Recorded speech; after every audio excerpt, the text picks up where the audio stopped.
Canary Street Press and Harper Audio present All Signs Point to Malibu by Jennifer Snow. Performed by Marnie Young. To Dan, thank you for believing in this story enough to want to bring it to life on screen. Prologue. Sun blazes down over the Malibu coastline as I dodge wedding guests in the posh, luxurious courtyard of the Banks Resort Hotel. People wearing designer clothes and flabbergasted expressions are in my periphery as I desperately try to avoid eye contact. The music has stopped, but photographers are delighted to continue capturing the festivities. Bridezilla's approach sets off my fight-or-flight instincts, and I'm not sure I could take her. So I quicken my pace as I make my way through the over-the-top flower arches lining the wedding aisle. An overpowering stench of lilies makes my eyes water, blurring my path, and I narrowly escape a tumble on bunched-up pink velvet carpeting. That could have been disastrous for the bride. Instead, I bang my shin against a chair as I flee for my life, away from 8 angry bridesmaids in hot pursuit.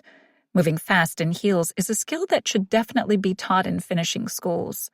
I collide with the server carrying a tray of champagne flutes and grab one before they fall to the AstroTurf.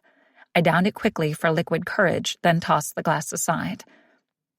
With the furious entourage closing in and dozens of cell phone cameras pointed my way, I jump over the short wall that separates the resort property from the beach, snagging the hem of my maid of honor dress.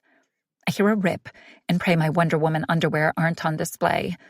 Though once the guest videos go viral, my choice of undergarments will be the least of my worries. Stumbling over my strappy stilettos, I run down the boardwalk, tripping over uneven planks of decaying wood, all the way to the beach. I kick off my heels and my feet sink deep into the scorching sand as I continue my escape. I can hear the wedding guests in the courtyard behind me. A mix of shock, anger, and gossipy amusement drifts on the ocean-scented breeze. This day has turned from matrimonial bliss to a complete shitstorm. Arguably, I'm to blame.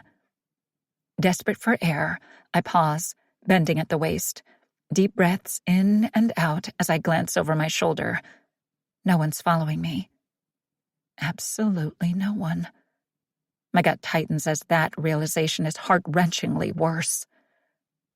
I straighten slowly, and, gripping the fabric of my dress in one hand, my shoes in the other, I walk along the beach, getting lost in a sea of brightly colored umbrellas. Crashing waves along the shore mask the sound of my heart pounding, but nothing can drown the dread building in my chest. How did I let this happen? Life wasn't always so full of drama. Up until a few weeks ago, I had just the expected levels of stress, self-doubt, and anxiety.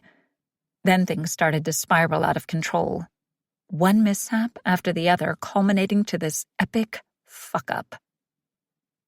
I knew that goddamn tremor was a bad omen. 1. Haley's Daily Rule for Success. Start your day on purpose and with purpose. 4 weeks earlier. If you read enough daily horoscopes, you'll eventually find one you like. 16 astrology sites, 3 online tarot card readings, and a magic 8-ball TikTok filter later, I find the prediction I'm sticking with for today. With the lunar eclipse in your sign, shake up the day by embracing your bold and passionate side, but be prepared for some introspection late this evening when planetary shifts create opportunities for future growth. Seems generic enough to relate to anything that happens today, and I like the reassurance that gives me. Manifestations of success are predestined by fate. I position my ring light and tripod next to my desk in front of the window of my home office. Dressed in casual chic, I'm polished to near perfection, but not too perfect. No filters here. My followers respond to real, and I do my best to convey the fakest version of real I can muster this early in the morning. Behind me on the walls are framed magazine covers featuring my smiling, confident face. The taglines boast, Top 30 Under 30, Best Influencer of the Year. motivator to the stars. It's all true. At 29, I have become a successful life coach with over 10 million followers on my daily app, which doles out words of wisdom to get one's day underway. I check the time on my computer and wait. 4:59, 5 a.m. Forcing a wide-eyed smile, I go live.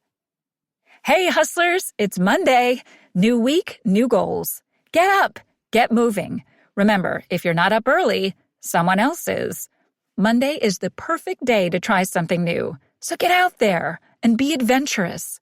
Set your intentions for the week and remember setbacks are just another test of your dedication and commitment. Keep hustling. Love to all. I post the inspirational Monday morning message to my devotees, and views immediately come in. Positive comments and heart emojis light up the screen. I genuinely enjoy all the love and the feedback. Over the years, I've built a solid, authentic reputation by caring about my followers. From the early days when I was working to build my platform and I'd call out each viewer individually. Something I obviously can't do anymore as my business has blown up. But I still take the time to hear about Marcia from Utah, whose kids have gone off to college and she's trying to find herself again, and Kimberly from Texas, who just started a new health regime and is struggling with the early morning workouts. Human connections are what this industry, this life, is all about. Unfortunately, my circumstances make getting too connected a little complicated. Approachable, but distant. Friendly, but cautious. Open, but not vulnerable. The 3 guiding principles that have helped me reach this level of undreamable success without landing me in some research facility for the gifted. I log off and make sure the camera isn't still recording so no one sees my vintage She-Ra pajama pants and fluffy slippers as I shuffle my way out of the office. In my bedroom, I remove the wrinkle-free button-down I'm wearing over my matching Masters of the Universe tank top, hang it in the closet, then climb back into bed. I set my cell phone alarm for 9 a.m., a reasonable hour to be awake, then hit a button on the wall. Blackout blinds close automatically, and once again I realize how grateful I am to be living this life. And that I'm just one slip away from losing it all. My eyes fly open as the room shakes around me and I'm tossed brutally from bed, as though that solitary thought has shaken my entire foundation, as if I've opened Pandora's box and allowed chaos to finally track me down. Face down on the floor, I hear crumbling above me and roll underneath the 4-poster, covering the back of my head with my hands. It feels as though my house has been swept out to sea as I ride out the nausea-inducing trembling and swaying of an earthquake that has to be a magnitude of 6 or higher. Cracking echoes all around me, and I envision the whole house collapsing, the entire Malibu coast getting swallowed in a crevasse.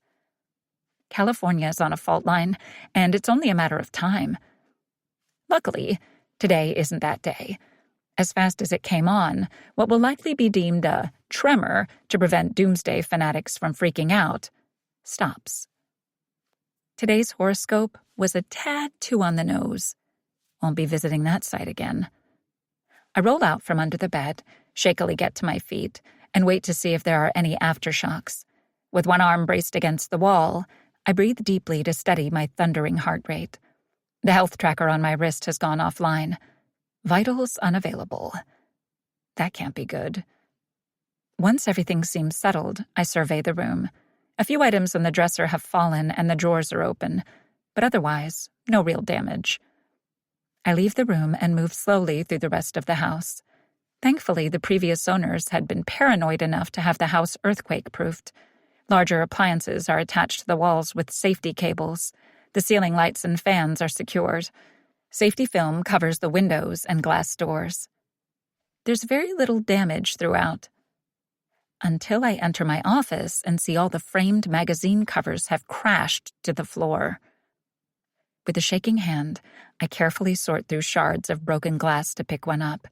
The tagline boasting my success blurs as I once again feel faint, the lingering emotional aftermath of a natural disaster. It was just a tremor, but all it takes is one small crack. Hours later, I shake off that morning's excitement as I sit at my desk, wearing a Golden Bears jersey sporting number 18, Laywood, on the back. Matching baseball hat over a cute, sporty ponytail, foam finger, and I'm ready to go. I take a deep breath and wait for the online chat to connect. And wait. I confirm the date on my calendar. This is decision day.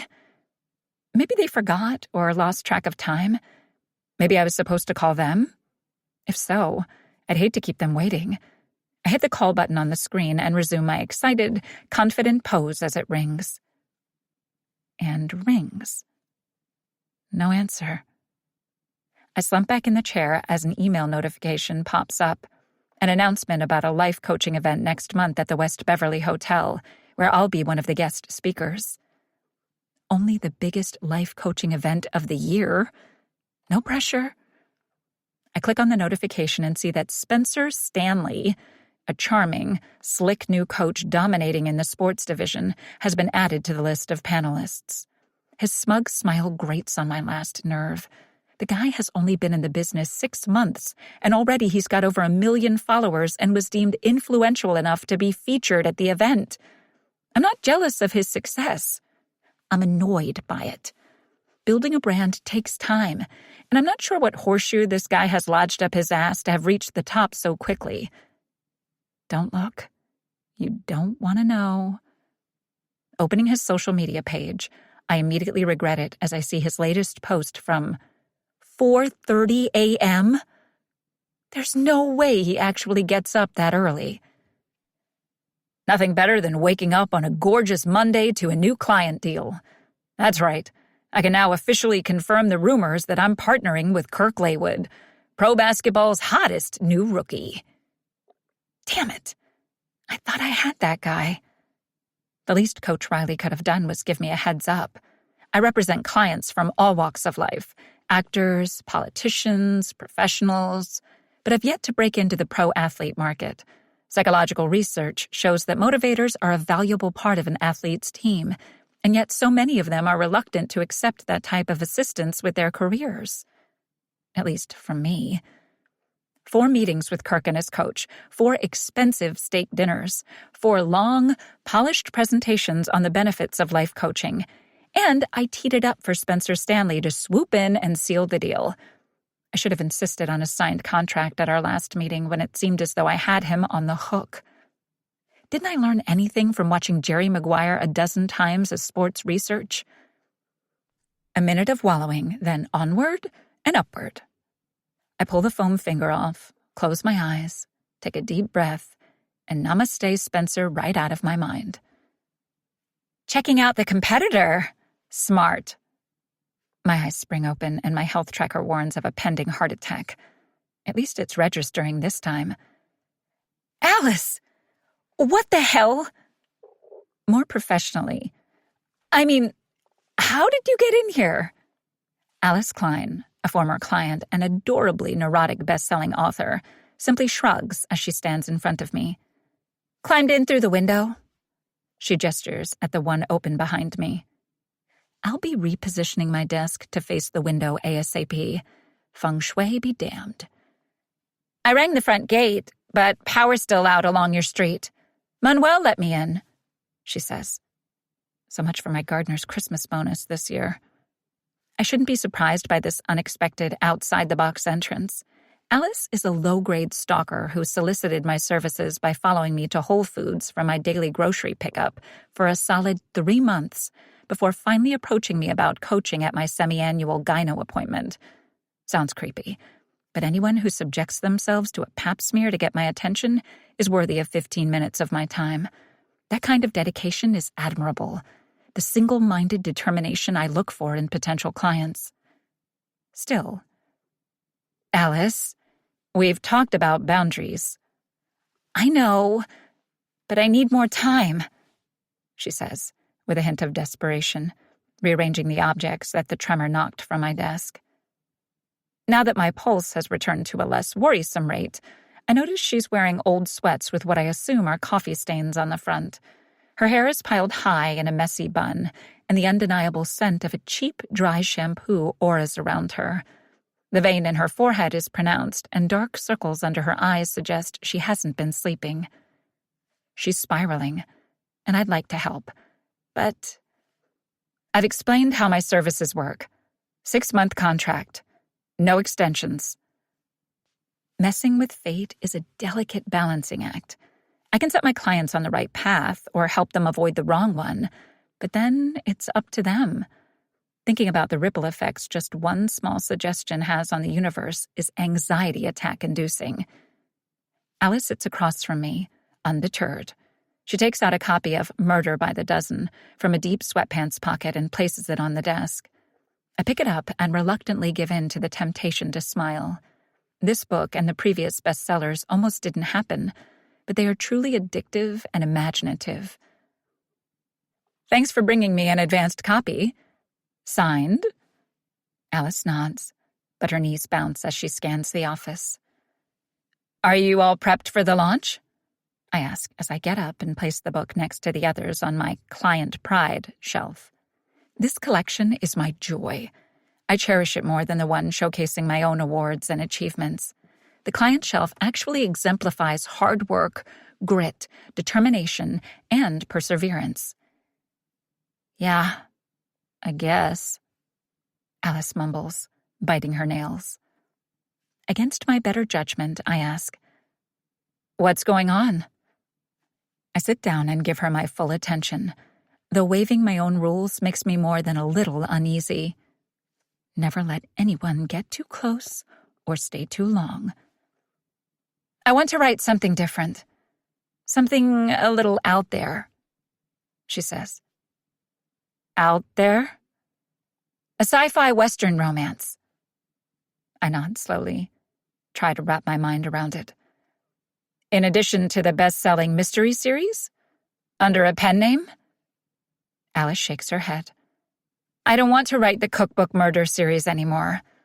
After 10 books, I'm tapped out. There's only so many ways to murder a person with a spatula. I'm failing to come up with even one. Alice deserves all the credit her books have garnered from readers and critics alike. Her creativity in coming up with new, fresh ways to kill people in the kitchen is actually terrifying. Alice doesn't host many dinner parties. But the books are fan favorites, and your publisher is supporting them. You've reached every goal you set for yourself since we launched the career plan. Not an easy feat. When I first started working with Alice, her originality needed to be reined in a little to secure that first 6-figure deal. But I wasn't sold on the idea back then either. It was your suggestion to try the mystery genre. I remember that glimpse well. Alice had pitched her sci-fi Western romance at our first meeting in the gyno office waiting room. Taking her hand in mine that day, I really wanted to see that the outside-the-box series would be wildly popular, but my glimpse into her future wasn't so promising. Inside a busy, popular bookstore, a banner announced author meet and greets. A nervous-looking Alice sat at a table, a stack of sci-fi Western romance books in front of her. No one approached. A few feet away, a mystery author sat with a long line of customers eager to get their signed copy of the latest Murder by Recipe book. I smiled gently at Alice now. And it worked. Though maybe not so well for the other author I borrowed the idea from. Ripple effects equals anxiety attacks. I pause for a breath before delivering advice I know she's not going to like. Alice, I know you want to write the book of your heart, but the cookbook murder series are the books people want to read and, perhaps more importantly, your editor wants to contract. Alice sighs, her shoulders slump, deflated. Offering advice contrary to what people want to hear has a soul-sucking effect that I try to avoid at all costs. That, along with a nagging voice in my mind that says, what if I'm wrong? Will I have dashed their dreams for no reason? I don't think I have passion for it anymore, Alice says, standing. Approaching my bookshelf, she rearranges the books by alphabetical order. She would make a fantastic organizer if she ever considers a career change. Passion is a big part in creating, but to be successful long-term, I need to treat it as a business. I know. She stops organizing and sighs. I should be grateful to be doing what I love. Nope, we are not going to slip into that territory. Alice is an incredible writer, subject to imposter syndrome. If she gets sucked into this self-confidence quicksand, it could be weeks before she resurfaces, and her publicist has a full launch schedule planned. No, you should be proud. You did the work, and now you're reaping the rewards. And I'm not saying don't write the sci-fi. I'm just saying do it for yourself. Maybe self-pub it under a pen name and see if it sells. Safe enough not to destroy the career she's worked so hard to build. Alice looks disheartened. Good idea. That's what I'll do. Soul-sucking. I stand and move around the desk toward her. I hesitate, but she needs this. More so, I need this reassurance that I'm still sending her down the right path. Under the pretense of a friendly gesture, I extend my hands and Alice reaches out to take them. I rotate our palms so that our lifelines touch and connect. Energy flows between us, and, breaking my own rules, I sneak another glimpse into Alice's future. A book publishing event is in full swing in a beautifully decorated hotel ballroom. Elegantly dressed guests are in attendance. Champagne flows freely, and a dessert bar features offerings too pretty to eat. Alice, dressed in a beautiful black gown, stands on the stage and accepts a Golden Novel Award for Best Mystery Series. The award is dated 2025. I snap back to the present and gently release Alice's hands, confident again. Just trust me, okay? It will all work out. You've never steered me wrong, Alice says as she moves away and starts to climb back out the window. You can use the front door, I say with a laugh. Alice is great at cheering me up, when she's not giving me an existential crisis. Under different circumstances, we might even be friends. But I've yet to figure out how to have female friendships without complications. My psychic glimpses give insight into whatever a person is emotionally invested in the moment. But I'm not sure how that would look on a personal level. Heart-to-heart conversations could be far too revealing. All good, she says, as she slings her legs over the window ledge and hops down. I stand at the open window and watch her go. Success sometimes looks different than what we've envisioned. Sometimes the opportunities we think we want are just distractions to the ones fate is trying to provide for us. Today, the soothing words of affirmation don't hit the same way. Once I see Alice wave to Manuel and exit through the gate, I sigh, then get to work. This weekend, I'm hosting another epic VIP influencer party in the hope of connecting with more professional athletes. In my brief experience with that clientele, they prefer more casual settings to formal meetings, and I'm hoping mob mentality could help give some of them a push to commit. The to-do list is long, but there's no party without guests, so I yank off the sports jersey and baseball cap, fix my blouse and hair, then open my social media app. Sitting straighter, excited expression in place, I go live to my VIP-only group. Hey, exclusive hustlers! I want to personally invite you all to an event this weekend at my place in Malibu. Open bar, food, live DJ, networking opportunities, and, of course, a 5-minute one-on-one with me. I'll even give your business a boost with a personalized social media shout-out at the event. Details below. Remember, this is an exclusive VIP event, so bring your member code for access at the gate. I log off, and my cell phone chimes with a calendar reminder for the following day that reads, Maple High Career Week. And then there's that. I've been turning down the invite to speak for years, but they keep asking because I'm a bit of an urban legend at my old high school since a pep rally junior year. Jocks and cheerleaders were strutting around the hallways wearing the school's colors, while in a bathroom stall I fought with the mascot costume. Finally free of the stuffed teen shark outfit, I discovered I'd finally started my period. At 16, I was a bit of a late bloomer. A mix of anxiety and excitement washed over me as I'd finally reached this milestone. Entering the gym, where the cheerleaders were practicing for the pep rally, I approached Angela, a perky, popular senior who had been complaining about cramps earlier that day, and whispered in her ear. She looked annoyed, but handed me a tampon from her shorts pocket. When our hands touched, our lifelines connected, and that's when I had my first glimpse of a stunt gone wrong during the rally and Angela crashing hard onto the gymnasium floor. I was freaked out, unsure what had just happened or what to do about it. Obviously, warning Angela would have committed me to social outcast status for the rest of my high school career, and, well, I was a mascot, so my popularity wasn't exactly stellar already. But as the pep rally played out in real time, the glimpse replayed in my mind inside the overstuffed teen shark head, the nagging twisting in my gut, gripping tighter and tighter. Angela performed the stunt for real, and I ran onto the floor as she was tossed into the air and dived. The mascot costume providing a soft crash mat for her fall. The crowd cheered, and Angela was grateful, though not as grateful as one would have suspected, for me saving her life. After that, everything changed. I don't know why or how I have this power, and I can't see my own future, but I learned to use it to increase my own popularity by helping others achieve their goals. Now it's turned into a lucrative career, as long as no one discovers my secret. On a billboard promoting some life coaching conference at the ritziest hotel this side of California, Haley Harris's face is as big as her ego. Gridlocked traffic means I've been staring at it for a full 4 minutes. My hands grip the steering wheel, and I rotate my neck, trying to ease the tension from seeing her too bright smile.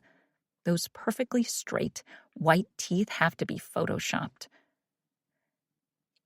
You know, if you took the last exit instead, you would have shaved 5 minutes off the drive and wouldn't have to see that billboard you love so much.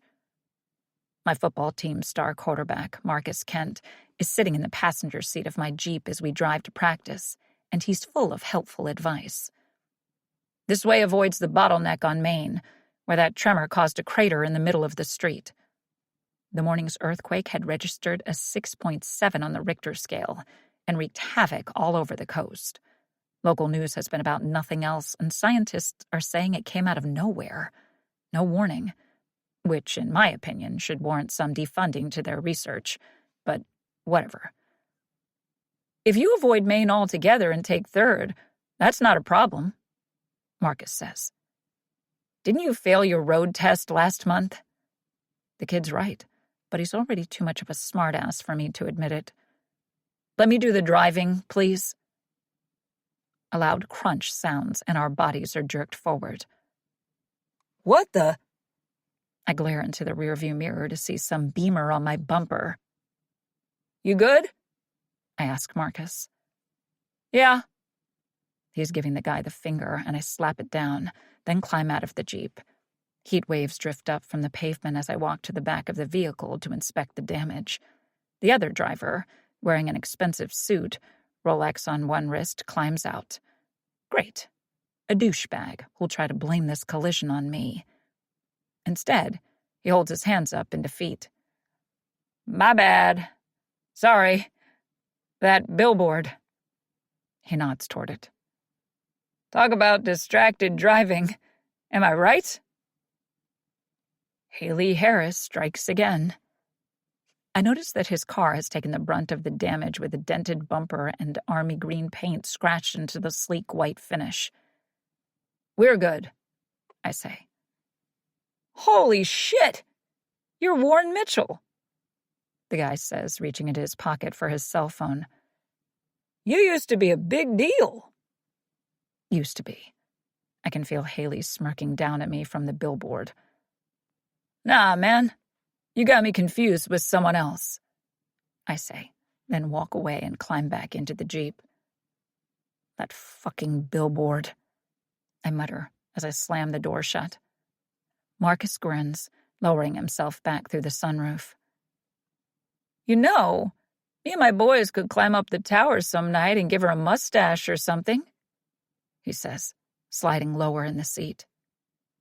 Tempting. I turn to him. After that last stunt you and your boys pulled at that corner store, what did I say? Head down, nose clean. He sighs. I hate that Marcus is hanging with the older boys in his neighborhood. All dropouts with zero ambition. All trouble. He has a bright future ahead of him if he can focus on football and not get distracted. Look, those guys don't have going for them what you do, and they don't want to see you succeed either. They're my bros. They're cool. They are the complete opposite of cool, but the last thing I need is Marcus feeling like I'm against the friends he thinks have his back. I don't want him to stop confiding in me. As much as I hate being interrupted on a date to go prevent my player from getting charged with a misdemeanor, he needs to trust he can call me. All I'm saying is, it's easy to be found guilty by association. Marcus nods, and his light blue eyes cloud over as he stares out the window at the billboard as traffic moves an inch. I don't even know why they waste these advertisements out here anyway. Not like anyone from this neighborhood can afford to go to some bougie conference. It's called aspirational marketing. With their heads so far up their asses, the event organizers can't fathom that some people would rather have groceries than pay $100 a ticket to attend a seminar that encourages them to work harder, dream bigger, invest in themselves, not acknowledging that not everyone has that luxury. Not exactly great marketing, I say. Marcus studies me. Who is this Haley chick anyway? Just someone I went to high school with? Ex-girlfriend? I shudder. Come on. You think my standards are that low? Dude, you'd be punching up. I reach across and punch his shoulder. Marcus laughs. Then I hear his stomach growl. Loud.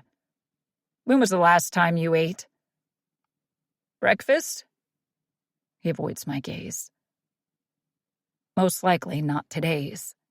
Marcus's dad is serving time for armed robbery, and his mother works 3 jobs to try to support the 2 of them. But the family's struggling. Hand-me-down football gear and the love of the game is the only reason Marcus keeps coming to practice. For now. Top of my bag. There's a sandwich. Marcus shakes his head, but his stomach rumbles louder. Nah, Coach. I'm already getting a ride from you. I'm not taking your food, too. The lady at the deli made it wrong. She put olives on it. Top of the bag. Marcus sighs as he reaches into the back for my duffel bag. You gotta start telling her when she messes up your order. You eat there like every day. She's 80 years old, I say as I shoulder check and switch lanes. It isn't the best deli around, and about half the time my sandwich order is wrong. But the woman lost her husband the year before, and I think she likes having someone to talk to. And besides, I have a dinner date tonight. Gotta save my carbs. That chick from the game last week? He asks. The multi-level marketing guru who tried to recruit me to sell energy drinks? No. Marcus sits back in the seat and unzips the bag. The redhead at practice the other day? Missed $40 steak and didn't eat it? Definitely not. No. Marcus eyes me. Shit, Coach! You get around. Shut up and eat the sandwich. It's not that I get around. It's that I can't stick. Casual dating is more than enough of a commitment. Besides, the women I tend to attract are lured by the championship rings and my faltering six-pack, not my dazzling personality. Marcus takes the sandwich from the bag, then a course book. What's this? I glance over. Put that back. He doesn't. Instead, he flips through the pages. You studying to be a shrink? No. It's just a course I'm taking. Put it back. I started the online sports psychology program on a late-night whim after too much whiskey and a trip down memory lane on the anniversary of my brother's death. I have no plans of actually becoming a certified sports psychologist. I just want to be the best possible coach to these kids. You know, I was thinking maybe I should be looking into some sort of online course after graduation. School guidance counselor says a backup plan for athletes is smart. I nod carefully. It is smart. But for now, let's focus on plan A. Football. Okay? He's talented enough not to need a plan B. He just needs to believe it and keep pushing hard. I take the exit off the freeway and drive toward the football field. Cars up on blocks and driveways and run-down homes line the streets where kids play ball, and neighbors try to cool off in small inflatable pools on overgrown lawns. I didn't grow up in a neighborhood like this one. Money-wise, I had everything handed to me. Giving back by choosing to coach a local team instead of accepting offers from elite high schools obviously reveals something about my psyche, but I haven't gotten that far into the course yet. A block later, I pull to the side of the road. Out you go. Marcus belches and sends me an annoyed look. Seriously, man? You're really gonna make me walk from here? Don't want the others to think I'm playing favorites, I say, picking up his bag and giving it to him. Even though you are? Even though I absolutely fucking am, I say. Out. Marcus grins as he opens the Jeep door and climbs out with his gear into the sweltering heat. See you at the field. He closes the door and I drive away. My gaze drifts into the rearview mirror. Marcus, bag slung over his shoulder, scuffs his feet as he walks down the street. His broad shoulders are slumped forward and his head is down. He's my star player, and he has every reason to think he can make it to the big leagues as long as he stays focused on what matters. But his lack of confidence is his biggest enemy. My help can only go so far, but I'm determined to do everything I can to make sure that kid survives this season, gets scouted, and gets the future he more than deserves. 2. Haley's daily rule for success. Always be early. On time is late. Late, I pull my convertible into the parking lot of the posh private high school in a rich area of town where I absolutely did not live 10 years ago. My mother stretched the truth on the school application, specifically our zip code, to ensure I could attend. Then she held 3 minimum wage jobs to pay the lofty tuition fees. She firmly believed that a good education would break our family's curse of bad financial luck, even though she never fully explained what that meant and made sure I stayed away from anyone who could. Growing up, I never knew any other family besides her, and I respected her enough not to go seeking. I knew she had her reasons, and I trusted them. She was the only person I needed in my life anyway. Strong, independent, and fearless. She taught me to trust my own instincts, follow my goals, and never let anyone tell me I don't belong. My job was to keep my nose down and grades up. I delivered. And now my zip code reflects the status of this high school. Unfortunately, after a valiant battle with breast cancer, my mother hadn't lived long enough to see it. I take a deep breath as I stare at the Career Week banner draped across the front door of the school. A bell sounds and teens wearing school uniforms, altered to reflect their individuality, swarm inside the building. 10 years ago, the wrong shade of tights would have sent a student home with a detention warning. Now the skirts are shorter, worn with fishnet stockings or knee-high socks. Blazers are adorned with patches, and the expensive, flashy runners are definitely a newly permitted accessory. I lower the visor and stare at my reflection in the tiny mirror. Deep breath in, deep breath out. You belong here. Inside the high school, nothing has changed. It even smells the same, a slightly nauseating combination of gym socks, pencil shavings, and disinfectant. Hallways are lined with lockers thick with generations of painted-over graffiti and stickers. An impressive trophy case displays the school's athletic achievements. On the walls are posters about next year's student council elections and the upcoming prom. I round the corner toward the gymnasium and nearly collide with Warren Mitchell. He swiftly dodges me as though I might set him on fire if our skin touches. If only. Hailstorm? It's a mix of heavy disdain and physical pain. I fold my arms across my chest and narrow my eyes at the old nickname. I'm pretty sure I've asked you to stop calling me that. I'm pretty sure I don't give a shit. Still the most immature person on the planet. What are you doing here? Please let him be coaching the high school football team or something. Unfortunately, he's not wearing athletic gear, but a pair of dress pants and pale blue dress shirt open at the collar and rolled at the sleeves. In my gut, I know what's coming. I was invited to give a career week speech, he says, as though it's the greatest honor of his life. I knew it, but still, no fucking way. Today? His smug expression is wiped from his face as his gaze flickers over my own professional-looking attire. That's why you're here too? They usually only ask one speaker a day. You must have gotten your date wrong. Warren folds his arms across his chest, and yeah, okay, the muscular forearms are definitely his best feature. His only redeeming feature. Would I like to touch one? Absolutely. Will I? Never. I learned my lesson about touching Warren Mitchell the hard way. I mean, if I was dangling from a cliff and he was the only person around to save me, would I consider letting him wrap those arms around my body?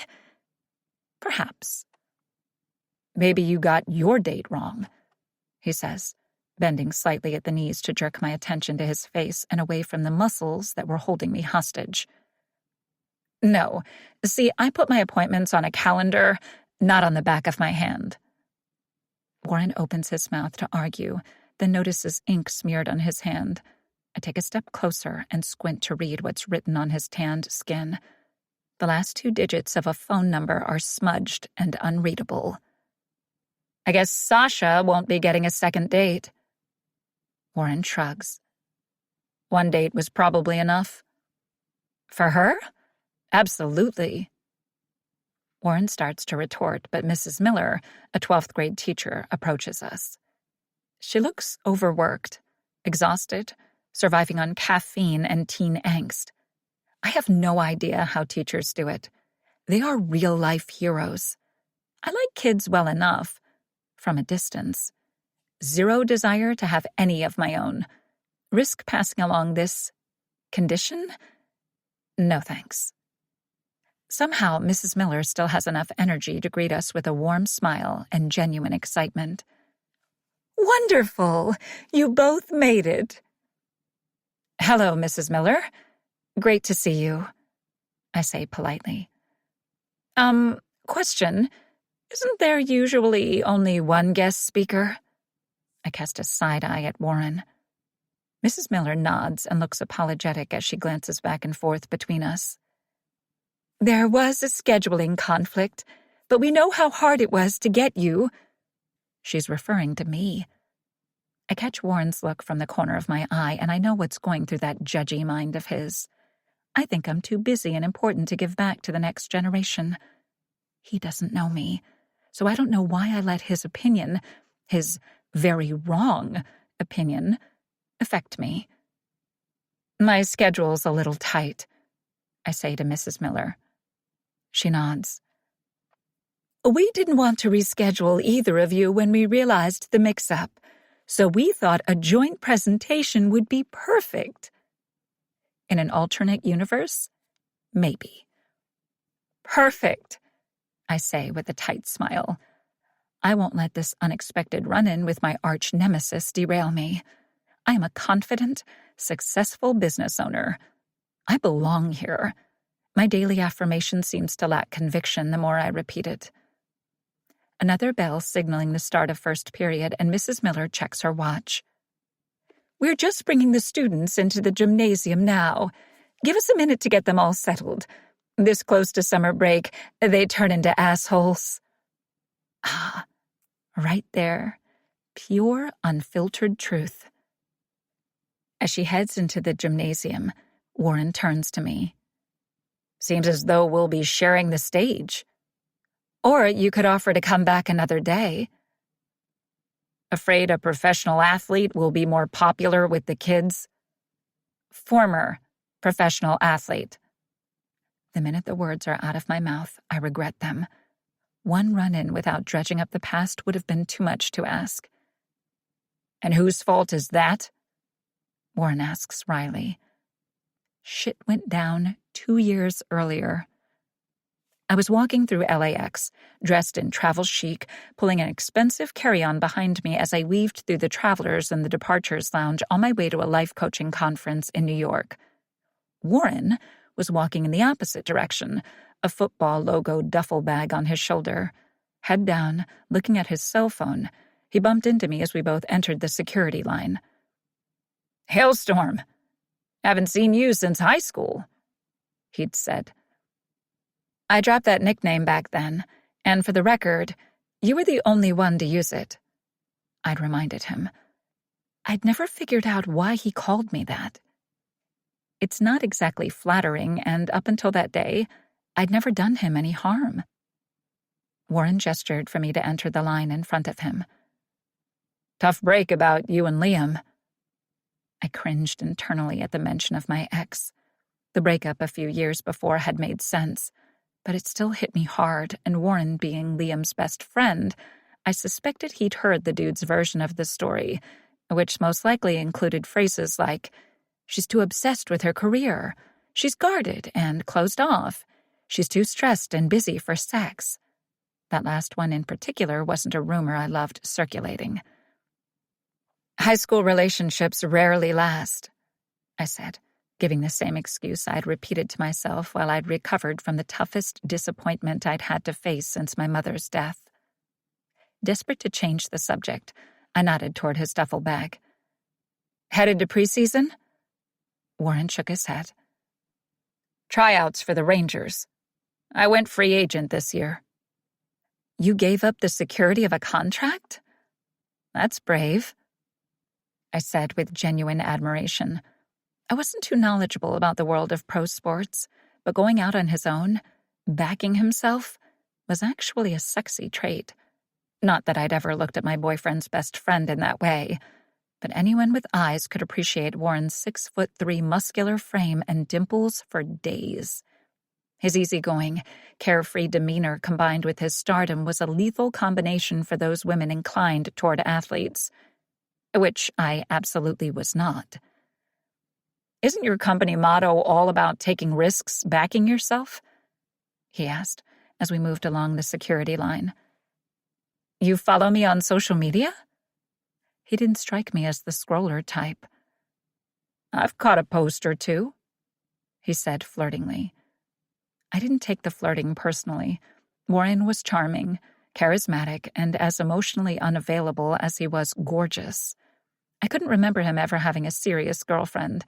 Even casual dating was too permanent a description of his relationships. Football was his only obsession. The line moved again, and we shuffled forward. A kid playing with a stuffed animal bumped me, and I fell forward.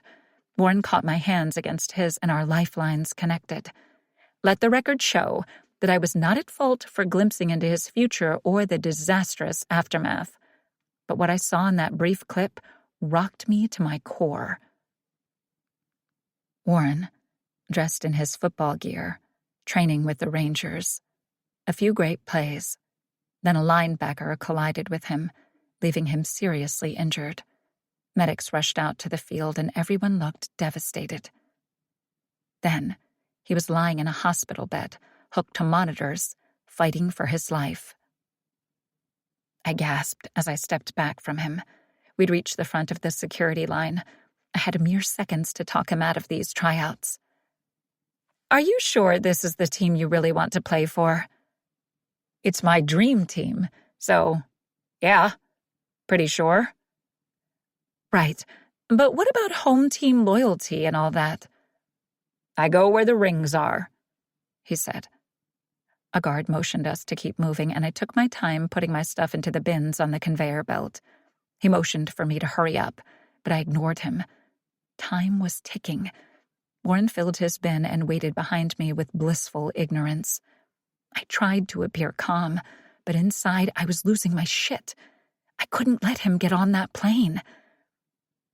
I just think you should think about what you really want, I said.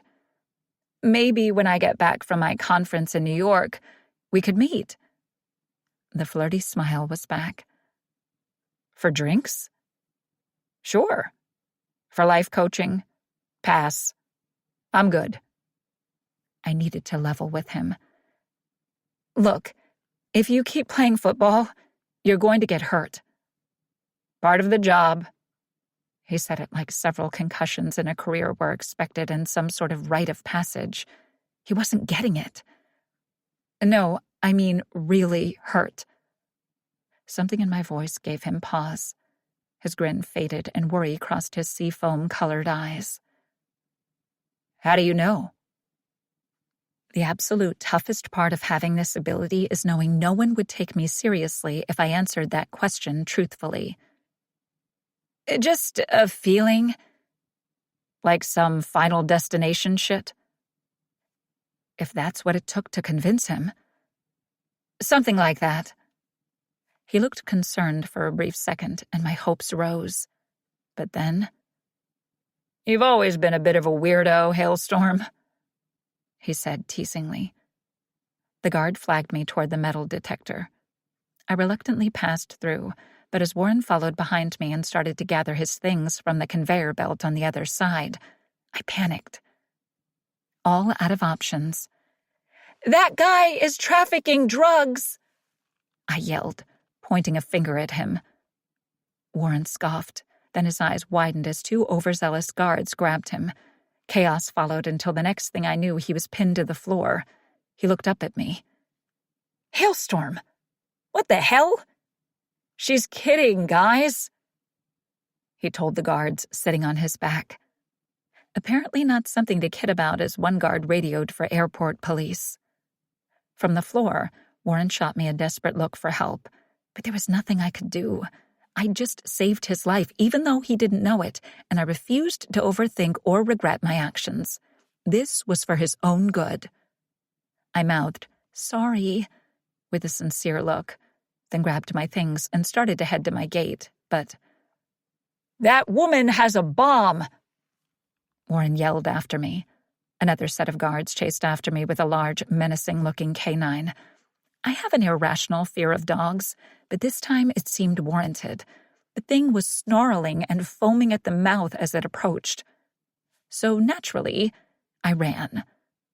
I didn't get far before the dog gripped my bag between its sharp fangs and the guards tackled me to the airport floor.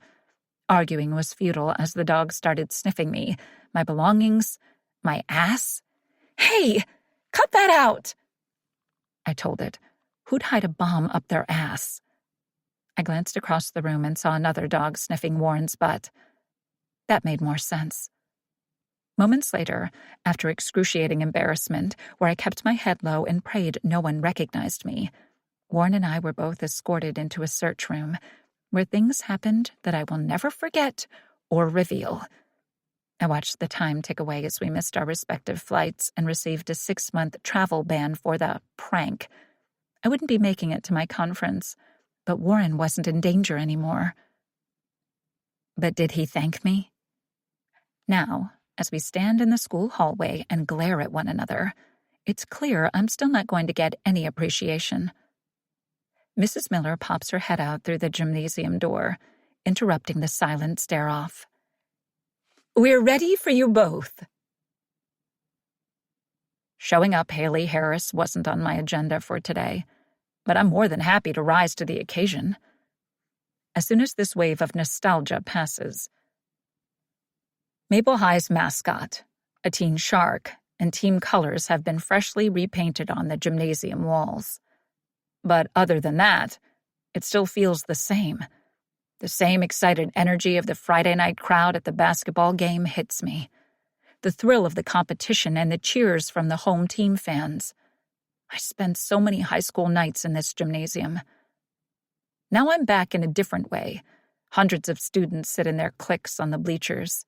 Faculty sits on the gymnasium floor behind the podiums and mics set up for the speeches. And every last person in attendance is waiting for me to impart some words of wisdom. I'd have said no if it wouldn't have made me feel like an asshole. Truth is, I'm much better on the field offering support and guidance than wearing dress clothes and needing to stay on script, minding my P's and Q's. Getting through this without dropping an F-bomb will be a miracle. And now there's the added pressure of sharing the spotlight.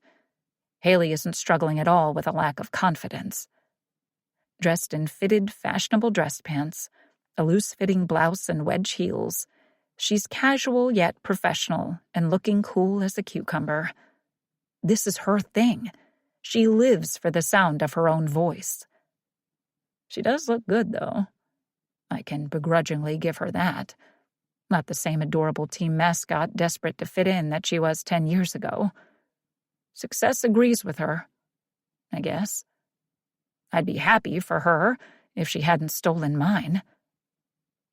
Mrs. Miller stands and addresses the loud, rowdy crowd. "Settle down. Okay, everyone." The students continued to ignore her. She wasn't kidding about teenagers being assholes. But who could blame them? This time of year, I'd been itching to be outside too, not stuck in a classroom. I'd never been studious, unlike Cliff. Valedictorian, top of his class, ambitious and driven, my brother was going places. He should be standing here delivering an inspirational speech. Coach Green, dressed in a team-logoed tracksuit, stands and lets out a long, loud whistle. Everyone settles. Mrs. Miller sends the man a smile that looks like a little more than just gratitude.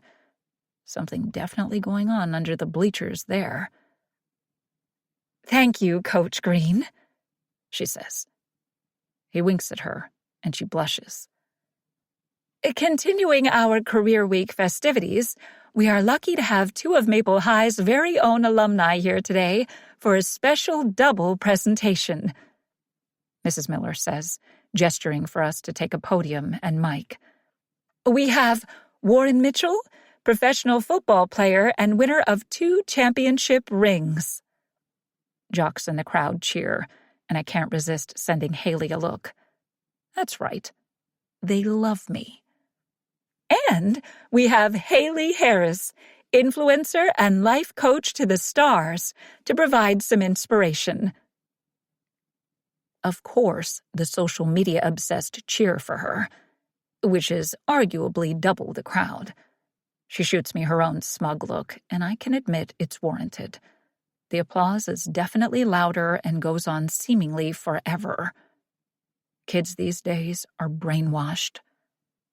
"Who'd like to start?" Mrs. Miller asks, looking back and forth between us. I gesture Haley forward. "Ladies first." In other words, you have nothing prepared. Haley mumbles under her breath as she reaches into the pocket of the curve-hugging pants and takes out what looks like a dozen pages. Most likely a snore fest. I'm not stressing. Or just saving the best for last. Haley shoots me an icy glare, then smiles confidently as she turns to address the crowd. "Hello, students and faculty of Maple High. It's an honor to be back in these old familiar halls. I think we all know the impact social media has on our lives. Stress, anxiety, self-confidence issues." I mumble behind her back.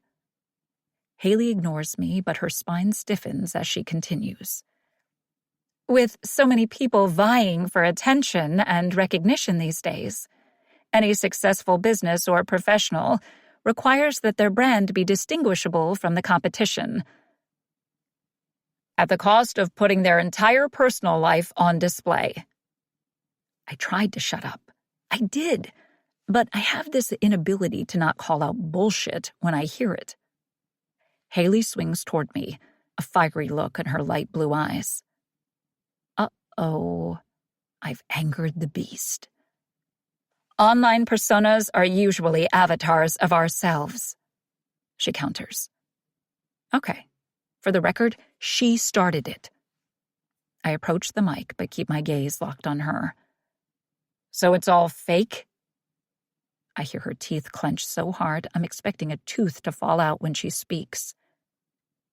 No, she says slowly, as though I've had too many concussions to comprehend this single-syllable word. It's deciding how much of ourselves we want to reveal, how vulnerable we choose to be. It's up to us to decide what aspects of our lives the public has access to. I'm just saying people, especially young adults, need to be more active, interact with others in real life, not through altered personas. Real life requires an edge. It's not all fun and games. Even athletes need the exposure that social media provides. Then why are you having such a hard time adding sports clients to your roster? 1 point Mitchell, 0 Harris.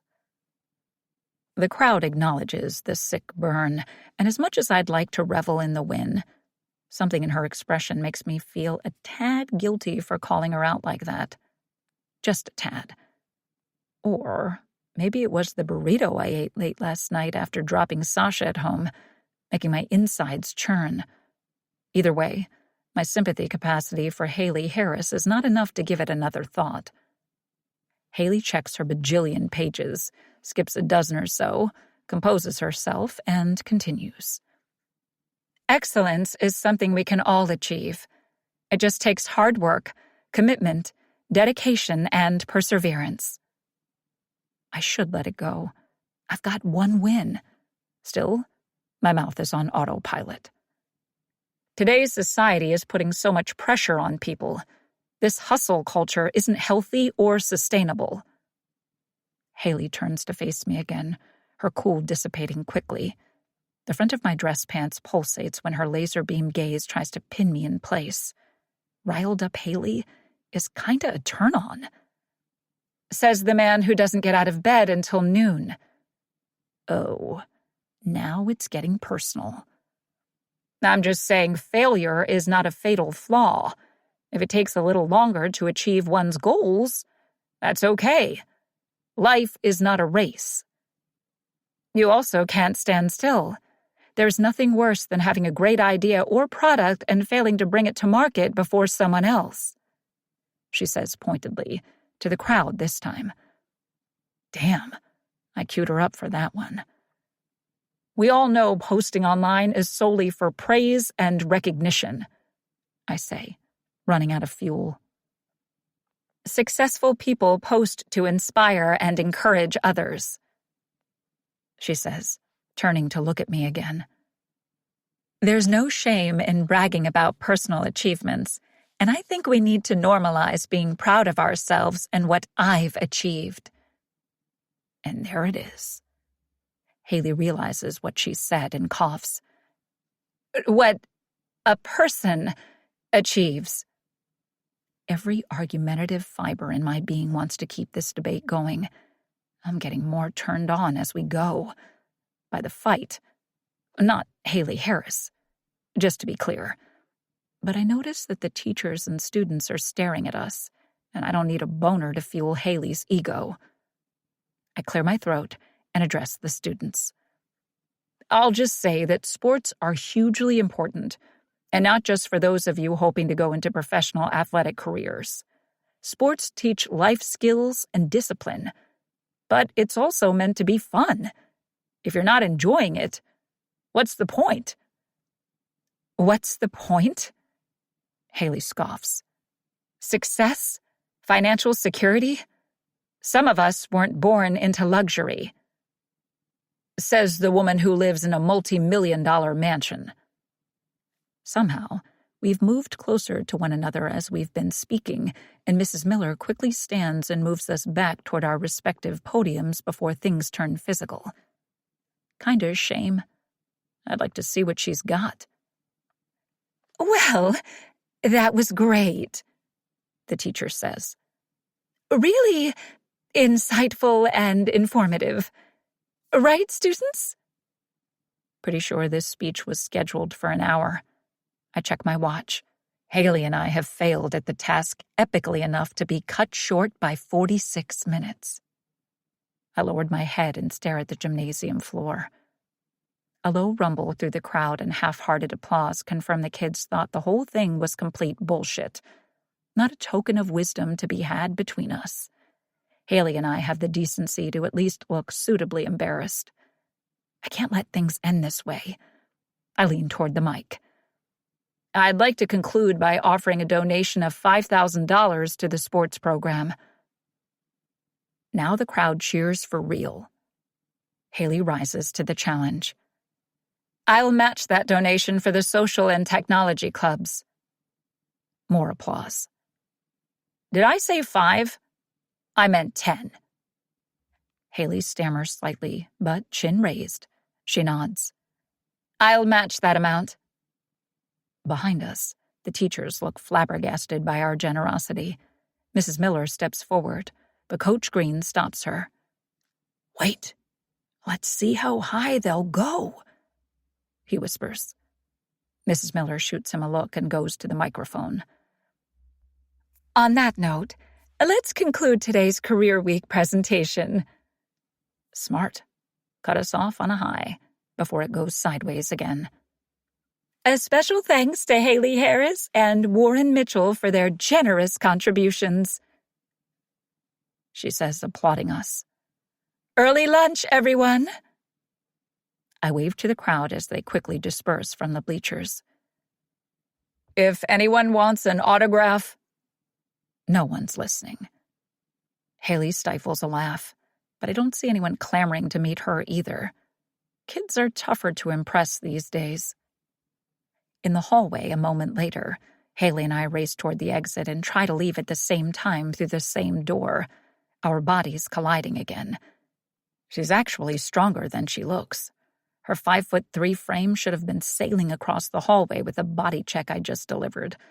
Yet she holds her own as we lodge ourselves in the door frame in our struggle to get through. This is ridiculous. I know it. Yet something about her turns me into an immature dick. I begrudgingly, generously, stand back and motion for her to go first. I can be the bigger person.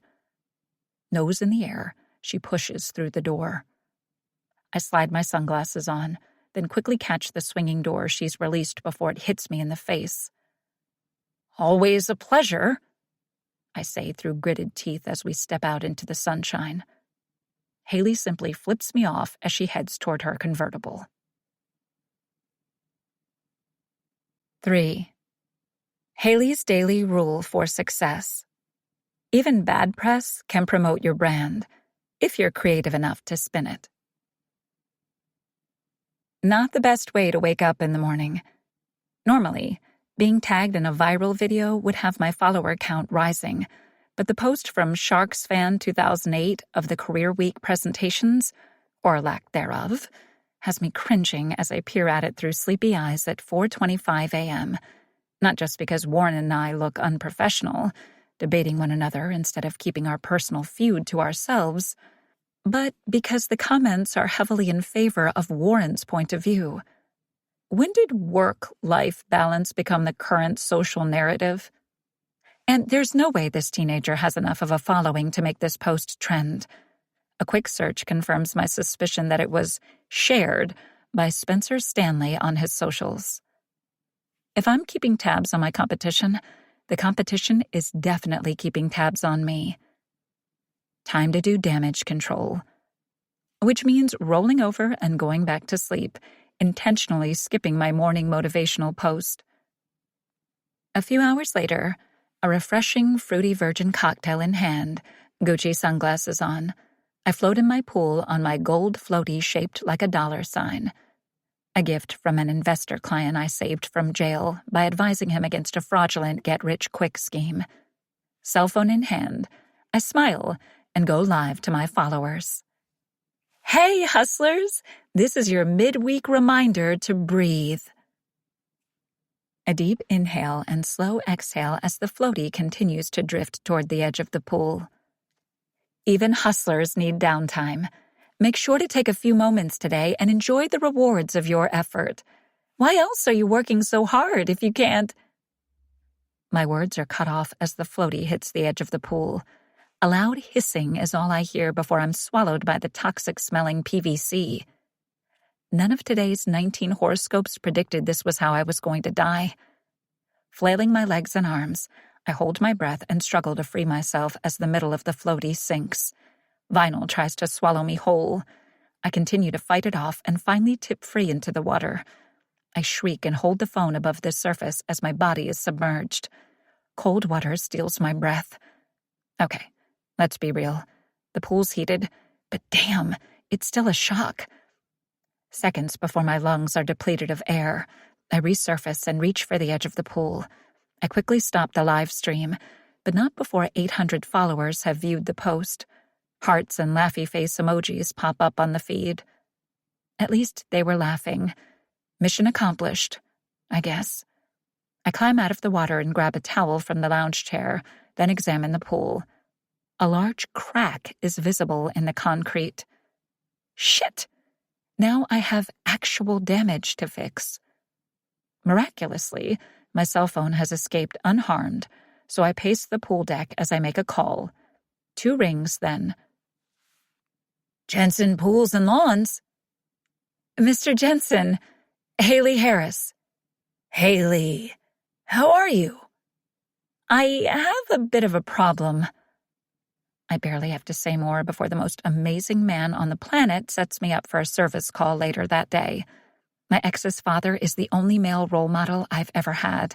He's a funny, thoughtful, wise man, and the breakup with Liam was that much tougher because I was also losing him and his guidance. Luckily, through his business, we found a way to stay in touch. But it's not the same. I'm no longer family. I disconnect the call as my neighbor, Amelia Cranshaw, approaches.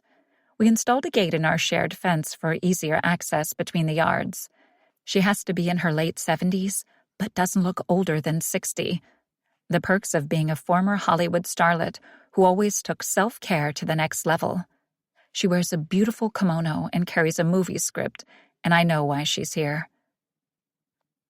I overheard you on the phone just now, dear. How bad is it? She asks as she looks at the pool. Hopefully an easily repairable crack. Must have been that tremor earlier this week. That hadn't even dawned on me as the cause, but it makes sense. One small crack. I nod toward the script. Best to get right to it. Amelia is lovely, and her stories about Hollywood in the good old days are truly captivating. But if I'm not careful, my day will be gone before I realize it. We've been neighbors for 6 years, and in a weird twist of fate, I'd say she's my only real friend. New audition coming up? Amelia nods. My agent sent me this adorable family drama, and I was thrilled, until she told me which role they wanted me to read for. Take a guess. The mother. The grandmother, she says, as though she'd prefer to play Jabba the Hutt in a new Star Wars spin-off. She catches sight of her reflection in my window. Guess time really does sneak up, doesn't it? She says pensively, almost as though she's forgotten I'm even here. Anyway, dear, can you read my fortune? I told you, Miss Cranshaw. That's not what I stop. We've had this discussion a million times. Amelia believes I'm a palm reader after she caught me in action with a previous client at one of my VIP events, and well, it's better than trying to explain the truth. Sure. Give me your hand. Amelia extends a thin, elegant hand, adorned in expensive jewelry. I take it and study her palm for effect. Then I press my lifeline to hers, and the same inexplicable energy runs through me as I'm transported to some indeterminate time in the future, to Amelia's house next door. A beautiful but lonely home. Movie posters featuring a young Amelia are on the walls, and Oscars line the shelves. Amelia stands in her living room, delivering a monologue from one of her black and white films. On her old-fashioned writing desk is a stack of unsent Christmas and birthday cards addressed to Erin Cranshaw.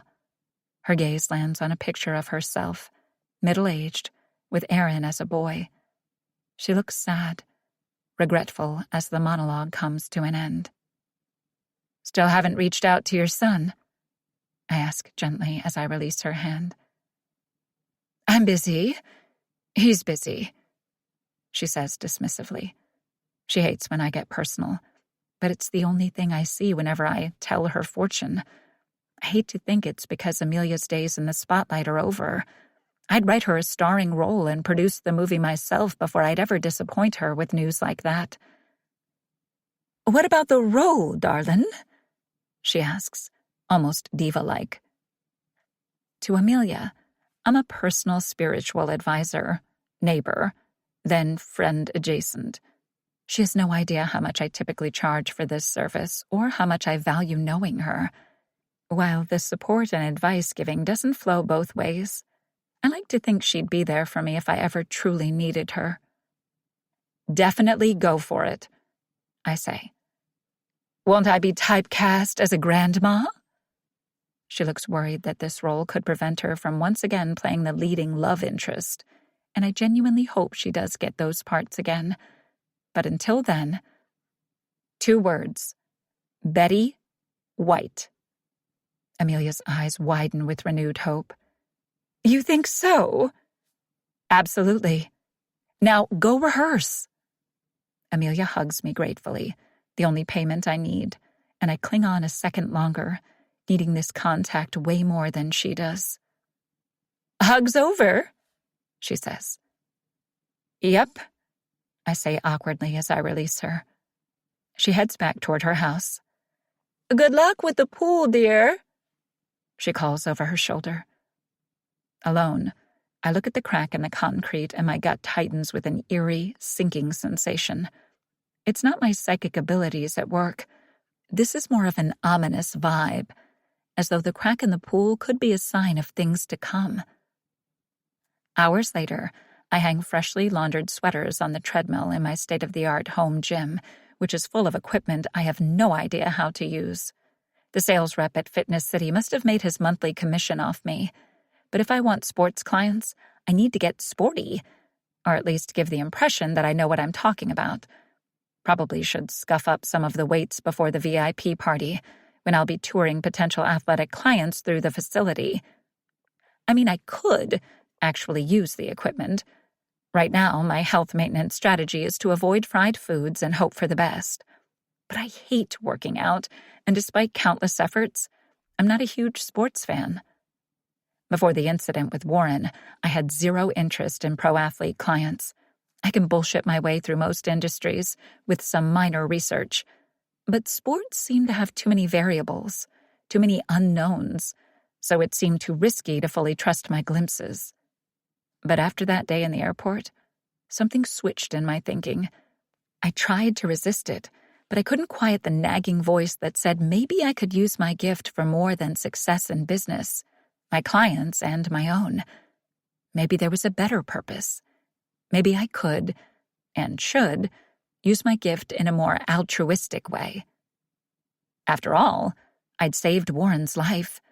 Maybe preventing other injuries would balance out my karma a little, make me feel less like a fraud for never having to implement the success strategies I advised my clients.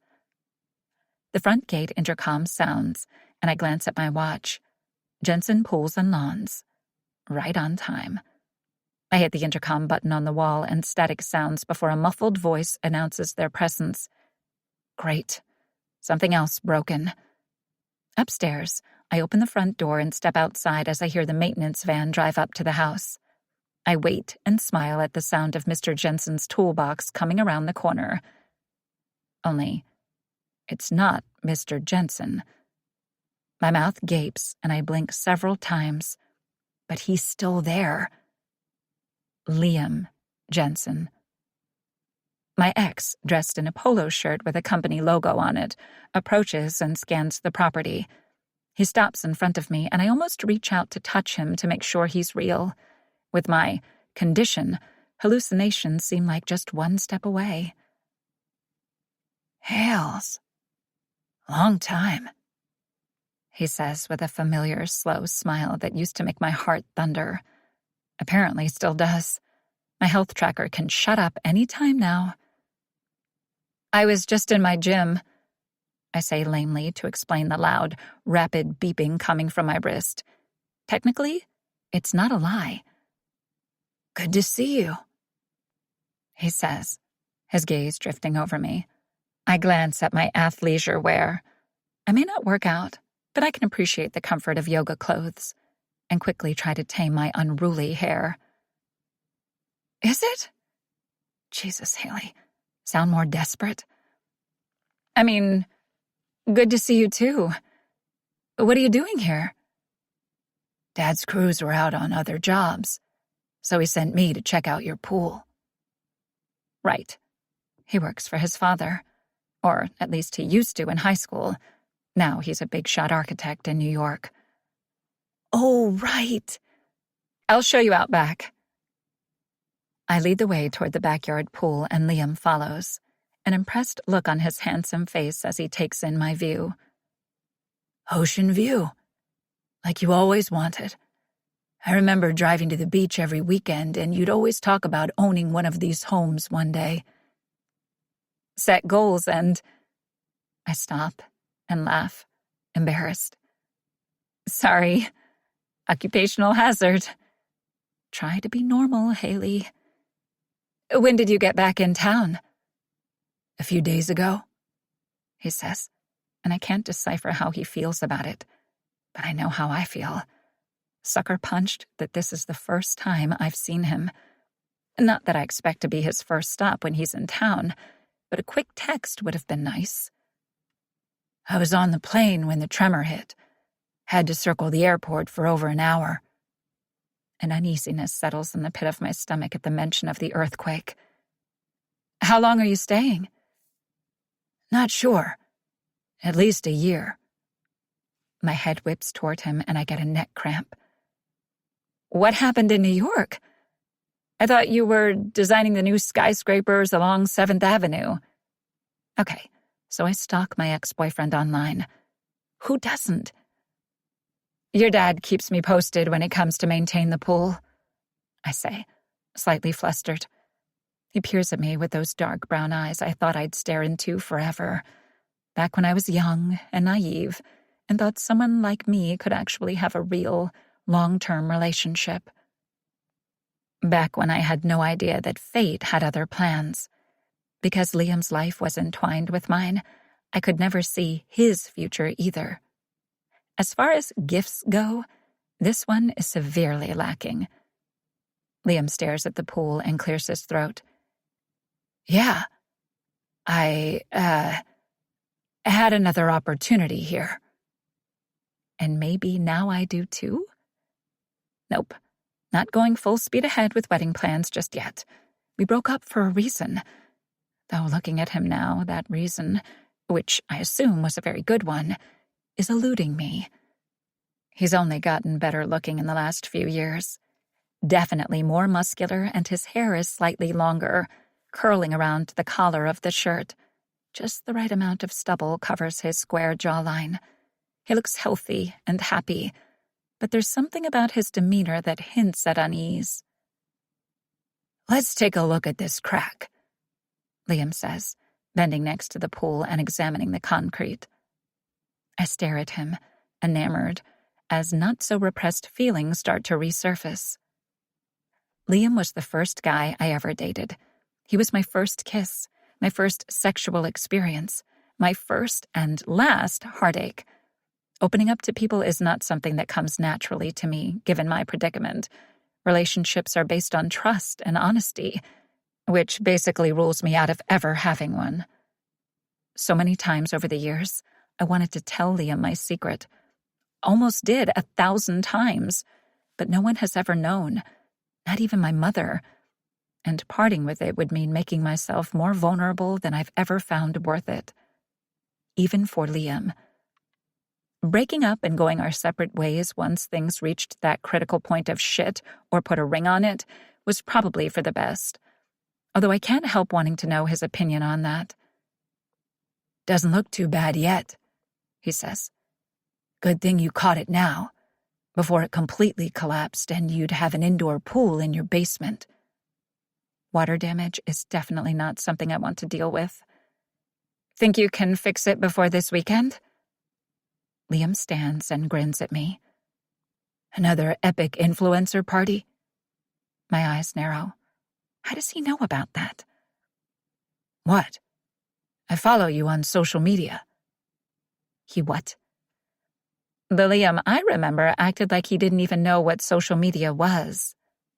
Anti-attention despite being one of the most charismatic, smart, athletic guys in school, Liam was modest and not a fan of what he always referred to as look at me culture. Ah, right. The main catalyst in our breakup. Different worlds, different passions, different values. "Someone once told me I needed to use the power of the socials to advance my career," he says with a shrug. "But before you get too impressed, I'm following like 4 people, and I have exactly half that many followers." I laugh. Then I'm honored to be one of the chosen few. Our gazes meet and hold in what Amelia would refer to as a beat of romantic connection, and my lack of recent sexual pleasure decides to fuck with me. Is there a statute of limitations on breakup sex? Fortunately, before I can embarrass myself in the most epic way by suggesting it, he clears his throat and looks away. "I can get a crew here tomorrow morning. If they only partially drain the pool, fix the damage, and then give it a few days to set, we should have it up and functional for your party." "Thank you so much," I say, then hesitate before asking. "Would you like to stay for a drink?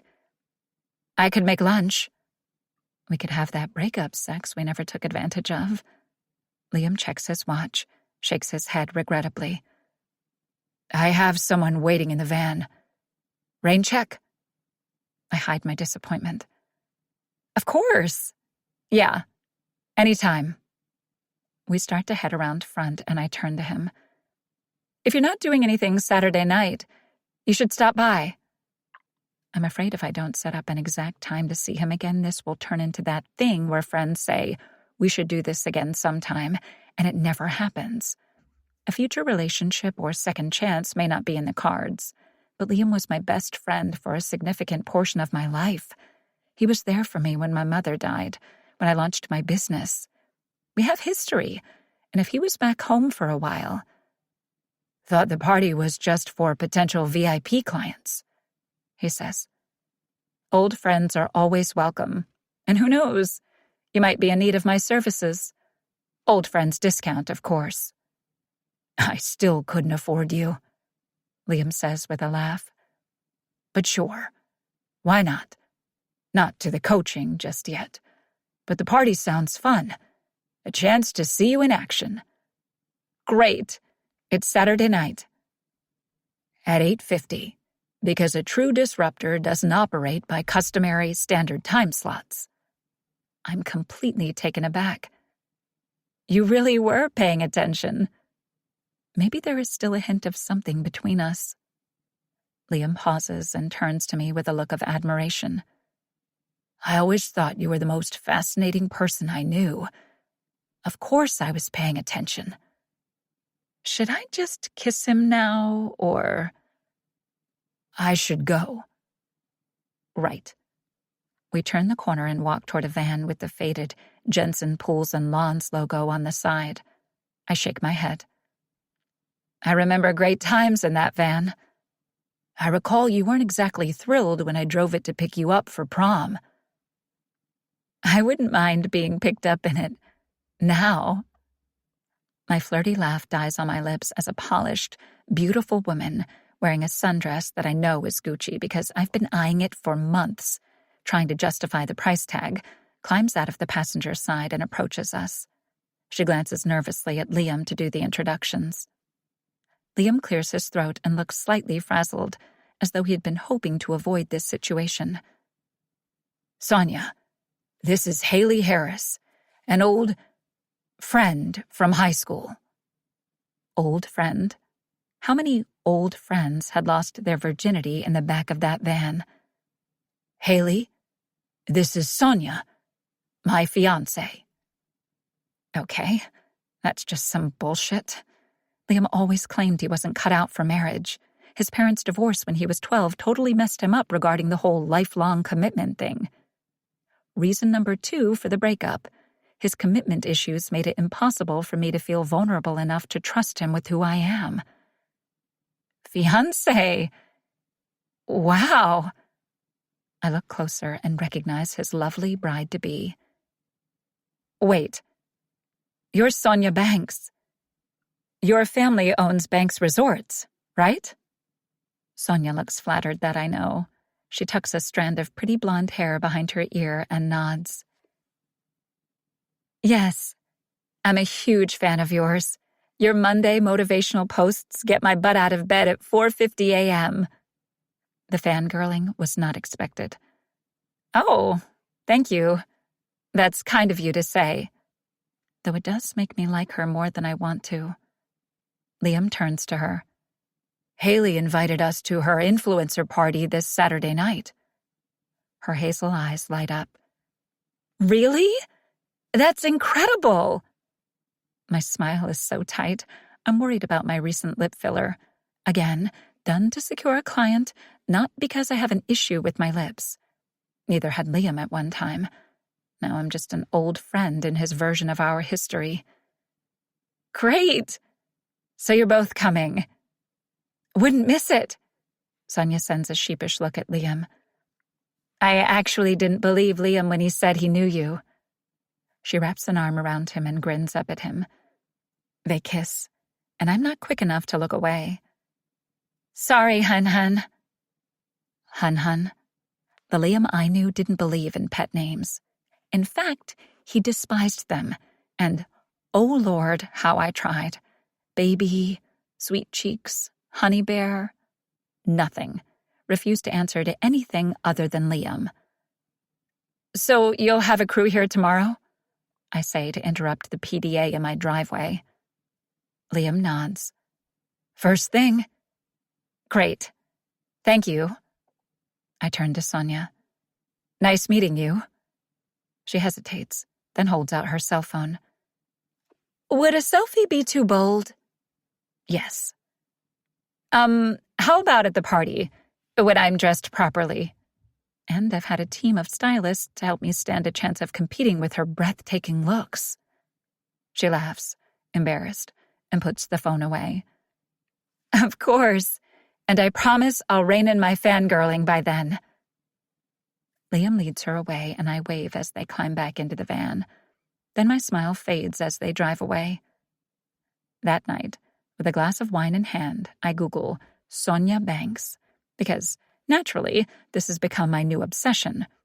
Internet pages load about the young heir to the Banks Resort's fortune, and photos of Sonia and Liam at a resort opening in the Caribbean only dampen my mood further. But do I stop there? Hell no. And the further I go down the rabbit hole of stalking, the more disheartened I am.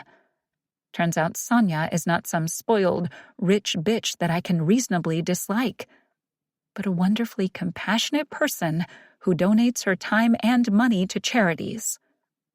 I scroll through the articles about her charity work, building schools in developing nations, hosting Christmas dinner at the local food bank, and stop on one that reads, Heir to the Banks chain of luxury resorts, Sonia Banks donates kidney to stranger. I drain the wine in my glass. It's not like I wouldn't donate an organ to a stranger. I just haven't had the opportunity. This shit is hard. Maybe I have had too many concussions to understand these complicated psychological theories. Sitting on a bar stool at Deke's, a quiet local pub, textbook on the bar in front of me, I read the same page over and over, trying to make sense of it. It's as though my brain can't absorb information that's not coming at me in a perfect spiral going 60 miles per hour. Cliff was the smart one. Born with a heart defect, which was ironic because Cliff had the biggest heart of anyone I knew. Sports were off the table for him. Therefore, he threw himself into academics for our impossible-to-please father. The lines were drawn very early in our childhood. Cliff was the genius expected to succeed in business. I was the athlete, expected to bring home championship trophies. We fell into our respective roles to give my father something to brag about, and constantly struggled for his approval. Until we didn't. Liam enters the pub, and I grin. My high school best friend, live and in the flesh. The last time I saw him was at Cliff's funeral, and I'd been far too messed up to appreciate the reunion. Liam had always been like a second brother to me, and we'd drifted apart since he moved to New York. My weekly golf game with his father, the one I wish I'd had growing up, helps to keep me in the loop about what's happening in his life. "Thought I'd find you here," he says. "Hey, man, heard a rumor you were back in town." I quickly shove the book into my duffel bag. I'm probably going to fail this course, therefore keeping it to myself seems like the least embarrassing option. We fist bump, then share a manly one-armed hug. Liam climbs onto the stool next to me and flags the bartender for a beer. "How's the team this year?" "Going all the way to finals. If I can keep Marcus from staying out late before practice. He's been dragging his ass lately, and I can tell the kid's not getting enough rest. Enough of anything a professional athlete needs to function at his best. I know he's drinking despite my rules, and I hope he hasn't crossed the line into other harmful substances." "Wouldn't expect nothing less," Liam says. "And it appears you are in hot demand at high school career days." I shake my head and take a swig from my beer bottle. Those fucking kids with their viral videos. If Liam, Mr. Anti-Social Media, has seen the video of Haley and me going at it, and not in a fun, clothes-off way, then the rest of the world must have. Not that I'm trying to protect my reputation these days, but looking like a jackass on the internet is something I try to avoid. Doesn't exactly send a good message to the impressionable teens on my team. "I can't believe the two of you are still trying to slit one another's throats," Liam says with an amused chuckle. "She destroyed my career and subjected me to an airport security search. In all fairness, she was banned from air travel for 6 months, too. She started it." I refuse to feel bad that she missed an important event. Her career seems to be doing just fine. That billboard on the highway says it all. "That's mature," Liam says, nodding his thanks to the bartender as a beer is placed in front of him on a coaster. He raises his bottle to mine, and we cheers before he takes a swig. "Look, I'm heading to her party Saturday night. You should come." "I'd rather have another cavity search." "There's someone special I want you to meet." I turn to look at him in surprise. Now it's getting interesting. "You're actually bringing a date to Haley's?" Liam shrugs. "She's cool with it. In fact, she and Sonia have already met." I think about it, then grin. "You know, I think I will tag along. Can't resist a good train wreck." "Seriously, it's not like that," he says. "What Haley and I had is in the past. We're cool." "Okay, man. If you say so." If there's one thing I know about Haley Harris, she is absolutely not cool with the love of her life dating someone else. In fact, going to this party now serves a dual purpose. This Sonia person may need a bodyguard. 4. Haley's daily rule for success. Never ignore your intuition. It's your subconscious having your back. Luxury vehicles pull up outside my house and a valet parks them along the side streets. Guests from movie stars to business professionals to philanthropists, dressed in fashionable clothes, blinged out in expensive jewelry, arrive and join the crowd in my backyard. The party is already in full swing, as I always invite my previous clients half an hour early to instill FOMO in those arriving later. The impression of maybe not getting here early enough to secure my services creates urgency. Everyone wants what they can't have. Beautiful white lights, strung on swaying palm trees, illuminate the yard in a warm, welcoming, but sophisticated glow. A popular local DJ plays the latest hits. A bartender tends the outdoor bar, and servers in black tie rotate trays of champagne. Only champagne is served at a Haley Harris VIP party. Guests mingle and chat around the pool deck. I zero in on one in particular and make my way toward her. Alicia Jamaica, an up-and-coming curvy chic fashion designer whose TikTok shows featuring her creations are garnering close to 100,000 views. Not mind-blowing numbers, but enough to get my attention. Recognizing talent on the rise is one of my more natural gifts. I also want to work with Alicia because I love her designs. They're fresh, fun, and fantastic. Like the jumpsuit she's wearing now. Classic black, off the shoulder, with a cinched waist. Stunning, and shows off her natural curves. "One of your designs, I assume?" I say as I stop next to her. She's standing alone, clutching her champagne glass and looking nervous, slightly out of place. She won't be for long. Alicia does a shy spin, showing off an open back and slightly flared leg. "Can't find anything like this in my size anywhere in this city." "These should be everywhere." "I agree, but investors aren't convinced," she says with a hint of annoyance. I move closer and clasp her hand in mine. "Investors will invest once the rest of the world does." She stares at me with a hint of desperation. "How do I make that happen?" I connect my lifeline to hers and my visionary powers are activated.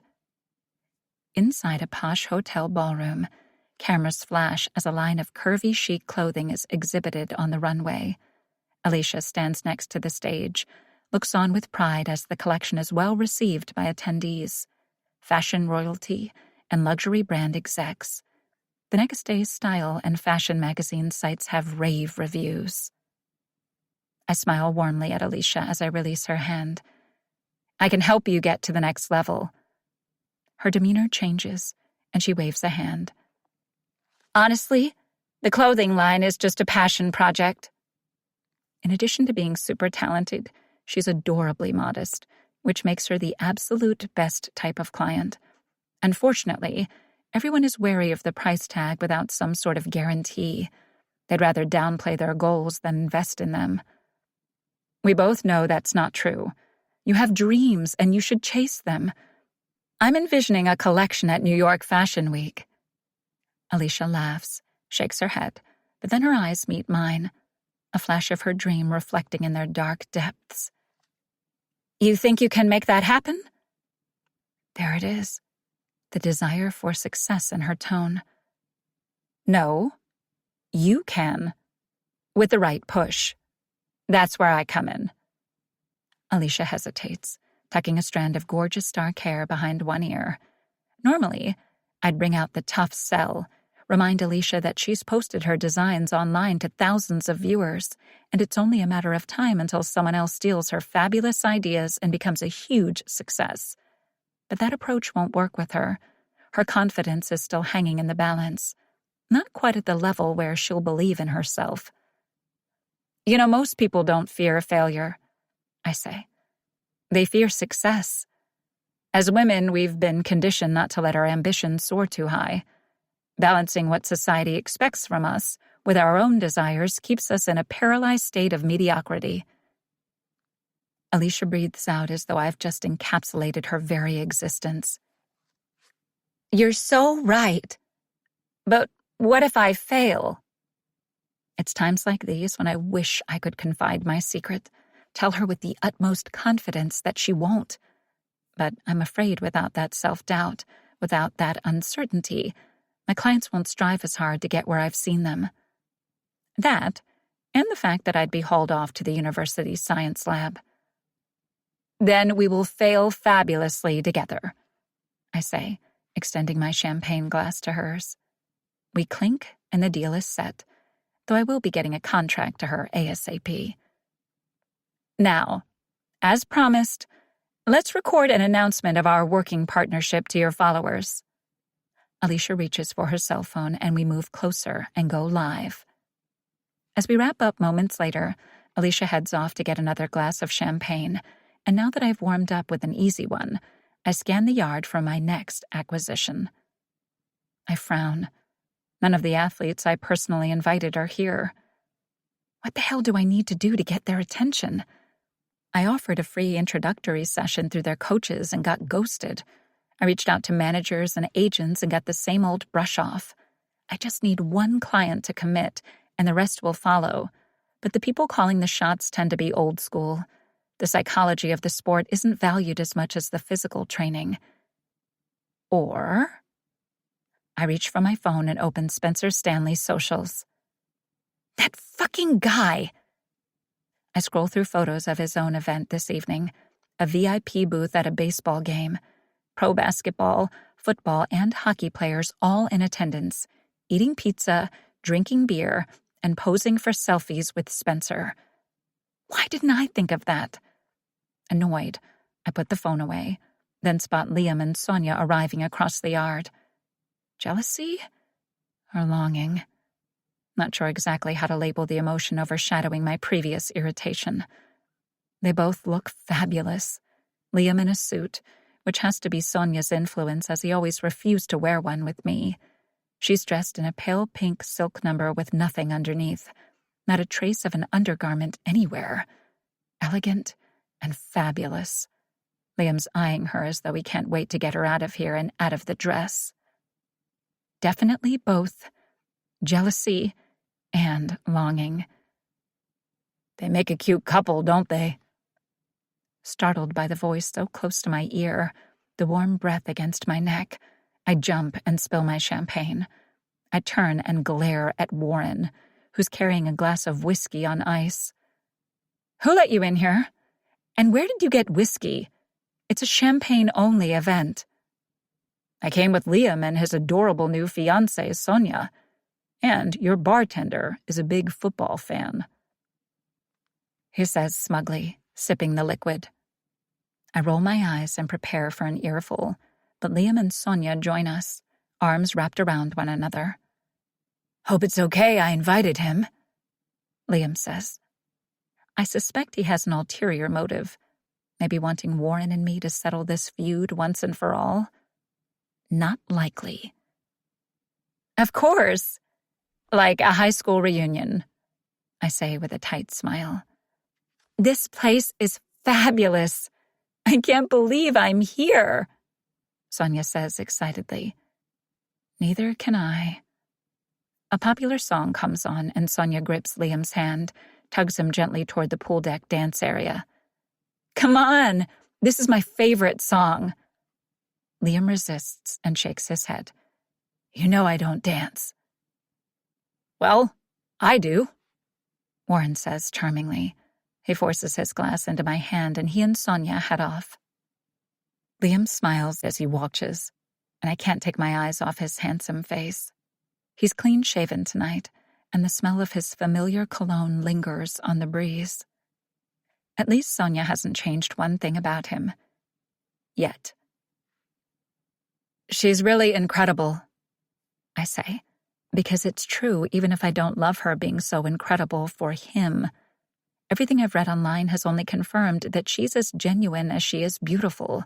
Sure, not everything is as it appears, and everyone has skeletons in their closet. But I'm not sure if I'm up to the challenge of discovering Sonia's. I'm still having trouble believing that Liam will actually go through with this lifelong commitment. How could one woman over 5 months reprogram a lifetime of anti-marriage views? As lovely as they seem together, I give the relationship another 3 months before Liam freaks out and calls off the engagement. She's obsessed with you, and she likes me more because I know you, so thank you for that, he says, sipping his champagne and grimacing at the taste. Does she know you're lying about the whole no dancing thing? I seem to remember your mom putting you in ballroom lessons. He'd hated every minute of it, but his football-obsessed mom had heard that dancing, yoga, and Pilates could make him a better player, so she'd enrolled him in all three, with the added bonus of pissing off her ex-husband.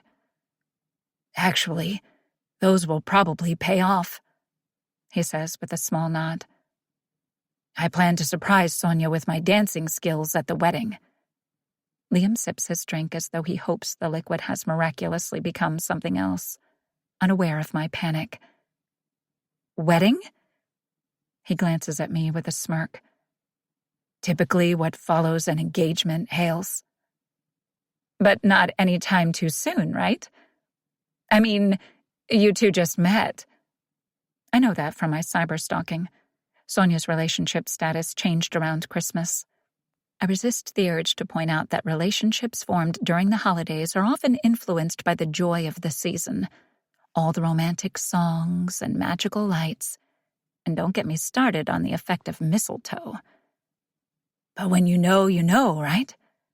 We want to get married before breaking ground on her family's new resort," he says, but there's definitely a hint of resistance in his voice, confirming my suspicions. "We're thinking Labor Day weekend, and we'd obviously love for you to come." That's a big fuck no. "Wow." Too fast. But what can I say? We've only just reconnected. It's none of my business. "I'm so darn happy for you." I gulp Warren's whiskey, and Liam looks at me with admiration. "I'm really happy for you too. You did it, Hales." "You sound surprised." "It's just a wild industry. But I never should have doubted you." Liam touches my hand, and I instinctively turn my palm to connect our lifelines. It's never worked in the past, but maybe with time and distance. Liam sits at a desk, divorce papers in front of him, along with an employment contract termination from Banks Resorts. He looks destroyed and heartbroken. He picks up a whiskey bottle and throws it across the room. It shatters. And so does my glimpse. I stumble back slightly, shocked. I've never been able to see Liam's future before. Not when we were in love. And the realization that the lingering attraction I have for him is more surface level than deep longing doesn't completely surprise me. But what does alarm me is what I saw in his future. To say I'm surprised that his current relationship is doomed would be lying, but actually seeing it? Liam looks at me in concern. "You okay?" Yeah. Great. I fight to calm my racing pulse as I stare across the yard at Sonia, laughing and dancing with Warren. Liam is enamored as he watches his fiancée glow in the string lights reflecting off the pool. The yard spins slightly beneath my feet as I'm spiraling in moral conflict. I should never have looked into Liam's future, but I did. So, what the hell do I do now? I have to admit, I was expecting a replica of Barbie's dream house complete with a topiary H near a swimming pool with a pink slide. But Haley's home is surprisingly tasteful. At least the exterior is. And despite my dislike of the woman, I do feel a tinge of happiness for her. I know that her life hasn't always looked this way. I'd always found it strange that she never had any family at school events or hosted a party as long as I'd known her. She'd kept to herself before she started dating Liam in junior year, and she wasn't like a lot of the other girls at school. Rich, popular, privileged, and prissy. She had a down-to-earth vibe that intrigued me. One day, walking home late after football practice, I saw her boarding a bus heading to the east side of town, so I jumped on and sat as far away from her as possible, just to see where she was heading, and a bit because my protective instincts took over. The east side wasn't a place most 16-year-old girls like to go alone. When I saw her get off the bus and climb the stairs to a rundown apartment building, it confirmed my suspicion that there were things Haley was desperate to keep hidden from her friends and school officials. I never said a word to anyone. I mean, do I think a 5-bedroom, 4-bathroom, 4,000-square-foot home is a bit much for one single person? Absolutely. But I have to hand it to her. She does know a lot of influential people. As I lead Sonia toward the poolside dance floor, I spot a local politician and his wife sitting with their feet dangling in the pool, and several actors I recognized but wouldn't be able to name if my life depended on it were standing near the bar. There are so many important people here, Sonia says, sounding almost giddy. The Sonia Banks is here. So I'd say so, yeah, I say with a wink as we start to dance to the hip-hop beat. I met her an hour ago, and already I think she's fantastic. The fact that she's intimidated to be here says a lot about her. She's the heir to a luxury resort chain, and yet she's unpretentious and sweet. Liam is a lucky guy. This relationship definitely fits him so much better than the one with Haley. I look across the yard, and an odd feeling strikes my gut as the two of them laugh and chat together. According to Liam, they haven't really kept in touch over the years, but they look a little too comfortable. The uneasiness is for Sonia's sake, obviously. I mean, Haley's hot, especially in the knee-length pale blue dress with a high neckline that accentuates her curves and shows off a classy, modest amount of fantastic legs. But she's far from my type. Sonia catches my gaze and sighs. I have a lot to live up to, don't I? Damn, is that what she thinks? Sonia, believe me when I say this, there's no competition. She laughs gently as I take her hand and spin her around, sounding genuinely relieved to hear it. You're Liam's best friend, so I'm going to trust you on that. You should. I've known Liam since we were 5 years old, and I know he's totally in love with you. My gaze locks on Haley, and the unsettled feeling refuses to subside. She's standing just a little too close, and Liam's a little too fixated on her. I spin Sonia again so that she doesn't have a view of it. What's the deal with you two? She asks. I mean, I heard about the airport incident, but that was a while ago. Not long enough. It's more than that. She just... What?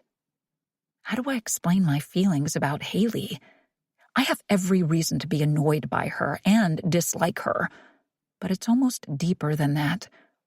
I can't really understand the feelings she evokes, and it's best that we steer clear of one another. She's just aggravating, and I don't know why. She's just like, ugh. I clench my fists and shake them. You know? Honestly? No. I think she's so fantastic. Then her marketing is paying off, I say, sending another glance Haley's way. She takes a sip of my whiskey, and another wave of unlabeled emotions swirl through me. Primarily annoyance. Get your own unauthorized whiskey. But also the same slight arousal I felt around her at the high school when I see her lick the rim of the glass to catch the drops. Apparently, my biggest turn-on is irritation. You don't believe she deserves all the hype? Sonia asks. She's made a huge success of herself, and good for her. I shrug. I don't know. I just think this whole influencer life coach thing is a scam. I mean, she's essentially helping rich people get richer. Sonia eyes me with a hint of a sly smile. That's what she portrays online. What do you mean? I'm curious, despite my better judgment. She only posts about her professional clients, but she's worked with a lot of people from all walks of life. She once helped a veteran who'd been living in Santa Monica and experiencing homelessness to launch a transition program. Okay, so that's a little unexpected. And she helped a single mom start a daycare chain in Santa Clarita after her husband died. At no charge, by the way. Sonia casts an admiring glance toward Haley. She doesn't publicize those things. Damn, that's actually pretty cool of her. I force away any admiration I might be inclined to entertain. Safer to keep my preconceived notions about her in check. She may do some altruistic work, but it doesn't diminish the fact that she essentially manipulates people into believing they need some secret wisdom only she possesses to succeed in life. We continue to dance, but as the song comes to an end, my gaze shifts across the yard toward Haley and Liam again. They've moved slightly closer, and their faces are illuminated by the white backyard lights overhead. There's a moment, something between them. Their gazes locked on one another, Haley's hand resting casually on Liam's. A long beat. Then Haley swings her gaze back this way as though sensing they've been caught in a moment, and it's then that I see it. The same look on her face from that day at the airport. Right before she blew up my life. 5. Haley's daily rule for success. When in doubt, pro-con it out. I sit at my desk far too early the next morning, clutching an espresso like a life raft. The document open on my laptop is labeled Pros/Cons of Messing with My Ex's Personal Life. Pro/conning it is a simple yet effective exercise I have all my clients do when making major decisions. If the pro list outnumbers the con list, they're reassured that the advice I've offered is in line with what they hope to achieve, and they go for it. Of course, the weight on both sides of the pro/con equation needs to be balanced. Reasonings for a decision can't be less impactful than the ones against, making them superfluous, just as the reasons against can't be intangible things like fear. The blinking cursor on my laptop screen waits for me to add something to the con side. The pro side is filling in quite effortlessly. Stop Liam from heartache. Obviously, the main objective. Stop Liam from damaging his career. Also a big one. Help Liam and Sonia save money. Weddings are ridiculously expensive. Ensure extended family aren't collateral damage in the eventual breakup. I know firsthand the loss of the family unit can be as heartbreaking as the loss of the relationship. Liam will be single and available again. I sigh and delete the last one. That would be more for my benefit than his. I need to remain a neutral third party, and besides, that glimpse means I'm no longer emotionally invested in a future with Liam. Seeing him again after so long, and the nostalgic feelings of once being head over heels in love with him, had clouded my judgment, temporarily. What Liam and I had is firmly in the past. Now, I just want to help in the most platonic sense. I click on the con side and think, why shouldn't I interfere? It's none of my business. Since when have I ever let that stop me? I delete the con. It's circumstantial, not based on fact. I pause and think, there have to be other downsides. If I'm caught sabotaging, Liam will stop speaking to me. Again, seems more about what I have at risk. I delete it. I need at least one. Otherwise, it feels like I haven't tried hard enough. I always tell my clients that no matter how fantastic an idea is or how positive it seems, there is always a downside, and if it's not acknowledged and explored early, it will no doubt be the thing that resurfaces to bite them in the ass. Think, Haley, think. I tap my fingers on the desk and really dig deep. Why should I allow Liam to marry a beautiful, sweet, thoughtful heiress despite the inevitable disastrous outcome? Why is it better to sit back and be a silent observer in this volcano bubbling to the surface that will eventually erupt? Why would it be better to pretend I'm in complete support of this union, even though I know it won't work out? All that's coming to mind is, why would anyone do that? I need to think of it a different way. What good comes from failure? What is learned? I got it. I sit forward and type. Liam may not grow as a person if he avoids deep sorrow and regret. He may not learn from the life lesson this experience will provide. I smile. There. No one could argue that's not a big one. Actually, that's technically 2. I break the bullet points apart and count. 4 pros, 2 cons. After much deliberation and sincere soul-searching, guess I have my answer. Let Operation Breakup commence. But first, I delete the document. You never, ever keep the list, because as I remind my clients, things did not end well for Ross Geller. Is it fair to say I'm taking out my hangover on the team? Absolutely, but they'll be better players for it. Sunglasses on, head throbbing and feeling like death, I stand at the edge of the football field. Going to Haley's party last night had succeeded in pissing her off and ensuring Sonia's safety, but the after-party drinks at Deke's with a happy couple had been a bad idea. Getting home after 3 and getting up at dawn to submit my final course paper before practice has me feeling my age. I grab the whistle around my neck and blow 3 consecutive toots, then wince as the piercing sound hurts my brain. I wave a hand in the air, motioning for my 11 senior players to start the drill again. Grumbles and profanity all around. "Come on, coach! It's like 100 degrees out here," Marcus says, removing his helmet and pushing sweaty dark blonde hair away from his forehead. It actually is almost 100 degrees out here. This spring has to be breaking heat records, and the humidity is not helping my nausea. I could use 5 minutes in the shade. 5-minute break, I yelled to the team. The teens rush off the field to get hydrated, and I wave Marcus toward me. He grabs his water bottle and takes a swig as he approaches. "What's up with you? You're slacking out there." "Could say the same to you. Looking kind of rough today, coach," he says. "I'm not the one who has to impress scouts next month." I haven't had to impress anyone with my on-the-field skills in 2 years. Not sure I could anymore. The career of a professional athlete is even more fleeting than youth. 2 years out of the game, I've gone soft.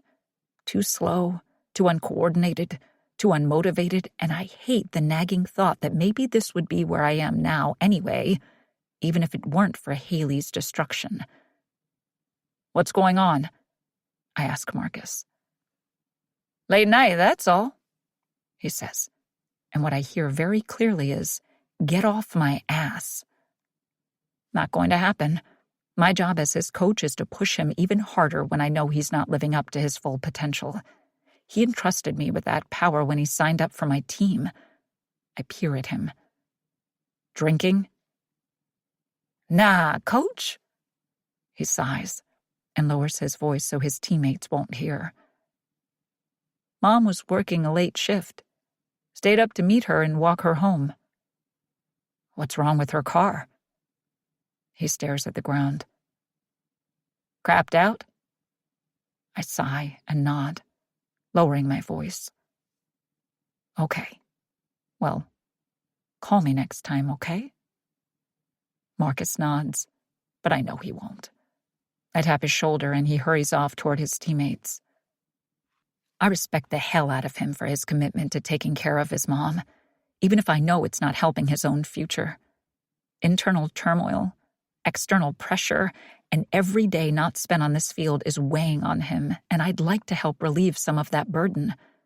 But it's not my place. All I can do is hope people are right when they say tough times build character. I reach for my bottle of Gatorade, take a swig, then nearly choke on it as I see Haley walking across the field toward me, carrying 2 coffees. She's dressed in professional clothing, a slim-fitting pencil skirt and a loose blouse that blows casually in the wind to reveal just a hint of a lacy bra underneath. Her hair is pulled back in a messy bun, but several strands have come loose and fly across her face in the breeze. Completing the look are sky-high strappy heels. She looks like she stepped from the pages of Forbes magazine. Despite this sweltering heat, she's not wilting one little bit. I glance at my sweat-covered shirt and quickly do an armpit smell check as she strides toward me. Then stumbles on the grass. Coffee sloshes out of the cup as she quickly regains footing. Underneath it all, Still the same klutzy Haley Harris from high school.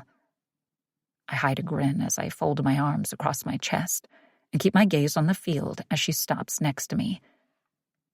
Aren't you afraid of ruining your shoes? It's okay. I've worn these twice already, she says sarcastically. I raise an eyebrow beneath my sunglasses. Up close, she's even more perky and polished. No sign of a hangover. I saw her consume copious amounts of champagne the night before. Not that I was watching her. She just has an annoying way of drawing my eye. And after the exchange I witnessed between her and Liam, I was keeping an eye on things, so I don't know how she's so lively this morning. What do you want? I ask when the reason she's here isn't immediately forthcoming. Haley extends a coffee cup. Brought you a coffee. With or without arsenic? Why? She sighs at my suspicion. Look, I know we haven't always seen eye to eye, but I thought it was time to kiss and make up. I ignore the outstretched cup, despite the tempting scent of caffeine escaping from it. I'll assume you mean figuratively. Hobbs. Come on, Warren. Our friend is getting married. Things don't have to be awkward, she says, as though I'm the one being petty. I'm not awkward, and he's my friend. Your ex. Why they still talk? I don't know. A breakup by definition means to break apart. They should be staying far apart, not pretending their history doesn't matter. This never works out. In my limited relationship experience, I can't shake the interaction between them the night before or my gut reaction to it. But damn it, the coffee smells too good. I snatch a cup from Haley and gulp, burning my mouth. Be careful, I asked for extra hot. The warning comes a little late, and I shoot her an annoyed look. She can't even pull off a truce gesture without fucking it up. Look, even though Liam and I are not together anymore, I still care about him, and I'm worried. She pauses. Does he seem happy to you? I turn to her and lower my sunglasses. Happier than he's ever been, I say pointedly. Her face twists into this mix of annoyance and a hurtful pout, and damn if it isn't the most adorable expression I've ever seen. The thing about Haley is she doesn't hide emotion. Happy, sad, frustrated, confident, or pouty, it's on display. I find it irritatingly refreshing that I always know what she's thinking, feeling, and where I stand with her at any given moment. I've never experienced that with a woman before. Not that I see Haley as a woman in the dateable sense. More like a walking red flag of what to avoid. But the transparency is something I wish for with the other women I date. Not having to be a mind reader would make the whole dating scene a lot easier. Although, truthfully, my ego probably couldn't handle what women were actually thinking of me. But isn't this whole wedding thing a little sudden? She asks, sounding genuinely concerned. There's an ulterior motive. Sure, when Liam first told me he'd proposed to a woman he'd known less than a year, I was a little nervous. But having met Sonia, I can understand. And they say, you know when you know. I don't expect to ever get that kind of clarity, but it's the catchphrase for all lovesick fools. What's your problem with Sonia? I ask. Besides the obvious, she's competition. Nothing. She's amazing, she says quickly, and it sounds like she means it. But Liam always wanted New York and skyscrapers and to make a difference with his architectural designs, limiting environmental impacts, not luxury resorts. His plan was never to stay in California. Ah. You mean his plan was never to stay for you? Haley pouts again, and damn, her mouth looks better in that position than any other. Maybe we should actually kiss and make up. This isn't about me, she says. Ha! Since when? Sure it is. You thought you were getting a second chance when he came back. The reality is Liam has moved on. They'll mess this up for him. Haley rolls her eyes and scoffs. How on earth could I mess this up? I don't know. It's just a gift you have, I say, and notice that the team are staring at us from across the field. I can hear their dirty teenage minds at work as they grin and check out Haley. I check my watch and call them in. That's it for today, guys. It's hot as hell. Go cool off. See you all on Tuesday. They all look thrilled by the practice being cut short and start casually tossing around the football and play-tackling one another. Sure, now they've got energy. I turn to Haley as the teens mess around on the field. As much as it's been a pleasure seeing you 3 times in 1 week, I gotta go. Who's the lucky lady about to be left disillusioned and disappointed? Ah, there we go. Back to insults. It's a relief to have the universe's balance restored. Actually, I'm meeting the perfect couple for lunch. I bend to gather my things, and out of the corner of my eye, I see it. But I'm too late with a warning. A football flies through the air, sailing straight toward the side of Haley's head.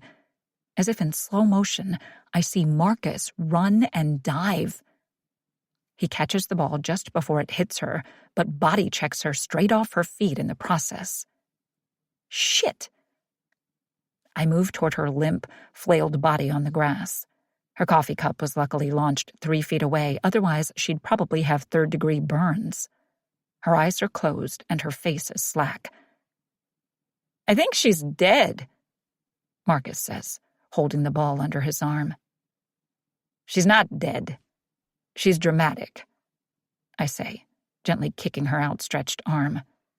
Hailstorm! Get up! Marcus shoots me a look at the insensitivity, then bends next to her. He shakes her shoulder gently. Hey, lady, you good?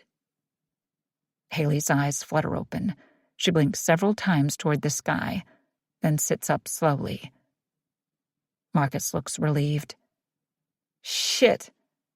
Sorry about that. He stands and extends a hand to help her up. Haley reluctantly accepts it as she gets to her feet. She still looks slightly dazed as she stands there, almost in a haze-like state, but then she drops Marcus's hand as though she's been torched. Her expression is suddenly one of conflict and fear. She takes several steps back. You cool? Marcus asks her. Fine. She stammers awkwardly. She stares at him for a long beat, an odd look on her face. Stay out of trouble. She finally mumbles.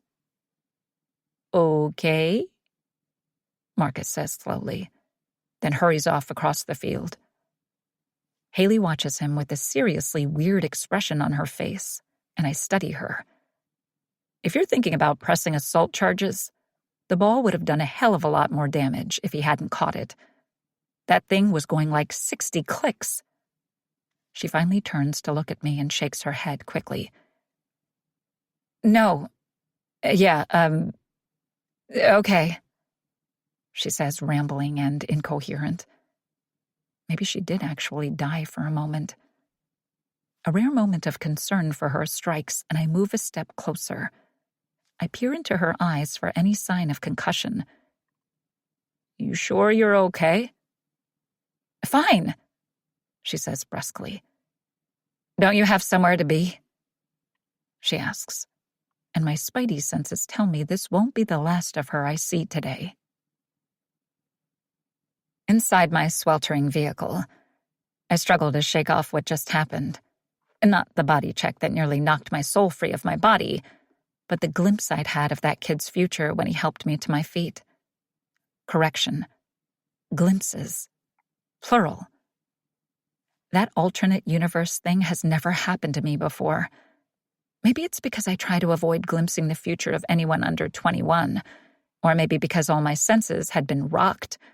Or maybe it was because his future is still undefined. But I'd seen 2 variable futures for this kid. One, fantastic. One, not so much. I wonder if Warren knows. He climbs into his Jeep across the gravel lot, and when he pulls into traffic, I follow close in my convertible. What would I even say to him? He'd never believe me anyway. I struggle with the moral dilemma as I follow him. The kid could obviously use some guidance, but I don't take on minors for good reason, and the dual glimpse has me freaked out. I'm hoping it's a one-time occurrence, so I shake it off and focus on keeping Warren's Jeep in sight through the traffic. Right now, I have enough to deal with. One problem at a time. I've decided meddling is the right course of action, but Liam and I aren't all that close anymore. After my party the other night, who knows when we'll see one another again. Now that he's engaged, hanging out with me is probably last on his agenda. Sonia likes me, but let's be real. No woman truly loves the idea of her fiancé being besties with his ex. So, getting on the inside to stop his wedding poses a bit of a challenge. I was hoping with Warren on my side, he could help me talk sense into Liam. But apparently, he's Team Sonia. No surprise there. At my party, the 2 of them had danced and laughed the night away. Not that I was watching, but Warren's annoyingly loud laugh seemed to fill my yard, and there was no escaping him. He seemed to be keeping an eye on me. Any time I was near Liam or Sonia, he was there too, like a shadow. It was difficult to get a read on the couple with Warren so close. To say my game had been thrown off after my glimpse into Liam's future would be an understatement. I totally neglected the other potential clients in attendance. At least I'd verbally signed Alicia before everything went to shit. A few moments later, Warren's Jeep pulls into the parking lot of Malibu Moon, so I pull my convertible into a space several feet away. I see him remove his t-shirt, and my mouth dries slightly at the sight of his tanned, muscular body. So, the forearms aren't the only noteworthy feature. He may not be a pro athlete anymore, but his body sure as hell didn't get the memo. I eye the toned chest, wide shoulders, and the six-pack abs. It's easy to see why women could overlook his personality. He reaches into a bag for a new shirt and puts it on. Then he gets out and goes inside. I wait a second before doing the same. Inside the hip cafe full of Gen Z ordering elaborate drinks over blaring pop music, I see Warren slide into a booth across from Liam and Sonia. I pretend to scan the drink menu at the counter, then casually glance around. I spot the group and approach the table. "Hey, friends! What a coincidence!" His arm draped against the back of the plush booth seat. Warren sighs as he glares up at me. "Did you follow me?" I scoff laugh at the ridiculous, true suggestion. "Don't flatter yourself. Needed a caffeine fix after my coffee got knocked out of my hand by a wild ball," I say tightly. "Well, if you hadn't been standing in the way, it wouldn't have happened," he counters. Across the booth, Sonia looks mildly amused by our heated exchange, as though she senses chemistry. She's totally 100% wrong, but I can't even be bothered to entertain the thought right now. I'm on a mission. I need to get myself invited to this lunch. Liam looks back and forth between us. "What's going on?" "Haley's suddenly obsessed with me," Warren tells them. My mouth gapes. "Hardly." "Haley, why don't you join us?" Sonia says politely, gesturing for me to have a seat next to Warren. That was easy. Thank you, Sonia. You may be an ally in your own demise yet. A stunning ally. She's wearing another pale-colored sundress that accentuates her tanned skin to perfection. Fresh-faced, hair in a messy bun, her casual Sunday brunch look is arguably her best look. I bet her messy bun is actually a messy, pulled-together look and not the 20-minute exercise mine was. "Oh, I'm sure Haley's rushing off to a meeting with a client. No rest for the wicked, Warren says, sending me a look that says, beat it. I refuse to let him throw me off course. If he won't help me save Liam from making the biggest mistake of his life, then I'll find a way to do it on my own. Actually, I am. But I have a few minutes. I motion for Warren to slide further into the booth. He begrudgingly moves less than an inch. I sigh and place half an ass cheek on the edge of the seat, struggling not to fall out. I place my forearms on the table and lean forward, my thighs burning in the half-squat position. I hide my pain as I smile brightly. So, what were we talking about? Warren has generously offered to throw us an engagement party, Sonia says excitedly, wrapping one arm through Liam's and cuddling closer. The two share a look of love that if I didn't know better, I'd swear was the real deal. But I do know better. They may seem happy now, but it won't last. I frown, turning to Warren. You're hosting an engagement party? Yes. You? Yes. And Mr. I hate all things commitment? Warren swings toward me and I nearly fall out of the booth. For the last bloody time, yes. Isn't your business built on you being a good listener? His gaze burns into mine. I glare back at him. Damn, his eyes are really blue and the color seems to intensify when he's all charged up like this. Do other people have this effect on him, or am I the only one? He's usually so chill, and yet I seem to be particularly skilled at bringing out this version of him. Should I take it as a compliment? As our gazes lock for far too long, something in his expression changes, and while I can't define it, I'm definitely uneasy enough to be the first to look away. He may have won this silent battle of wills, but he won't win the war. I turn my attention to Sonia and Liam. Why don't I help him? No thanks, Warren says. I ignore him and continue my pitch to the couple. We can host it at my place. Across from me, Sonia's face lights up. I have a house, Warren says. A sad and pathetic smelly man cave doesn't exactly scream happily ever after, I say with a wild, dismissive wave that nearly smacks him on the cheek.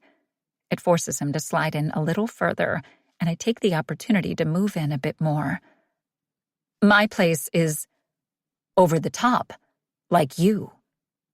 Warren turns toward me, and for what feels like the millionth time, we square off. I grip the edge of the table so as not to fall out of the booth, refusing to back down. Why? Because I have matching dishes and don't use a ping-pong table as the dining room set? From the corner of my eye, I notice Sonia sending Liam a worried look. I'm sure she's kidding, he whispers in reassurance. It's called multi-purpose furniture, Warren says to me. Okay, maybe not, Liam whispers to Sonia. It's called cheap and sophomoric, I tell Warren. Another sizzling stare down. I wonder what it would be like to spend 5 minutes with Warren when we weren't bickering. Probably not as exciting. Sonia squeezes Liam's arm. We think it's a good idea, he says quickly. It will be a great way for you two to figure out how to get along before the wedding. Fantastic, Warren mumbles, knowing I've won this one. Fantastic, I say with a beaming smile, because, well, I won. Though moments later it's tough to keep the smile plastered on as Sonia recounts the story of how she and Liam met. There I was, soaking wet on the side of the street, when this taxi stops and Liam rolls down the window and offers to share his ride, she says. I lean my elbows on the table, my thighs completely numb by now, and look completely engrossed in the romantic meet-cute story. Liam stares lovingly down at Sonia. What could I do? Couldn't leave her out in the downpour. Only turns out we were heading in different directions, Sonia says as though it's the cleverest twist of fate ever. Obviously, I missed my meeting, Liam says, and there's a hint of regret only someone who knows him well could decipher. I frown, doing the math in my head to calculate when this union might have occurred. Is that why you lost the build contract you were working toward before Christmas? As I said, Mr. Jensen keeps me posted. Liam looks surprised that I know about the long hours and incredible work he put in to secure a meeting with his dream firm in New York to design a city community space. Not only do I know about it, I may have asked a former client of mine who's in business development to put in a good word for Liam to help secure the meeting. It may have been somewhat counterintuitive to the possibility of a second chance, but if my ex wasn't happy here in California, I still wanted him to be happy and successful following his dream across the country. Liam's smile is definitely forced as he says, I didn't lose it. I backed out. Sonia squeezes his arm and sends him an almost grateful look as he continues. Once Sonia and I started dating, her father's company offered me a contract I couldn't refuse. To build resorts. All makes sense now. Best decision I ever made, Liam adds quickly. I call bullshit. I go to speak, but Warren interrupts. Got the girl and the amazing career opportunity. Win-win, he says in an attempt to wrap this up. Sonia's phone chimes and she glances at it, then turns toward Liam. Oh, we have to go. We have an appointment at the jeweler's, she says. Liam's expression is slightly tense as he nods. I know he's still thinking about that contract he gave up. Rings? Wow. Really committing. Everyone looks at me, and I laugh. Kidding. As we all get up to leave, my legs nearly give out thanks to painful pins and needles as blood returns to my lower limbs. I hold the table for support as I try to shake feeling back into them. I'll pay the bill, Liam tells Sonia, and he and Warren walk away toward the counter. Alone, Sonia approaches me and lowers her voice. Hey, I was, wondering if you might have any openings. I frown. For coaching? I could use some advice, she says nervously. I doubt that. Sonia Banks is the most polished, confident, put-together woman I've ever tried not to like. Besides, as the heir to the Banks Resort's family legacy, I'm sure you have things pretty well figured out. Or things have been perfectly figured out for her since birth. Either way, she'll be fine without my help. Believe me, I don't, she says. And damn it if I don't like her even more for her sincere vulnerability. Why does she have to be marrying and divorcing my ex-boyfriend? Oh, my schedule's a little full. I obviously can't coach her. Too much of a conflict of interest. I get it, she says, nodding disappointedly. You're in high demand. I hesitate. Conflict of interest, or just another step in my plan to stop the wedding? It might be challenging to get close enough to Liam without raising any red flags. But Sonia was coming to me. You know what? I can fit you in, I say, as though I'm doing her a huge favor. Let the record show this is not my fault if it backfires. Her eyes light up. Really? Absolutely. Glimpsing Sonia's future might shed some light on the situation, and on another level, I'm actually curious to see why Sonia Banks could possibly need my career advice. She links her arm through mine, and from the corner of my eye, I see Warren watching us. Suspicion appears on his face, and I need to be careful.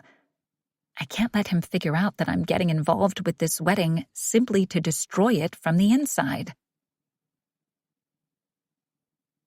6. Haley's daily rule for success. Treat your competition with the respect they deserve. They are challenging you to be the best version of yourself. Big congrats on the Leywood deal. Keep hustling.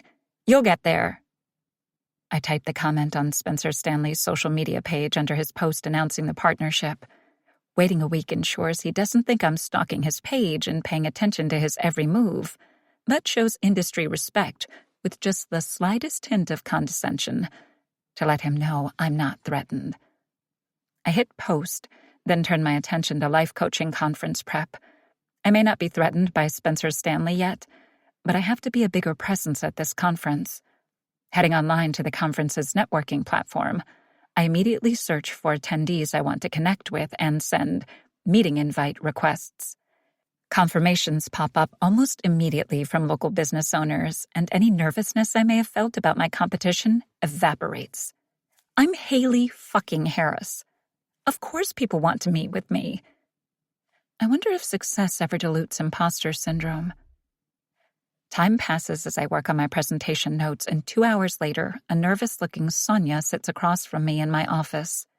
She's dressed in a black business suit and white blouse, her hair coiffed in a tight bun. Professional. I, too, dressed for the part today in my favorite charcoal suit, electric blue blouse, and matching sky-high power heels, which my feet are regretting, but they've already done their job. Sonia's been eyeing them as she's been waiting for me to shut down my conference prep. Shoes are like a secret language between women, not just an accessory, but a way to connect through fashion. Similar taste in shoes indicates compatibility like no extensively researched test can measure. How can I help? I ask. This feels silly to say out loud, she says, playing with a tennis bracelet on her wrist. I recognize the power move and applaud the effort. Toying with the expensive accessory indicates she's humble enough to seek my advice, but a quiet reminder that she probably doesn't truly need it. Say the wrong thing, and my value will quickly be diminished in her eyes. The first step in manifesting is putting the desire out into the universe. I wave the words out of her as though I don't have time for lack of confidence. She sits straighter, chin raised, and announces, I want to be an actress. Definitely not what I was expecting. Not that she's not stunning and enigmatic enough to be a star. She just seems a little naive, which is odd for a woman surrounded by mega-successful professionals her entire life. Hollywood would eat her alive with her current sweet, genuine nature. An actress? Okay, I say slowly. Sonia lets out an incredulous laugh as though vocalizing it has highlighted the inherent flaws in this plan.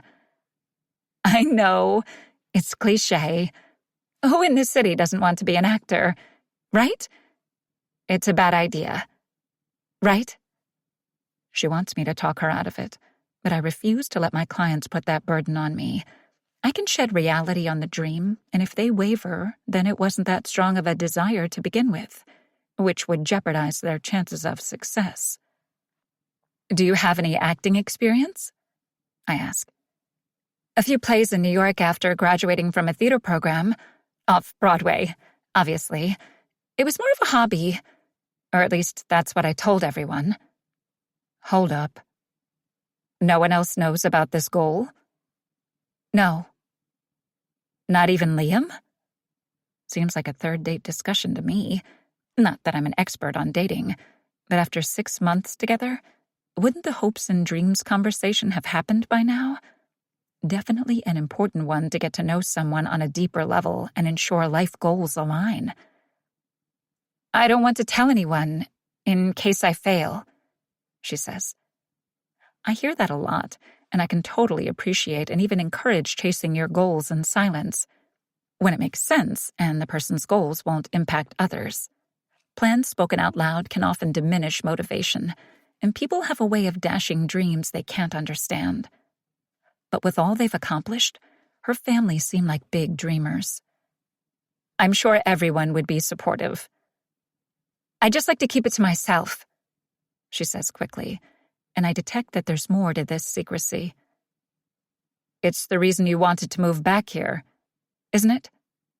This wasn't just about being involved in expanding her family's resort chain. Sonia had another motive for being back here in California. Yes, she says, then quickly, And, of course, the amazing opportunity for Liam's career with a resort build. Of course, I say with a smile and a pause. First things first, let's see if a career in the spotlight is in Sonia's future. One thing I like to do with new clients is some breathing exercises to manifest a mutual connection. It helps me help you better. I've yet to discover a less new agey way to pitch this. Luckily, most clients open to working with a life coach are open to the idea of divine intervention, manifestation, fate, and other intangible paths to success. I stand, move around the desk, and motion for Sonia to join me. She looks almost giddy as she does. You're so incredibly cool. Professionalism gone, fangirling back. While I appreciate the ego boost, I send her a look. Fangirling won't help her be taken seriously in the film industry, where she'll be surrounded by people a lot more impressive and influential than me. Sonia nods her understanding at my unspoken warning. Sorry, reining it in.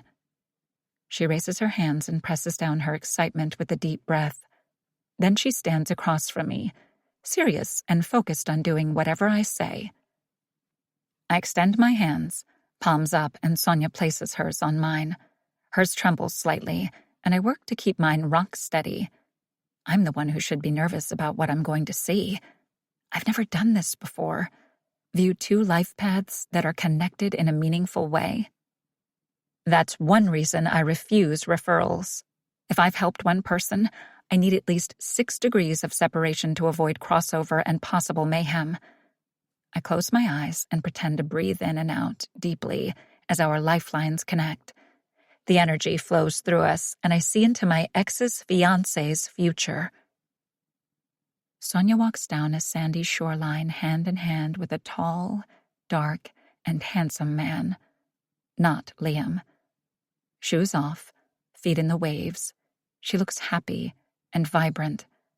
The two pause, and the man takes her into his arms.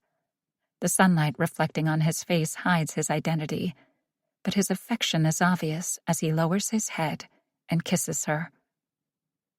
Clearly, future Sonia is not hurt by the breakup with Liam, though I am a little confused about why I'm seeing a relationship update on Sonia instead of the career one we were vibing with. Is she doubting the relationship with Liam? Is it weighing heavy on her heart and subconscious? Or, maybe like Amelia, there is no career to see.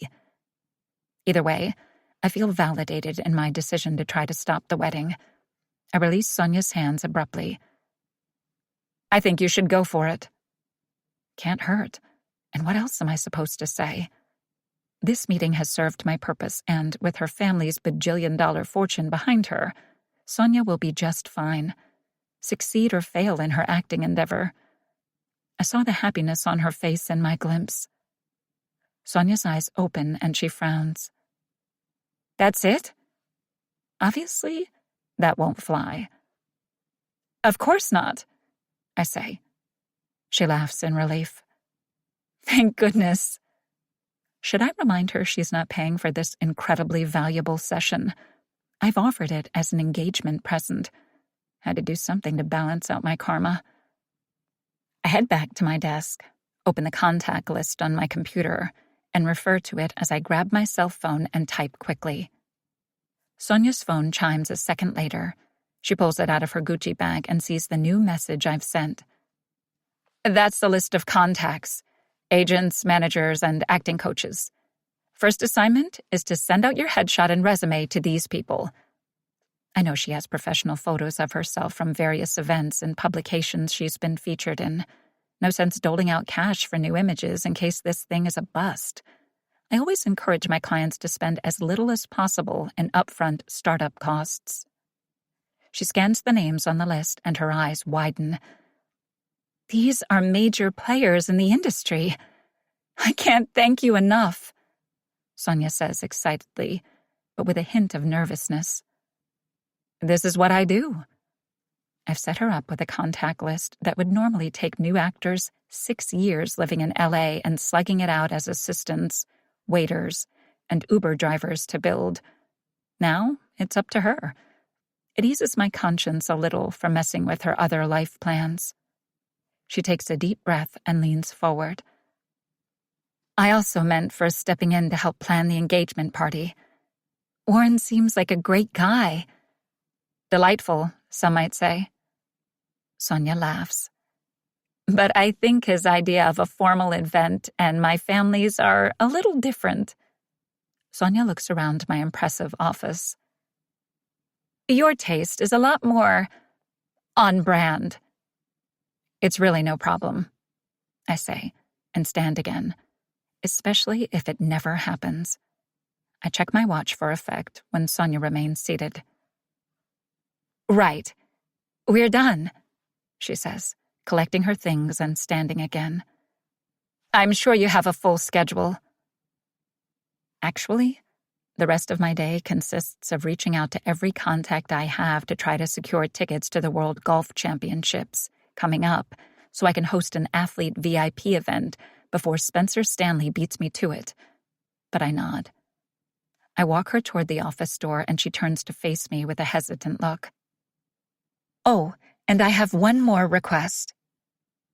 Should I remind her I've just given her a free consultation and a contact list worth millions? I smile expectantly, ready to grant her one last wish. Will you be my maid of honor? Fuck no. I try to stop my eyebrows from rising, but they have a mind of their own. Oh.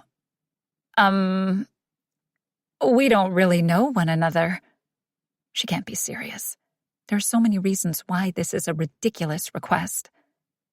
Sonia steps forward and reaches for my hands, but I shove them into my pockets.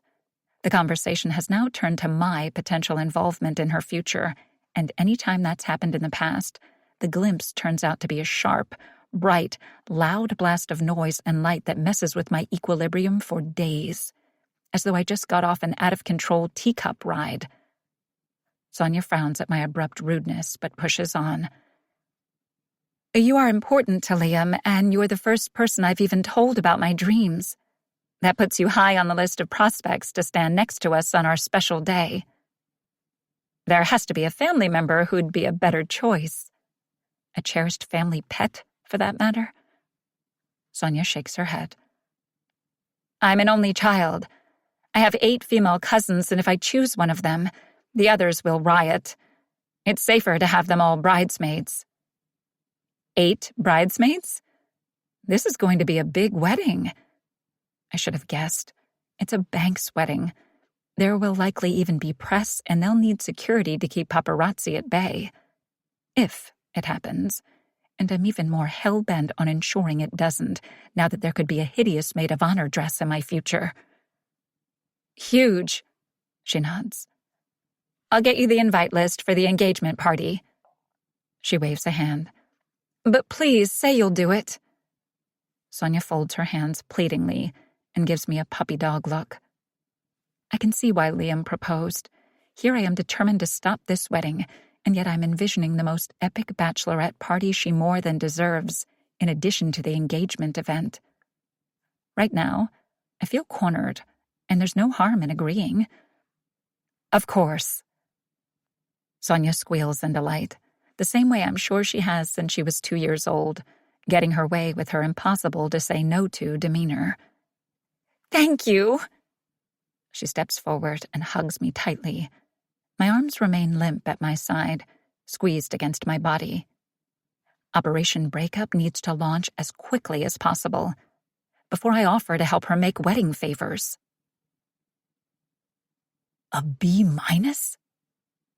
I stare at the grade posted on the sports psychology course site and feel a sense of pride I've never gotten from academics.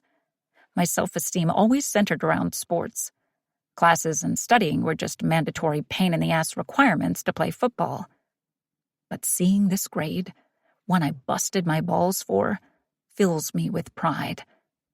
Instinctively, I reach for my cell phone, then stop. It's been 2 years. When will that urge to text Cliff stop hitting me out of nowhere? For brief instances, I forget he's gone, and there's a new voice at the other end of his old phone number. I learned that the embarrassing way when I called to listen to his voicemail message 6 months ago and a woman answered. To say it was a shock to the system would be an understatement. Grief is weird. It holds so many layers and presents itself in unusual ways. I stare at the grade and deep remorse replaces the pride. Maybe if I'd been quicker to start a program like this, I'd have been able to see the warning signs of stress and burnout in Cliff. Maybe if I hadn't been so caught up in my own career and the stardom that came with it, I'd have noticed something was off. If I hadn't been so caught up in my own life, I would have realized Cliff wanted to end his. The grief counselor I saw once after his death said there was absolutely nothing I could have done for him. People at that stage in their decision would find a way. They've made peace with the choice and aren't open to other options anymore. But it's hard not to call bullshit on that. Cliff was stressed, and the pressures put on him by his job as a stockbroker, the pressure put on him by our father, got to be too much. So he turned to alcohol, drugs, gambling. So many signs that he needed help, and I would have spotted them if I'd cared enough to make time to look. Check in on him more. Now I'd give anything to check in on him, and it's too late. But I know he'd be proud of me. He always said I was more than just my play stats. He was the only one who saw me as more than a championship. The only person who was happy to just watch me do what I love to do. My cell phone chimes and I pick it up and read a text from Marcus. Don't need a ride today. Maybe his mom's car is fixed. I hope that's the case. If one of his friends is giving him a ride, it means they'll stay to watch the practice, and that always throws him off his game. He starts showboating and trying to impress and ends up pissing everyone off. I close the computer and grab my gear, then head out. At the football field 20 minutes later, I scan for Marcus, but don't see him warming up with the others. I text him. Dude, you're late. I see the message is read a second later, but no response. I may not have seen warning signs that Cliff was in trouble, but I damn well won't be ignoring them in Marcus. After practice, I drive straight to the Kent home. Maureen's car is parked in the driveway, and I eye it as I climb out and head toward the front door. I wonder if she'd let me take a look at it. I don't claim to be a great mechanic, but it could be something simple. At this point, I'm willing to try anything to eliminate excuses for Marcus to miss practice. We're weeks away from scouts coming, and he needs all the training he can get. I ring the bell and hear the sound of footsteps approaching from inside. I tug the sweaty fabric of my shirt away from my body and run a hand quickly through my hair. Probably should have showered first, but she lives with a stinky teenager, so I'm sure she'll let it slide. She looks surprised when she opens the door, still dressed in her convenience store smock. Hey, Coach. Hi, Maureen. Good to see you. Can I come in for a minute? She hesitates, glancing inside the house. Wish you'd called first. My house looks like a bomb went off inside. I promise not to judge. She still looks uneasy, but stands back to let me enter. The house is spotless, so I'm not sure what she was worried about. Not a thing out of place, and I know Marcus isn't exactly tidy. Coffee? She asks. That'd be great. In the kitchen a moment later, she pours 2 cups of coffee and sets one in front of me with a yawn before sitting across from me. Sorry. Excuse me, she says. Late shifts this week? Double shifts, she says with a nod, picking up her coffee cup and taking a sip. I feel bad for taking up her time, so I get straight to the point. The reason I stopped by is Marcus wasn't at practice today. It's not like him to skip, especially so close to scouting season. I pause. I wanted to make sure he was okay. Maureen sips the coffee again and nods. He had to work. I frown. He's working now? At a grocery store, stocking shelves. News to me. Not that my team are under any obligation to keep me posted about their personal lives, but I thought we were all on the same page regarding Marcus's focus. School, study, football, repeat. He didn't tell me. It was news to me, too, Maureen says with a shrug. But we could definitely use the money, Coach. And you know as well as I do, trying to talk that boy out of anything is useless. How often is he taking shifts? They guaranteed him 30 hours a week, she says. What about school? I'm definitely overstepping, but I care about this kid's future. Stocking shelves would be a waste of his talents, and not finishing high school will limit his future options. Maureen knows this too, and it's not my place to say anything at all. But I feel like the family has entrusted me with Marcus's future in football, and they technically did sign a commitment to the team. He says he can keep the grades up, even if he skips a few classes. I have a meeting with his teachers next week to discuss remote learning for the rest of the year. Damn it. Still doesn't solve the issue of football. I can't move practice times for one player. I sigh and clear my throat. I understand the job is important, but is there some way he could take fewer hours? He has a real talent, and he's so close. She straightens slightly. Look, Coach, I appreciate what you've done for him, but bills aren't paid on dreams. I take a breath. She's right, but it's not just a dream. The kid's incredible. If it was any other player on my team, I wouldn't be sitting here now making this statement, but Marcus is the exception. He really could make it, I say, and feel it in my gut. Otherwise, I'd never raise their hopes. I don't want to argue with her or push, but it's just another month and Marcus could be scouted. A few more weeks. She stares into her coffee cup, conflicted and tired. I'm asking her to help me with something that could change her life, too. Alleviate some of the pressures she's under. He won't listen to me. I need your help with this. She hesitates, then nods. I'll tell him to reduce the hours so he can make it to practice. My gut twists, knowing what that will mean for her. If there's anything I can do, keep coaching my baby and make sure this dream of his becomes a reality, she says pointedly, and I hear the note of warning in her voice. She's trusting me, and I better not fuck this up. 7. Haley's daily rule for success. Do your research so no one can fault your execution. With its Mediterranean flair, the Banks Resort Hotel in Santa Monica is one of the most impressive family resorts along the coast. Whitewashed buildings with terracotta tiles and vibrant color accents, lush greenery, 6 outdoor pools, a swim-up bar, an upscale restaurant serving Mediterranean cuisine, and luxury all-service spa.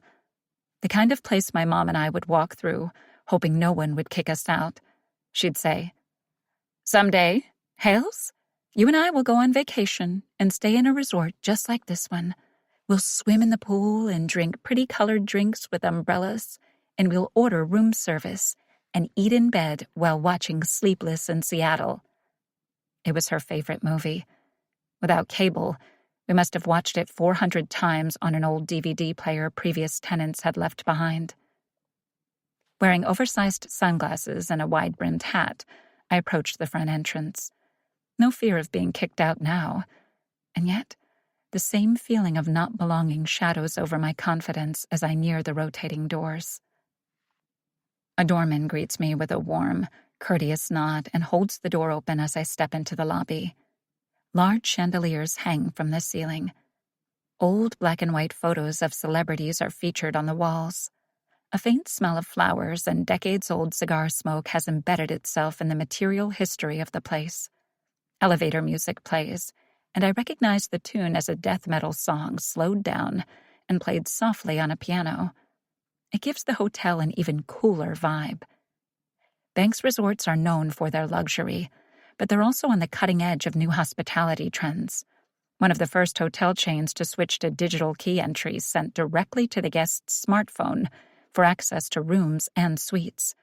Self-check-in stations are in the lobby, but they haven't lost the personal touch as an attendant lingers nearby, carrying a tray of champagne and assisting guests with the process. I walk through the lobby toward the restaurant. The Koi Reserve has 3 Michelin stars. Rumor has it that the chef turned down an offer to work in Paris after the Bankses promised him a baby Bengal tiger. Photos of Pascal Lecroix and the amazing beast hang in the entryway of the restaurant, where a hostess greets me. I carefully check around me before removing the hat and sunglasses. While I have a legit reason to be here, I don't want to run into Liam or Sonia just yet. "Reservation for Harris?" I say. The young woman with a name tag that reads Emily, with flags from 8 different countries, indicating how many languages she's fluent in, checks the reservation system and nods. "Welcome, Miss Harris. Table for 2 near the koi pond. Your guest has already arrived." "Wonderful." She leads the way through the restaurant's interior, past dark mahogany furniture, plush velvet booths, and bar-height tables. A grand piano is in the corner, and the bar features a champagne waterfall and only top-shelf liquor bottles. The smell of their award-winning and astronomically priced seafood dishes wafts from the kitchen. Growing up, I never liked fish, but my mother insisted I learn to eat it. Rich people eat fish. Classy people eat fish. I never knew where she got that from, other than the fact that we could never really afford the nice fish at the seafood counter and always bought cheaper breaded fillets or imitation crab meat. While I can afford to buy any variety I want now, I still don't like it. Outside, near a koi pond, I spot Alicia sitting at a table for 2. A water jug with lemons and lime sits on the table in front of her. She's been here a while, as it's half empty, and condensation covers the exterior of the jug and the wine glass in front of her. Being late is on purpose this time. Once a person reaches a certain level of success, being early or even on time is often viewed as a weakness. Not my rules. I didn't make this up. People view lateness in the highly successful as a power move. I'd personally rather respect my client's time, but I can't give any hint that I'm not part of that elite class who think they're superior. "Right over there," the hostess says. "Thank you." I make my way toward the table, and Alicia looks up and smiles nervously in greeting.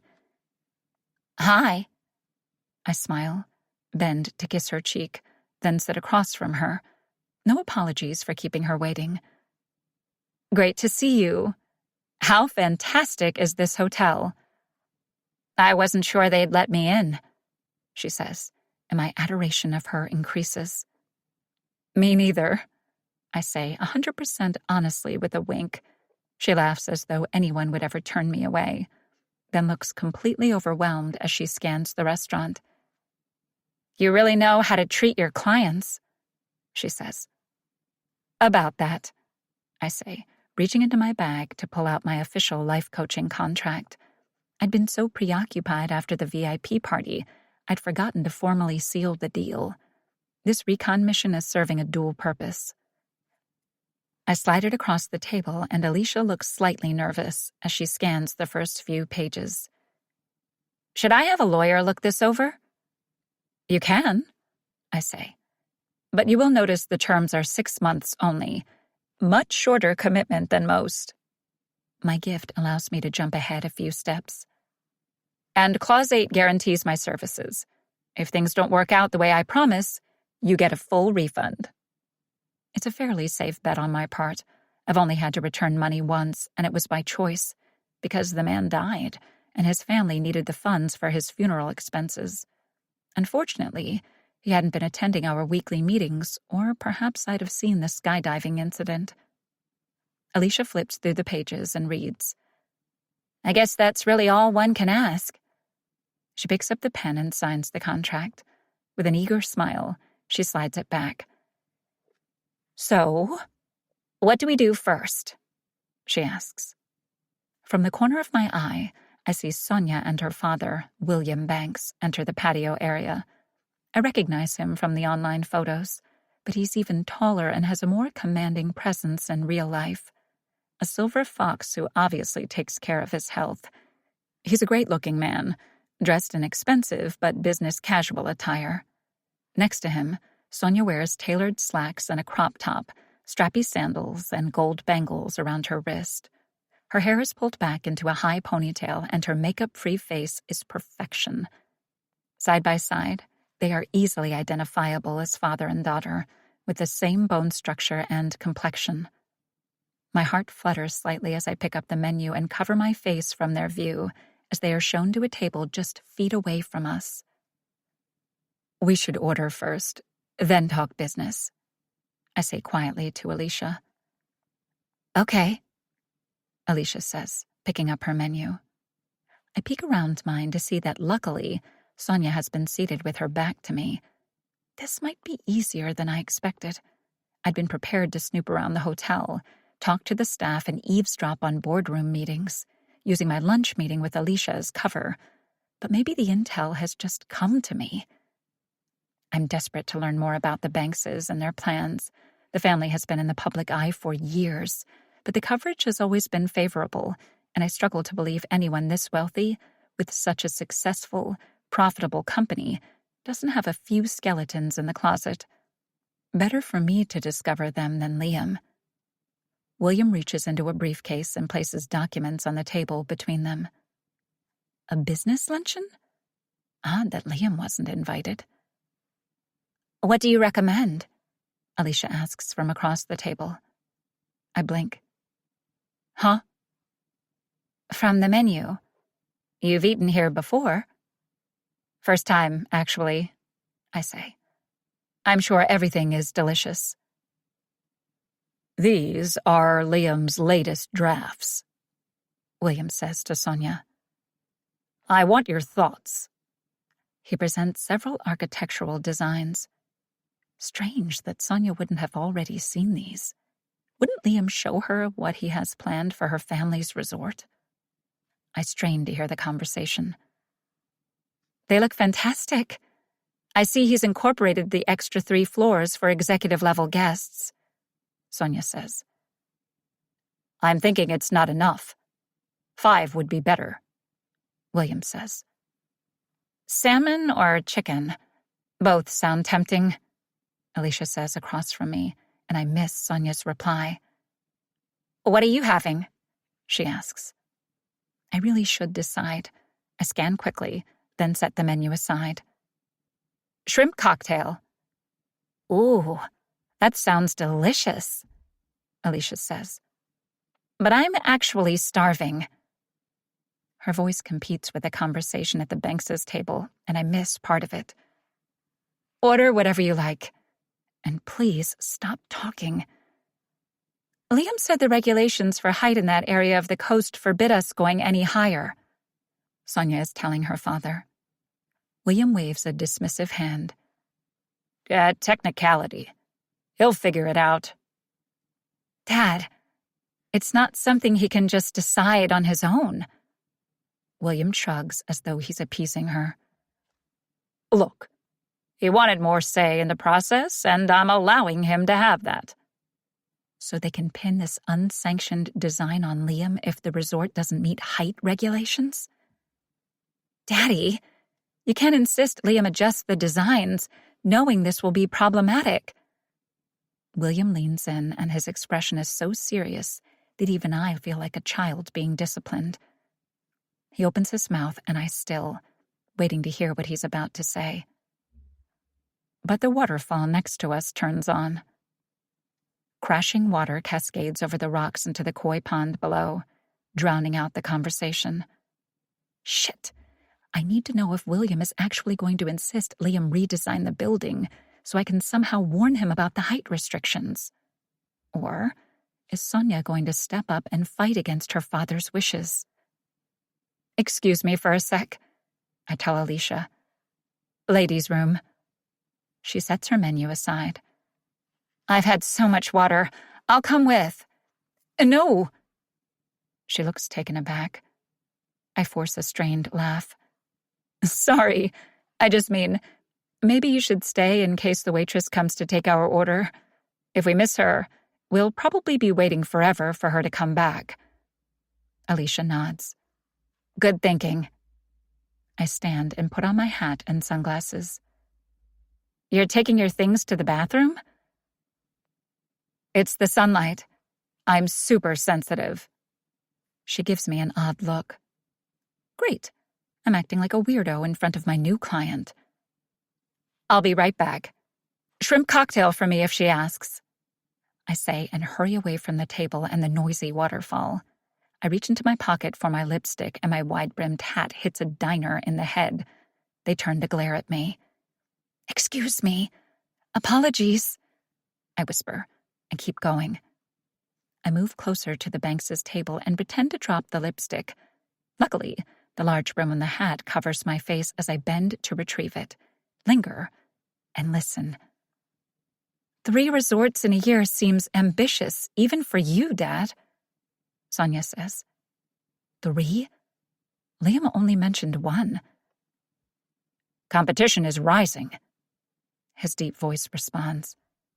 We want to be first to market on some of the newer, innovative concepts. Do you think Liam's up for the challenge? I move closer, listening intently. Will she have Liam's back? Of course. Though we may need to move up the wedding date, she says. My heart pounds. What the hell? 3 months was already too fast. Pushing back the wedding date would make more sense. Whatever you have to do, sweetheart, William says. Business first, remember? Business first, Sonia agrees. I knew there was something I didn't trust about the Bankses. Now, if only there was some way to warn Liam. Whoa! I hear the voice behind me, but it's too late. In my crouched position, a waiter carrying a tray of food doesn't see me. He stumbles over me and the tray launches out of his hands and across the restaurant. It crashes to the floor a few feet in front of me, and the clanging of metal and breaking of glass catch the attention of everyone in the restaurant. I cringe as I slowly glance up at him. Unimpressed, he glares down at me. I slowly get to my feet with an apologetic look. Dropped my lipstick, I say lamely, holding it up. Haley? Great. I turn towards Sonia and her father at their table, plastering a look that suggests this is the biggest coincidence of all time. Sonia? Great to see you. She smiles, but there's a hint of unease in her expression as she scans the restaurant. You're dining here? Yes. A client lunch meeting. You've spoken so highly about the resort. I thought I'd come check it out. William is eyeing me, annoyed by the interruption, and I turn toward him with my most charming smile. You must be Mr. Banks, I say politely, extending a hand. Haley Harris. Sonia nods quickly as though she's forgotten her manners in her surprise at seeing me. Sorry. Yes, Daddy, this is Haley. She's a good friend of Liam's. I know who you are, he says to me. He what now? My smile shifts slightly as it's hard to detect the emotion behind the comment or the steely, locked-on gaze. I Googled you when Sonia mentioned going to your party, he says to Sonia. To me, it's a parental thing. Can't have my daughter attending parties hosted by strangers, he says with a chuckle. But it's mirthless as the waiter cleaning up the mess wipes a blob of tahini from William's shoe. Sorry about that, I say sheepishly, casting another apologetic look at the poor guy cleaning up the mess. I'll be sure to leave a big tip. Lipstick, I say, holding it up again. My hand shakes slightly, and I quickly drop the lipstick back into my pocket. Haley is planning the engagement party, so it's great that you two are getting an opportunity to meet, Sonia says to her father. How's that going, by the way? Not at all. I force a wide smile. Totally under control. Thank you again for everything, she says, and I know she's referring to our secret working arrangement. I wink at her. My pleasure. Anyway, I'll let you two enjoy your lunch. As I walk away, I slowly release a breath. That was close. Haley. The sound of William's voice behind me has a shiver dancing down my spine. I resist the ridiculous, overwhelming urge to flee and turn back toward him. He holds out a business card. Send any engagement party receipts to my assistant. Absolutely not.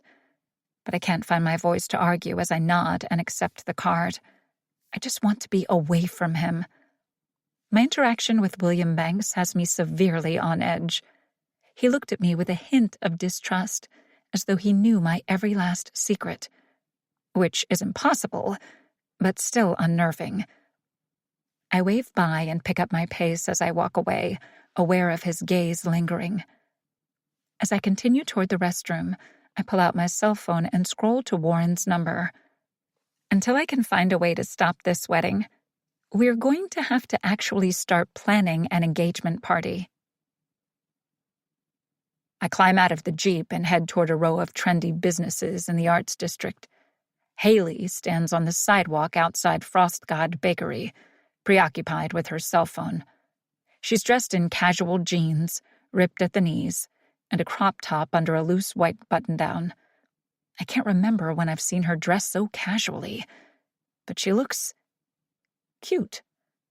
Until she glances up, sees me, then taps her watch as though I'm an hour late. Different wardrobe, same annoying Haley. It's actually only 10 minutes, and I would have been on time if there had been any available parking in this area of town midday. Of course, I'm not going to tell her that. I have a reputation as a sloth to uphold. Okay, Hailstorm, let's get this over with, I say, stopping in front of her.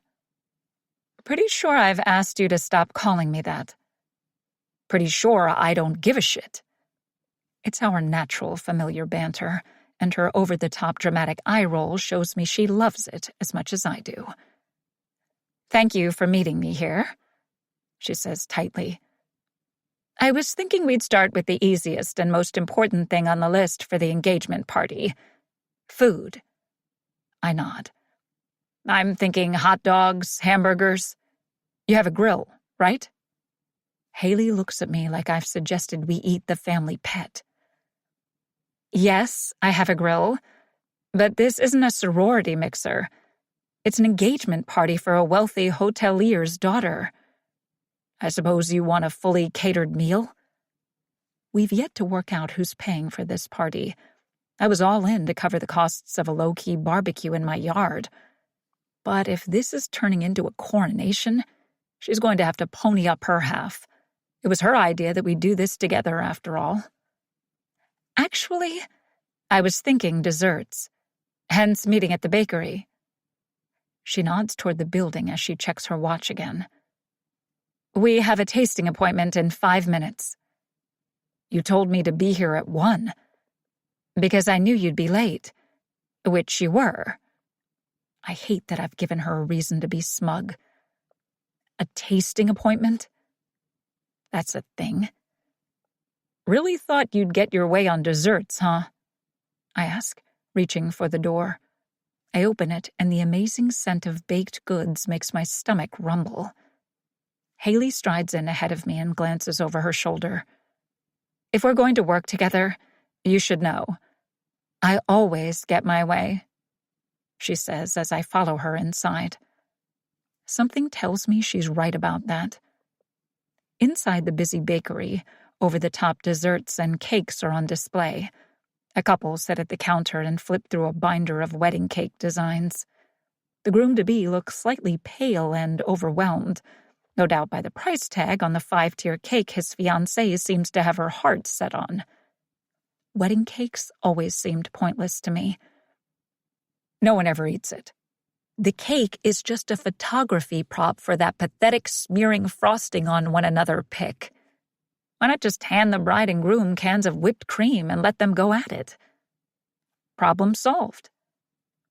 This place seems a little expensive, I say, noticing the prices on the elegantly decorated cupcakes in the display case. What the hell is gold leaf? And does it really taste good enough to warrant the $26 cost?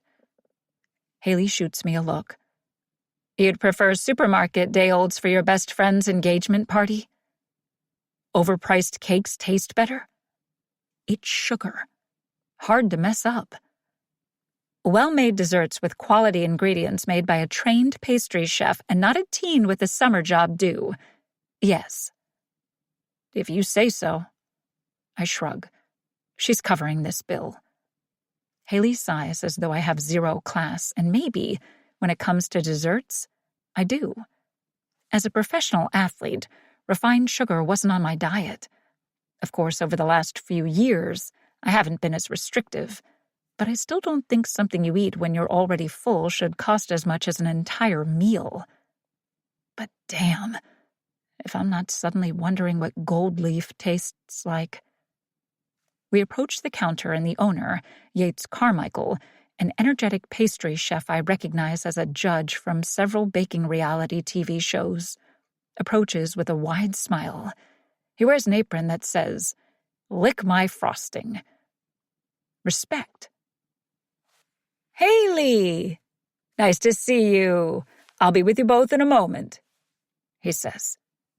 "Take your time," she says. "Client of yours, I assume?" I ask as she zeroes in on the display case. "Yates came to me 4 years ago with the idea of opening a—" She lowers her voice slightly. "Erotic dessert bakery." Explains the apron. And while I personally found the idea of vagina pops fascinating, I didn't see the market embracing the concept enough to be lucrative, so I encouraged him to keep the X-rated offerings as a side hustle and open a high-end patisserie instead. Haley peruses the display case. And he's a former client. I snap my fingers. That's right! You have a timeline to your helpfulness. She turns toward me. I get clients started on the right path, and then it's up to them, she says with a hint of exasperation, and I can tell I've hit a sore spot. Still, I can't help myself from poking the bear further. I seriously get off on irritating her. Translation, you abandon them for the next dollar sign. She looks murderous as she opens her mouth, but Yates approaches, interrupting what was sure to be a well-articulated telling off. One I would have liked to hear. Her business model has always intrigued me. Not that I've spent a lot of time thinking about it, or her, but after the airport disaster, I did go down a dark hole of cyberstalking. More to see who else had their life derailed by Haley. Turned out, all I found were success stories.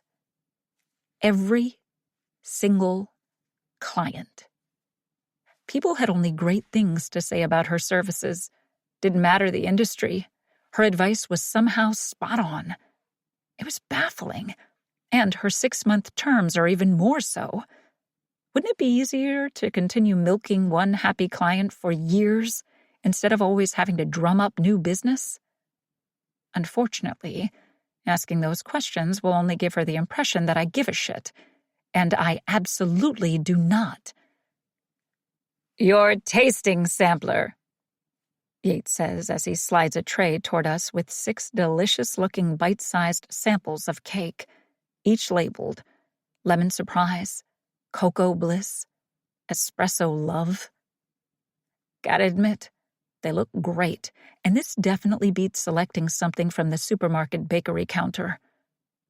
You don't mess around, I say to Haley. What's the point of choosing desserts if we can't reap the benefits of tasting them first? She says, and for the first time ever, I can't fault her logic. She beams at Yates. Once again, you've outdone yourself. How's business?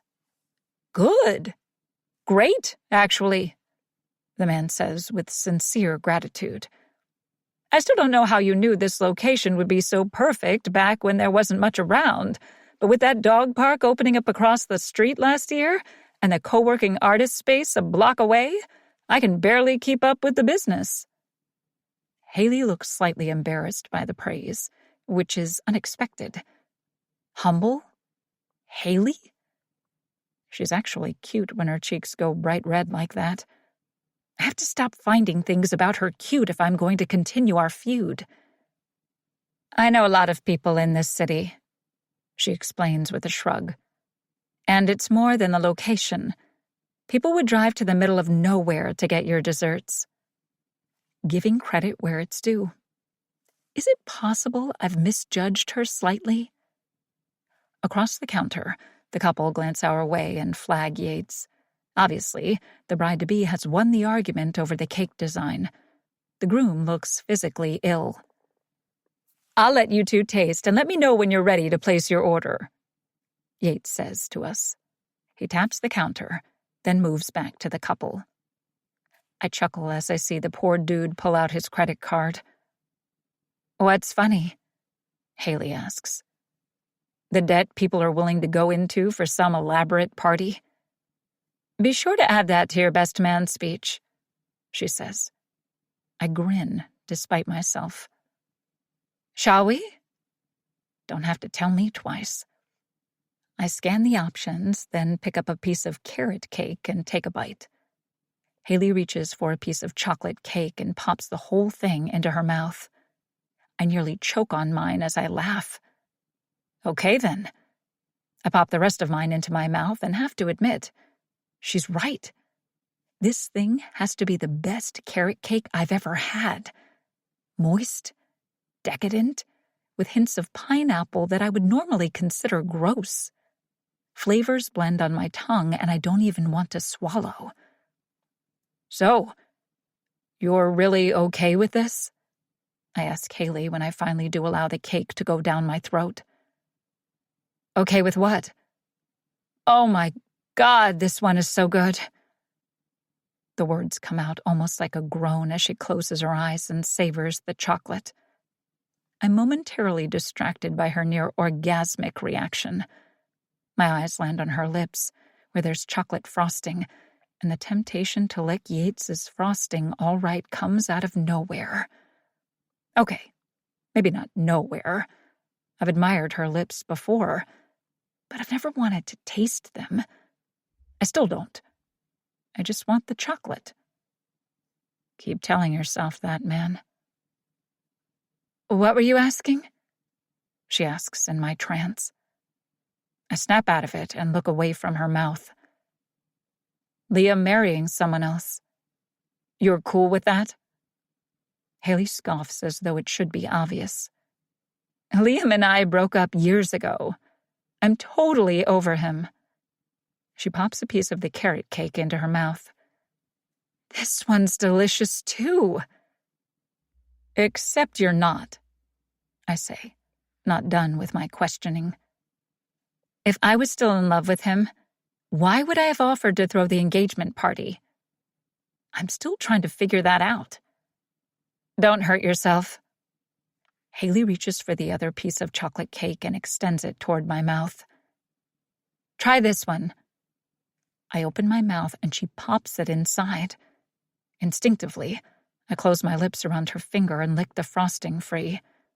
Our gazes lock, and we simultaneously realize she just fed me, and that my mouth is still holding her finger captive. Awkward tension simmers between us.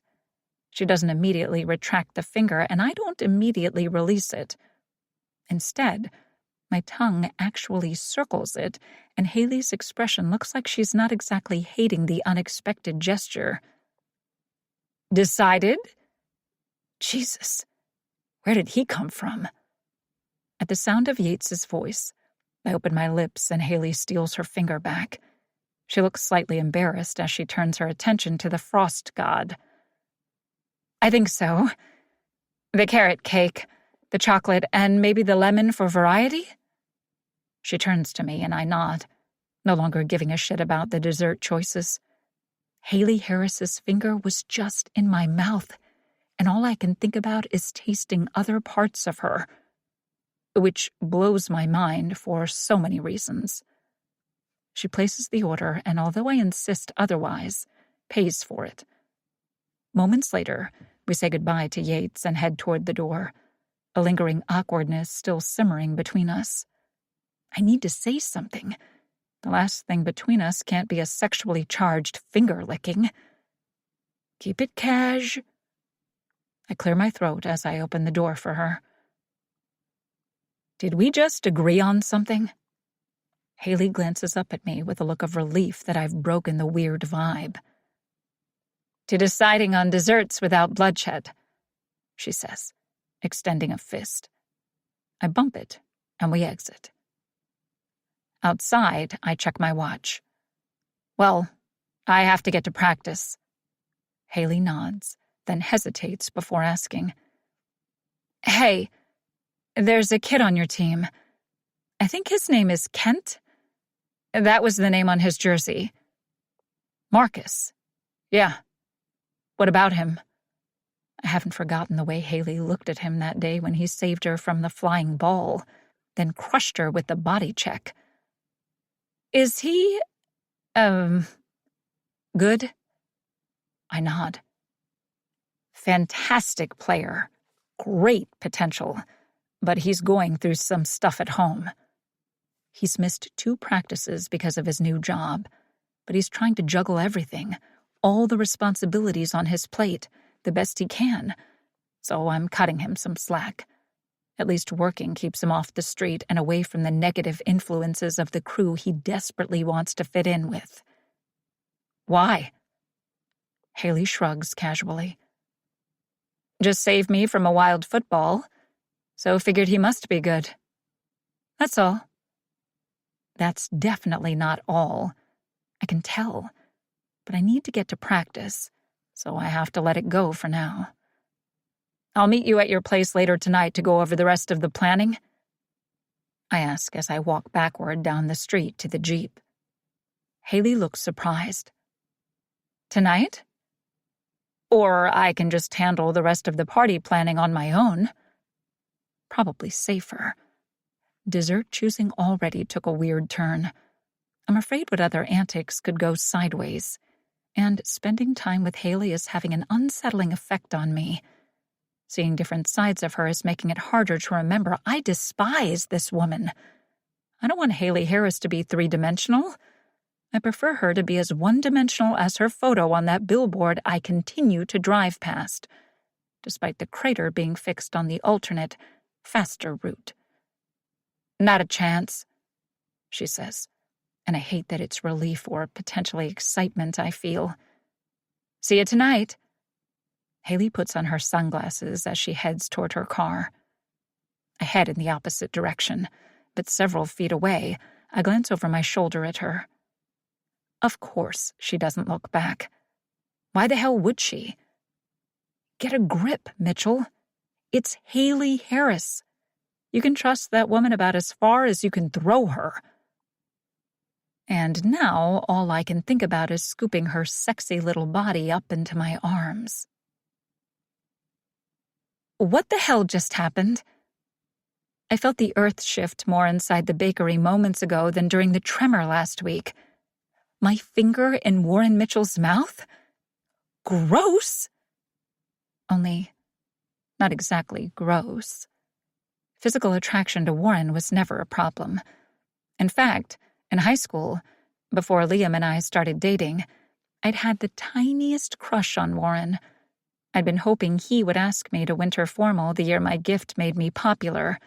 But Liam asked first, and he was my science partner and friend, and I have no regrets.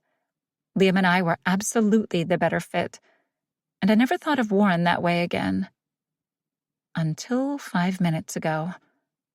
My phone chimes with a text, and, taking it out of my pocket, I see a message from Sonia that reads, Crisis.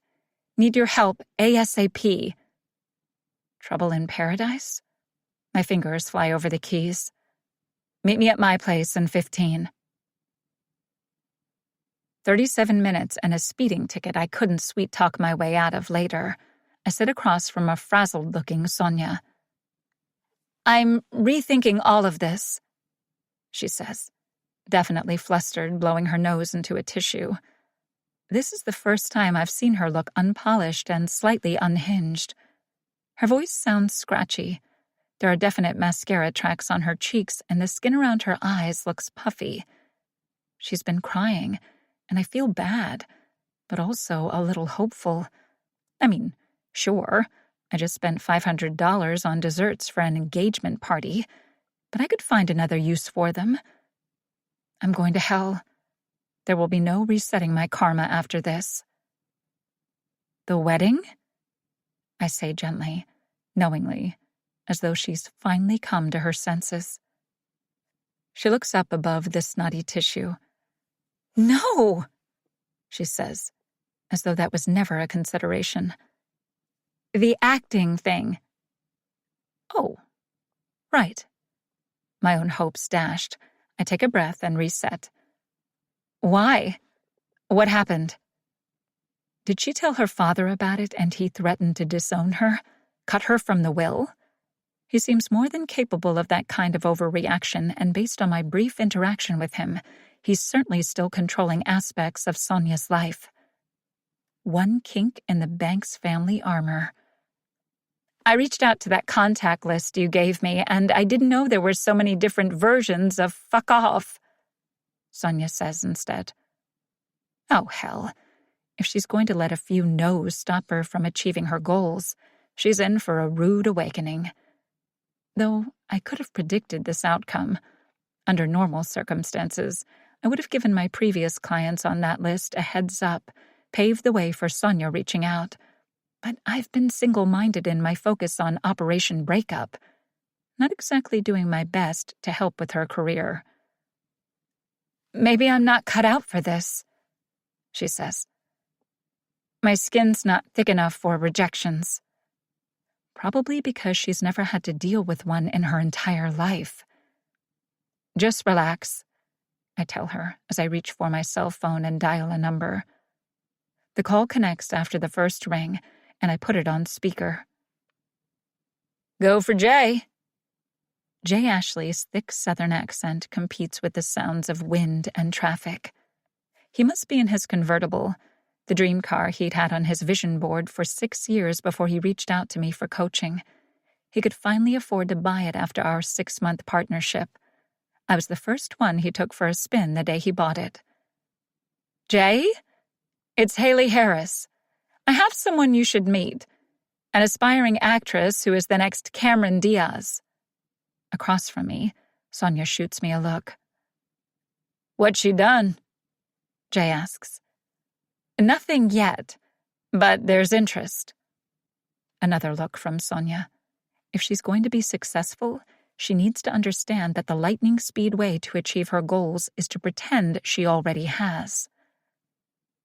"Like to help, Double H, but my roster's kind of full right now," Jay says dismissively. Oh, how quickly people forget what it's like to be new to town, with limited experience and contacts, and be shut out of every opportunity. When Jay first came to me, his non-Californian upbringing was hindering his ability to secure meetings with potential clients. The big agencies wouldn't touch him, despite a mediocre client list in the Atlanta film industry, because he wasn't part of the Hollywood Boys Club. Appealing to his good nature won't work, and I'd never make my clients feel as though they owe me one.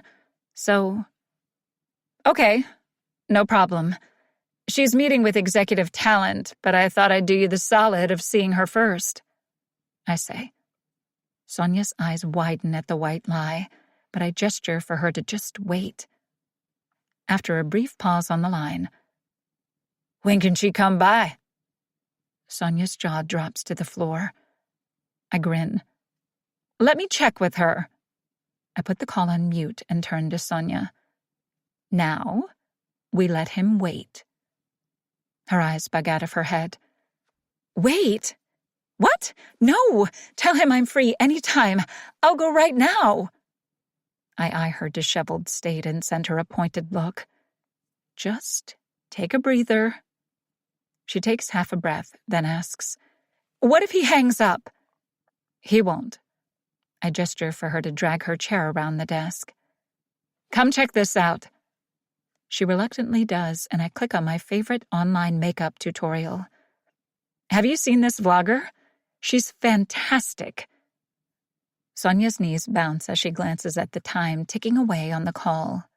But as Airbrush Queen 45 demonstrates the latest contour and highlight tricks to elongate and accentuate the neckline, Sonia relaxes, engaged in the tutorial. "That's incredible!" She pulls out her phone and immediately subscribes to the page. I check the time on the call. It's been 4 minutes. He's waited long enough. I motion for her to stay quiet as I resume the call. "Jay? She can do tomorrow morning." 10?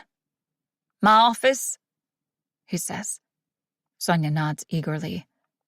9:45. Her name is Sonia Banks. I disconnect the call with a smile at a mesmerized Sonia. "You are amazing," she says. I love to accept the praise, but I can't in good conscience. "Jay's great," I say. "He's experienced enough to get you some great auditions while new enough to still be hungry." He really is a fantastic agent, and I think the best fit for Sonia. He'll boost her confidence if she can act, but give it to her straight if she can't. "Thank you," she says gratefully. "You're welcome," I say, and I find I truly mean it. What's the worst that could happen by actually helping her with her acting career? It's the least I could do given the circumstances. Sonia checks her watch. "Shoot, I have to run. I'm meeting my father at the resort." And there's the perfect segue into the conversation I need to have. "How's the new resort design?" I ask casually. She looks slightly frazzled. "Designs, plural," she confides. I lean closer. "More than one resort?" She nods. "Personally, I think we've bitten off a bit more than we can chew, but my father is adamant." "And Liam's cool with it?" Her face clouds slightly, but she nods. "No one's very effective at saying no to my father." She stands to leave and reaches into her purse. "Oh, almost forgot. Here's the invite list for the engagement party." She extends it toward me. I take it and scan the names on the 2-page printout. Single-spaced, double-sided. Long list. May need to triple the baked goods order. I frown when I notice. "Liam's parents aren't on here." Sonia sighs and looks truly devastated. "They aren't exactly on board with all of this. Liam says it's ironic that it's the only thing those two have agreed on in 20 years. The engagement took them by surprise." Naturally, since Liam had been vocally anti-marriage up until 6 months ago. "He's hoping they'll come around before the wedding," Sonia continues. So, I'm not the only one who thinks this is rushed and perhaps not the best idea. Between you and me, I'm kinda okay with them not being involved. From what Liam says, they can't stand to be around one another, and I don't want those negative vibes on my wedding day. You know? Actually, I don't. Unless WrestleMania 1000 was about to break out, I could never imagine not wanting the love of my life's parents involved in my special day. Without parents of my own, the thought that Liam could possibly have this big life event without the support of his family breaks my heart. But I force a smile. "I'm sure your day will be perfect," I say. But hopefully there won't be a day for the Jensens to miss. I see her out, and in a much better state of mind, Sonia exits with a wave. I stand in the doorway, processing this new information. If Liam's parents think this union is a bad idea, then I'm totally justified in feeling the same way.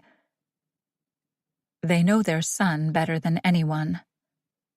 But if Liam won't take his parents' feelings on the matter into consideration, what are the chances he'll take my concerns seriously?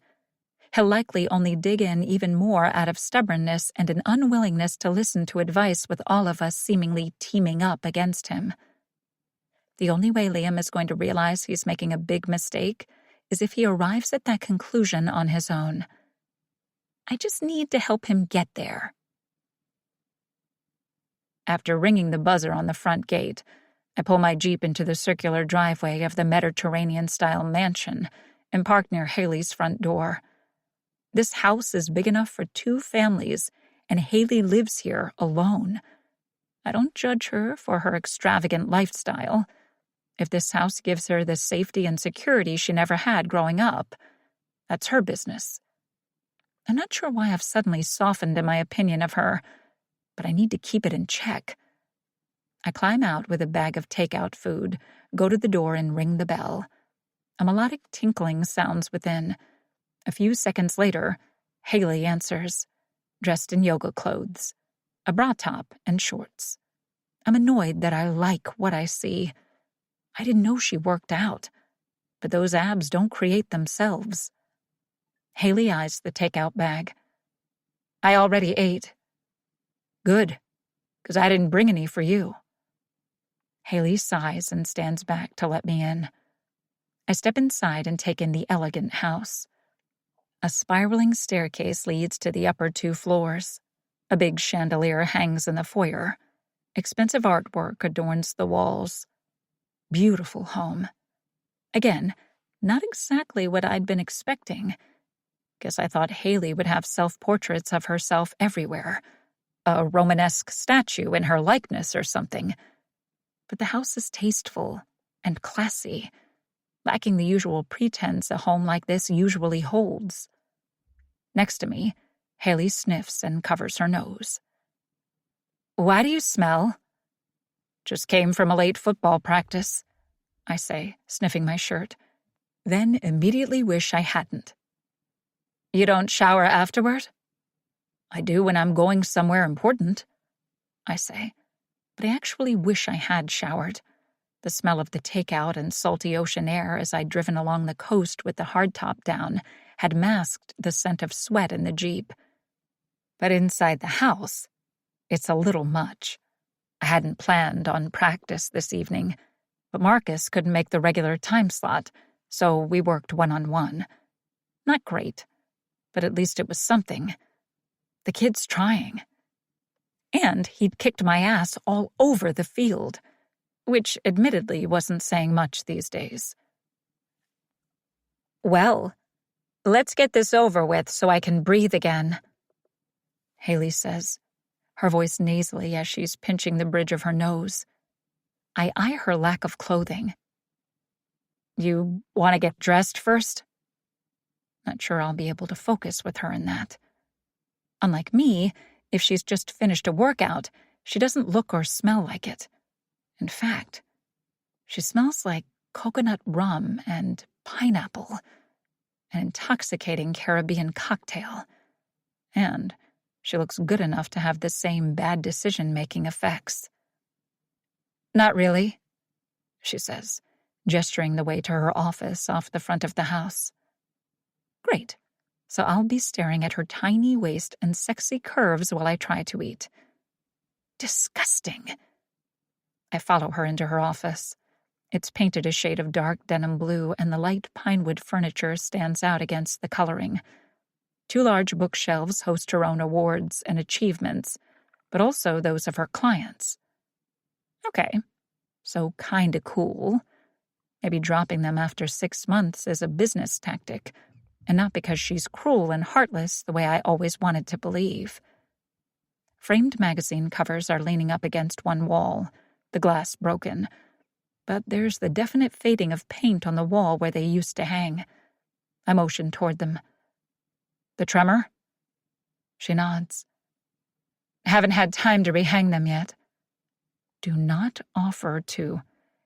If you have tools, I can do it for you.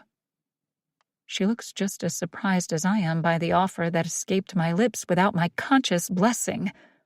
Then her expression changes to slightly unreadable as she stares at them. Actually, I haven't decided if I will just yet. Odd, but none of my business. So I shrug. She reaches for a sweatshirt from the back of an ergonomic desk chair, pulls it on over her head. Thank God. Then sits at her desk. I sit across from her and empty the takeout bag. Haley eyes the French fries with longing. How do you eat this junk and still stay in shape? She asks. You checking me out? Haley rolls her eyes and ignores the question, instead getting straight to work. I have the engagement party guest list. She slides it across the desk toward me as I take a bite of my double-decker sandwich. I lick mayonnaise from my lip and scan it. 2 pages? Single-spaced? I quickly tally. 86 people? Yep. She stares at me expectantly. I blink as I chew. What? She huffs in exasperation. See anything odd about the list? I look closer, flip the pages over. I recognize none of the names. Where's Liam's family? Not coming. Apparently, they don't support this, Haley says, leaning forward with a self-satisfied look. Great. She thinks she's right about this wedding being a mistake. I'm sure there's more to it. Sure they do. Nope, she says, as though she's got hot gossip. Not according to Sonia. Now she's caught my attention, but not in the way she was hoping. You've been spending time with her? Haley and Sonia hanging together makes me uneasy, and it should really make Liam uneasy. Dude is too trusting of his ex, which I know in my gut is going to come back to bite him in the ass. Thank God I'm not about to let my guard down anytime soon. Body like a temptress or not. Haley looks away. Had to get the guest list, she says, but she's definitely hiding something. Anyway, his parents must not be happy that he's given up his own dreams of skyscrapers in New York to build hotels here on the coast. That's quite an assumption. I stop. Wait. Hotels? Thought it was 1 resort. Nope. 3. That's quite the ambitious plan. The night we had drinks together, Liam made it seem as though he was doing this as a one-off favor to Sonia, but had no plans to design resorts the rest of his life. He'd alluded to going back to New York and continuing to work with bigger developers on the cityscapes he was passionate about. Maybe those plans had changed? Maybe he decided the Banks' family business was a better fit? Either way, I refuse to speculate about something I know nothing about. Don't look so smug, I say over another bite of my sandwich. Liam wouldn't be doing this if he didn't want to. I'm just stating for the record that I'm not the only one with concerns. She holds her hands up innocently, but she does not pull off the look. She looks quite naughty indeed, and she's definitely scheming. I can see the wheels turning in that pretty little head. Well, keep them to yourself, I say, popping a handful of fries into my mouth. Let's get to it. Do you have the invites? I glance around. Haley sighs and opens her laptop. It's too late to send out invites by mail. We'll have to email the guest list. Email invites? Seems off-brand for the great Haley Harris. Haley shoots me a look as she sets up her tripod and selfie light. We're not sending a regular email. We're going to record a fun video. I shrug. Have at her. She reaches up and pulls her hair free of the messy ponytail. A few swishes and pats, and it looks camera-ready. She definitely did not work out before I arrived. I sit back and continue to eat as Haley gets ready to record. but then she gestures for me to join her on the other side of the desk. I shake my head. No way. This is your thing. If you insist on being on the planning committee, this is part of the job. Haley leans around the desk, reaches for my chair, and with a surprising show of strength, pulls it closer into the camera's view. This is not my scene. After game interviews used to freak me out. My nickname from the team was Flash Fumble Mitchell, for how I used to freeze once the cameras were pointed at me and there were mics shoved in my face. This is different, arguably less pressure, but I'm still sweating at the idea of going on camera with her. Definitely should have showered. Haley glances at me. Just follow my lead. And maybe wipe your face? I do quickly with the arm of my shirt as Haley starts the recording. Bright, white-toothed smile on her face, she starts. Hi, Banks family and friends. This is Haley Harris and... She turns to me, but I'm just staring at her. Your cue, she whispers. What's that voice? Haley sighs as she stops the recording. What voice? The one you were just using. Mine? Nope. It was more like this. I take a breath, then mimic the higher-pitched, perky voice she just used. Hey, hustlers! It's 3:26 a.m. Time to hit the gym before spending 20 hours at the office. Haley's eyes narrow. I don't sound like that. You do. She huffs. Okay. Well, should I sound more like this? Hey, bros. It's afternoon. Time to hit the iron before hitting the club to troll for bitches, she says in a deep frat boy voice. I grin and shake my head. That sounded just like me. Nailed it. Haley's face cracks into a smile, and for a moment, we share a rare beat of connection, almost like friendship. Guards down, rivalry forgotten. She reaches for a French fry and pops it into her mouth, and I watch it disappear with irrational jealousy. Can we just record this? We need to get it out tonight, she says. Obviously, I'm not getting out of this video without backing out of the whole engagement party planning thing, and I refuse to let her out of my sight. We may have had a brief moment of knives down, but I still don't trust her motives. Okay. Fine. I can do this. It's just a party invite. Painfully, somehow, we record the video. Haley miraculously refrains from using the voice, and I only turn a light shade of crimson as I say my name and my one line. Bring your dancing shoes. She stops the recording and turns to me. All done. See? Wasn't that hard? Maybe not for you. You do this every day. She eyes me. What? Nothing. Since when do you hold back at taking a shot? No shot, she says, then pauses. I guess I didn't realize someone like you would be nervous or insecure about anything.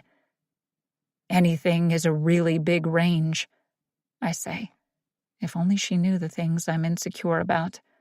Commitments, real relationships, being vulnerable, being enough for my narcissistic father, never measuring up to expectations.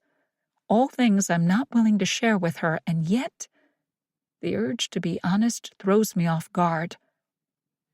I clear my throat and look away from her penetrating gaze. Cameras freak me out. That's all. Just seems intrusive, and 9 times out of 10, I'm going to say the wrong thing. There. That's all she's getting. She seems surprised I shared that much. Well, we're done. Nice try, lady. I nod toward the recording. You haven't sent it yet. She scoffs. What? You think I'm going to go through the trouble to plan a party then not invite anyone? That's exactly what I think you'd do. Why? What would be the purpose? Have Liam and Sonia think no one supports their union? That would be petty. I shoot her a look. Fine. She opens an email, types in a contact list she's already created, attaches the video, and hits send. There. Done. Happy? Immensely. So, what's left? I ask. Booking a DJ, but I have a guy. I'll swing by the bar tomorrow and secure that. I'll come with. That's really not necessary. In it together, remember? She sighs. Fine. Suit yourself. We also have to decorate. But I can hire someone for that too, she says, consulting a to-do list on her desk. For someone not fully in support of this whole thing, she's impressively organized, and I'd die before admitting it. But I'm glad she stepped up to help plan this. I'd never think of DJs or decorations, but the cost is definitely starting to climb. Nah, we can handle the decorating. And I'm not sure when the idea of spending that much time with her didn't instantly make me break out into a rash. But here we are. She raises an eyebrow. I shrug. How hard is it to blow up some balloons and hang some streamers? Haley stares at me like I have two heads. First of all, this isn't a 3-year-old's birthday party, and second, I can handle hiring people by myself. I lean closer. Look, say what you want, but I know you're up to something, so I insist on being part of all the planning. Until Liam and Sonia have said their I do's, expect me to be around. A lot. Close. With each word, I've moved closer until our knees are touching. I stare her down and she glares at me. Knives back up, among other things. I shift in the chair, hoping she doesn't notice the semi I'm sporting as our gazes meet and hold. She backs down first. Okay, suit yourself, she says as she stands. I'm not sure it's safe for me to. Think about baseball or a grandma's underwear.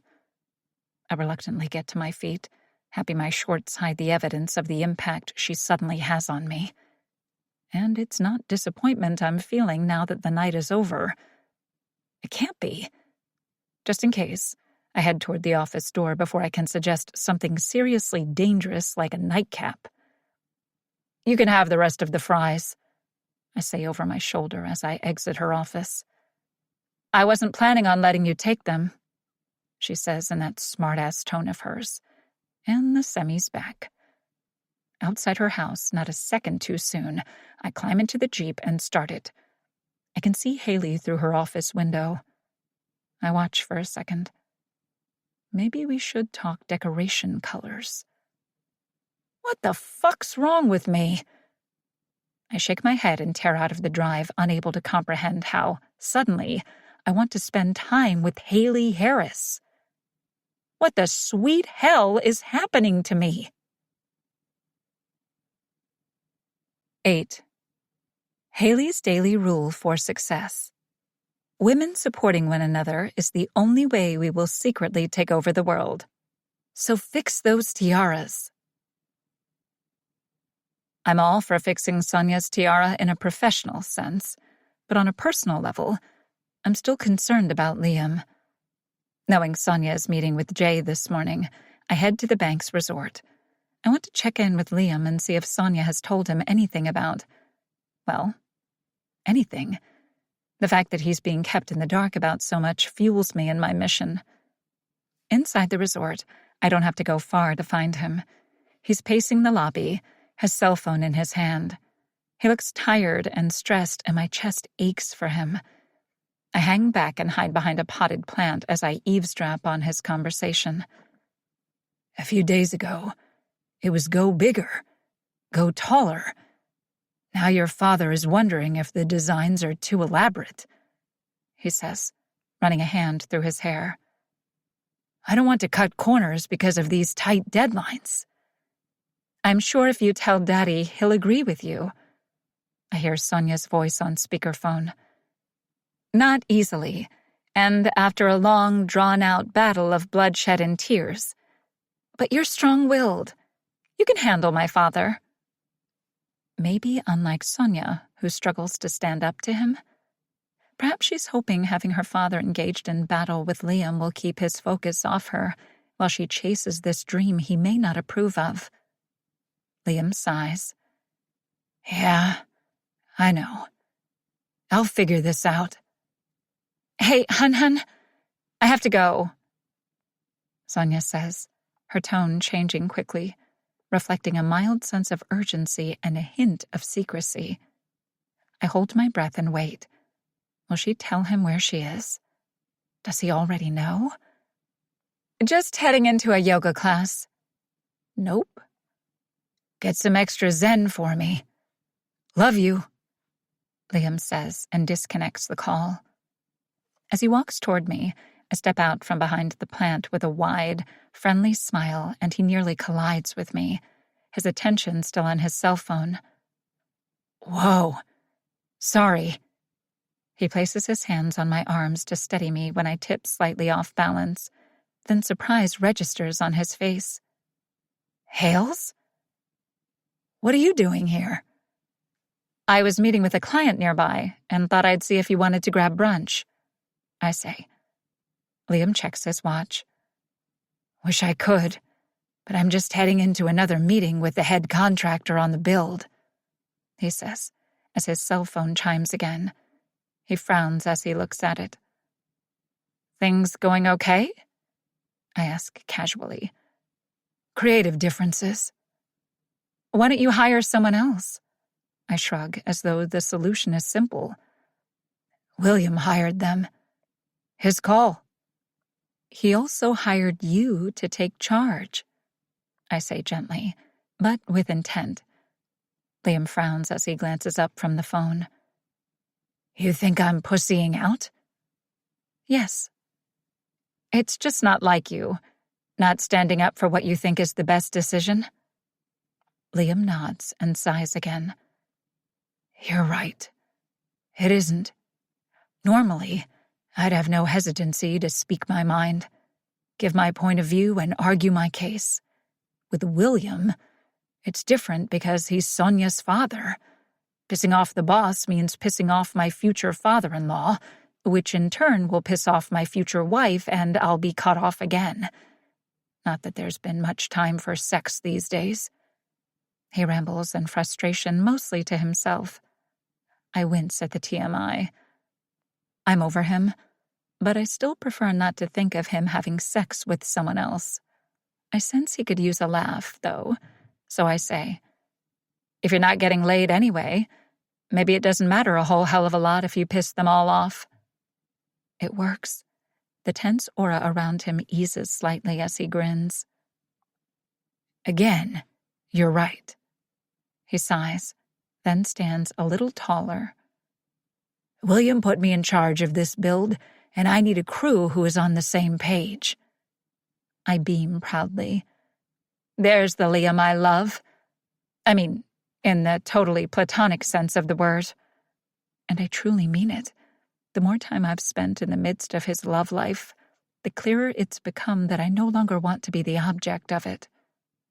He grabs me unexpectedly and hugs me, and even the familiar scent of his cologne does nothing for me. And when his grip tightens slightly and the embrace lasts a beat too long, I don't linger, soaking it up. I gently ease away. Thanks, Hales. This was just the wake-up I needed, he says. Of course. Anytime. Won't even charge you. I pause then, because I have to know the extent of his obliviousness. And I'm sure after the first resort, the others will be easier. Liam shakes his head. Honestly, I think I'm one and done. Yep, still being kept in the dark. Liam's phone chimes with another message. I have to get back, but great seeing you. You too, and don't worry about a thing. The engagement party plans are right on track. His face and mind are blank. Your engagement party? I say with a laugh. Engagement party. Right. That's this weekend. I've been too busy to give it a second thought. Great. Thank you for everything. He waves distractedly as he heads back toward the boardroom, and I stand there even more convinced that I'm doing the right thing. Cracks are already forming in the relationship that have nothing to do with my efforts. Well, not completely. Communication, trust, and honesty are the pillars of a solid relationship, and it seems as though Liam and Sonia are struggling with all three. As I walk to my convertible a moment later, my cell phone chimes with new email messages, RSVPs to the engagement party. I sigh. A lot of people are going to be disappointed when this wedding gets called off. But for now, they're in excited, oblivious bliss. As I reach the car, my phone rings with a FaceTime call from Sonia. I quickly turn to block any obvious signs that I'm at her family's resort. Those palm trees in the distance look like every other palm tree in California, right? I hit accept and the call connects. Well? I inject as much enthusiasm in my voice as possible. I may not be supporting one of her life choices, so I'll try to balance the universe, and my own karma, by genuinely supporting the acting career. I'll destroy her love life, but help make her a star. Sounds like a fair compromise. She might even thank me. He offered me representation, Sonia says, buzzing with excitement. Her cheeks are blushed and her eyes sparkle. She tried that new highlight and contour technique from Airbrush Queen 45, and her complexion is flawless. Definitely brought her A appearance to the meeting with Jay, and by the sounds of it, her A game. That's wonderful, I say, and I mean it. If he saw potential in her beyond her movie star looks, Jay will benefit her career. Once he commits to a client, he's all in. Promise me you didn't have any pull over that, Sonia says. I shake my head honestly. I just set up the meeting. Okay, Sonia says, but her excitement fades a little. What's wrong? Sonia sighs. I lied to Liam. I didn't tell him about the meeting. I said I was going to yoga. She looks genuinely guilty. I still can't believe Liam bought that. Did he even see her? No one wears that much makeup to work out. She may not be forthcoming, but he needs to start paying more attention. It's one thing to not notice his bride-to-be camera-ready for a sweaty stretching class, but to not realize what William Banks is scheming with 3 hotel builds. Liam's a smart guy. Why is he not seeing what's in front of him? Too stressed and blinded by love? Or are the Bankses really that shady and manipulative? You're going to have to tell him now, I say gently but firmly. If this marriage has a chance of succeeding, which it doesn't, Sonia can't keep this to herself much longer. And if their individual dreams mean they drift further apart, then that was always going to happen. I'm just helping them get there sooner, before more money and time is spent on these wedding plans. More importantly, before my own life gets complicated. Working with Warren the night before, however briefly, had been unnerving. He'd smelled like sex on a stick when he'd shown up all manly and sweaty after football practice. Thank God the smell of fried food helped mask it, or I would have jumped him. And then the flirty banter in my office? Where had that come from? We're no strangers to making fun of one another in sarcastic, biting ways, but the teasing of last night's exchange had been different. Not to mention the sexually charged finger suck at the bakery. My sexual dry spell is obviously affecting my hormones if I'm thinking about Warren Mitchell as anything more than an ungrateful pain in my ass. I will tell him soon. Definitely, Sonia says on the screen, snapping me back to her love life. You shouldn't put it off. And you two are a team, right? He should support you in this. Or not, if it's not meant to be.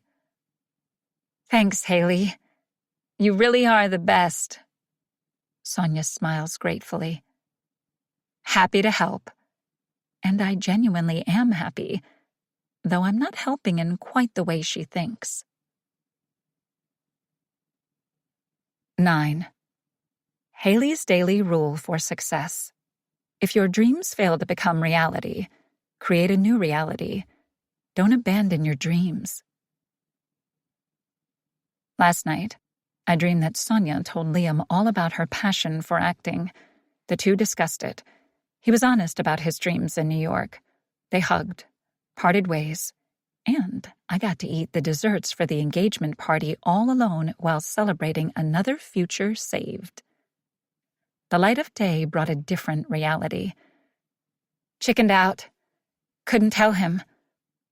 The text from Sonia meant it was full speed ahead with planning the engagement party. I've been spending so much time on this and not nearly enough on my own career. Sleuthing, organizing, implementing mental warfare, and coming up with ways to break up an engagement without anyone finding out is taking all my energy and focus. Warren's already waiting outside Brooks' bar when I pull up. He really is staying close, which I should hate, especially after the other day. But being around him has less of a nails-on-chalkboard effect now than it did before, which is dangerous for so many reasons. I'm not supposed to like him or get to know him, and I'm certainly not supposed to be attracted to him. But the sight of him has my heart picking up speed, just a tad. I'd like to dismiss it as fear of getting caught, but I know it's because he looks gorgeous in a pair of faded jeans and a white t-shirt, runners on his feet, and an old, worn baseball hat on his head.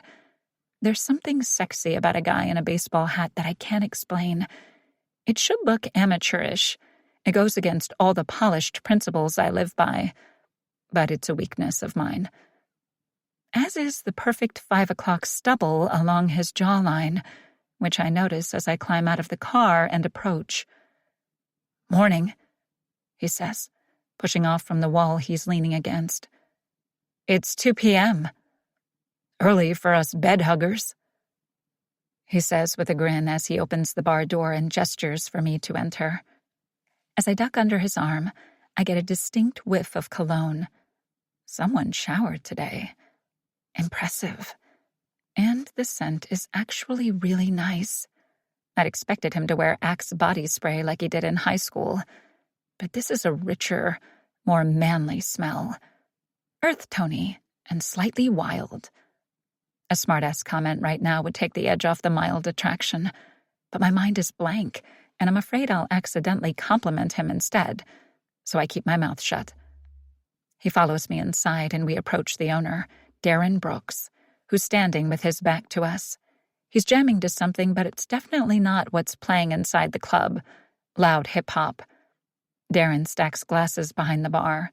He's dressed in a tight black t-shirt with the bar logo on the back, one I helped him choose, and jeans, likely held up by his signature horseshoe belt buckle. At least he lost the cowboy hat. We stop at the bar and I call out, "Brooks!" He can't hear me. Earbuds in his ears. I lean across the bar and, in the mirror behind it, catch Warren checking out my ass. I want to be offended or call him out, but instead, I flex my ass cheeks tighter. I tap Darren on the shoulder and he jumps as he swings around. I send him a sheepish look as his hand flies to his chest and he pulls one earbud out. "Haley, Jesus! Kill a guy, why don't ya?" "Sorry," I say, picking up the dangling earbud and holding it to my ear. "What you listening to?" As if I need to ask. Darren is a huge country music fan and amateur performer. When he first came to me, he wanted to open a country saloon with open mic nights and a mechanical bull featuring wet t-shirt contests and BBQ tailgates in the parking lot. Unfortunately, the location he'd already signed a lease on was in the middle of Silver Lake, not exactly Nashville or even the slightest bit southern-ish. Convincing him that a hip-hop club would be more suitable to the trendy location had taken some major convincing, with focus group studies and a real breakdown of economics in the area. But eventually, he conceded that it was the better play. Now he wears earpods to block out what he calls chaotic noise with repetitive beats and uninspired lyrics. As I expected, twangy country music fills my head when I hold the earbud near my ear. The song, about a guy who lost his girl and is now keeping a whiskey label in business, sounds like a dozen others on the radio, but I'd never offend his religion by voicing my opinion. I smile as I hand the earbud back. Still not a convert, huh? The day I enjoy this, he gestures around, indicating the music. Put a bullet in me, he says with a deep southern twang that the customers love. At least the ladies. The clientele may not be on board with country music, but they love a country boy. I laugh and introduce Warren. Darren, this is Warren Mitchell. I'm not sure why I thought an introduction would be at all necessary. Darren's staring at Warren as though a god has entered the building. Football fan?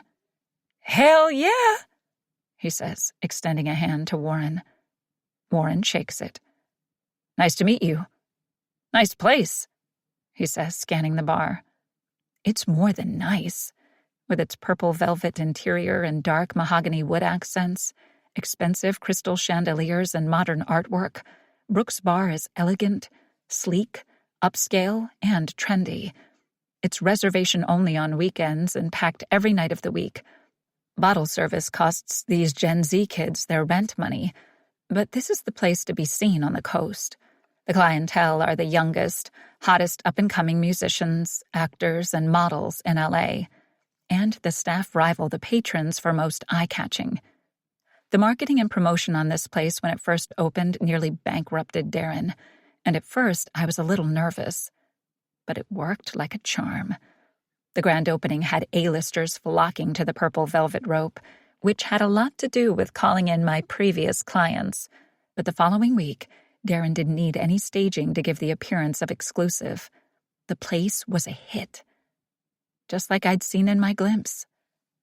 Thanks, Darren says. It's not exactly my aesthetic, but it draws a crowd. I hear the hint of disappointment in his voice and have to remind myself that Darren owns his own yacht. Sympathy for what he gave up only goes so far when he's living a lush life. Drank? He asks us. I glance at Warren, but he shakes his head. We're good. We were just wondering if we could book DJ Scale for an event this weekend. He looks uncertain. He's one of the bigger draws. Which night? Actually, it's an afternoon thing. Early evening at the latest. He'll be back in the booth by 7. I'd never consider asking if I thought it would interfere with the club. I'll call in favors from one client to the next, but not at the risk of their business. Darren nods. In that case, he's yours. Great. I pull out my wallet, but Darren looks almost offended as he shakes his head. Put that thing away, dollface. You know your money's no good here. I love my clients. Next to me, even Warren looks suitably impressed. You are amazing, I tell Darren, leaning over the bar again to kiss his cheek. And okay, maybe to give Warren another chance to check out my ass. Which he does. At least I know this attraction is going both ways.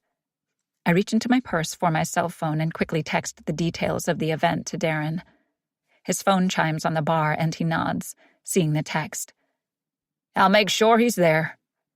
Thank you. Darren hesitates, then turns to Warren.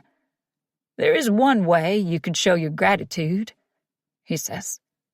Warren laughs, reaches for a napkin and signs it for him.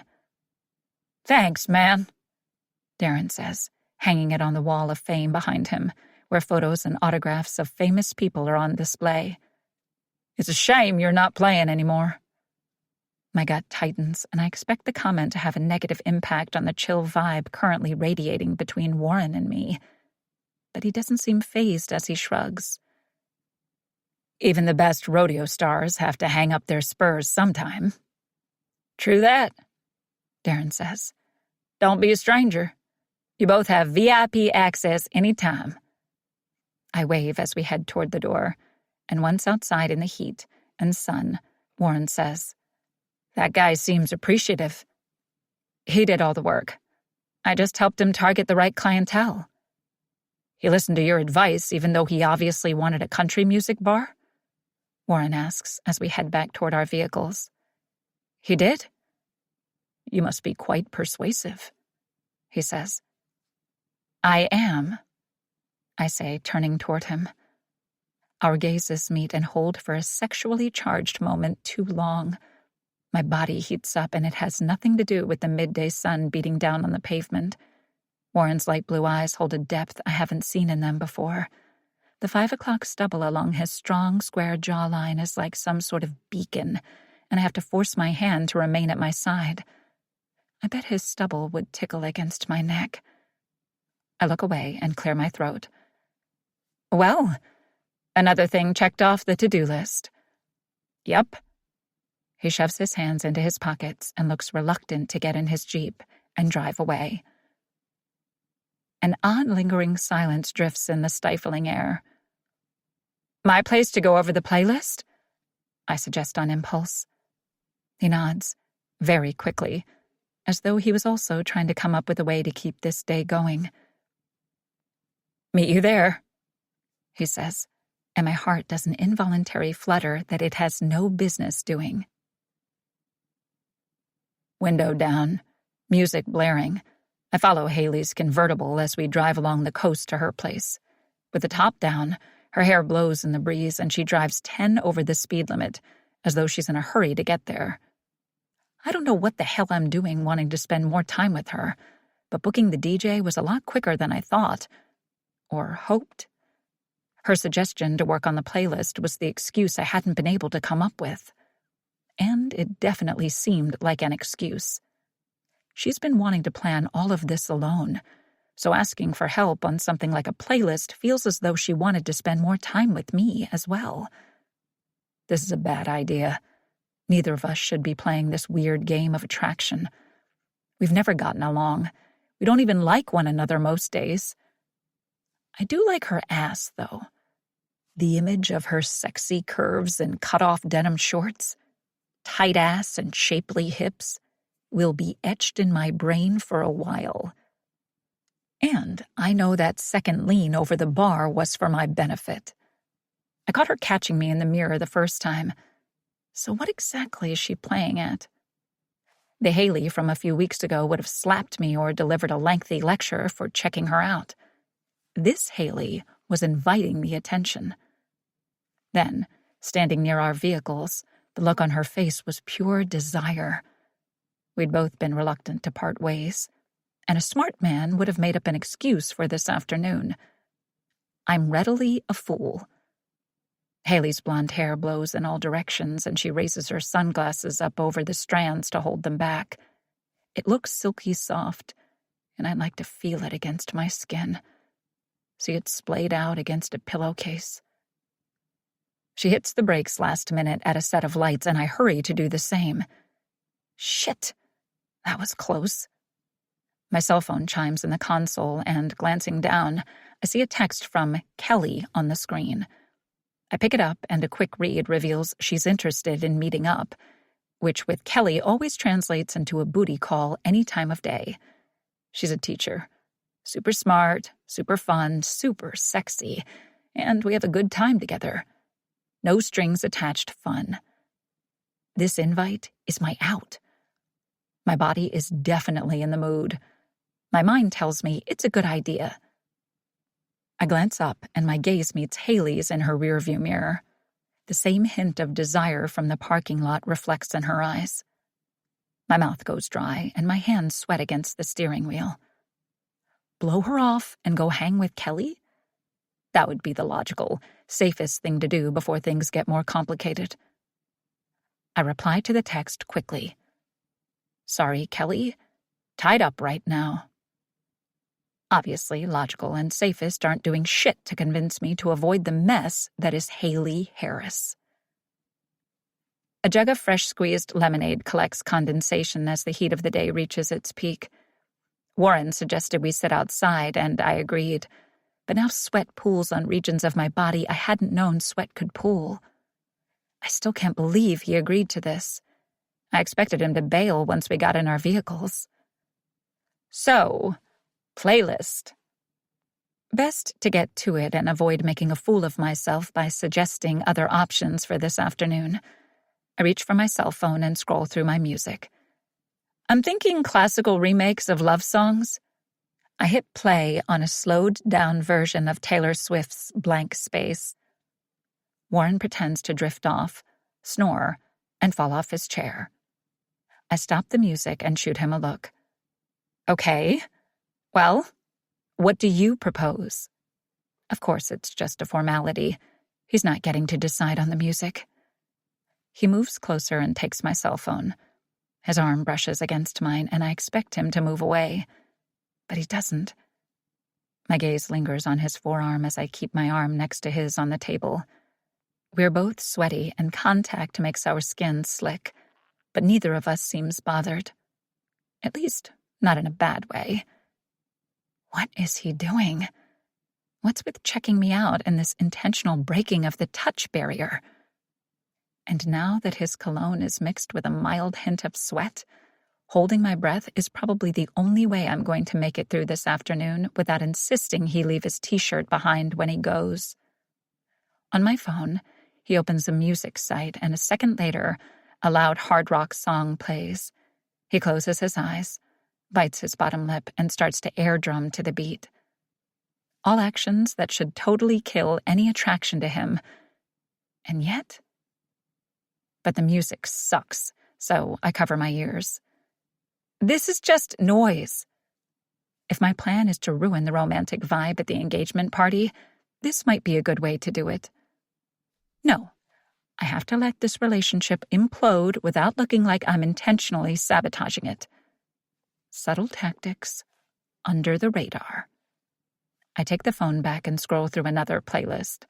I settle on a 2000s boy band remix, and instantly the sound of my teen years fills the backyard.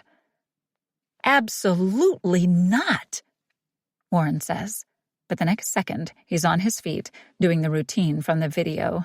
Hand on his hip, he body rolls, then spins and drops to one knee on the pool deck, spins around, then jumps back to his feet.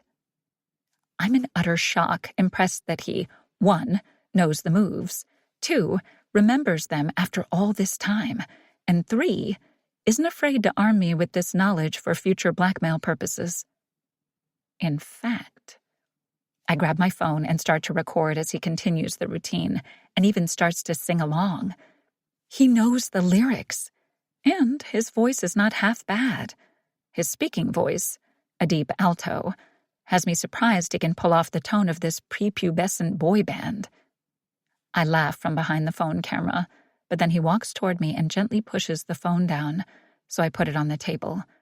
He reaches for my hands, but I shove them under my legs on the chair, already slick with sweat. Undeterred, he bends and grips my hips instead, pulling me up off the chair and onto my feet. As I stand, my body is only an inch from his, and there's a sizzling fraction of a second before he takes a step back and nods for me to join him. Come on. You know these moves. I do, in fact, know these moves. I performed this dance with a group of friends in the junior year talent show. We came in 3rd place. But dancing in front of Warren? What the hell? He's making a fool out of himself. I may as well. I fall into rhythm beside him, and we continue to execute the entire routine flawlessly.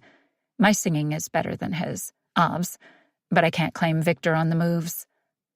Then, as he reaches for his t-shirt and pulls it off, as the lead singer does in the music video, I nearly stumble and break my face. His arm flies out to prevent my fall. Then he's all up on me, sweat glistening on his tanned, muscular chest, and his come-hither hands as his hips lead the way, inching closer to mine. His eyes burn into mine in a tantalizingly sexy, flirty way as he sings lyrics that used to set my teenage hormones aflutter. Now other parts of me are fluttering. Holy sweet fuck. Warren Mitchell missed his calling as a member of a boy band. I stop dancing and move away quickly before my actions are out of my control. He laughs as he rejoins me at the table, but leaves the shirt off, draping it over the back of the chair. I eye his muscular body, and suddenly, working on this playlist together feels like the worst idea I've ever had. I can barely think straight with him sitting across from me, and allowing this attraction to Warren to grow stronger or turn into something else is a really terrible idea. We need to get through this, and he needs to leave ASAP. I have an idea. If we keep playing the songs and disagreeing, we'll be here all day. Why don't you make a list of songs, and I'll make a list of songs?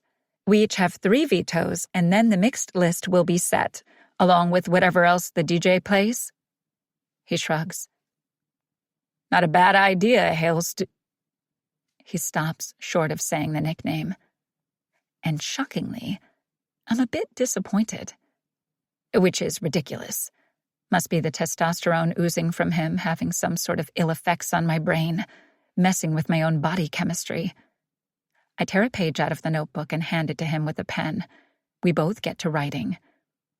Only suddenly, my mind is blank, or shooting off in a million different directions. I can't think of a single goddamn song to write down. The boy band song permanently lodged in my mind. Warren's having no trouble. Head down, he's writing up a playlist storm and humming the most awful song from the 80s. I reach across the table and steal Warren's list of song choices, then jump up and run away. I have no idea where I'm going or how to escape the backyard, but this playlist can't happen. Warren jumps up and chases after me, catches me effortlessly less than halfway across the yard. "Give me back my list," he says behind me, his arms around my waist as he lifts me off the ground. "No!" I say, struggling to break free. He holds me with one arm as he tickles my waist and rib cage with the other. I kick and flail as I laugh, but stuff the paper in my pocket. "All these songs suck!" "You haven't looked at it yet," he says. "I don't have to. You have sucky taste. You suck," I say, but I'm giggling so hard that I can't make the words sound even half serious. Truth is, he doesn't suck. Not nearly as much as I thought he did. Or nearly as much as I want him to. He's actually fun. "Okay, that's it," he says. Next thing I know, his hands are under my knees and back as he carries me across the yard and straight toward the pool. Oh, shit. My body seems to fly into the air for an excruciatingly long moment, though not long enough that I remember to hold my breath before I hit the water. I take in a mouthful of chlorine in my shock at Warren's actions and the chill water on my scorching, sweaty skin. As I surface, Warren's laughing on the pool deck. "I can't believe you did that." "Shouldn't have messed with my playlist," he says. But then a second later, jeans on, he jumps in with me, creating a tidal wave that nearly drowns me again. I shriek, but the sound gets trapped somewhere in my chest as he resurfaces and runs his hand through his wet hair, slicking it away from his face. Jesus, he's even hotter wet. And speaking of wet, he splashes me, breaking the spell his water droplet-covered torso had me under. I lunge at him, grip the top of his head, and push down, submerging him below the surface. He grips my waist and yanks me down below with him. His arm is still around my waist as we stare at one another under the water, little bubbles of air floating up between us. His gaze is amused, filled with a hint of disbelief that I'm capable of giving as much as I'm taking, as though my fiery, challenging nature is a turn-on for him. And out of nowhere, a song from the Little Mermaid movie starts to play in my mind. Kiss the girl. What? No! I don't want him to kiss me. That would be ridiculous. Out of breath, we resurface. Warren still has his arm around my waist, and the temptation to straddle him like a new inflatable, a hard, sexy floaty, is overwhelming. Water droplets form on his face and drip from his 5 o'clock shadow. His gaze is on me, and I know this unexpected fun has the same unsettling impact on him. Blue eyes blaze into mine, then flitter to my mouth, with a look of unconcealed temptation. My cell phone rings on the pool deck, breaking the silence and the tense moment. Thank God? I twist out of his arms, swim to the ladder, and hurry toward my cell as quickly as wet denim will allow. I pick it up and see Coach Baxter on the call display and hold my breath. Please, please, please be calling with good news. I take a deep, calming breath. Not an easy task with my heart still pounding and my body still twitching with desire for Warren. Then answer. Haley, remembering Warren's comment about my influencer voice, I clear my throat and start again in my normal voice. Haley Harris.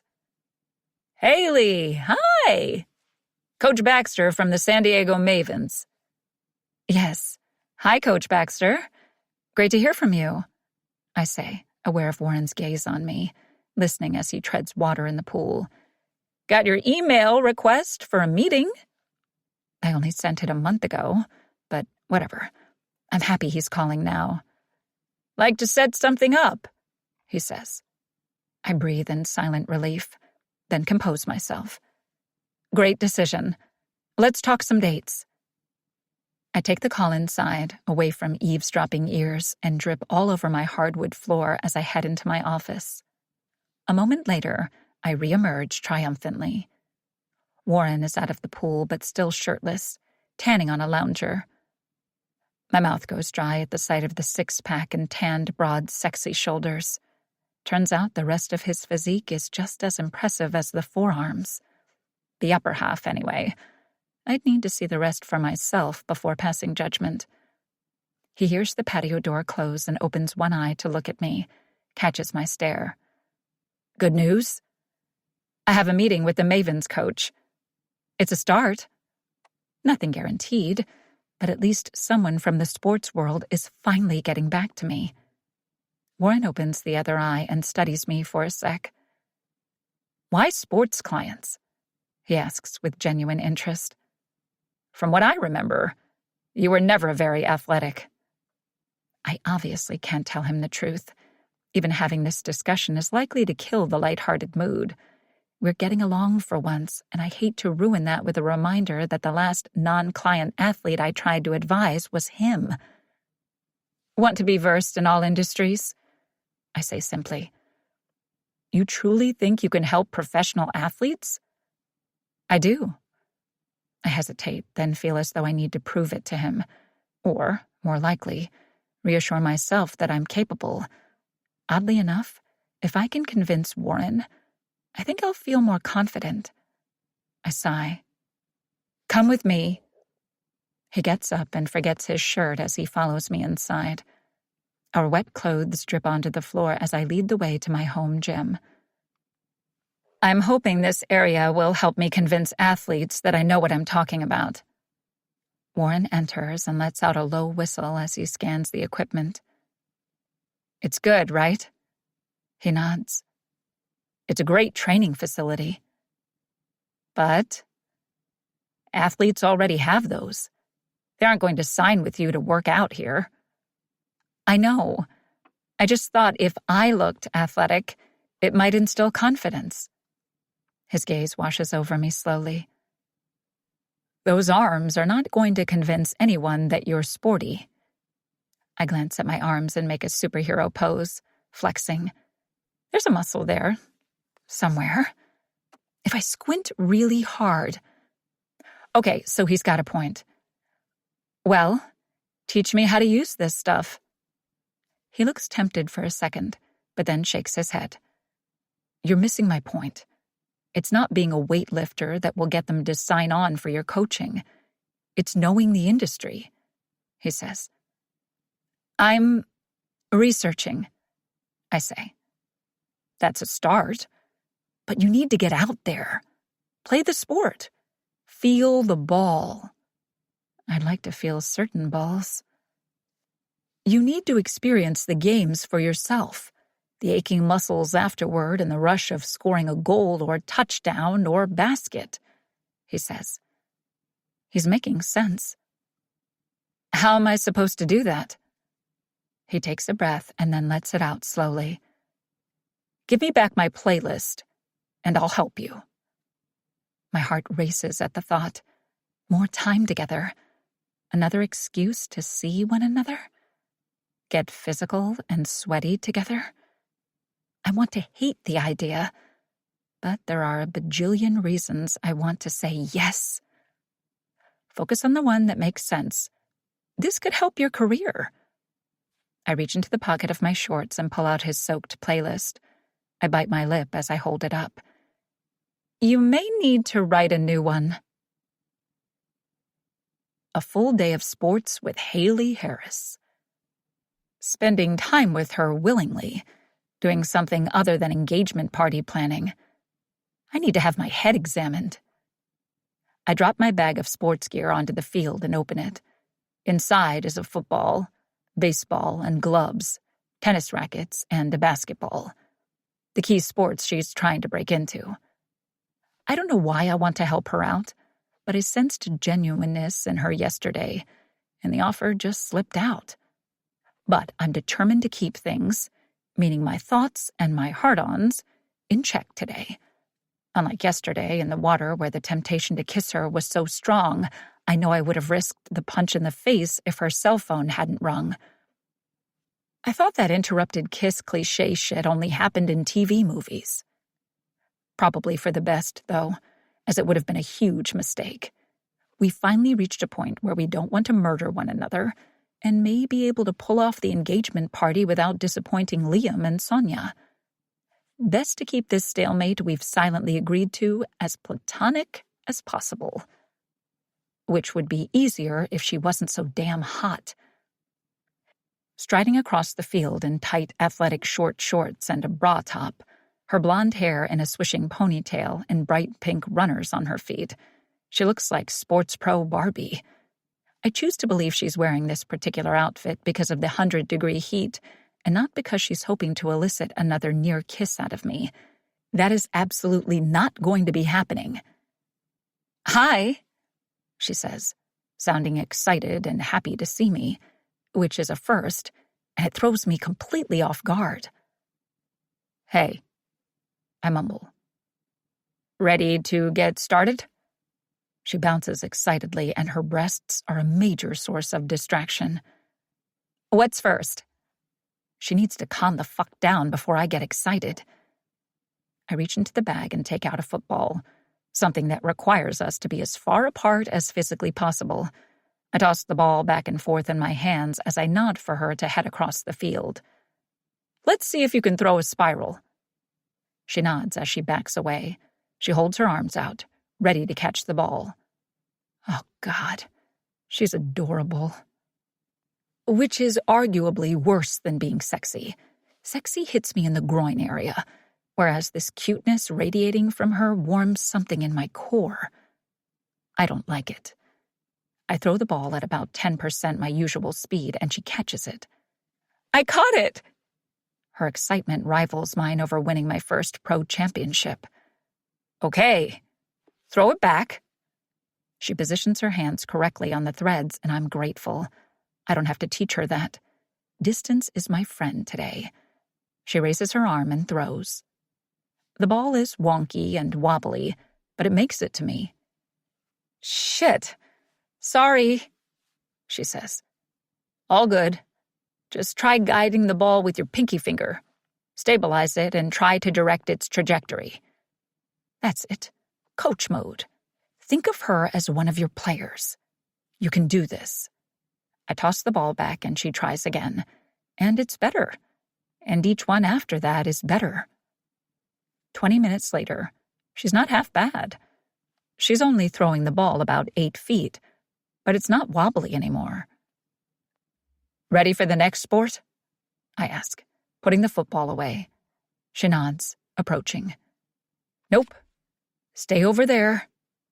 She stops next to me and touches my shoulder as I reach into the bag for the baseball and gloves. Thank you for doing this. You're a good coach, she says with such sincerity. It has that unwelcome warmness coursing through me again. I stand and hand her a glove. Get back over there. She grins. Yes, coach, she says as she jogs slowly back across the field. And damn, if I don't love the sound of her calling me that. I'm in trouble. 10. Haley's daily rule for success. Risky ventures have the biggest reward, but only if you succeed. The Malibu golf course spans 200 acres of lush greenery with a view of the ocean in the distance. Palm trees line the exterior, and an impressive clubhouse and resort offer a slice of golf paradise on the coast. The expensive membership guarantees the greens are well maintained, and carts and golf caddies are provided, ensuring you don't need to do anything more than swing back and let it fly, all while enjoying a club-exclusive cocktail. But that's not the course Mr. Jensen and I frequent every Sunday. His favorite is about a mile away. Coastal Greens is a smaller, quieter golf club with fewer frills, open to the general public. The dress code is less formal, and if you don't carry your own clubs while walking from one hole to the next, they don't get there. Drinking's allowed on the green, and gate attendants look the other way in regard to contraband alcohol. It's a place for golf lovers who prefer the game to taking selfies. I crack open a beer under the sweltering 9 a.m. heat and extend the can to Mr. J. He clinks his condensation-soaked can to mine, and we take a swig of beer that's gone warm already. Not exactly refreshing, but nostalgia flows through me at the taste of his favorite cheap beer. I had my first cold one at 17 out here on this golf course with Mr. J. He'd always wanted Liam to golf with him, a father/son bonding experience. But it wasn't my buddy's sport, so I agreed to learn how to play. If Mr. J felt disappointed by me filling in for Liam on those weekly outings, he never showed it. Back then, I was desperate for any real guidance that wasn't selfishly motivated, and I could always count on Mr. J to give it to me straight. As far as fathers go, Liam had no idea how good he had it, but I certainly didn't take the man's advice or time for granted. Out here on this golf course, I learned so many valuable lessons about life, hard work, and respecting women.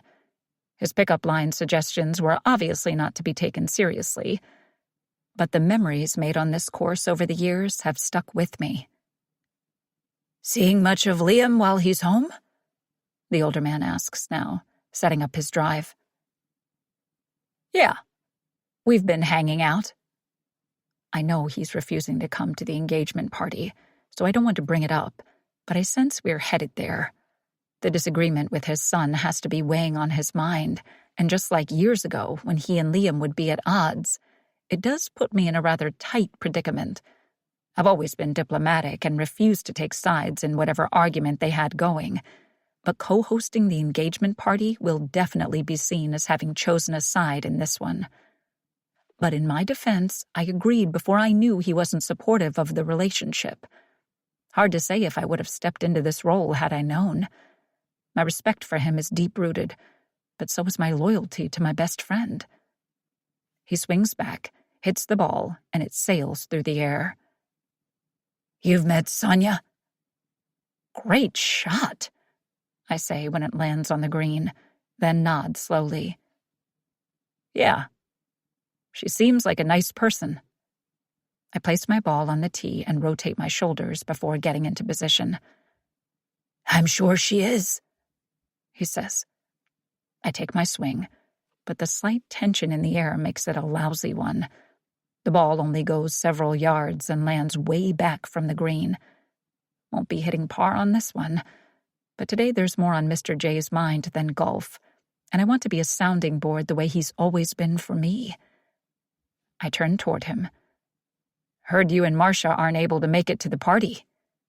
I noticed Haley added them to the email invite list, despite their insistence that they have no interest attending. It was worth a shot. Mr. J nods as we pick up our club bags and head off across the green.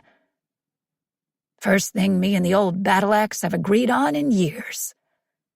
That's actually a term of affection he used for Marcia when they were blissfully in love, so it's not said with any malice. I believe he still loves his ex-wife.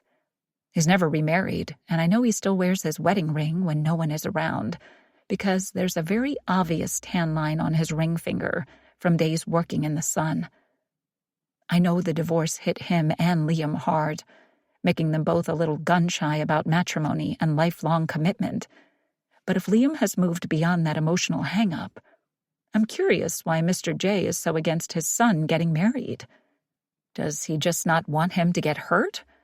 Or is there more to it? Can I ask why? He shrugs. It's the wrong decision, and we refuse to support wrong decisions.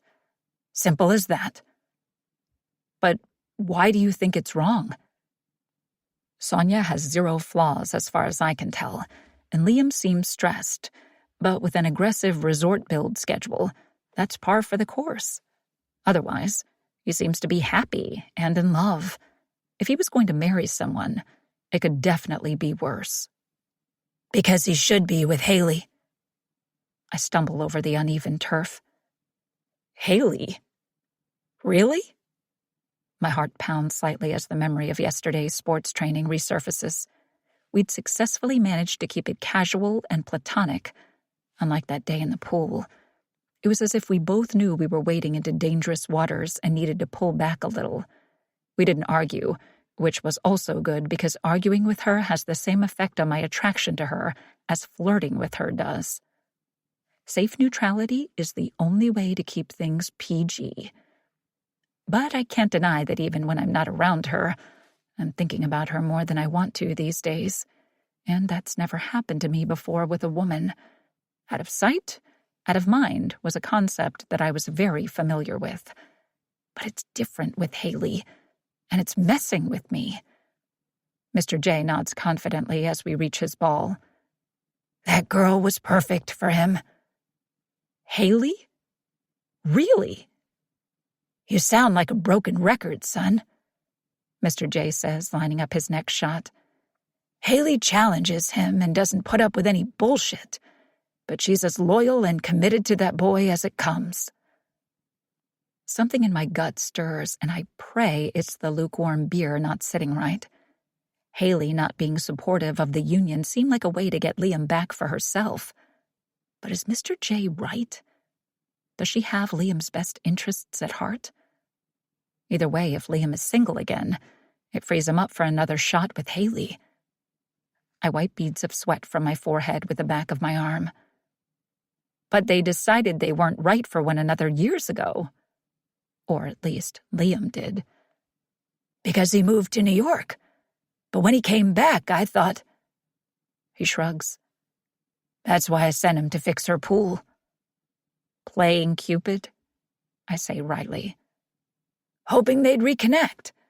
I thought maybe time and distance would have given them both a better perspective, and if they saw one another again, now as mature, successful people, they'd see that a second chance might be in the cards. He pauses as he grips the putter in his hands and bends slightly at the knees. Didn't bank on that Banks girl insisting on tagging along for the ride. You want the two of them to get back together? Maybe it's just his own soft spot for Haley making him feel this way. I know he was as much of a father figure to her back then as he's always been to me, so maybe he just misses that connection. Why is this revelation bothering me so much? He hits the ball and sails it into the cup. He turns to me with a grin. I know you're not a Haley fan. I wasn't. I still shouldn't be. But she has been growing on me in the last few days. She's different than I thought she was, and I'm forced to reevaluate everything I believed about her. She's actually funny, and I always knew she was smart. But getting to know her through the eyes of some of her clients has been enlightening. And after much, much internet searching, I did find the articles Sonia had mentioned about Haley's other clients, the ones she doesn't publicize, which makes her that much more endearing. She's a good person, and I like being around her, which has blown my fucking mind. But here I am, in a situationship with Haley Harris that I never in my wildest dreams thought was possible. And shouldn't be. Letting my guard down, getting to know her and starting to feel things for her I can't quite label yet is even more clearly a bad idea if Mr. J thinks she should be with Liam. Hell, until now, I hadn't even given much thought to the history between the three of us. I've been too busy resisting and denying my attraction to Haley to really work out what it means. But that girl is truly special, Mr. J says, cutting into my thoughts. And I think Liam should open his damn eyes and finally see it. Unfortunately, I'm starting to see it, but Mr. J has raised a good point.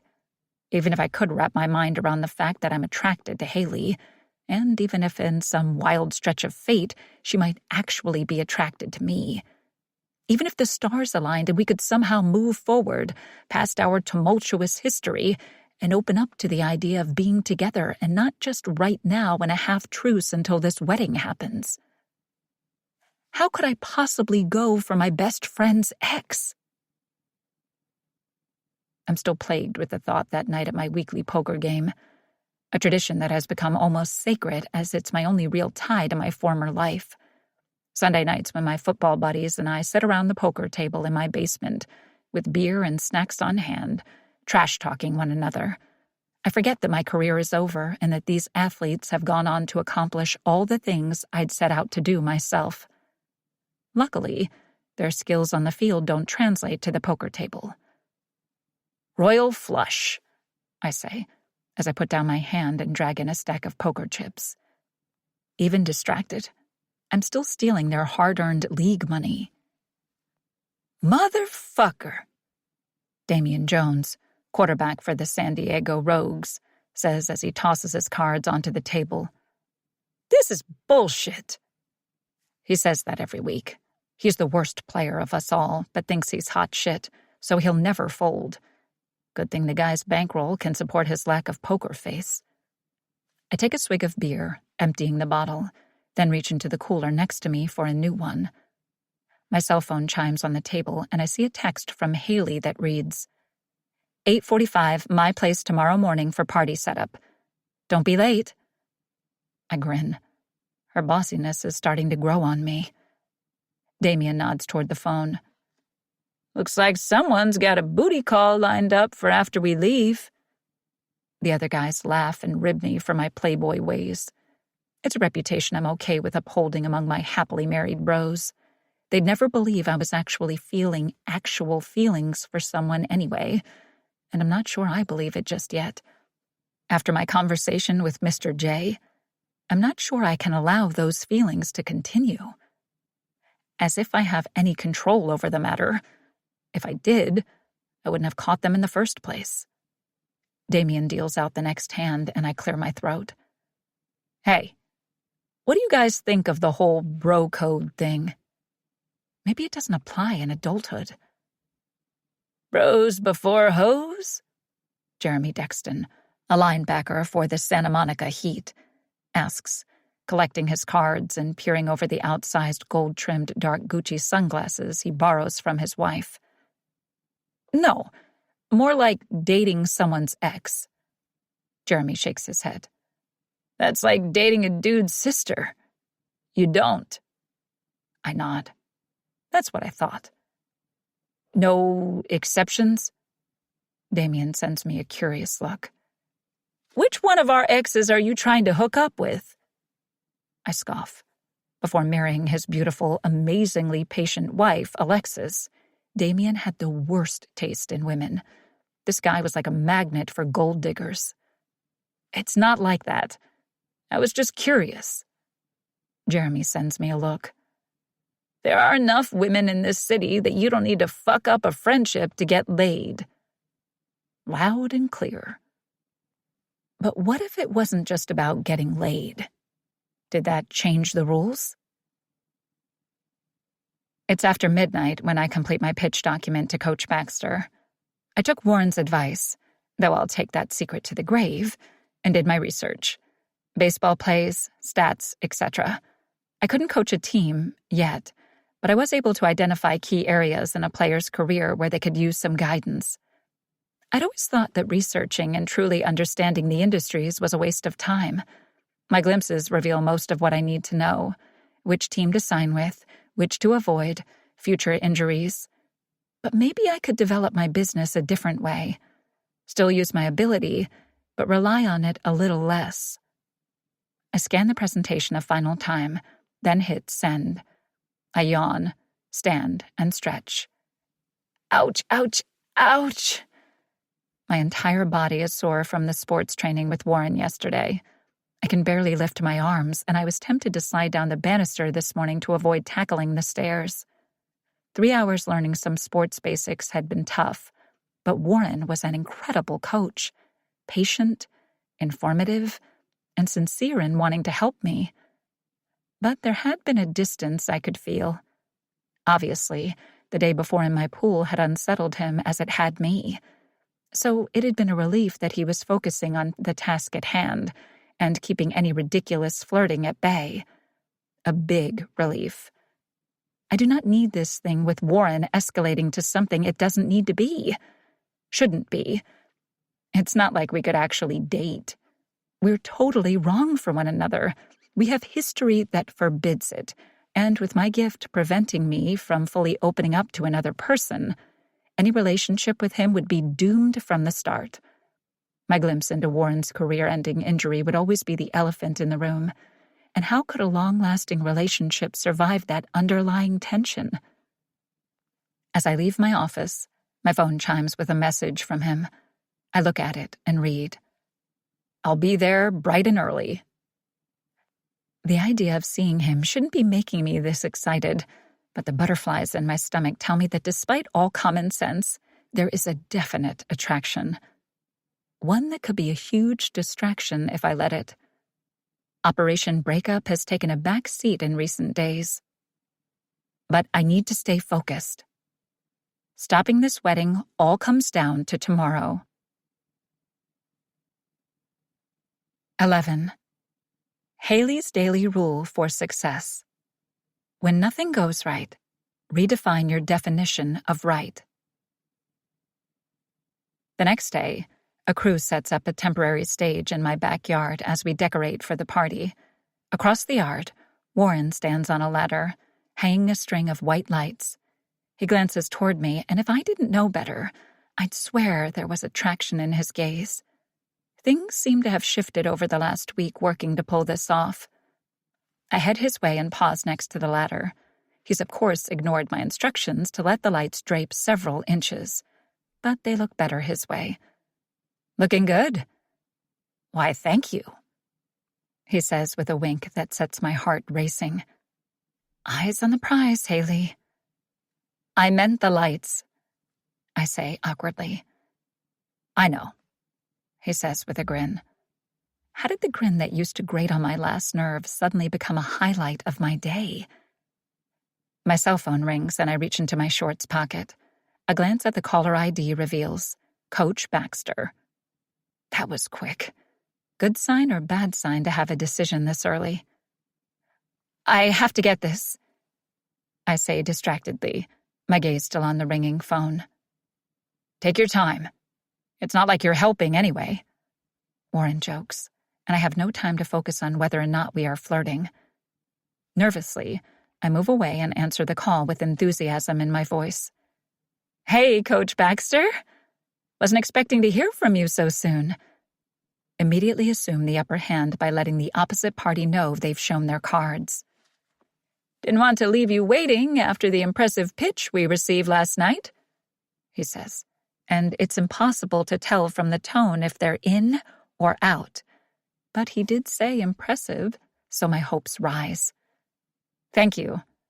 I appreciate that." If only all coaches were as responsive as Coach Baxter.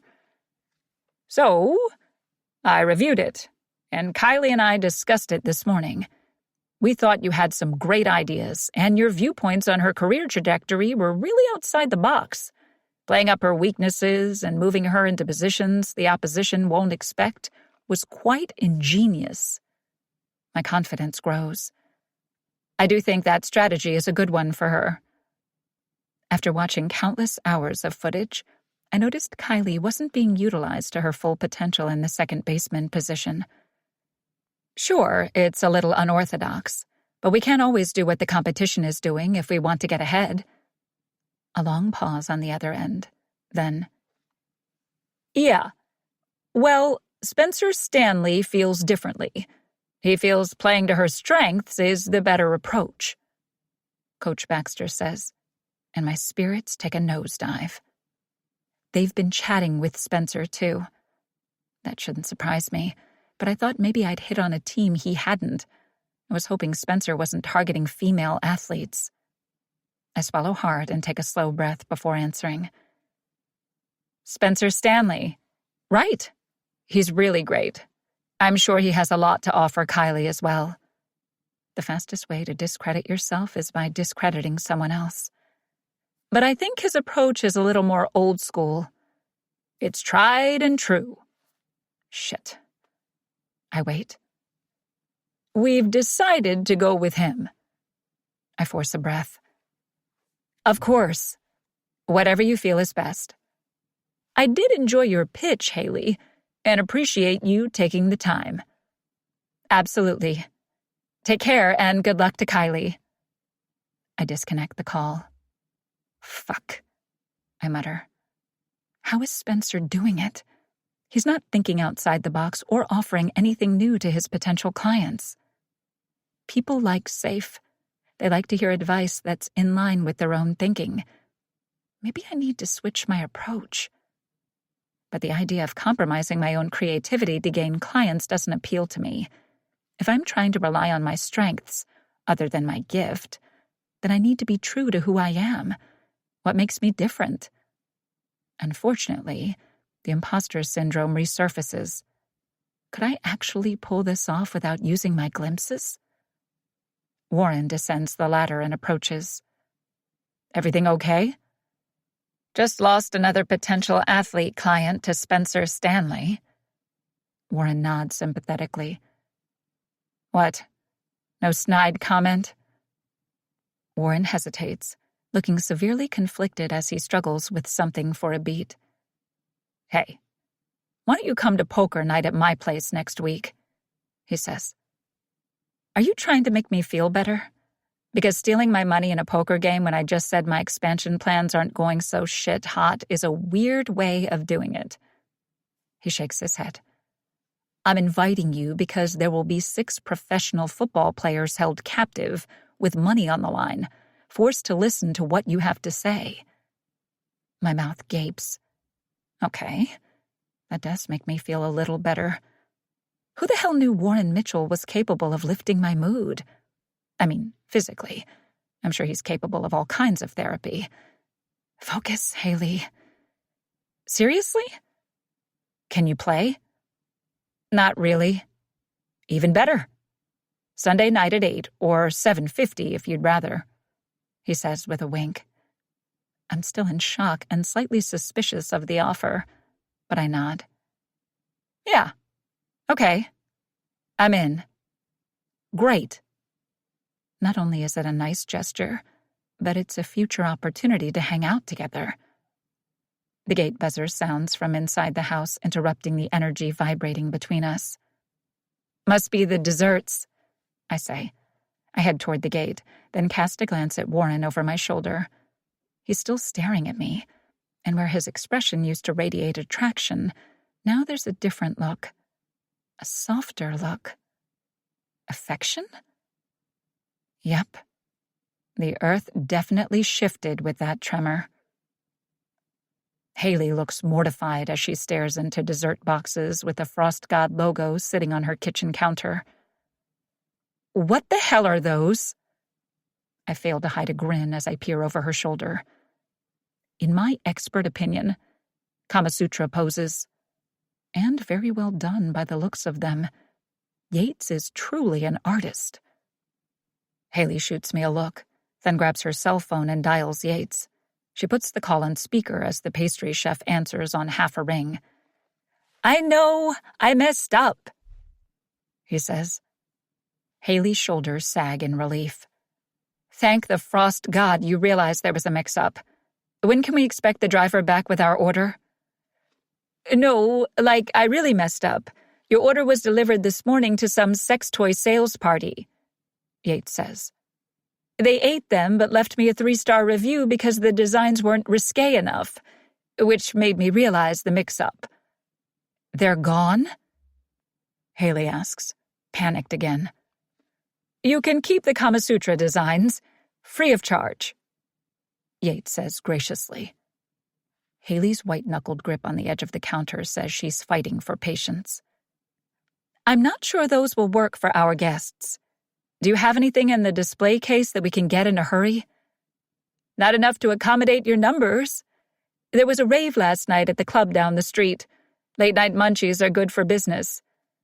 "I'm so sorry, Haley." Yates' voice is truly remorseful. Haley takes a calming breath. "Okay. It's okay. We will figure it out." She disconnects the call, and I'm impressed by her composure. "We're stuck with these?" "Yep." She bites her bottom lip as she stares at the erotic desserts, molded in various shapes. The old me would gloat about the fact that she had to have decadent, expensive desserts and the whole thing backfired. I would remind her that my suggestion of hot dogs and burgers on the grill would have been problem-free. But instead, I just want to help her solve this mess. I open several drawers until I find what I'm looking for, then take out some baking utensils. I roll up my sleeves and get to work. "What are you doing?" Haley asks, moving closer. "Making them look less X-rated," I say, cutting off edges and smoothing out the frosting to blur the images. "Sorry, Yates." Haley moves even closer and admires my handiwork. She tilts her head from side to side.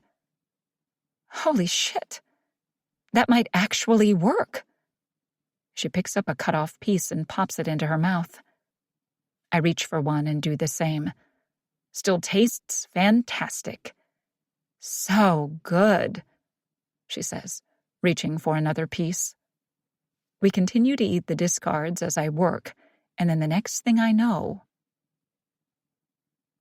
In a psychedelic haze, dressed only in our underwear, Haley and I lie on floaties in her pool and stare up at the clouds.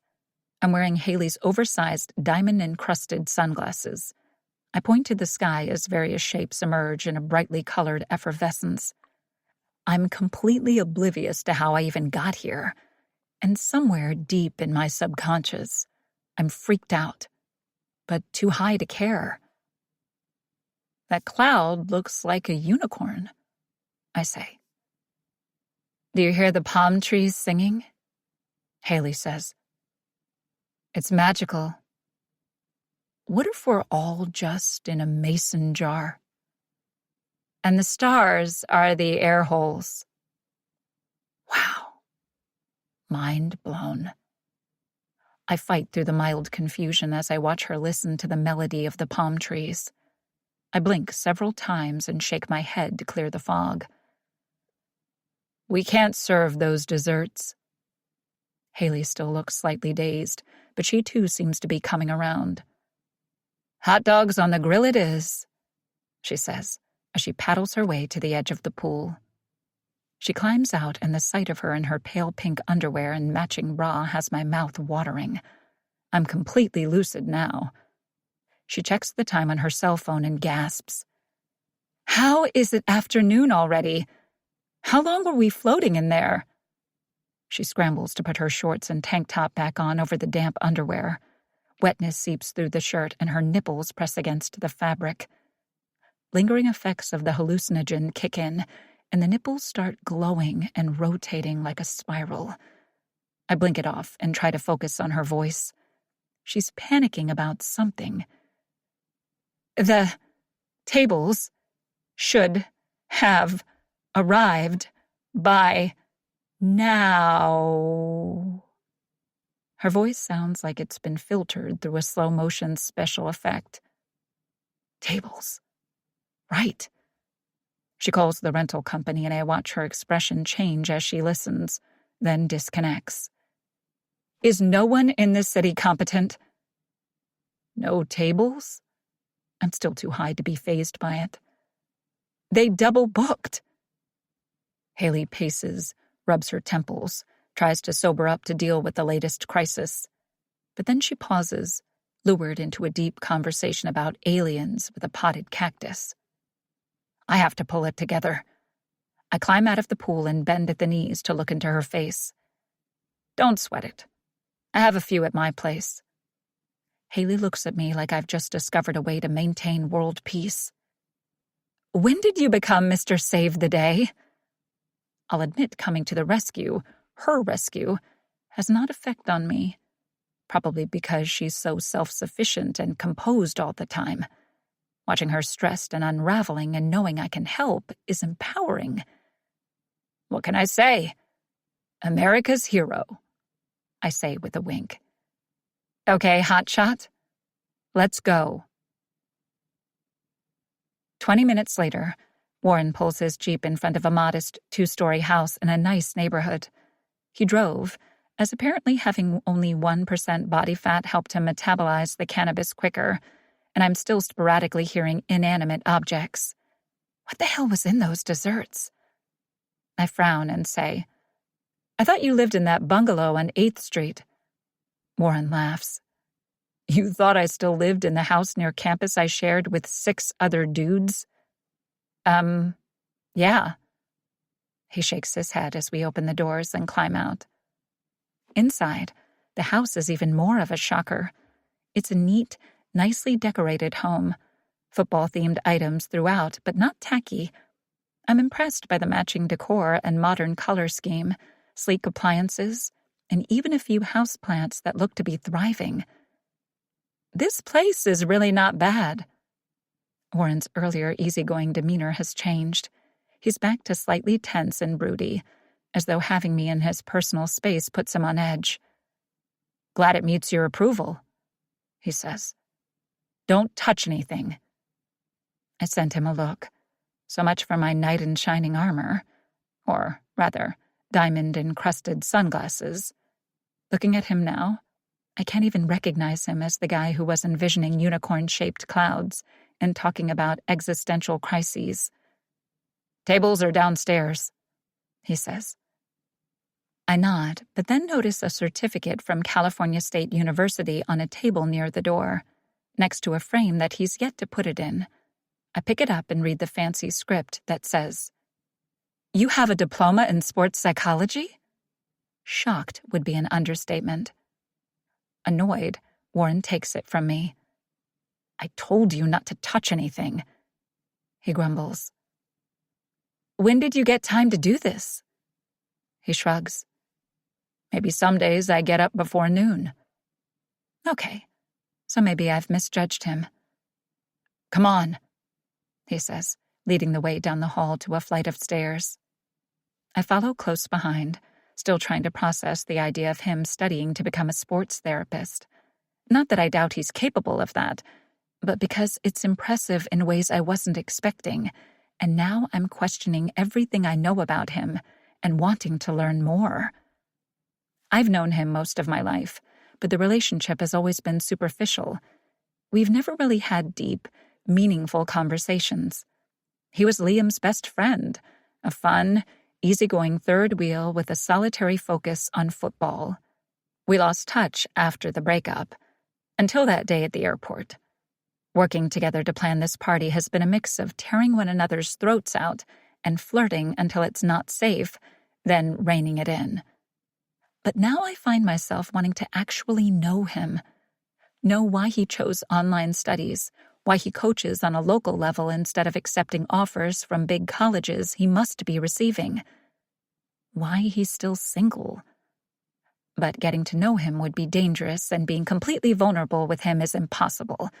Hence the standstill that is the story of my life.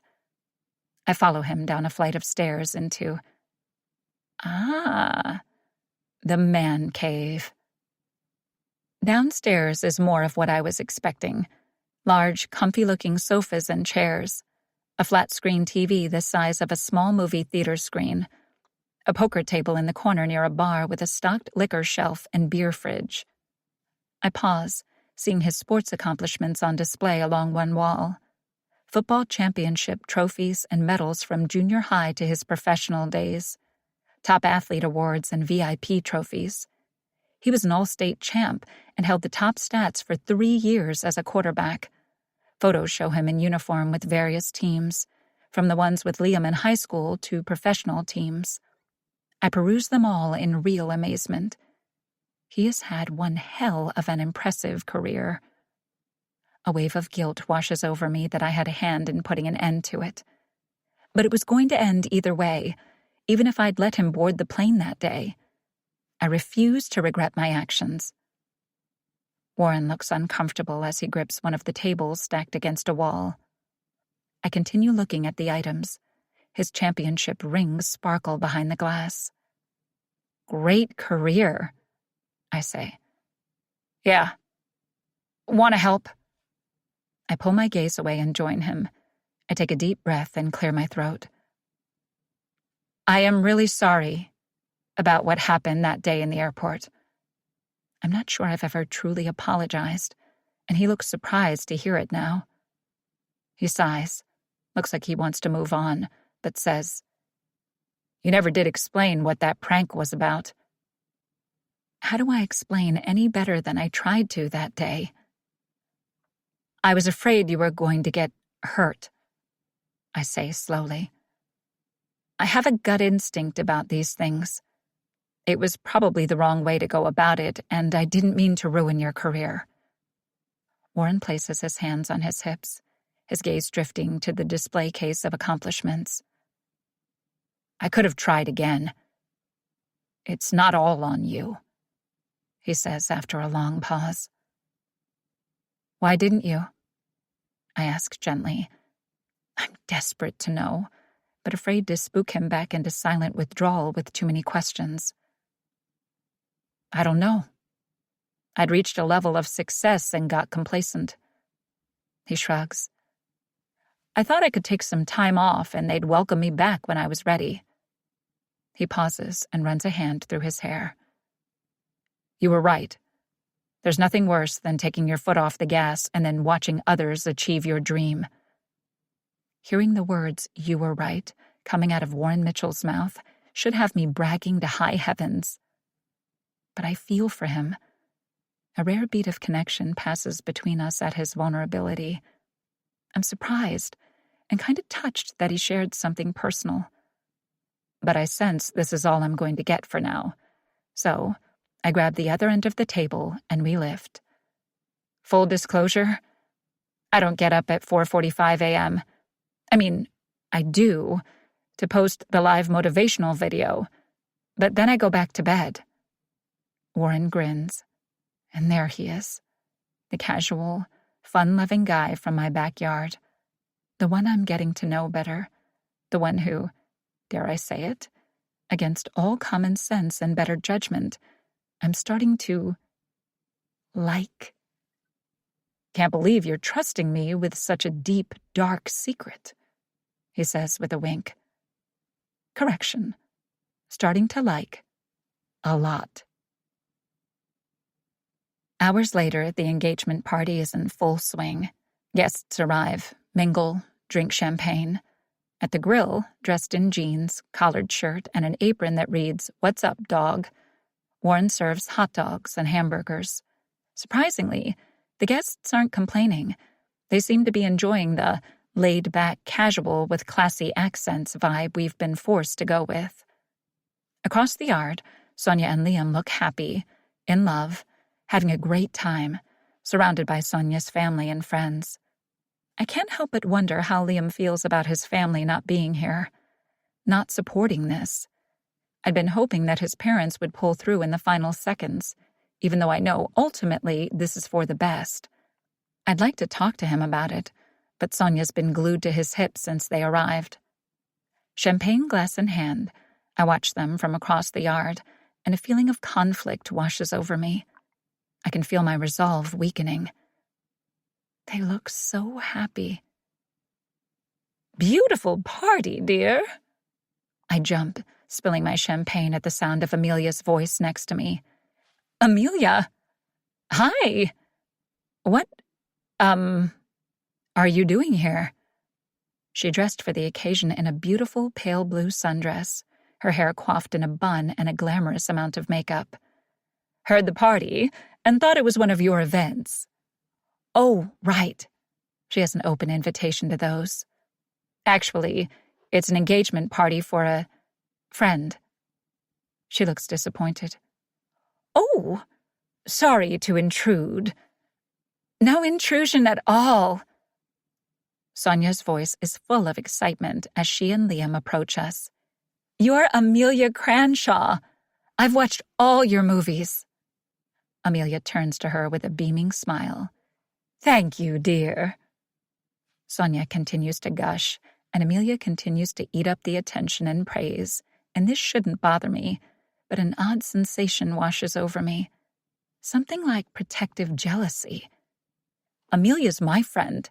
Back off, Sonia. Are you an actress as well? Amelia asks Sonia. My heart stops, and it feels as though the yard around us has gone completely silent as the question lingers in the air. I glance back and forth between Sonia and Liam, holding my breath. Will Sonia be honest? Is this how her secret will come out? Sonia? An actress? Liam scoffs like the suggestion is absurd before she can answer. Sonia's expression changes to one of annoyance as she turns toward Liam. Why is that so far-fetched? Liam looks slightly taken aback. 'Cause acting was just a phase for you. It's not actually your thing, thank God. He turns quickly to Amelia. No offense to your profession. None taken, dear. You're not exactly my audience, she says, putting Liam firmly in his place. Then to Sonia. You could be one, if it was actually your thing. Sonia smiles at her gratefully, and Amelia shoots me a look that suggests this couple is doomed before she walks away, giving me the confidence to proceed with my plan. I motion for DJ Scale to cut the remix of an upbeat Whitney Houston song, then clink my glass for everyone's attention. Sonia's family and friends turn their attention toward me, and I smile brightly. I hope everyone is having a good time. I want to take a moment to personally offer my congrats to the beautiful couple. I raise my glass and smile at Liam and Sonia. It feels deceitful, and I can acknowledge that I'm not a very nice person right now, but I'm doing this for their own good, especially if that tense interlude a moment ago is any indication. And I have a fun surprise planned. If I could get you two to sit right up here. I've already positioned 2 lawn chairs back to back in preparation. Sonia and Liam look slightly nervous as they approach and sit. I turn toward the BBQ and motion Warren to come closer. He shakes his head, doesn't want the spotlight, but I cross the yard toward him and drag him forward. He removes the apron and gives a shy wave to the guests. The best man, everyone, I announce to the crowd, a good man who's being dragged into my scheme. I push guilt aside. He insisted on being a part of all of this. The guests cheer for him, and I hand him a piece of paper. He glances at it. What's this? Your game questions, I say casually, as though I mentioned this plan of mine to him before. I pick up writing pads and markers hidden under the dessert table. Dessert turning out to be fresh-cut fruit we picked up on the way back from Warren's. The erotic baked goods safely disposed of in the dumpster at the end of the block, and turned to the guests. We are going to play couple compatibility. The crowd gathers closer as I hand Sonia and Liam the writing pads and markers. Rules are simple. Warren and I will ask a series of questions, and Sonia and Liam will answer, without looking at the other's answer. Points for matching answers. Warren looks slightly uneasy, and the couple don't seem overly confident either. If they are truly compatible, they have nothing to worry about. Part of me hopes they can prove me wrong. Ready? I ask. nods in response. First question. Where is the perfect place to spend Christmas? I ask. The two write, then hold up their answers. Sonia has written, Banks Resort in the Alps. Liam has written, Family Cottage on the coast of Florida. They compare answers and Sonia laughs, but it's definitely not a happy sound. It's tradition to go skiing for Christmas. I told you about it, she says to Liam, a forced-looking smile on her face as she eyes the crowd. Liam smiles at her. Yeah, no, the Alps it is. Totally forgot. It's tradition, he says. A tradition he's going to hate. Liam doesn't enjoy winter sports or being cold, for that matter. His move to New York was solely for career advancement. Besides, his own family tradition of Christmas on the beach means a lot to him. Even after the divorce, his parents would get together at the cottage in Florida and put aside their differences long enough to enjoy the holidays as a family for Liam's sake. They always put him first. Which only solidifies how much they must be against this marriage if they're standing in solidarity on its boycott. I gesture for Warren to ask the next question, and he reluctantly does. Where will you be headed for a honeymoon? They write and reveal. Sonia wrote Italy. Liam wrote, no time for a honeymoon. Sonia frowns when she twists in her chair to read his response.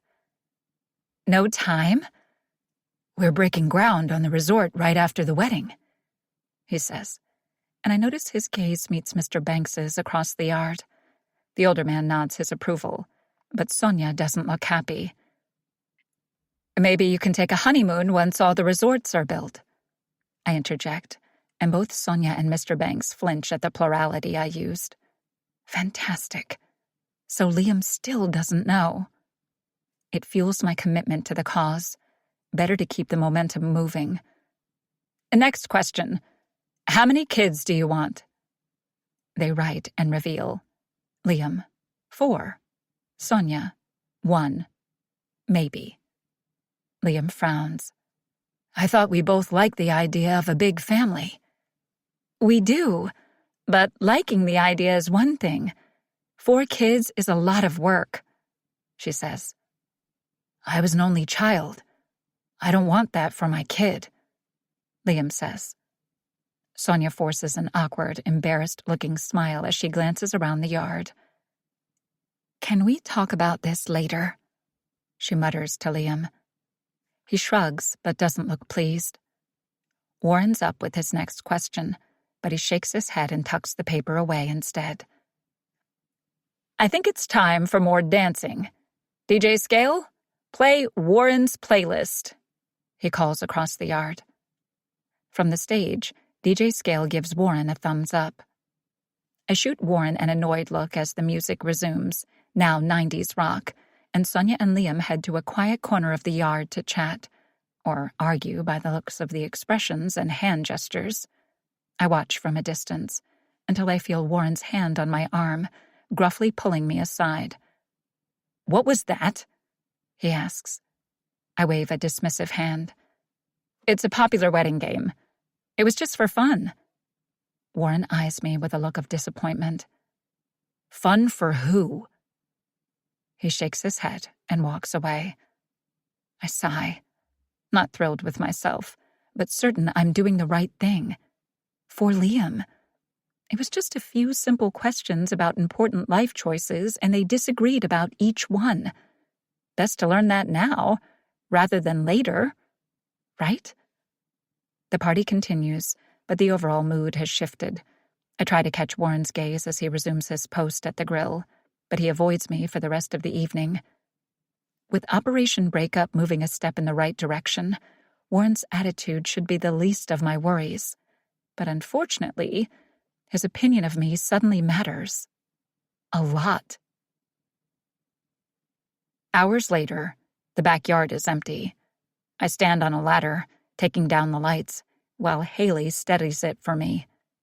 I descend and tuck them into a box as she looks at me hesitantly. In a rare occurrence, she's been quiet since the event ended. About the game, she starts. I was thinking about it, and while it may not have been the most appropriate way to bring it to light, you do have a point. Liam and Sonia haven't been together long, and maybe they are rushing things a little. I'll give her that much, at least. Haley releases a stressed-sounding but appreciative thank you. At first, I thought Haley was just being Haley, but the more I think about it, the union does feel a little rushed, and I know that Liam is making a lot of sacrifices. Some are expected in a relationship, compromise and all that, but I can recognize Haley's point that they feel heavily one-sided, in Sonia's favor. Maybe the game was the only way to get Liam to open his eyes or truly hear the concerns of the people who care about him. I've been in full support up until now, and my support of whatever he ultimately decides will be unequivocal. But maybe I too need to admit that I'm worried about him and these decisions. I shove my hands into my pockets and rock back and forth on my heels. Are you still coming to poker night on Sunday? Am I still invited? Yes. Then yes.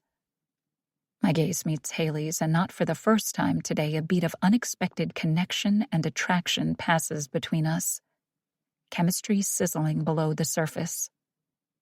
And as long as it stays there, we don't have a problem.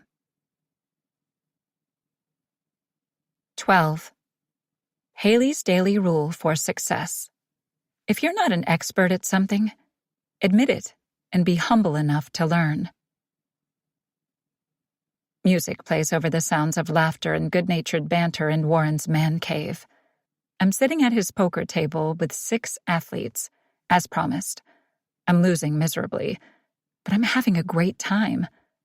More than anything, I'm happy to see Warren again.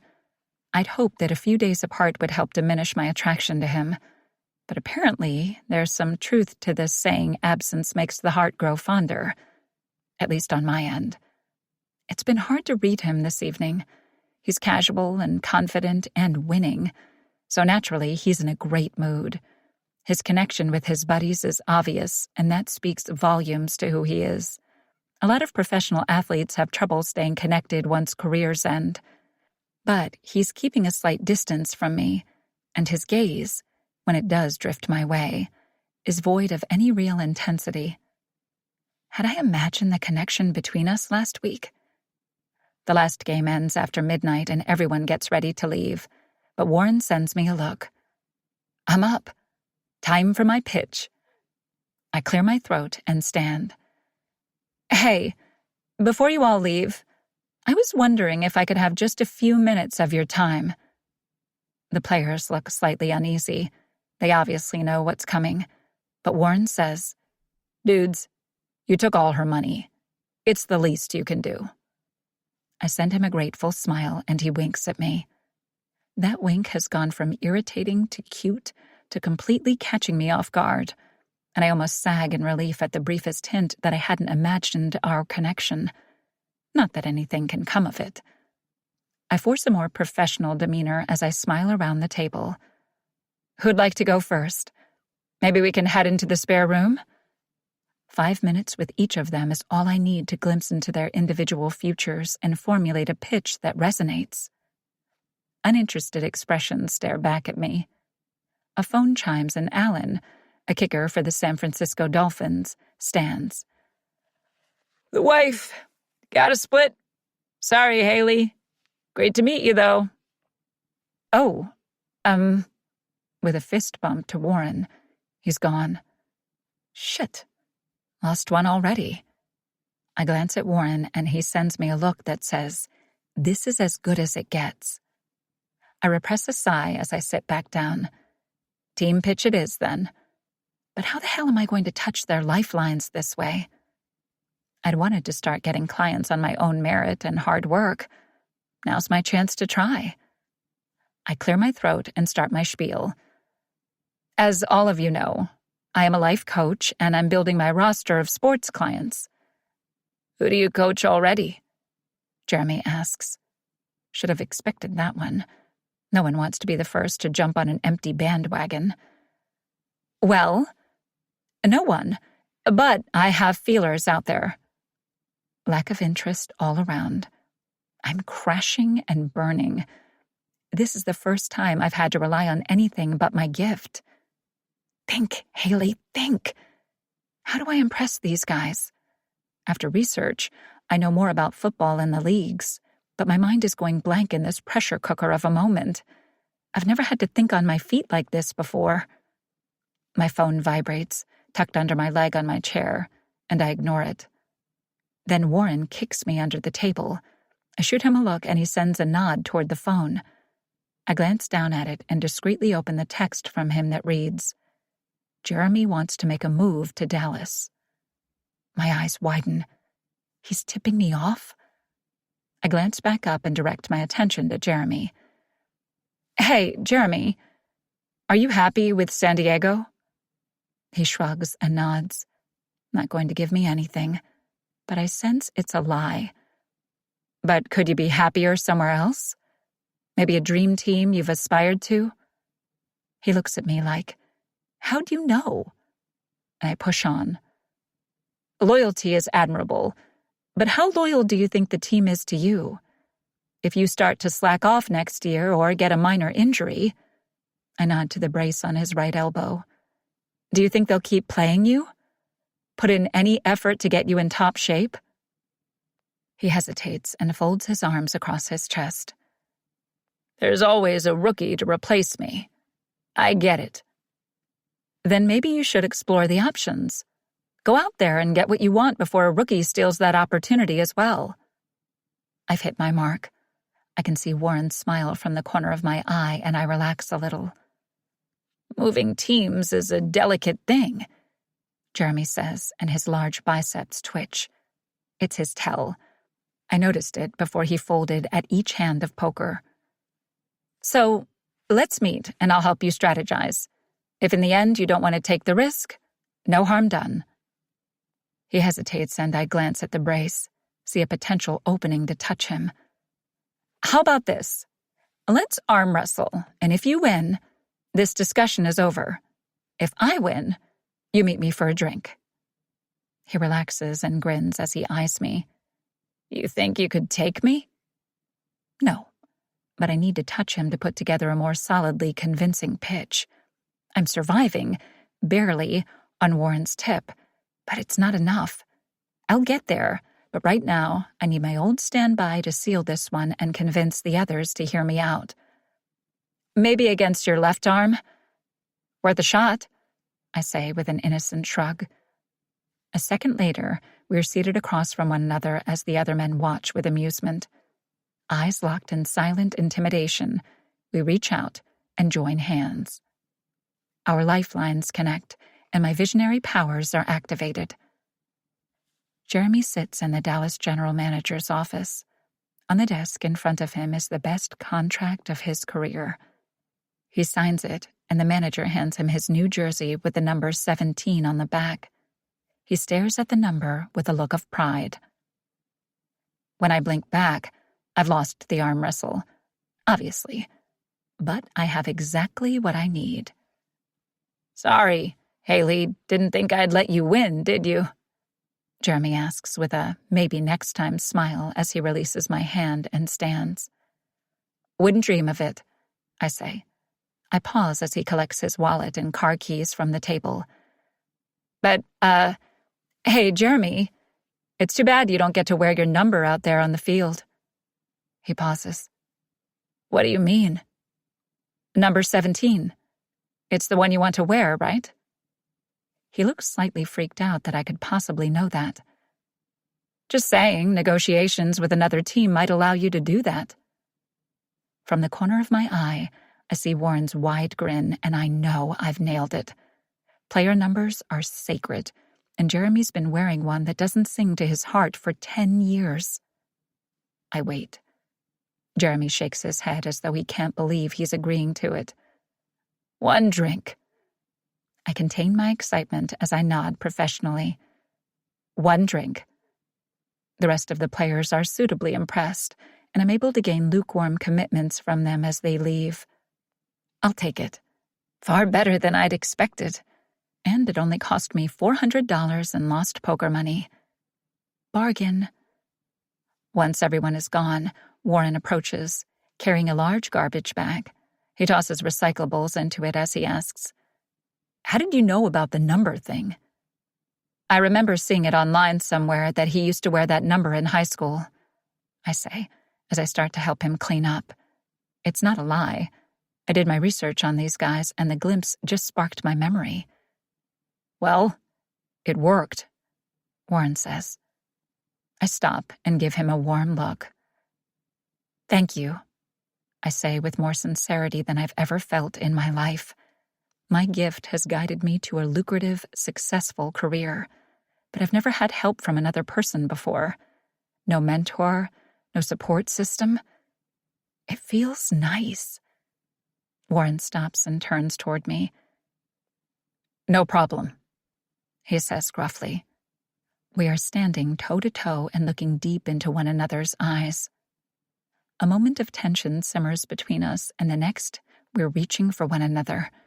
Warren grabs my face, and his mouth crushes mine with a passionate desperation. I wrap my arms around his neck and jump, wrapping my legs around his waist. He grabs me and supports my weight with his hands under my ass as he deepens the kiss. My hands tangle in his hair as all the tension and buildup over the last few weeks comes pouring out in the impulsive yet inevitable kiss.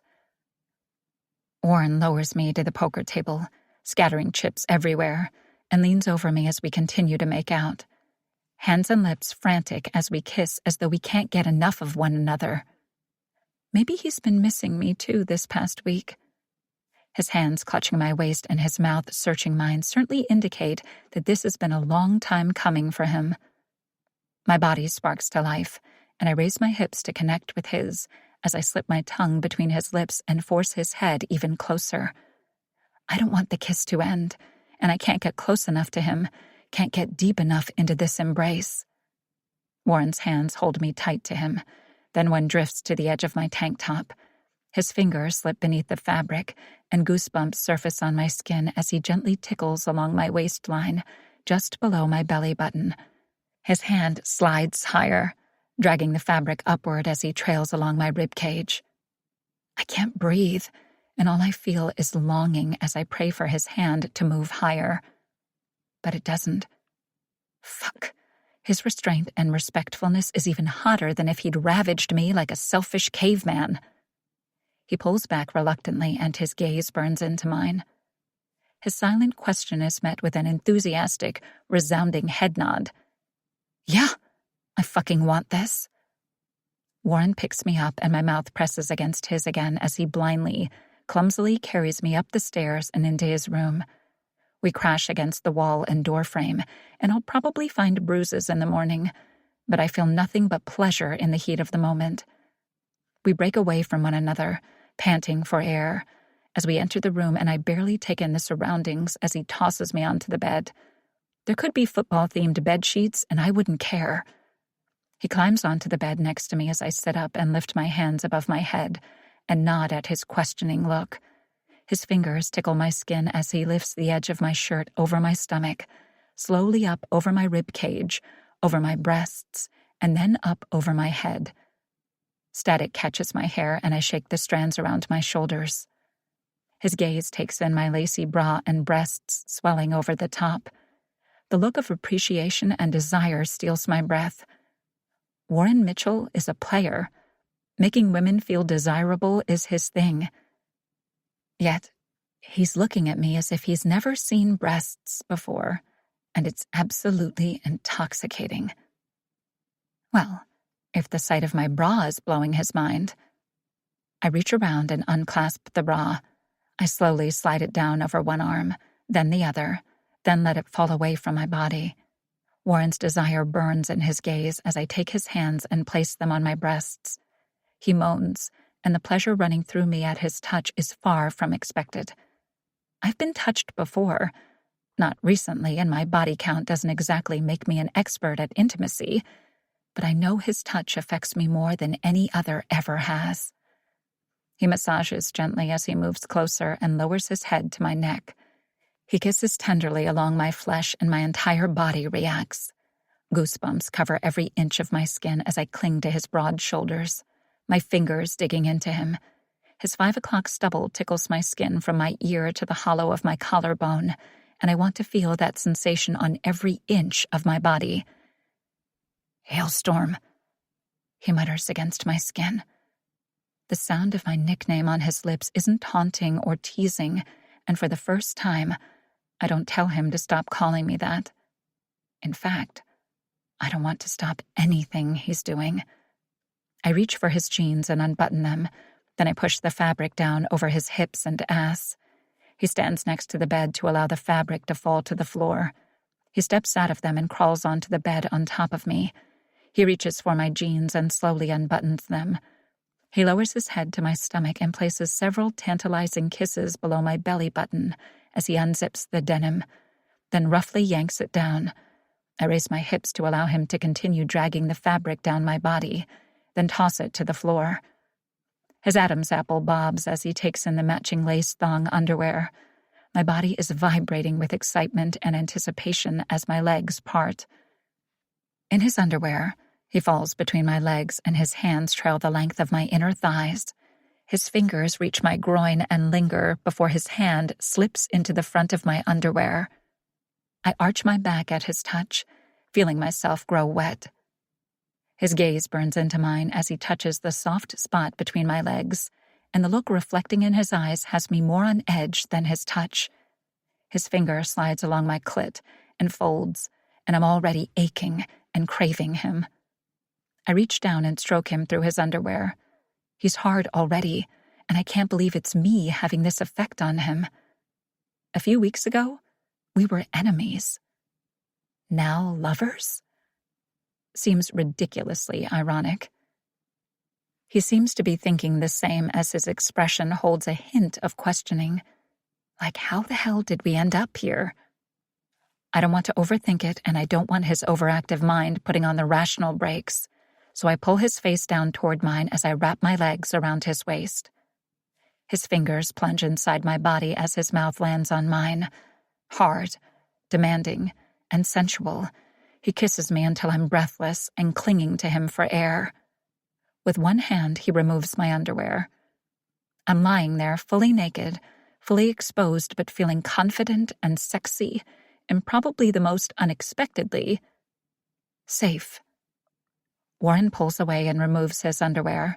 He reaches into a bedside drawer for a condom. He tears it open with his teeth, then slides it on over his long, thick erection.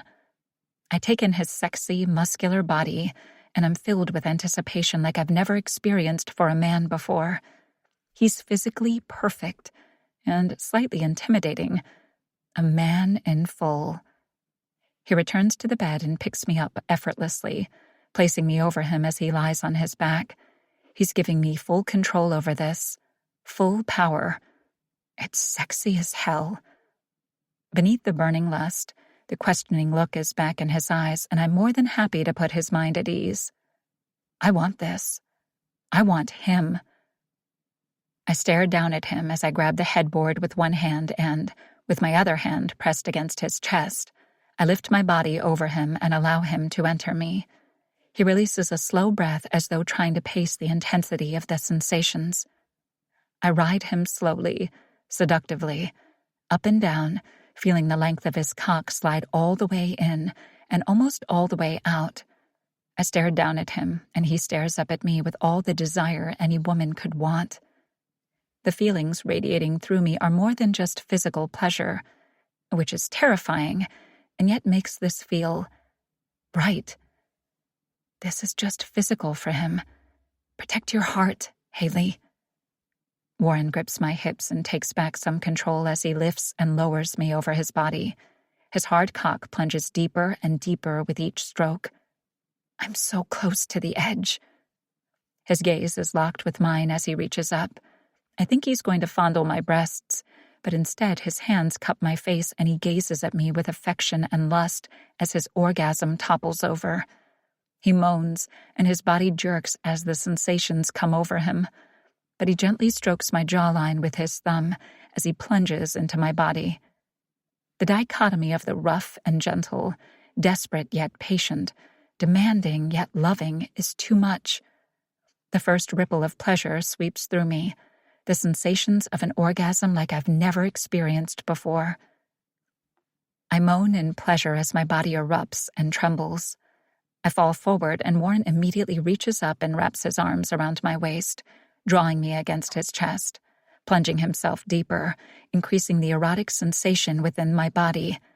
The tender contradiction tops the list of unexpected actions in this time and space, and my heart fills with an emotion that's almost like...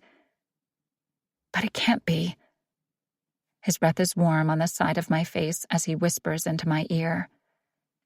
Hailstorm. I hear the word repeated over and over, but it sounds far away as I ride out the best orgasm of my life. He rolls our bodies and pulls me in close, tucking me against his chest as my heart rate struggles to settle. He kisses my forehead, my cheeks, my nose. Kisses before sex are foreplay. But kisses like this after sex are the most intoxicatingly dangerous thing in the world. Might even make a woman fall in love if she's not careful. Haley Harris is in my bed. Not only in my bed, but tucked in close to every curve of my body, legs strewn over mine, head resting on my chest. She's holding my fucking hand. Well, the back of it anyway. I have no idea how this happened. I have no idea what I'm going to do about it. I've never let a woman stay the night. This is new territory to me. Right now, all I can do is lie here as still as fucking possible and make sure she doesn't wake up and beat the shit out of me for somehow having manipulated this into happening. I have zero delusions that she planned this or will be thrilled about it in the morning. How I'm feeling is a mystery. Physically, I feel incredible. Best orgasm of my life. Not that I'd inflate Haley's ego with that knowledge. If she ever asks, I'll give it a 6. But emotionally, I'm numb. Like that feeling I had after my first professional touchdown or after my first championship win. The kind of numb where your body is in protection mode because the emotions are too much. Self-preservation kicks in to prevent a high with an inevitable crash that could be devastating. Haley moans in her sleep and moves even closer. Her body's like a furnace, and I run hot, so sweat starts to pool on my lower back. But I don't care. I like the feel of her pressed against me, and I wish I could mean that in a sexual way, but it's an odd, protective thing. Like, I think she feels safe enough to be asleep next to me. Given our history, I didn't think either of us would ever willingly be unconscious and vulnerable next to one another. But oddly enough, the temptation to give her a permanent marker mustache is only mildly amusing. I still chuckle at the image, though, and she stirs. I tense and go completely still. Don't wake up. Don't wake up. I haven't processed all this yet, and I'm certainly not ready to talk about it or run for my life. Her eyes flutter open, and she looks sleepily up at me. I hold my breath and count down the seconds until she loses her ever-loving mind. Instead, she smiles sleepily as her eyes close again, and she snuggles back in. A sleepover at Warren Mitchell's house? Who would have thought? She mumbles, and something deep in my core tells me I'm a goner. Who the fuck would have thought? 13. Haley's daily rule for success. When life throws an unexpected curveball, catch it and learn to play the game. I feel the warmth of early morning sunlight on my cheeks as it streams in through open blinds. Its effects are slightly blinding as my eyes flutter open. Sunlight? Did I forget to shut the blackout blinds last night? Instantly, I'm wide awake. My eyes fly open as I sit up and take in my surroundings. It wasn't a dream. I'm naked. In Warren Mitchell's bed. I pull the sheets, not football-themed, an actually soft as silk 400 thread count, up around myself as I scan the room. Clothes are strewn on the floor, Warren's and mine, tangled in a heap of abandon, much like our actions the night before. The clock on the bedside table reads 9:45 a.m. Shit, I missed posting my Monday motivational message to my followers. I reluctantly turn. Warren sleeps soundly, one arm draped across his exposed stomach, the other raised above his head on the pillow. Bed sheets are low on his torso, revealing the incredible six-pack and obliques I familiarized myself with intimately the night before. One leg drapes over the side of the bed, and his face is pure, peaceful slumber. As if having a woman stay the night is not an issue for him, a common occurrence.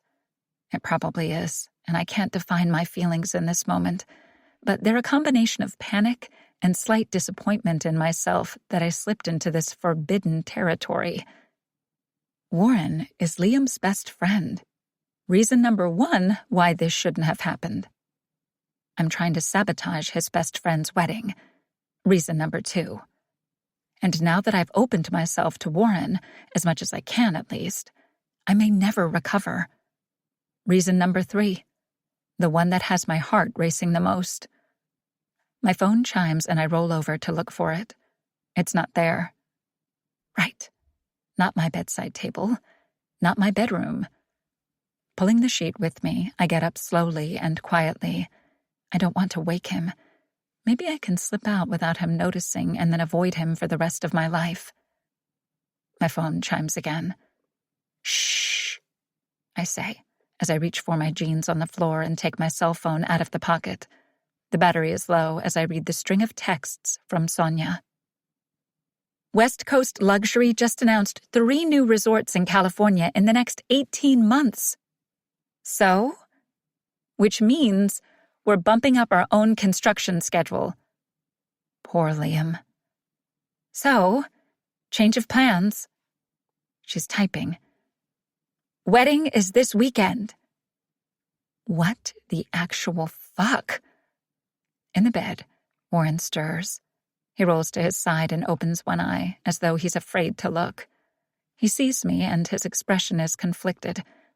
I mean, I'm feeling the same way, but seeing it on his face makes my gut twist and my heart sink. Maybe if he'd awoken with a look of bliss and no regrets, I'd feel better. But there's no time to focus on this now. We have a disaster. This isn't good, I say, pacing the room. Warren gets up, completely naked, sexy abs and other things on display. I eye him with an overwhelming lust. The sex had been incredible. Maybe we could have another go, since we've already fucked things up anyway. Focus on the disaster, Haley. I avert my eyes as Warren opens a dresser drawer and reaches for underwear. You weren't complaining last night, he grumbles. Not us, you idiot. I mean, that's probably not great either. But this... I show him the text from Sonia and his face takes on a suitable look of panic. This weekend? How the hell are they planning to pull that off? His cell phone chimes with the text, the sound coming from somewhere in the pile of sex blankets. He searches for it, finds it, and I read over his shoulder a text from Liam.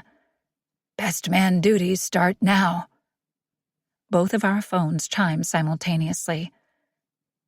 A ping location for a tuxedo rental shop, Warren says, sounding about as thrilled as someone who's been promised a root canal. My message is a ping location to a bridal shop with a caption from Sonia that reads, Meet you there in an hour. Great. Looks like they're calling in the troops. Us, to pull a wedding off in a week. Less than a week. Clutching the bedsheet to my body, I search the room for my clothes. Jeans, sweater, bra. I look around. Warren reaches under the bed and finds my thong. He holds it up with a sheepish look. Looking for this? I snatch it from him and put it on quickly. I turn away and let the blanket drop as I continue getting dressed. I can feel his gaze on me as I hear him putting on his own clothes. Should I say something? What? Last night was fun? Last night was the best night of my life? Last night can't happen again. He clears his throat, and I turn slowly in anticipation. Which of the three will he choose? Our gazes lock and hold. Last night was... My breath sucks in the long silence that follows. He waits as though he wants me to finish the sentence. I can't. I won't. We should go, I say instead, breaking our gaze. Yeah, he says, sounding relieved. And I guess I know which way that sentence would have ended. Inside a posh, lavish wedding shop on Rodeo Drive an hour later, I comb through a rack of dresses as I sip champagne. It's the first thing I've consumed today, so it's making me lightheaded and slightly enamored by the wedding attire.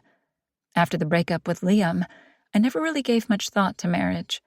If I hadn't been able to be completely vulnerable with Liam, the one person I'd gone 99% of the way with, it was obvious I'd never be able to go all in. So, I put everything into my career, planning to find fulfillment there. And I certainly never thought much about weddings.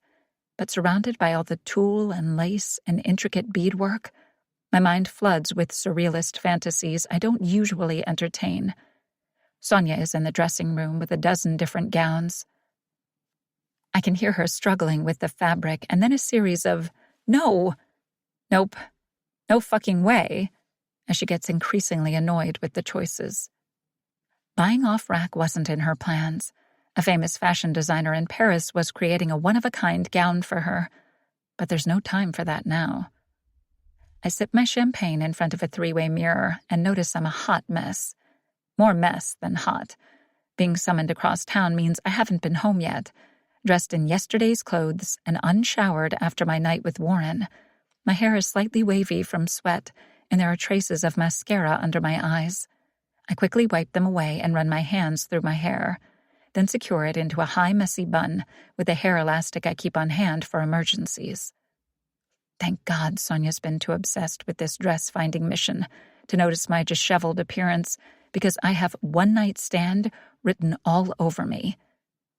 I sniff my arm, and sure enough, the scent of Warren's cologne lingers on my flesh. I breathe it in again, and memories of our night of impulsive passion flood my mind. It had been unexpected, or rather overdue, but still wrong. His reaction this morning hadn't given me any reason to believe otherwise. Which was good. If he actually wanted more from this thing between us, it would be harder for me to resist. Which I have to. However disappointing. Sonia finally exits the dressing room, wearing a breathtaking simple silk A-line gown that hugs her figure perfectly. She looks incredible, and someday when she's about to marry the right man, I hope she gets a chance to wear a dress this perfect. But right now, I need to focus on making sure that day isn't this Saturday. You look beautiful, I say honestly. I need to ease into this conversation. It's not too much?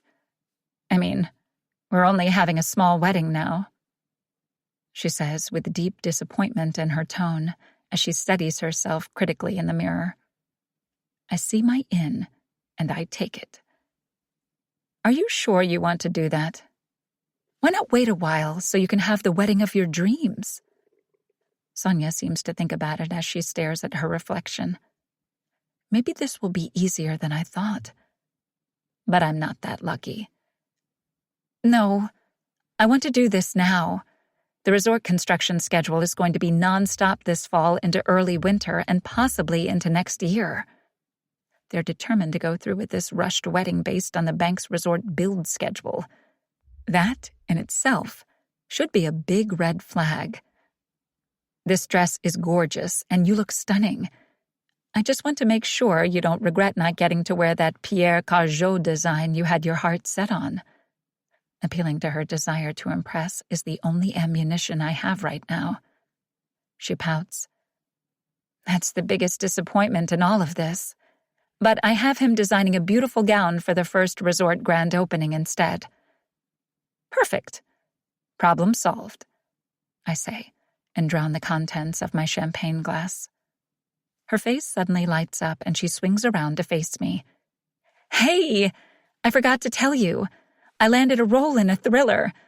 It's just a small part, but it's a start. It doesn't escape my notice that Sonia is more excited about the role than her upcoming wedding.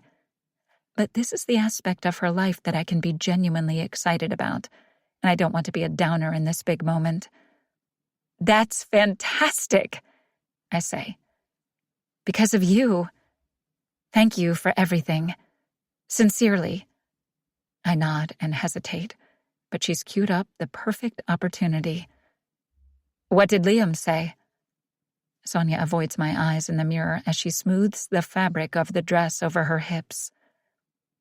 I still haven't told him. I will, she says quickly. After the wedding. We just have so much going on right now. Excuses. Sonia knows Liam won't be happy about the life, career, and future she's trying to build in California when he hopes to move back to New York eventually. I want to point out that starting their marriage with a secret like this will set the wrong tone for their future, but I need to approach this carefully. I simply nod, smile supportively, then sip the champagne. Liam needs to find out soon. The clock is ticking. Okay, I think this is the one, Sonia says. Your turn. My eyes widen. What? Your maid of honor dress, she says, climbing down from the platform in front of the three-way mirror and heading toward a rack of dresses. I follow her. We're still doing that? She sends me a look. Of course. The plans for our wedding party are the same. I've told my cousins to stop by for their fittings this week. I picked a simple, classic, short, she lowers her voice, kinda ugly design that won't show me up. Wonderful, I mutter. Oh, but not for you. I want you to choose whatever you like. My treat, she says as she continues to peruse the selection. That's nice of her, but I feel even more guilty letting her pay for a dress I'm hoping to not wear. This one is perfect, she says, taking one from the rack a moment later and holding it out for me to see. It is perfect.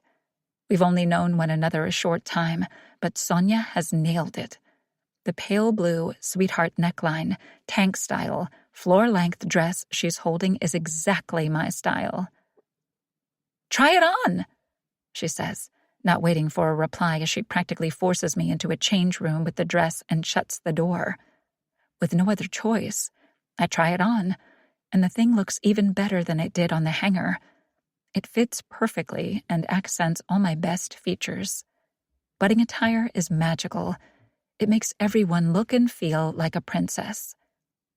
But in this scenario, I'm the wicked queen. I stare at my reflection, the breathtaking gown and the otherwise sexed-up appearance. I touch the soft, delicate fabric and smooth it over my hips. What would Warren think if he saw me in this? No. The wedding can't happen, even if I desperately want to wear this dress to tempt Warren Mitchell into another ill-timed, impulsive second night stand. Inside a formal wear shop, a sales rep fits Liam and me for our tuxedos as we stand on platforms in front of mirrors. Finding a jacket that fit me was a bit of a challenge, so I look ridiculous in the tight 46 tall coat. The guy tries to tell me it's the style to wear a suit this tight these days. Maybe for hip, stylish 20-year-olds, but I know he's got nothing else in stock.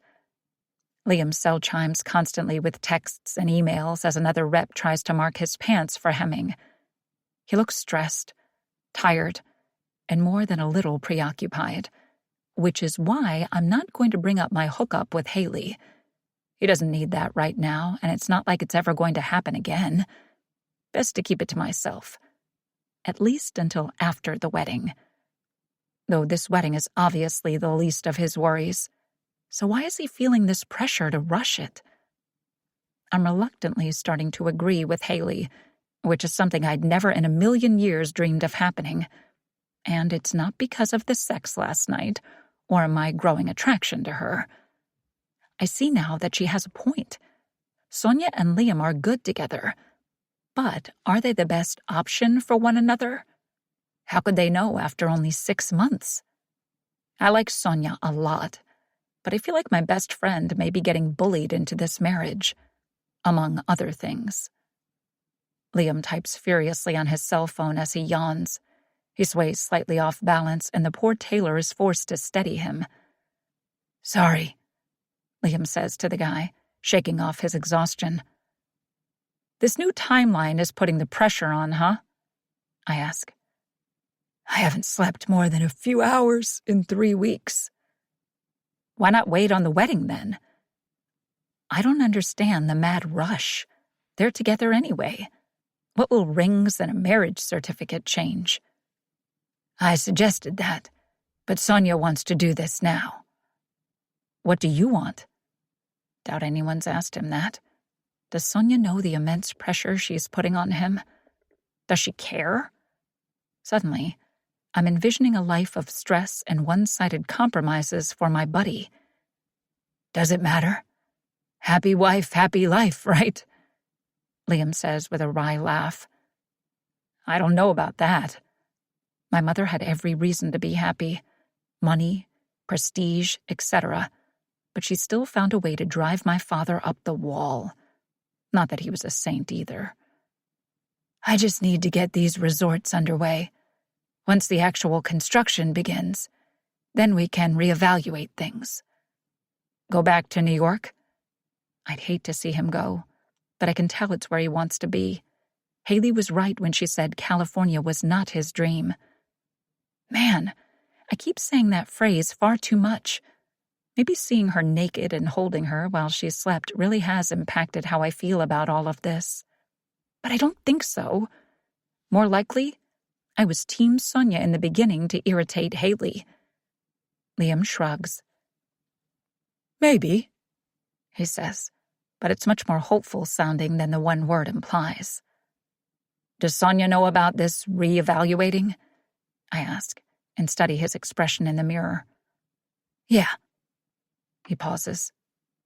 "I mean, we discussed it," Liam says, but he avoids my gaze. Which means Liam voiced his wishes and Sonia continues to ignore them. If my friend goes ahead with this wedding, his days in New York are over. His days of following his own passion and life goals are in his rear view. The Bankses will continue to expand and make plans they'll expect him to carry through. Family commitment and all that. Unfortunately, I have to say it again. Haley's right. This wedding is a mistake. 14. Haley's daily rule for success. As deadlines approach, ensure your push to the finish line leaves no room for failure. 5 days later, the 4 of us are seated in a booth at Malibu Moon as Sonia crosses items off the wedding to-do list. Things are coming together easily and almost effortlessly. The bride-to-be looks remarkably relaxed and at ease today, while I'm panicking. I haven't even had time to think about whatever's going on with Warren. I mean, I've thought about it. A lot. But with Sonia demanding my full attention on flower selection, cake design, music playlist, big day hair, and makeup rehearsals, and my own attempts to convince her to postpone the wedding while pretending to go along with it, I haven't been able to dedicate any brain power to figuring out what exactly to do about Warren. If there is anything to do about Warren.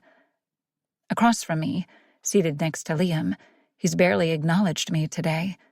I haven't heard from or seen him since the morning after. Obviously, he's chalked it up to a one-night stand and moved on. Good. That's good. But he looks so good, dressed in a tight black t-shirt and board shorts, his arms folded on the table, those impressive biceps on full display, He got a haircut yesterday, and it looks amazing, obviously in preparation for the wedding. I remember running my hands through his hair and discovering it's much softer than it looks. Snap out of it, Haley. I blink and avert my eyes from the man I'm suddenly obsessing over. I've got 2 days. I need to think of something, and fast. Most of the wedding planning is done, so there are a few opportunities left to highlight the flaws in this plan. The bridesmaids have secured their ugly attire. The groomsmen's tuxedos are ordered. Sonia picked out the song for her walk down the aisle when she was 7 years old, so that's covered. Think, Haley, think. What else could sabotage this wedding? My eyes light up. What about stags and stagettes? Not that I'm sadistic enough to encourage a night of debauchery or anything, but a reminder of their single life might trigger some doubt. Next to me, Sonia shakes her head. I don't think we need those.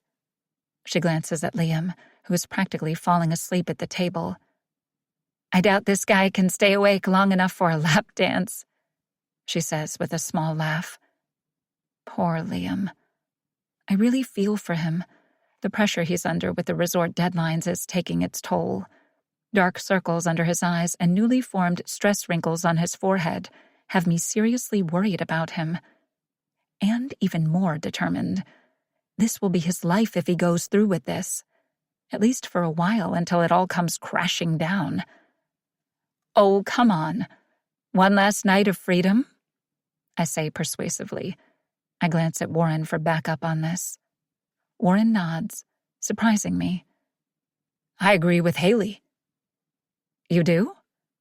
Obviously not with the same intentions. He nods again, his gaze landing on mine for a beat before he turns back to the couple. You two are already sacrificing a lot of the things you wanted for the wedding. Sonia, you and Haley go out and have fun. Liam and I will go out too, and no strippers. Just a basketball game tonight. I have courtside seats. Even exhausted, Liam can't argue against that temptation. He glances at Sonia. I'm sure you could use a night out before the big day. Sonia hesitates, but then turns to me with a smile. Okay. Sure. Why not? But just the two of us, and not too late. Perfect. I'll have you home by midnight, I say, hopefully with a whole new mindset and a cancellation to-do list. After the sun sets, we hit the town. Inside Brooks' bar, the usual hip-hop plays and beautiful people dance and drink. Sonia and I sit in a posh booth in the VIP section of the club, courtesy of a last-minute text to Darren, who hooked me up. I pop a bottle of expensive champagne on the house and pour 2 glasses. I hand one to Sonia and extend mine in toast. To true love and new opportunities. We clink glasses and my mind reels. I got her out. Now what? I guess I was hoping that when I arrived at the resort to pick her up, she'd miraculously tell me the wedding was off. But she looked happier and more relaxed than she has in days. Sonia takes in the club, and I try to figure out what to say. This is likely my last chance to talk her out of this, without actually talking her out of this. Manipulating people is a lot trickier than it seems. Are you sure you want to get married when your career is on the rise? Think of all the movie stars you could bang if you were single. Probably not. Married women are likely to age quicker than their single counterparts? Not Sonia. She'll look radiant forever. I've got nothing. This place is so great, she says, leaning closer to yell above the music. I take it you know the owner if you were able to secure this VIP experience on short notice? I nod as I sip the champagne. He was a client of mine. Sonia looks at me in awe. Did you always know this was what you wanted to do with your life? I laugh. Honestly, growing up, I was the most lost teenager ever. The truth slips out unfiltered and slightly unexpected, but I don't get the usual uneasiness I typically do when I overshare. That can't be true. I stare at the liquid in my glass, and an unfamiliar sense of wanting to open up to someone overwhelms me. So, for the first time in my life, I go with it. It is. I went to the same high school as Liam and Warren, but I didn't exactly belong. I lived outside the district, and my mom worked hard to pay my tuition. She always said our family suffered from a curse, and she wanted me to be the one to break the cycle of poverty. Sonia's expression is thankfully not one of sympathy, but one of respect. You did it. She must be proud. I hope she would be. She touches my hand gently. Sorry. I know what that loss feels like. She lost her mother in a car accident 4 years ago, so this is something we have in common. This unexpected friendship has me severely conflicted, and I'm disappointed that it can't actually be something. Then, how did this transformation happen? She asks, gesturing to indicate who I am now. In high school, I discovered I had... I pause. Can't be that completely vulnerable. A knack for helping others reach a goal or a potential, providing support, being that one person that believed in whatever they wanted to achieve, or offering advice from an outside perspective. She smiles. I'm envisioning a Lucy help booth. I laugh. If only I'd been smart enough to charge for my services back then. Anyway, it just seemed like a natural fit, and then the popularity of life coaching made it possible to pursue it as a career. But how do you always know how to help people? She crosses her long legs and settles in with genuine interest. I mean, I can barely figure out my own life. It's easier from the outside looking in, I guess. I take a sip of my drink. Well, I, for one, am eternally grateful for your guidance and... friendship? She looks hopeful. And friendship, I say. For now, anyway. Disappointment creeps into my chest. I hadn't even thought of how this whole thing would impact my life. I hadn't believed it would. But first, this connection with Warren. Now Sonia? Losing both of them at the end of all of this will be tougher than I'd imagined. Ripple effects. Collateral damage. A song comes on and Sonia's face lights up. She jumps up and grabs my arm, spilling my champagne as she drags me to my feet. I love this song. Oh, I'm not a dancer. I protest as I try to resist being pulled toward the dance floor. She refuses to listen, and a second later, I'm surrounded by sweaty bodies moving to the hip-hop beat with nothing left to do but try not to look completely awkward. Sonia's body moves to the rhythm, and I just try to match her. There you go, girl, she says as she moves closer and we dance together. Male gazes on us suggest we're causing a bit of a stir, or at least Sonia is, but I find I'm actually having a good time. There's nothing I can do about the wedding right now, so I give in and have fun, for as long as it lasts. As the song ends and we fall back into the VIP booth, she pours another round of champagne and hands me the glass. So, what about your love life? I nearly choke on the liquid as I shake my head quickly. Non-existent. It's true. The thing with Warren was just a one-time thing. It can't and won't happen again. I find that hard to believe. You're beautiful and smart and successful. You must have guys sliding into your DMs all the time. If I do, I don't notice as I never check my social media DMs precisely for that reason. I shrug. Relationships aren't a priority. I'm focused on my career. I say simply and honestly, and no one has ever set my heart racing the way Warren does. Something in Sonia's expression changes slightly. You think it has to be one or the other? She's asking my advice, and my gut twists. She's teed it up. Here's the perfect opportunity to put doubt in her mind about getting married while trying to launch her new acting career. I hesitate. Come on, Haley. This is perfect. My heart and mind are in conflict for a long, torturous beat as I stare at her. She waits. I smile and shake my head. No. I think you could absolutely have it all. Sonia smiles in relief as she continues to relax and enjoy her champagne, and I realize in that moment that I've chosen to fail my mission. Operation Breakup is over. The loud, packed stadium is alive with hometown fans. Jerseys and foam fingers as far as the eye can see. On the court, the home team is on fire, and the score is tied with 5 minutes left in the fourth quarter. Liam and I sit courtside, drinking beer and eating hot dogs as we watch the nail-biting game. The face-off. Their ball. Sanchez dribbles his way down the court, expertly dodging the defense on our team. I get to my feet. Block the shot! Come on! He dodges, jumps, and it's blocked by Olivier. Liam jumps to his feet, spilling his beer, and we high-five one another, chest bump, fist bump, and celebrate with everyone around us. The crowd goes wild in the stands as the team celebrates on the court. The vibe all around us is electric, and for the first time since he's been back, Liam and I are actually enjoying a night out like old times. As play resumes, we sit back in our seats. My phone chimes with a text, but I ignore it. It's not Haley.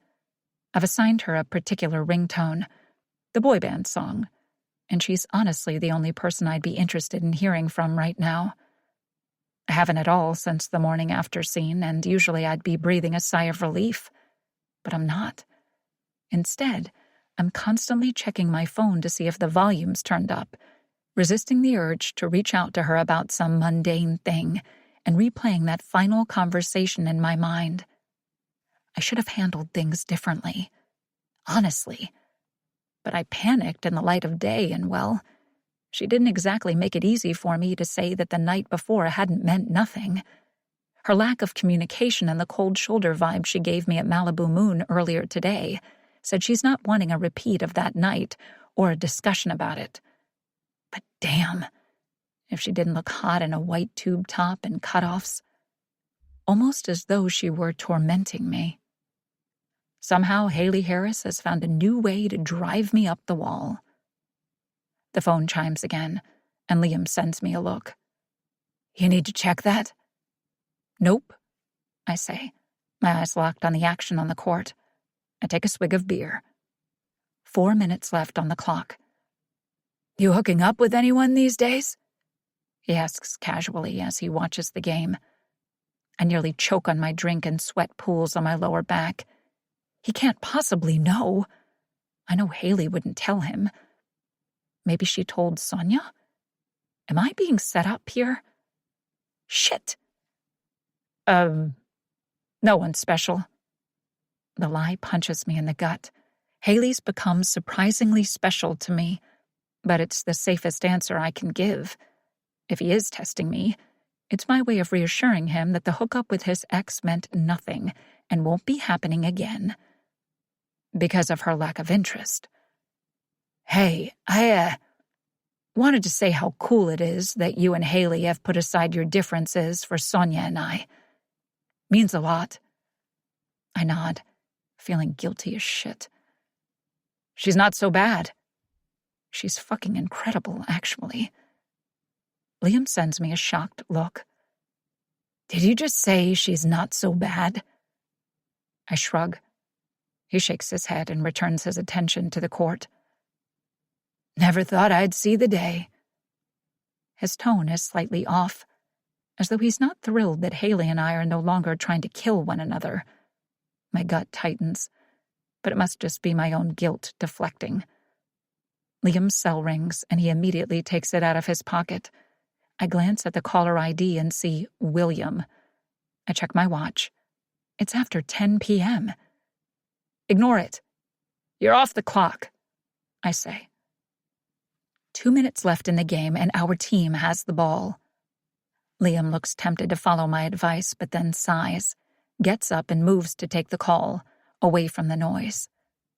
Is he fucking serious? There's less than 2 minutes left. I stare at him moving past the fans seated courtside, pissing everyone off as they try to watch the game. My friend's in over his head, and it's not going to get any better. As opposed, as I was initially, to whatever scheme Haley was hatching to try to mess with this wedding, I hope she's succeeding tonight in these final seconds. The crowd erupts around me, and the horn blasts, indicating the final buzzer. I turn back toward the court in time to see that I missed the game-winning basket. Damn it! Half an hour later, after dropping an apologetic but distracted Liam back at the hotel, I stare at the fountain near the resort's front entrance, sparkling with neon lights. Impressive, but not what he wants for his career. As I drive along the streets, my thoughts switch from Liam to Haley. I wonder how her night out with Sonia is going, and resist the urge to crash their evening by driving to Brooks's bar and joining them. They're definitely having more fun than Liam and I did. It's not even 11 p.m. and I'm headed home, as Liam declined drinks, saying he had work to do. I still haven't read the text messages on my phone. 4 have come in now. And I know I could be naked with any one of the senders in about 8 minutes if I felt so inclined. But I can't get Haley out of my mind, and I don't think casual sex with someone else is going to help this problem. All I'll be thinking about is her, and that wouldn't be fair. I pass a convenience store on my right, and my eyes narrow as I see a group of teens hanging out near the back. Marcus. I sigh as I slow the Jeep and peer out the window. He's with his crew, and I see empty beer bottles on the ground next to them. They play fight and act rowdy. Typical teenager behavior. Then I see Marcus pull a pipe and small bag out of his pocket. Drugs. Shit. I swerve quickly, cutting off traffic on the outside lane as I pull the Jeep to the side of the road. Horns sound and a driver flips me off as they pass. I wave an apology as I climb out. I leave the Jeep running and the door open as I approach the teens. They turn my way and a couple back away. One calls out, "Hey, Mitchell! What's up, bro?" I ignore him as I approach Marcus. He looks guilty as shit when he sees me. Then defiance appears on his face. He puffs up slightly, but the edge I feel from him is all show for his friends. "A word," I say. "I'm, hanging with my friends right now, coach." I fight for patience. "We could do this here in front of them. Your call." "Ooh, Marcus is in trouble," a voice among the group taunts. "This dude your daddy?" another teen says. Marcus shoots his friends a look. "Shut the fuck up."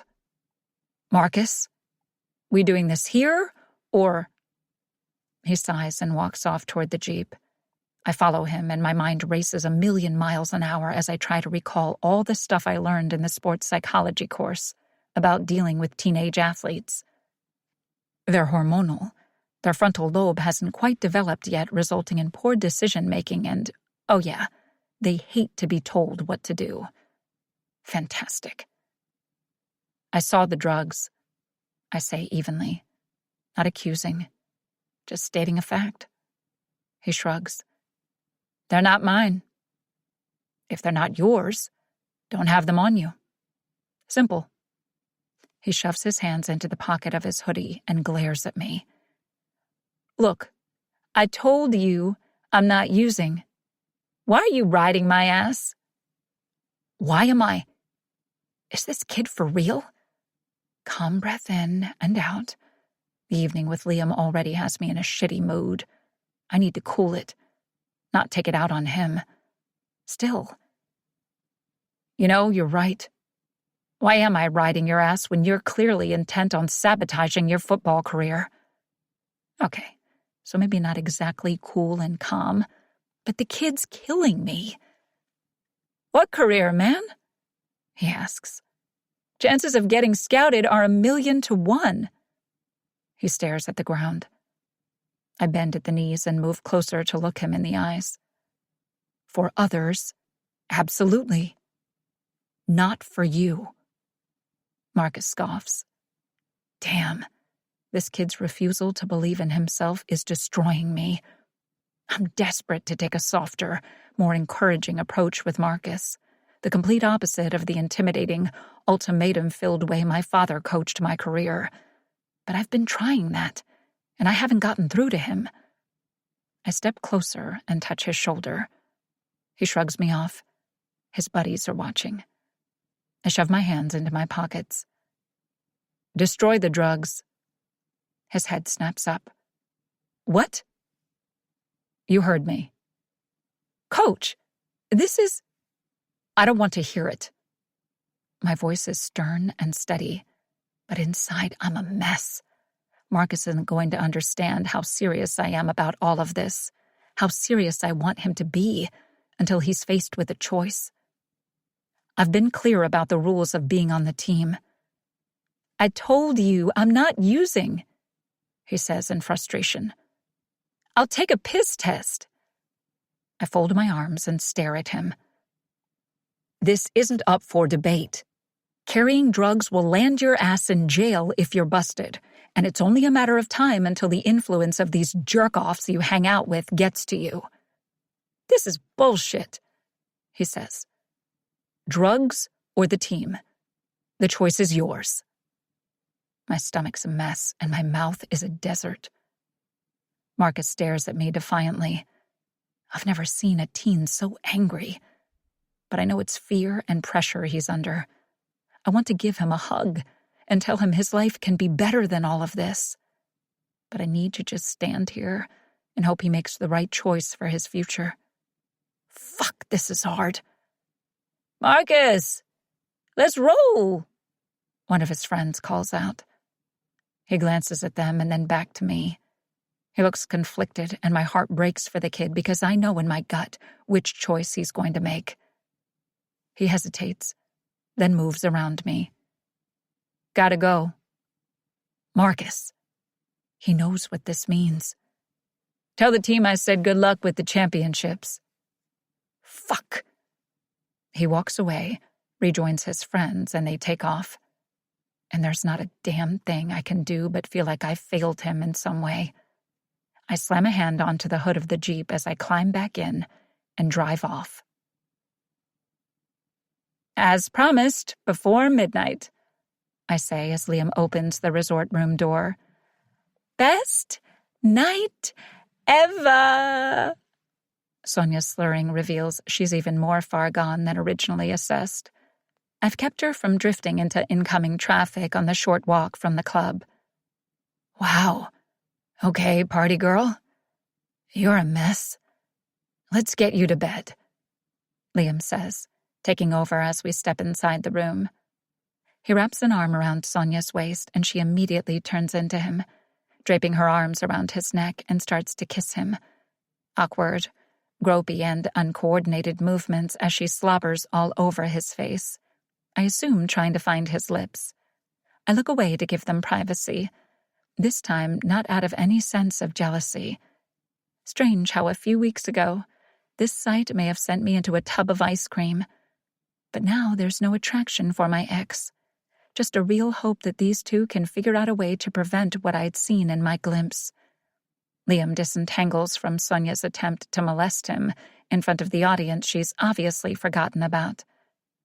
Come on. He starts to lead the way to the bedroom and glances over his shoulder at me. Just give me a sec. I nod and wave to Sonia, who blows me a kiss in return. Inside the bedroom, I see him help Sonia to the bed and she collapses onto it. He takes off her heels, lifts her mini dress over her hips, and forces her to sit up as he removes the dress. She reaches for him as he pulls back the bed sheets and he dodges her attempt to draw him down on top of her.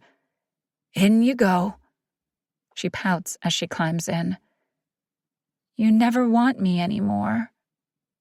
The sad tone in her voice tugs at my heartstrings. Liam lifts the bed sheets up over her and leans to kiss her forehead. He stares into her eyes as he says, I do want you. Bad. But you need sleep. Big day. Day after tomorrow. Liam kisses her cheek, then quietly leaves the room, closing the door behind him. He rejoins me in the seating area. Thanks for looking out for her. Speaking of, I open my purse and hand him a bottle of Gatorade and a pack of painkillers. She's probably going to need this in the morning. He laughs as he takes them. Best maid of honor ever. I shift slightly under his gaze and glance down before saying, Well, good night. You don't have to go. Have a drink with me? He says quickly, surprising me. I don't think it's a great idea. I need to distance myself, allow the wedding to happen and get my own life and career back on track. I've been neglecting so much the past few weeks in my narrow-minded obsession with Operation Breakup. But something in his voice makes me cave. I sense he could use an ear right now, and my ultimate goal from the start was looking out for him. The least I can do after trying to sabotage his relationship is be there for him as a friend. One drink.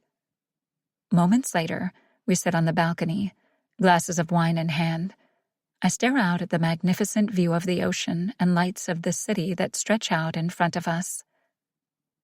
These resorts are incredible. I can see why you accepted the job. He takes a sip of wine before answering. That was more for Sonia. I nod. I was surprised when you came back. You always talked about designing skyscrapers. Luxury resorts weren't your thing. I do miss the city, he says. But we do all kinds of things for love, right? Sacrifices, compromises, and all that. Maybe if he can truly embrace this opportunity with the Bankses, it might relieve some of the strain it's having on the relationship. Maybe the outcome could be different. Exactly. Yeah, of course. And I mean, it's not forever. The goal is to move back to New York eventually. Maybe that was his goal. What? Liam asks. What? That silence meant something. No, it didn't. Shit. Too quick. It absolutely did. Damn it. The problem with a shared past is that he knows my tells. I hesitate. What can I say? It's not my place to reveal anything, and I realize this, it's none of my business stance, is coming a bit late. But now I'm not worried anything I say or do will mess things up. Never expected this sudden change of heart, but here we are. I just know Sonia's happy here. That's all. Liam nods. Near her family, the ocean, and in the warm weather. I know. Silence lingers in the air around us. Hey, why don't you show me these dance moves of yours? I say suddenly, surprising him. I need another glimpse. Before I'm completely done meddling, I just want to see if maybe the future has changed, if recent events have made things better or worse. As much as I don't want to interfere, the idea of both of them hurting a year from now still weighs on me. What? Now? No. Liam shakes his head adamantly, but I've already put my wine glass down and reached for his. Come on. It's my duty as maid of honor to make sure the bride isn't humiliated on her big day, I say, taking his glass and setting it aside. Liam laughs, shakes his head, but I stand and pull him to his feet. Fine, but I'm still a little rusty. Our hands meet as he wraps an arm around me. Our lifelines connect and... A violent bright light and loud blast hits me, knocking me off balance, interspersed with flashes of a glimpse into Liam's future. Barstool. Empty whiskey glasses. Blinding light piercing through my senses. Liam, miserable and spiraling, with his cell phone in his hand, staring at an unanswered call. Loud, ear-shattering screech. One last blurry image that rocks me to my core. I pull back quickly, away from him, stumbling off balance as my equilibrium is knocked off course from the effect of the glimpse. Liam reaches out to steady me, his expression intense as it searches mine. My heart pounds and the mood around us has shifted. "It's been really great seeing you again, Hales," Liam says, his voice deep and gruff, revealing far more than the actual words do. Panic fills my chest. How long was I in there? And what the hell was happening out here? What does he think is happening? "Liam." What? What do I say? Dancing was a bad idea. Very bad idea. Inside the bedroom, we hear Sonia make a beeline for the toilet, followed by the sound of vomiting.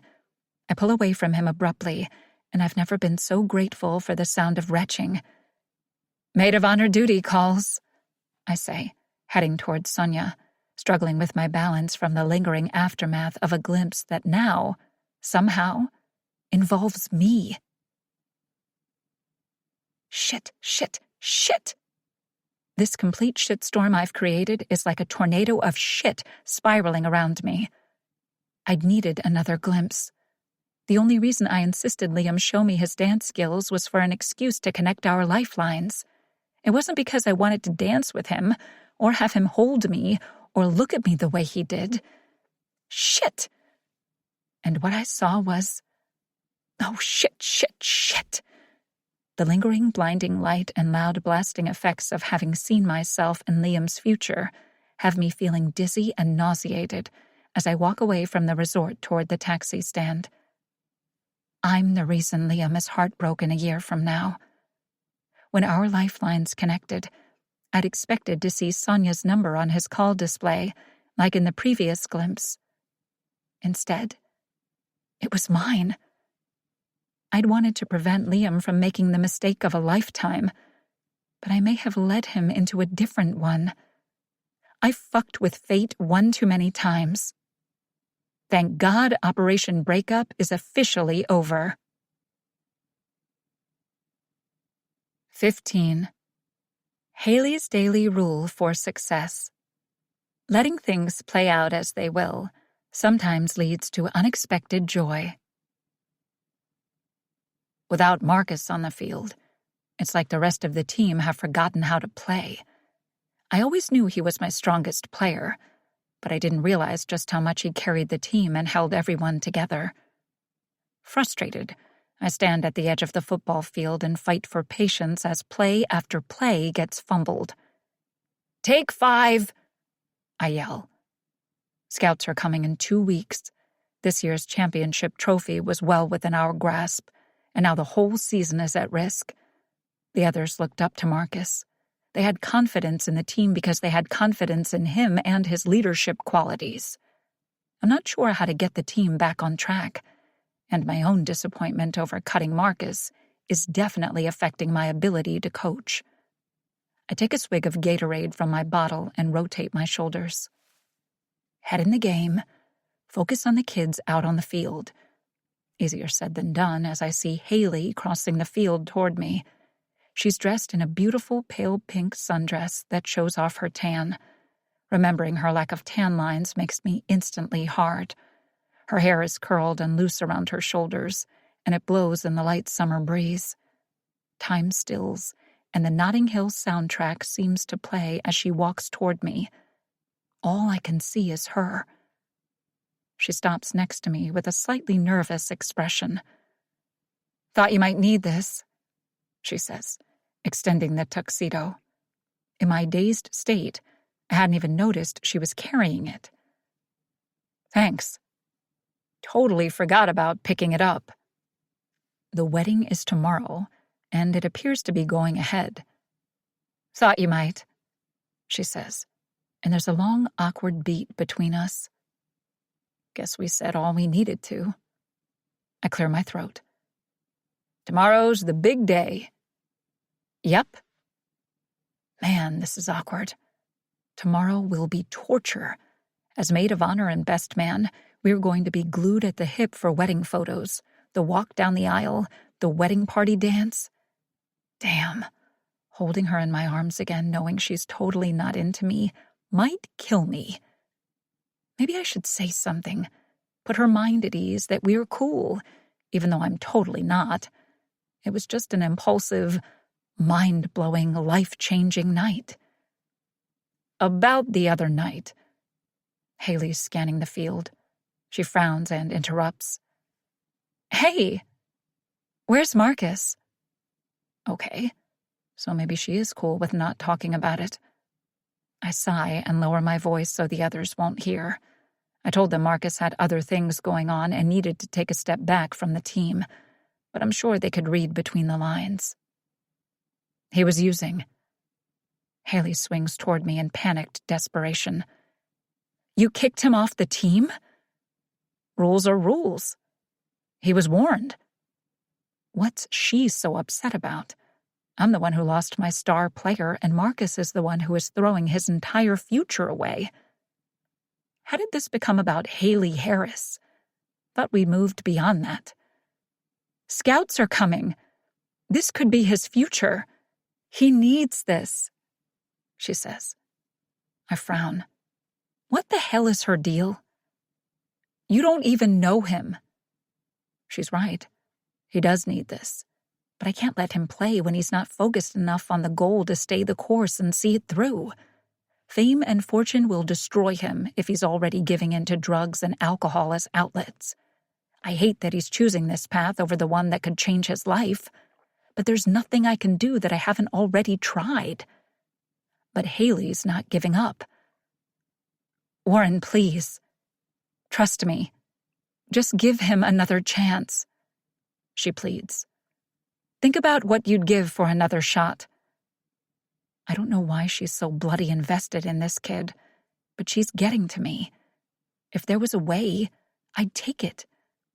I sigh, place my hands on my hips and stare off at the team for a long moment before turning back to her.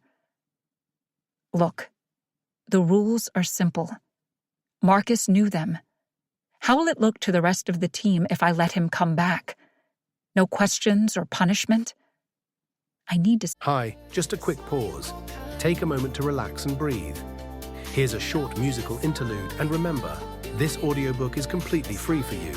Thanks for listening.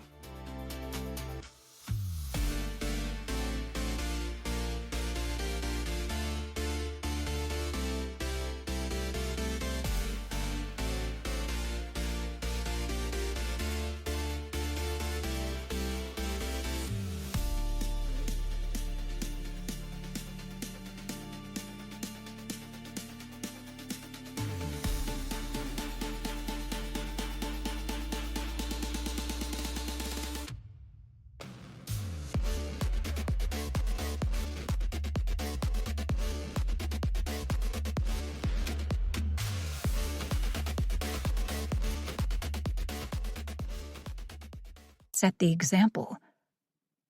Make sure there are conditions, but don't write him off just yet. What is it to you? I ask. She dances from one foot to the other, and her genuine concern hits me in the feels. I just know what it's like to come from a place of having nothing and wanting a better life, and not knowing exactly how to get there. I had my mom, although our time was cut short. Marcus has you. She pauses. He needs you, even if he doesn't realize it yet. Gut punched. I'll think about it, I say, and she nods. Our gazes meet and hold for a long, torturous beat as I try to read her mind. The last few weeks have been an emotional roller coaster. I clear my throat and try again.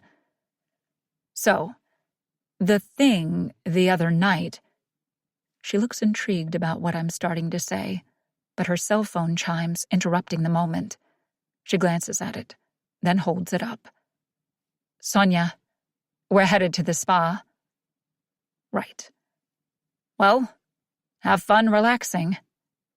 She hesitates. You were saying something? I was. But does it really matter? There are far too many reasons why Haley Harris and I shouldn't be together. I should chalk it up to an experience and learn to move on. After the wedding, there won't be any real opportunity to see her again anyway. I shake my head.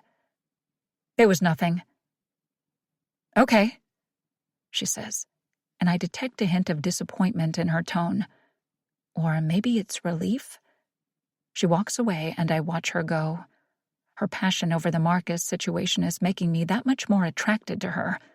And my own insecurities are ensuring there's not a damn thing I'm going to do about it. Soft, tranquil piano music plays as Sonia and I lie on massage tables in a dimly lit treatment room. The scent of lemongrass fills my senses, and masseuses massage us with hot stones and reflexology techniques. After the painfully awkward meeting with Warren, where I completely chickened out of the conversation about our night together and how we were going to deal with our bridal party duties tomorrow, I'm desperately trying to relax. But Sonia wants to talk. I told Liam about the role, she says, her voice slightly muffled with her face down in the hole of the massage table next to me. A new tension creeps through my body at the mention of Liam. Last night on the deck was weird, and my glimpse still has me freaked out and suffering an off-balance equilibrium. Now, instead of trying to stop the wedding at all costs, I'm desperate to make sure it happens. Wild turn of events, but here we are. Supporting this new focus, I was hoping Sonia would continue keeping her secret for now, but I had been the one encouraging her to come clean all along. And? He wasn't exactly thrilled about it. We had a huge fight. Uh-oh. He wasn't supportive? The whole Hollywood scene isn't his thing. He likes his privacy, and he thinks that's not possible with me involved in acting. A series of hot stones are placed along my spine, and for a second, I'm too blissfully in peace to focus on the conversation. But Sonia's words are eerily familiar. He had a similar issue with my career choice. Maybe Liam needs to be different, more open, less judgmental about other people's dreams and life goals, and more supportive. Sure, right now he's the one making a few sacrifices, but ultimately he's still doing what he loves, designing and building. Really? That was one of the main reasons things ended. I had to put my personal life, or a version of it, on display, and he wasn't comfortable being part of that. Liam allowed my career choice to come between us, and I realize now just how close I'd come to sacrificing it for him. I'm happy now that I didn't. Maybe I shouldn't take the part, Sonia says. I don't think giving up your own dreams is the right choice. If you do, you'll only end up resenting him. Maybe explain it to him. The masseuse hits a hot spot on my lower back, and I moan. Oh, that feels good. He's given up his plans to be here, work for my father.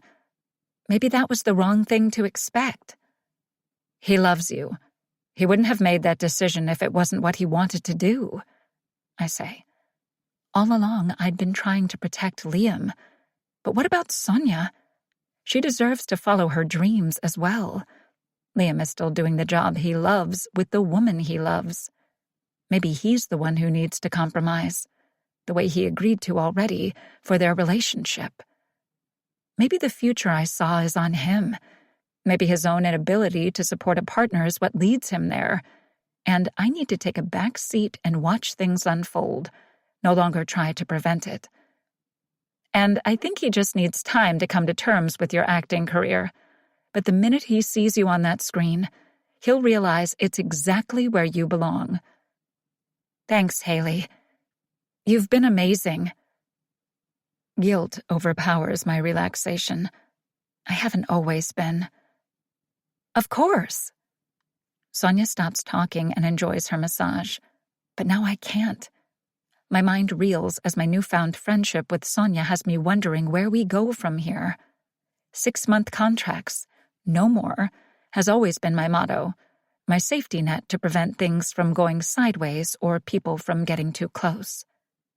But I don't want to say goodbye to Sonia. Outside the spa an hour later, Sonia looks refreshed and vibrant as we walk toward the car. I feel less heavy and weighted down as well. Letting go of Operation Breakup is freeing. I'm still worried about Liam getting hurt, but I'm also worried about Sonia. I still don't think this union is the best thing for either of them, but my plans to sabotage it are done. "That was just what I needed," Sonia says, but her phone chimes with a new email, and when she checks it, panic crosses her features. "What's wrong?" "It's the wedding favors. They didn't ship until this morning. Expected delivery is in 4 days," she says. Sonia dials the company number as she paces the parking lot. I listen to her plead and explain nicely, calmly, then go full-on demanding bridezilla. "Do you know who I am? Do you know who my father is?" Her tone is shrill and cutting. Throughout the stress of this entire thing, I've never seen her this way. It's slightly terrifying and makes me glad I've just decided to truly be a friend to her. No more lying or manipulating. I would not want to be on Sonia Banks's bad side. I intercept and take the phone away. "Let me," I say to Sonia. Then into the phone. "Hi there. Sorry about my friend. She's a little stressed." "She's an asshole," the female voice on the other end says. "Well, she was promised a delivery date. Subject to change. Says so right on the order." I fight for patience. "I understand they can't get here today, but is there any way they can be delivered by noon tomorrow? The wedding is at 1 p.m. I can receive them at the hotel and get them set up myself. We'll pay a surcharge, whatever it takes." "You rich people think money solves everything," the woman scoffs. "Doesn't it? I mean, I'm sure there are other deliveries you can move around." "The problem isn't our schedule," the woman says tightly. "It's a big crater in the highway caused by that tremor a few weeks ago. Trucks over a certain weight can't cross until the necessary repairs are made, so they're forced to take an alternate, longer route. That damn tremor strikes again. Thought we were over its effects. Yet the minute I shift my thinking about this wedding and my relationship with Sonia, another of its ripples pops up. A shiver dances down my spine despite the sweltering heat. Is fate trying to tell me something? Is ignoring my glimpse the right thing to do? "Okay, I understand. Thank you." I disconnect the call and hand Sonia her cell phone. "There's nothing they can do." Sonia presses a hand to her chest as she continues to pace the parking lot. "What are we going to do? We can't have a wedding without favors. What will guests think?" Personally, I don't think anyone would care. What the hell does anyone do with them anyway? I once found a crumpled origami favor with 2 mints inside in the bottom of an old purse, who knows how long after the wedding. But Sonia cares. I stop her and calmly look into her eyes. "Hey, don't stress. Don't undo all the relaxation from today. I'll take care of it." "What do you mean?" "I'll make favors." How hard could it be? Sonia looks doubtful. 50? The wedding is tomorrow. Trust me, I say, and for the first time, I mean it. Sitting at my kitchen table at 1 a.m., I open a notes app on my cell phone and type in "Best Man Speech." Then I stare at the blinking icon. Other than keeping the ring safe and helping to seat guests tomorrow, this is my only duty, but it's a heavy one. Public speaking's not my forte and love. I scoff. Maybe it's more than that. A few weeks ago, I could have thrown together some cheesy shit with a few compliments to Sonia, how she makes Liam a better man, yada yada yada, and a fun, embarrassing anecdote about Liam and be done with it. But now it's hard to write a speech in support of a union that I don't think is the right choice. It's none of my business, so I just need to cobble together a few heartfelt well wishes and try not to mess it up. My cell phone vibrates in my hand, and I jump. Then my heart races even faster when I see a text from Haley that says, "Need your help ASAP. Get over here." 3 dots. Typing. Then, "Please." She had me at "need your help." An hour later, I'm sitting on Haley's living room floor, making emergency replacement favors for the wedding. Pale pastel ribbons, tulle, little mesh bags, expensive chocolates, and the tiniest bottles of champagne I've ever seen are laid out all over the floor. My assembled gift bags aren't so pretty, but the prime objective is to get them done. Haley sits cross-legged across from me, working at warp speed. She's dressed in baggy jeans and a sweatshirt, her hair piled high on her head and glasses on. I didn't even know she wore glasses, but she looks incredible in them. The whole casual look suits her. Every look suits her. I'm overdressed in comparison. As soon as the text came in, I showered in record time, doused myself in too much cologne, and then put on khaki pants and a button-down shirt. I hadn't known I'd be sitting on her floor putting chocolates into little bags.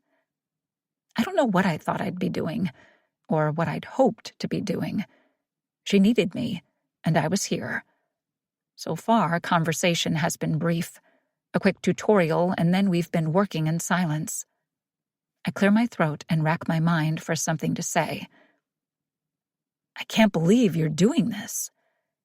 Liam and Sonia deserve a nice wedding," she says as she ties off a mesh bag with a bow. I used to think so, but the more time I'm spending with Liam and seeing just how stressed he is, how much he's giving up, I'm not so sure this is the best decision for him. Of course, I'd never say that. I'd been hoping Haley would. "Since when do you support this union?" I ask, reaching for another little champagne bottle and cramming it inside the bag with 2 chocolates. She notices and shakes her head. "1 white chocolate, 1 milk chocolate." I glance at the bag and see 2 white chocolates. I switch one out and wait for her to answer my question. She sighs when I continue to stare at her expectantly. "Look, I can admit when I'm wrong. And besides, they're grown adults. They can make their own life choices. But isn't your entire career based on helping people make decisions? For their careers. I've decided love lives are none of my business." "What about her love life? Where's that at?" We continue to work in silence, but now all I can think about is whether or not she's seeing anyone, or if there is anyone special in her life. Work seems to be her priority. But oh shit. What if she's bringing a date to the wedding? My invite includes 1, but I'd never bring a woman to a wedding. Sets up a lot of expectations and whimsical thoughts. I clear my throat. "So, are you bringing a +1? She pauses. "Hadn't even really thought about it." Do I look happy about that? She studies me. "You?" "I don't think so." The answer is definitely no, but I'm keeping it open in case she does decide to bring someone and I have to send out an emergency date request text to one of the women on my contact list. "I'm sure you'll be able to work your way through the bridesmaids by midnight," Haley says. Ouch. That gut punch hit harder than it should have. A few weeks ago, she'd probably be right in the assumption, and maybe I haven't had a come-to-Jesus moment based on one night of passionate sex with her, but I do feel different. Or at least, I think I want to be in my approach to relationships. In my silence, she glances at me. She must see the impact of her words as her expression softens. "Sorry. That was mean." I shrug. Can't fault her for the truth. After all, she's experienced my love 'em and leave 'em approach for herself. Or at least, she thinks she has. My reputation may have warranted the comment. Our gazes meet and hold, and Haley looks away first. She finishes the final favor and suppresses a yawn. "That's the last of them." I check my watch as I get to my feet, painfully as the muscles in my legs have seized up from sitting cross-legged. It's almost 3 a.m. "I guess I'll see you in 6 hours. The wedding prep starts at 9 a.m., with the ceremony scheduled for 1. Haley nods as she walks me to the door. "See you in 6 hours," she says. I open the door and go to leave, then stop, close it again, and turn back to her. "Hey, about the other night. We need to address it. I need to address it." But Haley waves a dismissive hand. "Don't sweat it. It's not like it meant anything. Right?" Right there, that disappointing, sinking feeling in my gut confirms I was hoping it did. "No?" Haley hesitates, but then she shakes her head. "Course not. And after tomorrow, once Sonia and Liam say I do, I can go back to being nothing more than the woman who ruined your career." As much as I'd love that, she's become so much more. She's gotten under my skin in a different way. I'm not sure how I feel about it, but not having her around will definitely leave a void. We've been spending so much time together, I'm not sure what I'll do once that ends. But if she's not feeling the same connection... "Great. Yeah," I say awkwardly. "Just wanted to make sure we were both on the same page." "Absolutely." She sounds so sure that there's no room for any glimmer of hope on my end. I nod, leave the house, then glance back as I walk away, hoping maybe it was all bravado. Maybe she's had a change of heart. But she simply closes the door and turns out the interior lights. Resisting the urge to knock on the door and call bullshit for fear that I'm the one who's full of shit for thinking I have the capability for any kind of follow-through, I climb into my Jeep and drive away. As I travel down the quiet highway toward home moments later, I see the billboard ad for the life coaching event in 2 weeks. I stare at the photo of Haley, illuminated by the streetlights, lost in those mesmerizing blue eyes and captivating smile, and my gut tightens. You cannot be falling for Hailstorm. 16. Haley's daily rule for success. It's the final moments of preparation that mean the most. Liam and Sonia couldn't have asked for a more perfect day for a wedding. Staff finish setting up for the ceremony, positioning chairs in front of the flower arches in the courtyard of the bank's resort, and soft music plays over the speakers as I scan the preparations from the bridal suite balcony. Dressed in my maid of honor dress, hair and makeup done, I just want this day over with. The last few weeks have been enlightening. I realized that I need to let this happen so the future I saw for Liam doesn't become a reality. So I'm not the one who destroys his happiness. I don't have feelings for him anymore, and that has never been so clear as it is now, when my feelings for Warren are hitting like a brick to the forehead. He's nothing like I expected, and so much more than I'd allowed myself to believe. Reaching out to him the night before to help with the favors had been a last-ditch attempt to see if maybe the spark between us was something, or could be. But he'd obviously come from a date, and he confirmed that the night between us didn't mean anything. But then so did I. After this wedding, we will go back to... What? I haven't seen him today, but I know he's in the groom's suite getting ready with Liam and the other groomsmen. My heart races thinking about seeing him in a tuxedo amid all the love and gooey emotions. I hope he's not a distraction to my main mission. Get the vows locked in. My cell phone chimes and I glance at the selfie of Sonia, looking completely perfect in her wedding dress, with a message that reads, "Photos are done. We're ready to go. I'm getting fucking married." Yep. Better get fucking married so I can stop sweating and fighting the mild anxiety attack that something will go wrong. The bridal party is here. The venue is ready. Guests are arriving. Party favors have been placed on the tables. In an hour, I can relax. I leave the room and knock once at the groom's suite next door before using the key card to enter. Warren's the only one inside. He paces, his cell phone in his hand, dressed in his tuxedo pants, white dress shirt, sleeves rolled and buttons undone. He's the most gorgeous, aggravatingly undressed man I've ever seen. I want to scold him for the lack of polish when it's so close to go time, but I'm drooling over the sight of his forearms and chest. Polish is overrated. His dark hair is gelled in a predictably messy look, and he obviously forgot the memo to shave. But damn if that lingering stubble isn't the most tempting thing I've ever seen.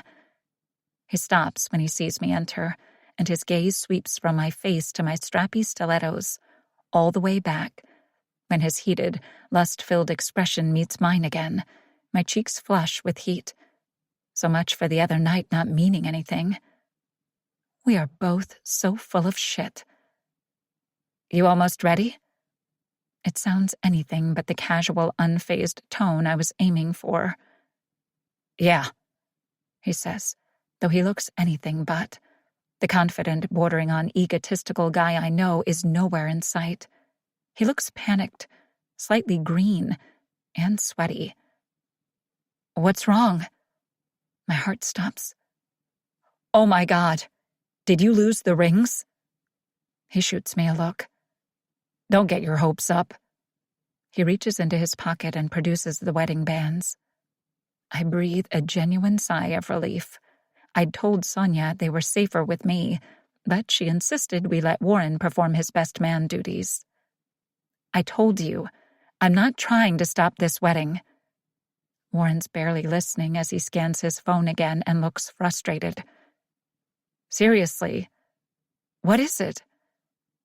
This best man speech. My eyes widen. You actually wrote one? Not just gonna wing it? This is a big deal. I know that. I just didn't think you did. Warren sighs and grabs his jacket. He slides into it, and again I admire how handsome he looks. His tall, muscular frame fills out the jacket, and his broad chest and shoulders remind me of how safe I'd felt wrapped in his arms. Let's go, he says, heading toward the door. Wait. Let's hear it. Don't trust me? Such a loaded question. With a best man speech? Or with my heart? The jury's still out on both. If you're worried about it, it might be good to rehearse in front of an audience. Warren hesitates, then reaches for his cell phone. He opens the speech, takes a deep breath, pauses. What if it's bad? Better for me to hear it than the bride and groom. Go! Warren shoots me a look at my bossiness, but clears his throat and starts to read. Love is fucked up. My eyes widen, but I wholeheartedly agree with the statement, so I allow him to continue. I need to hear where this is going. It has a way of completely turning a person's world upside down, messing up well-laid plans and making its victim reconsider everything they ever thought they knew. He glances up at me, then continues. It has a way of sneaking up, knocking you off guard and tearing through your soul. But it also has a way of healing, of opening a person's eyes to a different future they'd never dared to imagine. One full of unexpected passion in moments of love and in moments of pain. We can live without everything else. But what's a life without love? To the beautiful couple. My mouth is agape when he glances up. Well, you wrote that? He looks worried again. Is it too much? Too sappy? No. It's, good. Really good, actually. Has me rethinking my Aristotle quotes. Warren studies me, unconvinced. You're not just saying that to be nice? When am I ever nice? To you. We stare at one another, share a moment. Chemistry sizzles between us along with a lot of unsaid words. But now is not the time. You look amazing, by the way, he says, his voice deep and gruff.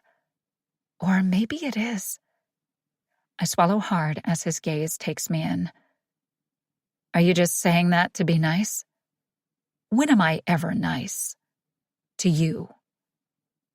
We move closer together, our eyes locked on one another. There's a moment when he looks at me and his expression changes. I've started to live for that moment. Warren reaches for me and I immediately step into his arms. We kiss, soft, uncertain, hesitant at first, then more passionate. I cling to his suit jacket as he backs me up against a wall and kisses me senseless. His hands grip my waist, fingers digging into the silky fabric of the dress as his mouth searches mine for answers neither of us are willing to verbalize, challenging me to either back away or go all in. I know what I want to do, but I still don't know if this is just a physical thing for Warren. I don't want to be just another conquest to him, and I'm not even sure I'm capable of going all in. So keeping the guardrail around my heart is safe. Yet, my body sinks into him, and every inch of our bodies connects as I wrap my arms around his neck and deepen the kiss. He reaches up and grips my wrists, placing them above my head on the wall as he breaks away to kiss my neck, my chest, my collarbone, and down over the swell of my breasts through the fabric of the dress. I moan as my entire body trembles with a desire for Warren that I've never felt for anyone before. He reluctantly pulls away far too soon, leaving me far too unsatisfied. He hesitates a beat before saying, I've been thinking. What if I don't want to go back to thinking of you as just the woman who ruined my career? His burning gaze has my heart pounding even faster than his kisses. I open my mouth to answer, with no idea what's about to come out, but Warren's cell phone chimes in his pocket. He looks annoyed at the interrupted moment as he reaches for it and takes a step back. He reads a text and tucks it away. Sonia says we're needed in the courtyard. Disappointed, I nod as we move away from one another. I straighten my dress, and a quick glance in the mirror reveals my lipstick has disappeared. I glance at Warren's lips and see traces of it there. I step forward and reach up to wipe it from his mouth. Our gazes are locked on one another. His last question, still unanswered, lingering in the tension-filled air. He reaches for my hand, holds it for a beat, then slowly releases it. I'll go get the groom, he says huskily. I nod again. Somehow, I've lost my voice. More so, I've lost my sense of reason. Warren wants to continue this, whatever this is. It's what I want too. But can I go all in with him? He heads toward the door and opens it. I search my mind for something to say, but I've got nothing. He pauses, sends me a final questioning look before leaving the suite. As the door closes behind him, air escapes my lungs, and, in that moment, I know exactly what I want. But he's gone. The sex with Haley was fantastic, but that kiss was on a whole other level. I've never been so attracted to a woman before. She drives me fucking wild in all ways. Being with her doesn't make sense, but I've let go of trying to reason these feelings I have for her. They are what they are. Unfortunately, her lack of response moments before has me regretting voicing how I feel. Maybe I've read things wrong. Maybe it is just a physical thing for her. I turn the corner and see Liam pacing the hallway. I take a deep breath and force thoughts of my crash and burn from my mind as I approach him. Need to focus on my buddy and getting him married. Then this whole thing will be over. It's go time.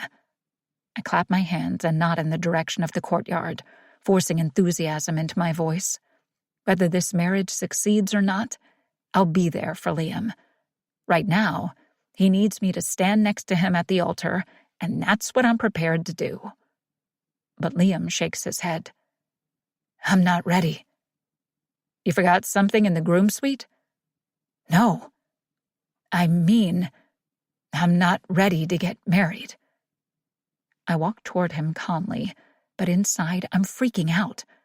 I'm not exactly cut out for this. I literally just decided I wanted to give dating a try. Real dating with one woman in particular. Take a breath, I tell Liam. We've only been together 7 months. This is too soon. You think? I should just agree and help him escape, but I know that's not what he wants or expects from me right now. This is simply a cry for help. He wants to be talked off the ledge. I think fast. You love her, right? I think so. Not the most encouraging answer. Is convincing him the right thing to do? Shit. Where's Hailstorm when I need her? The realization that she's the only one I want to rescue me from this situation is so telling. I nearly black out. I blink. Focus on Liam. I need him to relax. Not exactly vow material, man, I say teasingly, hoping to break his intensity. I haven't even written my vows. What? Liam! The ceremony is about to start. Sweat pools on my lower back and I tug at the neck of my dress shirt. This is a 5-star luxury resort. Where the hell is the ventilation? Liam nods. This is what I'm talking about. Last night, I'm sitting there trying to write how I feel about Sonia, and I couldn't quite put it into words. And the more I tried to talk about compatibility, the more I realized we're not compatible. And then I tried talking about future goals, and all I could think about was that game at the engagement party. That was just a game. But what if Haley's right? What if I'm giving up my dreams and I end up regretting it? Resenting Sonia? I sigh. Haley's not right, and she admits she was skeptical about the relationship at first. But now even she's convinced you two are perfect together. Overstating a little, but I can hear the music playing in the courtyard and time's running out. Unfortunately, Liam looks disappointed. She is? Why the hell is he concerned about Haley? Yes. He seems pensive for a moment. Then he seems to calm. Okay, I just need another minute. Go on out. I'll be there in a few. I hesitate but check my watch. I'm supposed to be seating guests. I tap him on the shoulder. You got this, I tell him. Then pray he actually does as I head down the hallway. As I turn the corner, I see Haley walking toward me. Where's Liam? The ceremony is about to start, she says. He said he'll be out in a minute. Is there time to kiss her again? Does she want that? Our conversation was cut short, so I have no idea where I stand with her. And it is torture. Is he okay? She asks. Right. Focus on getting Liam down the aisle, then figure out where things stand with Haley. Fine. Cold feet, that's all. Apparently, that's not fine. Cold feet? I know I should be concerned about Liam, but all I can feel right now is relief that she's freaked out, not relieved or hopeful. Maybe you should talk to him. She hesitates, checks the time on her cell phone. Okay. Go on out there. Try to delay a few minutes.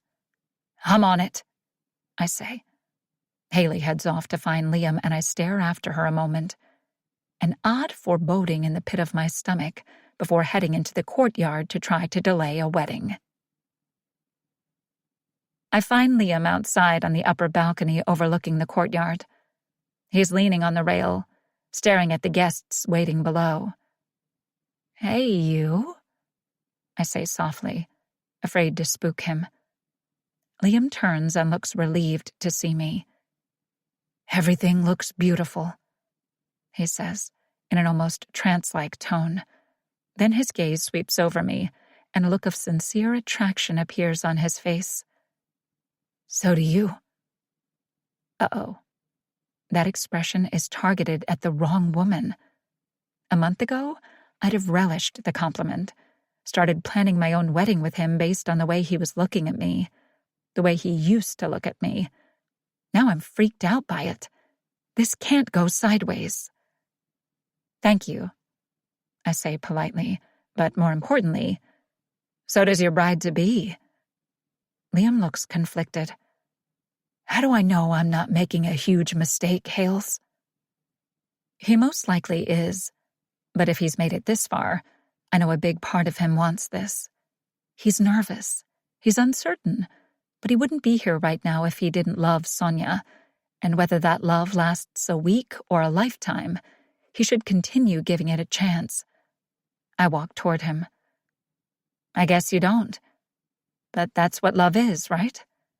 Taking a leap of faith, not knowing the outcome, but trusting in the connection you two have."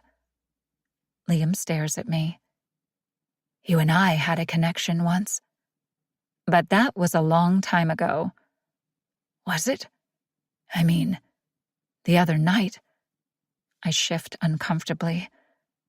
"That shouldn't have happened. Nothing happened, really. Just a bit of nostalgia popping up, like a regurgitation of past feelings. I can't possibly make it sound less appealing, Nat." Unfortunately, Liam reaches for my waist and draws me closer. "Maybe it was the intervention I needed to see that this is a mistake. There's still something between us." I press my hands against his chest. "I was manipulating you." He holds tight. "I don't think that's all it was." "Believe me, it was." I take a deep breath. Time to fess up, as much as I possibly can. I open my mouth, but suddenly, Liam's is pressed against it, preventing me from voicing any argument. I gape in surprise, and he takes it as an opening, literally, to shove his tongue into mine. I expect the kiss to have impact, despite the ill-timed nature and the fact that I've gotten over these feelings for him. But it doesn't. No lingering sentiments of first love coming back to tug at heartstrings. No memories of fiery, passionate kisses from our youth to cloud the mind. No sense of longing or fulfillment. Just guilt and a slight repulsion. Liam's actually a really bad kisser. Not the point. Pull it together, Haley. I try to push him away, but his grip on me tightens and my panic only increases when I hear the first gasp from a guest below, which ultimately leads to chaos and me running for my life. 17. Haley's daily rule for success. When all else fails, try the truth. The empty football field is illuminated by floodlights, and a summer breeze rustling the palm trees is the only sound in the quiet, empty neighborhood. Warren, still in his tuxedo shirt and pants, sits in the bleachers, lost in thought as I approach. "Hi," I say nervously when he doesn't look at me. I've been walking and thinking all evening, unsure what to do or where to go, until my heart led me here. He continues to stare off across the field, body leaning forward, hands folded, elbows resting on his knees. He looks deep in thought. "I know what it looked like." He turns toward me. I'd expected anger, but not the hurt reflecting in his eyes. It's painful to see, but also a slight relief to know that his feelings are genuine enough to be this upset. "I just can't believe I actually thought you were being honest when you said you weren't trying to stop the wedding." He shakes his head as though the disappointment is more at himself than me. "Warren, I swear to you, I wasn't." I want to assure him of that, but more importantly, I want to assure him that his feelings and trust in me are still valid, that I have changed in these last few weeks, and what we had was real. I know I need to deal with the Liam and Sonia fiasco, and I will. With them. But right now, I want to fix what's going on with Warren. With us. Or what could be us. Yet you kissed the groom. Moments after you kissed me, by the way. He kissed me. Warren scoffs. Oh, come on. Do you really think I would have kissed you if I was going to make a last-second play for Liam? That would be ridiculous. He has to realize that. Honestly, Haley, I've given up trying to figure you out. Hurtful, but fair. Over the last few weeks, I felt the same way about myself numerous times. I take a deep breath. I'm sorry about everything. Seems like a good place to start. I'm just as devastated about what happened as everyone else. I wasn't there to see the aftermath as I was running for my life, but my heart aches when I think about what Sonia is going through right now, how conflicted Liam must be, and how their family and friends are dealing with it. Not to mention Liam's career prospects with the Bankses moving forward, and how this all impacts the new resort chain. Warren scoffs again. I doubt that. Sonia's a mess, and her family are really upset. You've spoken to Sonia? I'd expected him to be at Liam's side throughout the chaos. Someone had to clean up the mess after you and Liam both bailed. In fairness, I was running for my life. Warren shoots me an exasperated look. Okay, so I messed everything up. That wasn't my intent. That's a lie. I backtrack. Okay, at first it was, but not during the wedding. Today, I promise you, I was fully on board and just trying to make the day happen. For all our sakes. Warren peers at me. Why? What changed? Come on, Warren. You know what changed, I say softly. Everything. Over the last few weeks, my feelings for him took such a sudden turn that I hadn't had time to catch up, to process, to fully evaluate things. And then the kiss with him today revealed everything I needed to know. My own feelings had been crystal clear. They still are. I'm ready to take a chance on trusting someone. Maybe not with the full version of who I am right away, but in time. Something about this connection with Warren feels different than any other I've ever had. It feels safe and makes me believe that I might actually be able to make that ultimate trust fall. But Warren swallows hard, then shakes his head. I don't think I do. Anyway, like you said, what happened between us was nothing. I want to argue that we both know that's not true, but I can feel the guard he's put back up. His fear and hesitancy has him retaliating, and while I'm desperate to break through that wall and reassure him that what was happening between us wasn't nothing, not even close, I know anything I say right now will fall on a closed heart, and I deserve that. The only thing I can do is focus on Sonia and Liam. I swallow my own emotions and repress the urge to reveal my feelings for Warren. We need to get them back together. Warren looks incredulous as his head swivels toward me. You're still interfering? Haven't you learned anything? Apparently not. I want to make things right. Liam has to make things right. Still firmly on Team Sonia. Got it. That's the thing. Liam thinks he's meant to be with me. He's been calling and texting for hours. I'm ignoring him, just like in my glimpse. For once, I would have loved to have gotten it wrong. Warren gets to his feet and throws his hands up. Oh, for fuck's sake, Haley. But I know we're not meant to be. Warren turns toward me. A month ago, you felt differently. And newsflash, their lives aren't up to you. You think just because celebrities and professionals think your advice is gospel, it gives you the right to mess with everyone how you see fit. Truth hurts, but okay, I can own that. I know. I do. I just what? Warren stares at me expectantly, and I summon all the courage I've never been able to muster before. I need to tell him everything.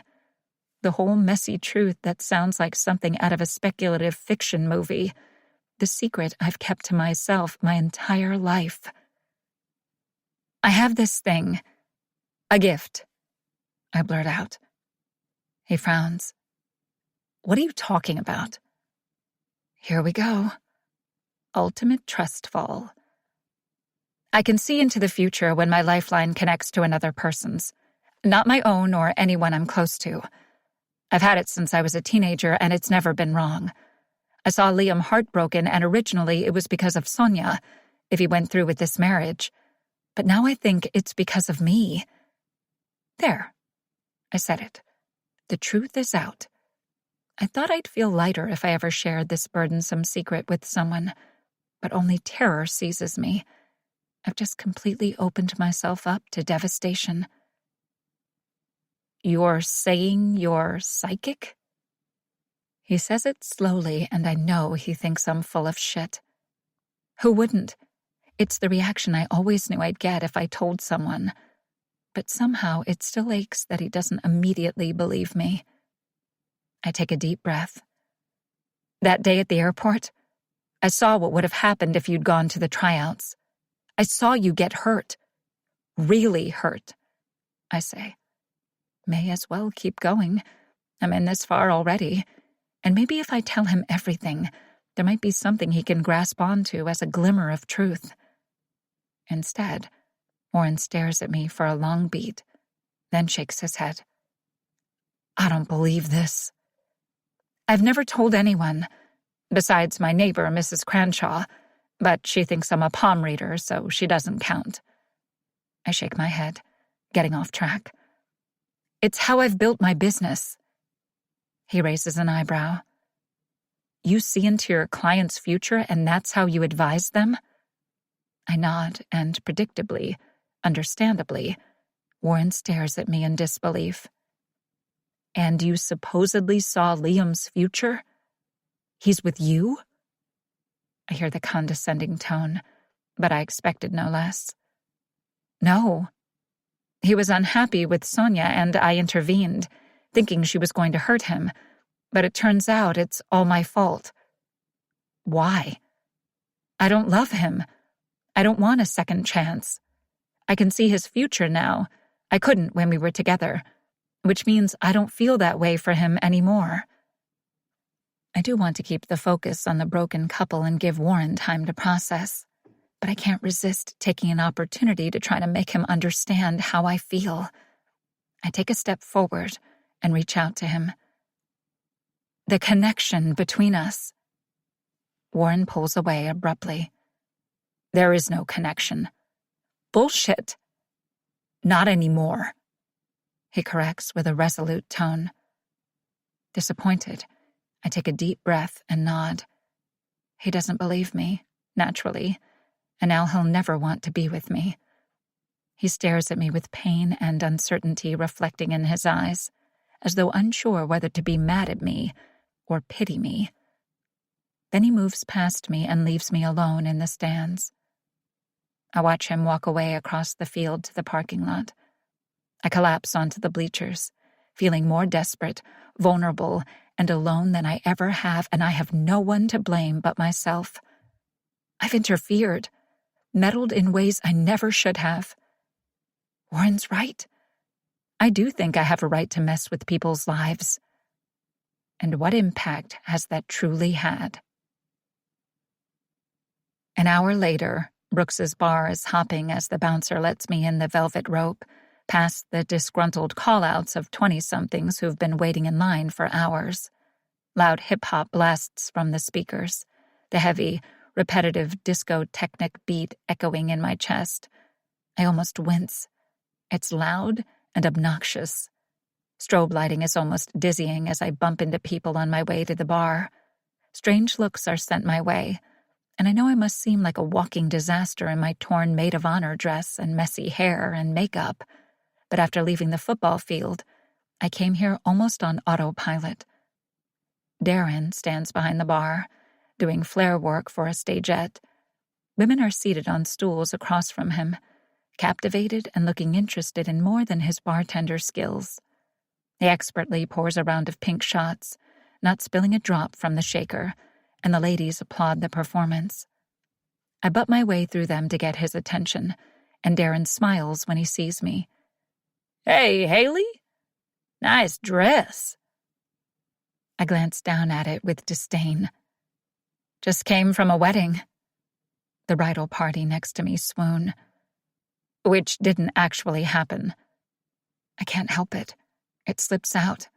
The one wearing the bride-to-be sash looks freaked out as her entourage send me dirty looks and rush to reassure her that her wedding will be perfect. Darren shoots me a look and says, "Shots on the house, ladies," to make up for my blunder. The women move away from the bar, me, and Darren turns back to me, concerned. "You good?" "Not really." "What can I get you?" A time machine? I sigh and fight the intensity of the conflict brewing inside of me. "I needed to talk to you." He finally notices my disheveled state and immediately puffs up and scans the bar for whoever might have messed with me. His southern, country bad boy nature means he'd tear the person apart, and I feel even worse that he's so caring and protective of me. Have I always put his best interests at the forefront?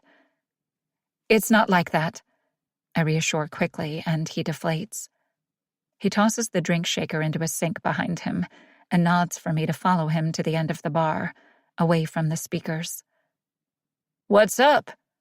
he yells over the music, pulling out an earplug. I stare at it in his hand. "I think I made a mistake." "You've come to the right place, then. Lots of that happening as we speak." "No, I mean in my guidance, my career advice. This club, your business." He frowns. "There's a line about a mile long outside, and those stagette women are overpaying for VIP service, even with the free shots. I know, the bar is thriving, but—" I nod toward the earbud. "You're miserable." He laughs good-naturedly. "I wouldn't say that. But this wasn't the bar you wanted.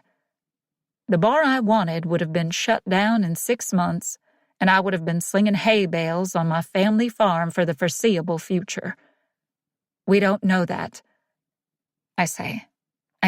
Market research supported what my glimpse into Darren's future had revealed, but that doesn't mean he couldn't have made it work. With hard work and determination, he could have followed his passion, and maybe the bar wouldn't have been this hopping and profitable, but he could have succeeded on his terms. He leans his elbows on the bar and levels with me, square in the eye. "Haley, what's this about?" "I just think I may not have had your best interests in mind." "Of course you did. I'm just saying I think we could have at least tried your way. In fact, maybe it isn't too late." An idea hits and I move away from the bar. I approach the DJ stand and awkwardly climb up onto the platform. DJ Scale smiles at me and yells into the mic, "Hey, yo! Haley Harris in the house!" The crowd cheers, except for the stagette ladies, and I'm mortified. Not exactly the way I like to look when a spotlight is pointed on me. I give a forced smile and wave, then resume my mission. I lean close to him and move one of his headphones to the side to say, "Can you change the music for me?" "Name your jam." I whisper my request in his ear, and his expression changes to an odd look as he shakes his head. "I don't think—" "Please, just try it." He glances across the bar at Darren, gives him a questioning look, and Darren nods as though to say, Do what Haley wants. The hip-hop vibe comes to a halt with a deafening sound of screeching vinyl, followed by a long pause as clubgoers stop dancing and turn toward the DJ booth. DJ Scale sighs and shrugs, as if to say, "Your funeral," as he starts the track I requested. A twangy Shania Twain song comes on, "Any Man of Mine." It was admittedly the only country song I know, and only because it was my mom's favorite. She had this line dance from the video she always did while cleaning the house. Here goes nothing. I climb down from the DJ stand and make my way nervously to the wooden dance floor. The strobe lighting has stopped, and the house lights have come on. The crowd looks annoyed, confused, amused as they move to the edge of the dance floor. I'm alone in the middle of it, and every fiber of my being wants to flee from the bar with whatever part of my pride I have left. But I've got this far, and there's no turning back.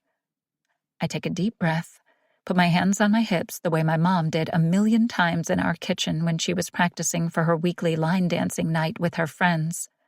The only time she ever had fun and let her hair down. I count the beat and close my eyes, trying to summon the image of her. I see it. Her smiling face, her foot tapping to the country beat.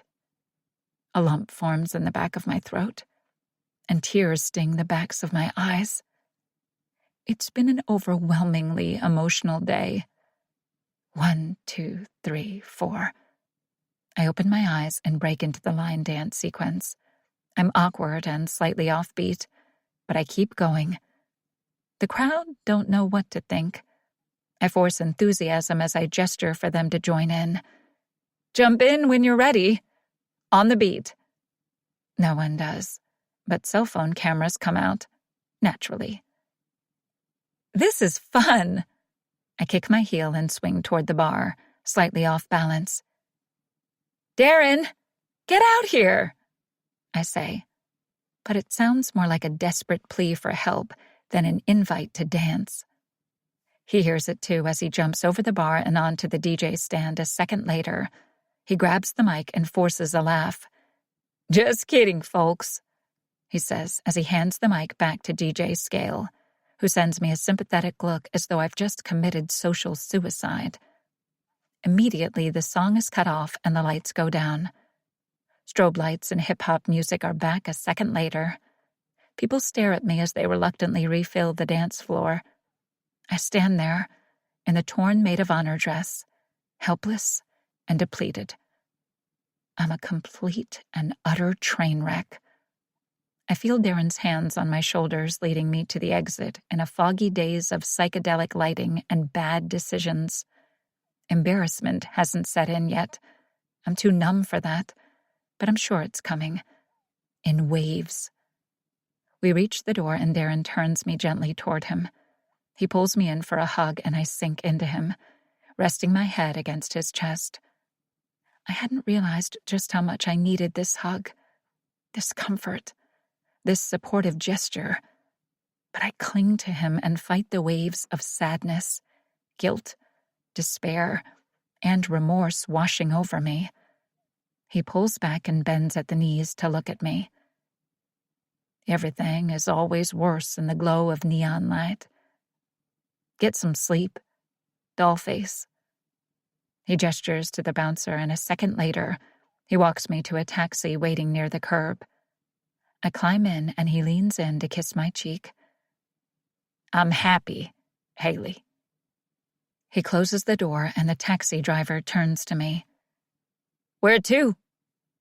Darren might be happy, but what about the rest of my clients? I hesitate, common sense telling me to go home. 48 Pine Street, I say instead. The taxi pulls up in front of a beautiful, big house in a nice neighborhood 20 minutes later. It's dark and quiet, but the lights are on inside Alice's front office. Through the window, I can see her at her laptop. I'll just be a second, I tell the driver.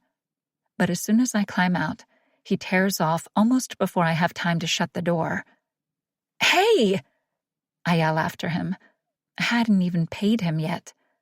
Was I really that obnoxious, recounting the events leading up to this tragic moment in time? I stare at Alice's house for a beat before heading to the front door. I ring the bell and listen for the sound of footsteps approaching from inside. I glance at the maid of honor dress. Maybe I should have headed home and changed first. Or come by in the morning. It's after midnight. Not exactly professional to be crashing in on a former client like this, but it just seems poetic and justified in my current state of heightened emotion. Ironically, in this moment, I'm everything I try to help my clients avoid. A moment later, Alice answers, surprised to see me. "Haley, what are you doing here?" Say it quick and be done. "I'm here to tell you, you should write that book of your heart. The sci-fi Western romance. Do it. I was wrong to tell you to follow the market and write something else." Alice sighs and looks slightly sheepish. "I did write it. And well, it kinda sucks." "I'm sure it doesn't," I say quickly. I've gotten into her head, made her doubt herself. "You're a brilliant writer, Alice." "No, really. The book sucks," she says matter-of-factly. "I get it now. What you were trying to say all this time." "I don't always know what I'm talking about." "You were right, Haley. The mystery series sells and readers love it. I just re-signed with the publisher for 3 more books." That's wonderful for her, but are you happy? Alice looks slightly conflicted by the question. She takes a deep breath before saying, "I'm making money doing what I love. I receive countless emails from fans telling me how my books have impacted their lives, which gives me another layer of fulfillment not many people get in their lifetime. My days consist of imagining new towns and characters and letting them live lives I'll never live and say things I'll never get to say. Can anyone really ask for more than that?" That does sound nice. I used to think I made an impact on people's lives too, and deep down, I know there's truth in that belief, but right now, I'm only seeing the faults in my actions. Alice must sense my inner turmoil as she sends me a grateful look. "Sometimes, we don't always know what's the best thing for us." Alice steps forward and gives me a hug. There's a finality to it, closure I can feel even before she says the words. "But you were right." She takes a step back. "I'm okay on my own now." Tears rim my eyes as I force a smile and nod, not trusting my voice to speak. This was the moment we were trying to get to. But now that it's here, I know I'll miss Alice.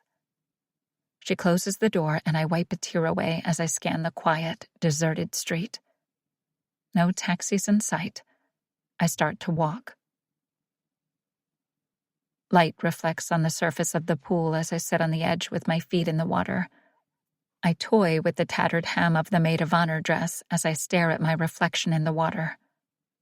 My heart feels heavy, and despite the reassurance I received from Darren and Alice an hour ago, years of questioning spiral through my mind. I'm recalling every client, every piece of advice, and every life path I've encouraged people to take over the years. The collateral damage of other people's success has always been a panic attack-inducing thought, so I never entertained it. Now I wonder about the people I've coached. I see their success on the outside, but what has it cost them personally? I pick up my phone and scroll through my contact list, which consists of all my former clients. Not because I wanted to keep in touch. 6 months and I was out, unless I needed them to help another client. Networking. That's how success in business works. But it's just a glorified way of using people, calling in favors from those who will feel compelled to assist. I scroll through the photos from the past few weeks. Sonia and Liam together at my VIP party, at the engagement party, Sonia and me recording her audition tape, dancing at Brooks's bar, at the day spa in robes and slippers. photos of Warren and me. One of Warren in my sunglasses, lying on the dollar-shaped floaty, has me laugh sobbing. That day had been the biggest disaster on all counts, and yet it was the best chaotic mess I've ever enjoyed. Being with him, being around him, discovering other layers of him was a wild journey I never thought I'd take. I put the phone down and closed my eyes, but I can't erase the image of his face. The cocky grin, the way he stared at me with desire and lust when we were together in his bed, the way his expression held real emotion earlier in the suite before everything went wrong. The one that hits hardest is the look of hurt on his face tonight as he broke my heart because I'd broken his. My feelings for him are undeniable. The last few weeks, my entire life has been turned on its head, and for the briefest of moments, it felt like I could truly have it all. I thought I could take the leap of faith, but I never should have let my guard down. Falling for Warren was the worst thing I could have done. Being vulnerable with him has put my entire existence at risk. At minimum, it shattered my heart. Tonight, I'm spiraling, and the deafening silence around me is a reminder of just how alone I've created my world to be. 18. Haley's daily rule for success. Sometimes believing is the hardest act of faith.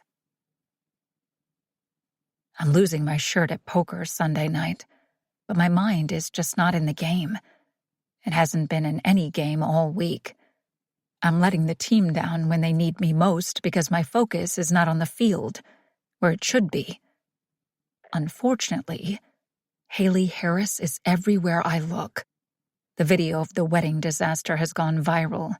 Several guests had captured the kiss and the aftermath on their cell phone, posted it, and that Stanley Spencer jerk-off, Haley's biggest professional rival, made it go viral. And, of course, once the media sinks their teeth in, everything in a person's past gets dug up and aired, like the news article on my cell phone now with a headline that reads, "Not the first time Haley Harris has messed up someone's life. Ask professional football star Warren Mitchell."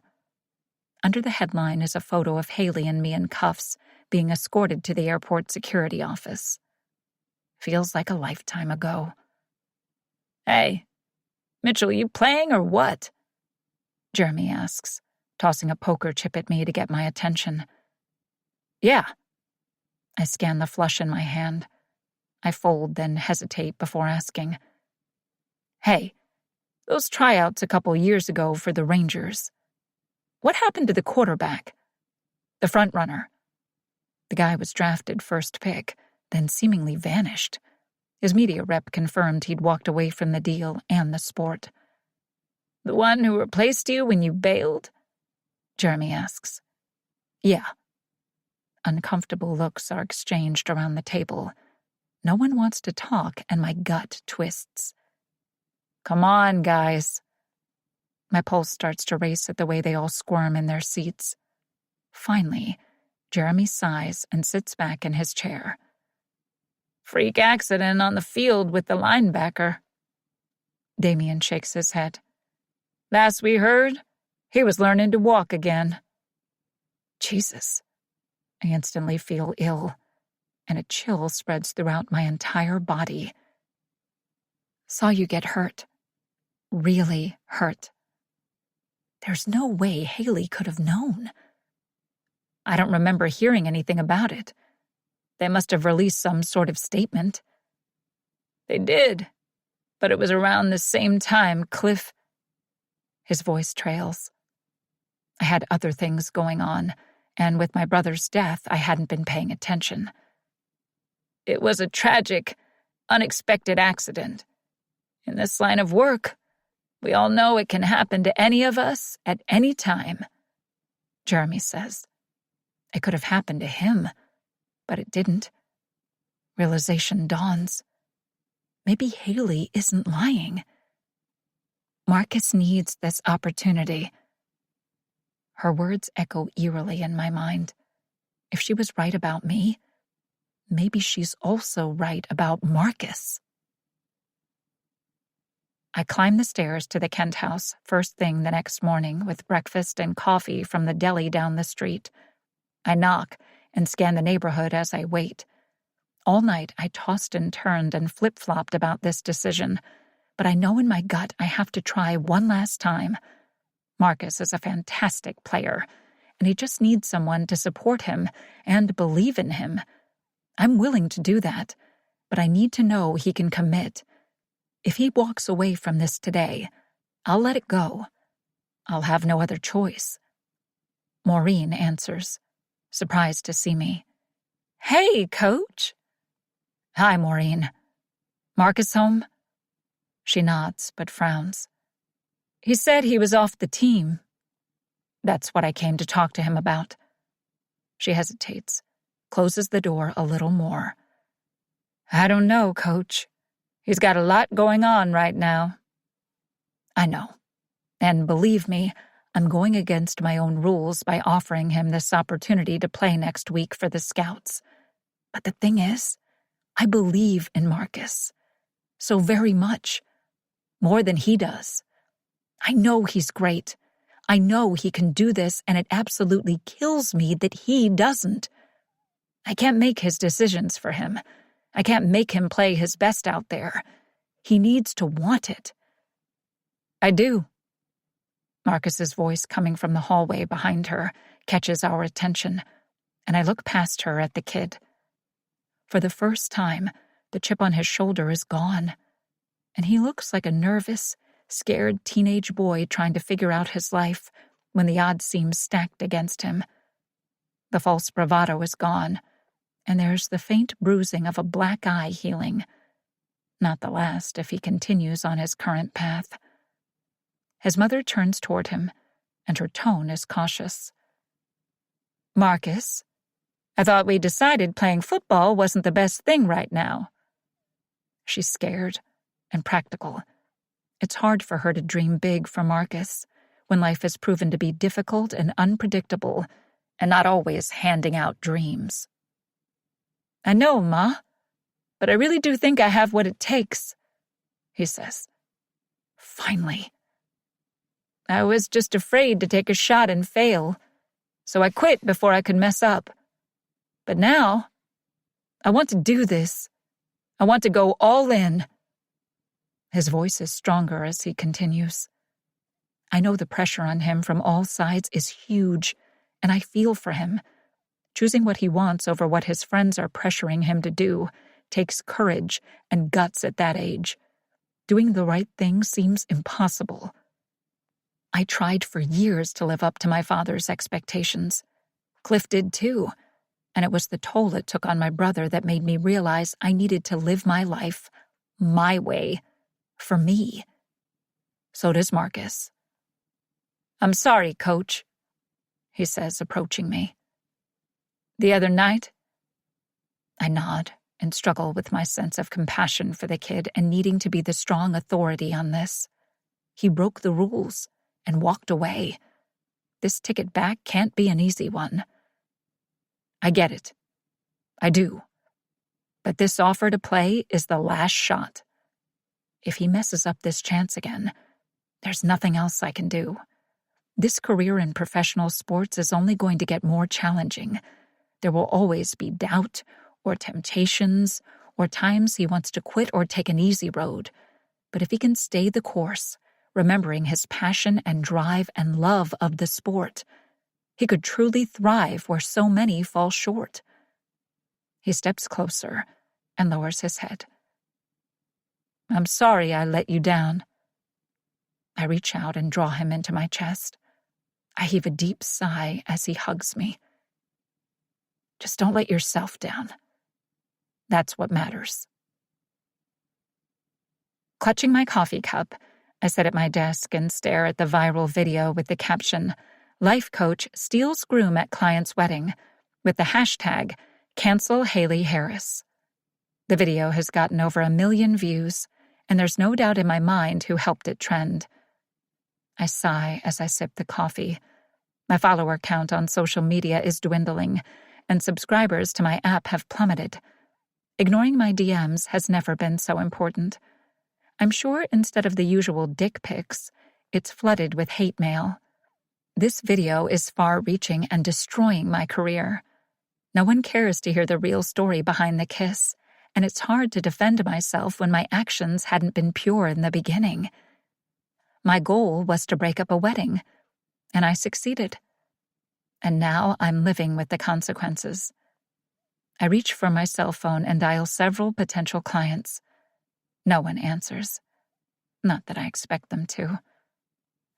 I scroll through my messages and see the last one I sent to Sonia has been received, but no reply.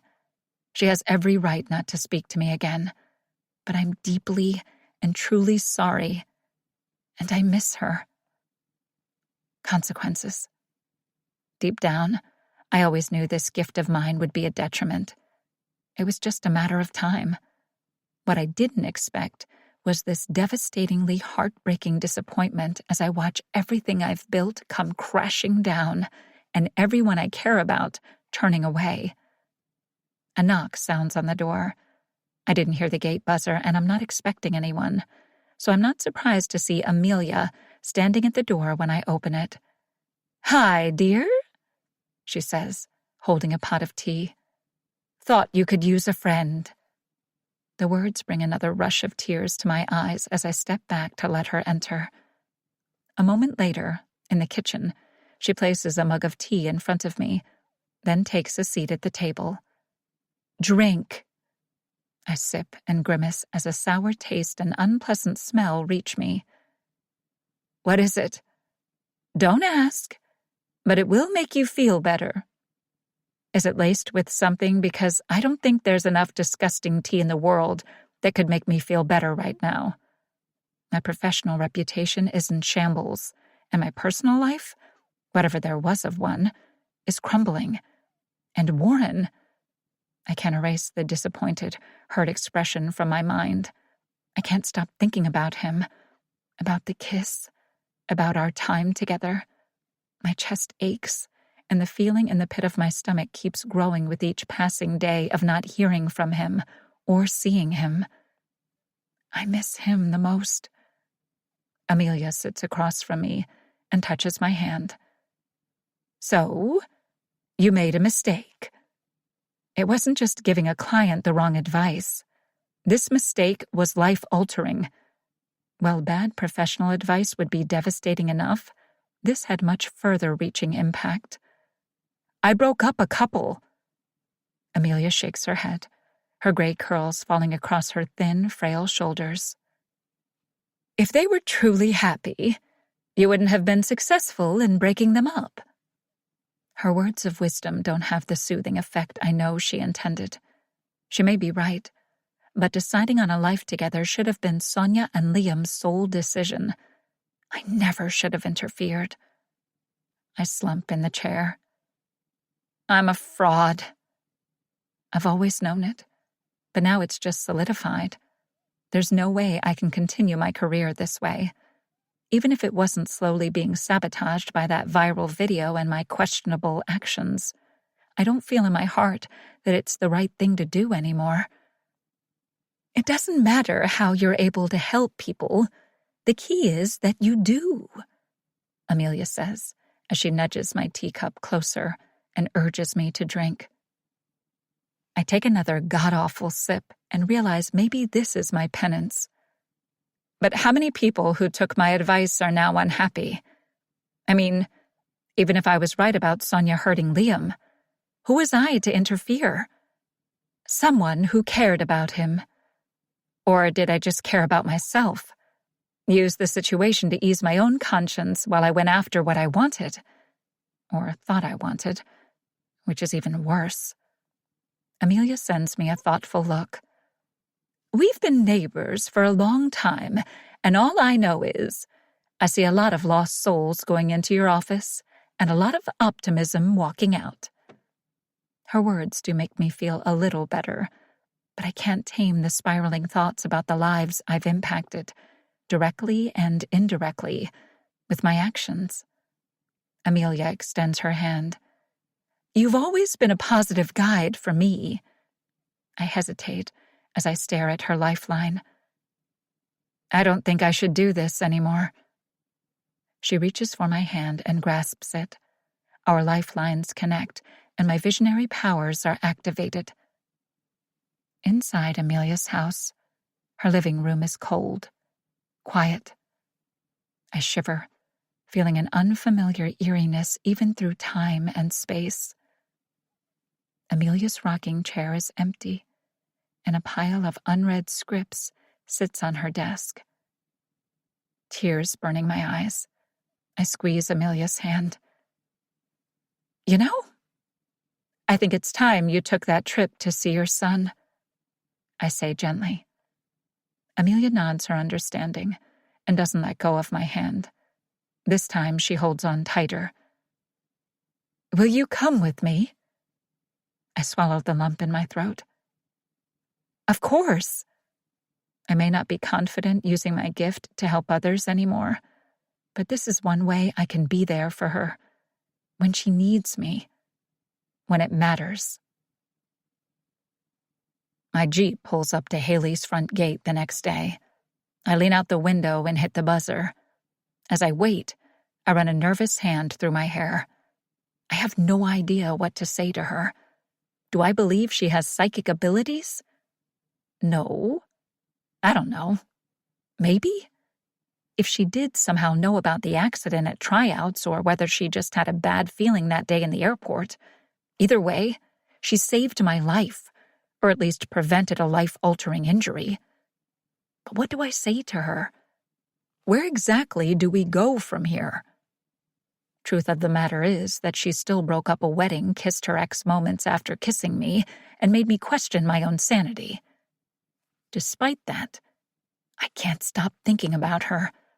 I think about her the minute I wake up, and she's the last frustrating thought I have before I drift off into a restless sleep. I don't want to date.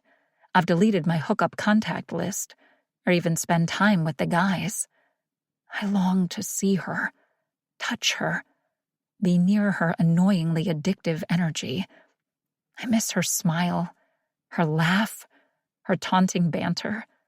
I miss our bickering, and damn if I don't desperately want to feel again the way I felt when I kissed her. That still doesn't help me figure out what the hell I'm going to say to her, or whether she wants to hear it. She hurt me. She hurt a lot of people. But I hurt her too. With my words and actions, and rejection the night of the wedding mess, I pushed her away, and while it was an act of self-preservation, I'll deserve it if she decides to protect her heart now. I wait a few more minutes, but she doesn't answer. I put the Jeep in reverse and back out of her driveway.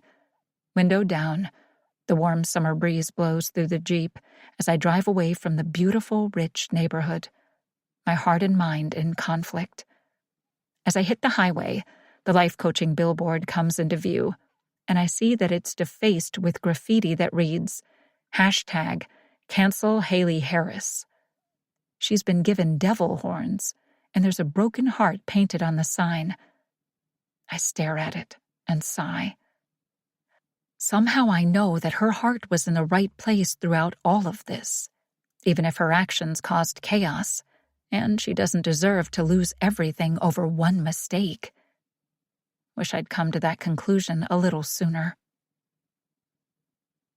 Amelia's son lives in a beautiful bungalow 2 hours outside Los Angeles.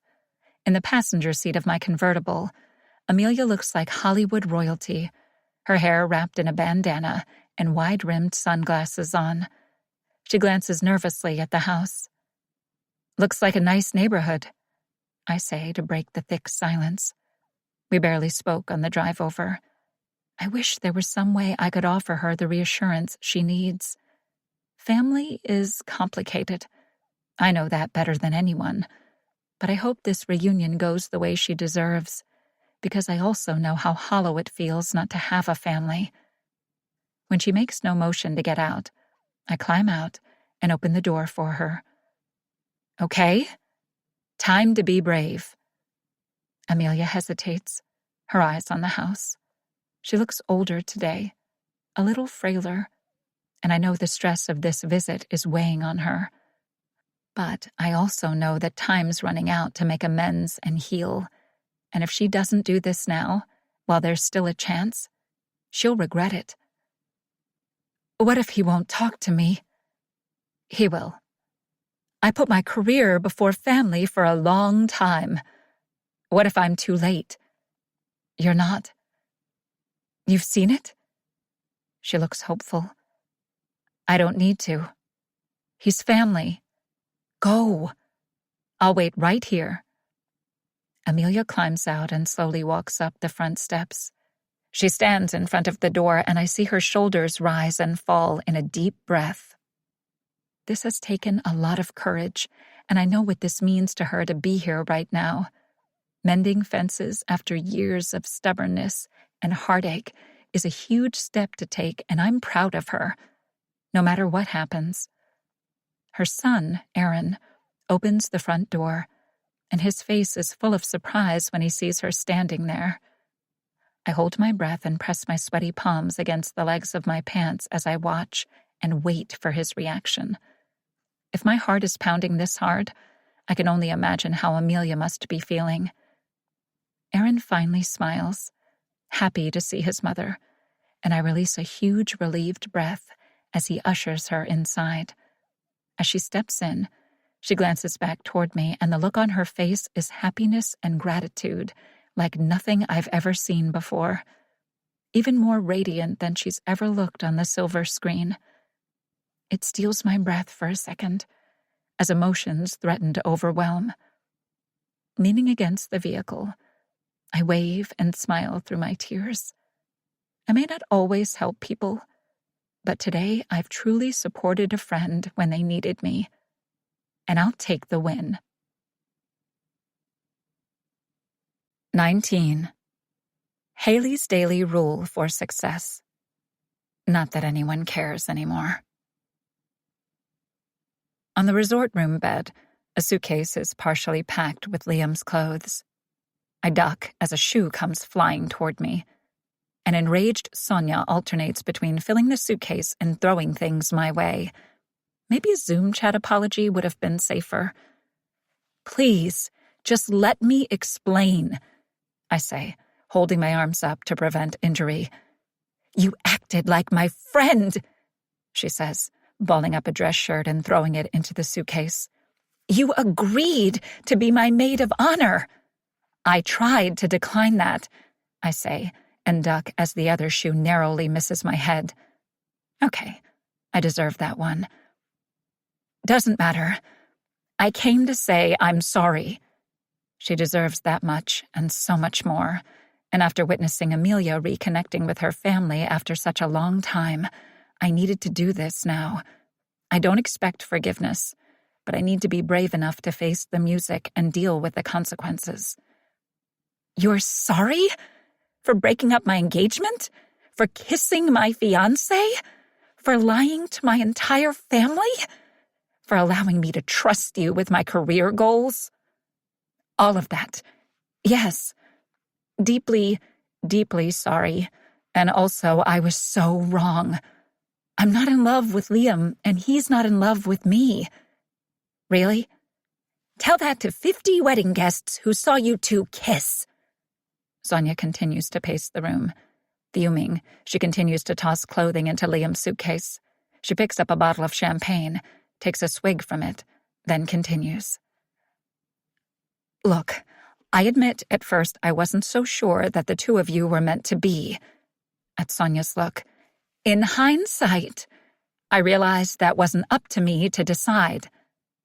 Sonia hesitates for a beat, then squares her shoulders. If Liam loved me, he wouldn't have kissed you on our wedding day. He was just freaked out. I'd messed with him. Again, so sorry, I say quickly when she scans the room, looking for something heavy or sharp to throw next. Sonia scoffs. Warren was right about you. You're manipulative and untrustworthy. I flinch at the secondhand insult from Warren, but Sonia's not done with the attack. Living in your mansion with your wealthy clients, playing with people's lives for a living? You have no sense of morality, right and wrong. I won't deny that my moral compass can get a little skewed. I just want you to know that I am truly sorry, and you were the closest thing to a friend that I've had in a long time. Sonia looks conflicted for a long moment. Her expression is one of hesitancy and hurt, and it gives me the slightest glimmer of hope that somehow we can get past this. I miss her. I miss her friendship. We'd really connected despite my efforts not to get too close.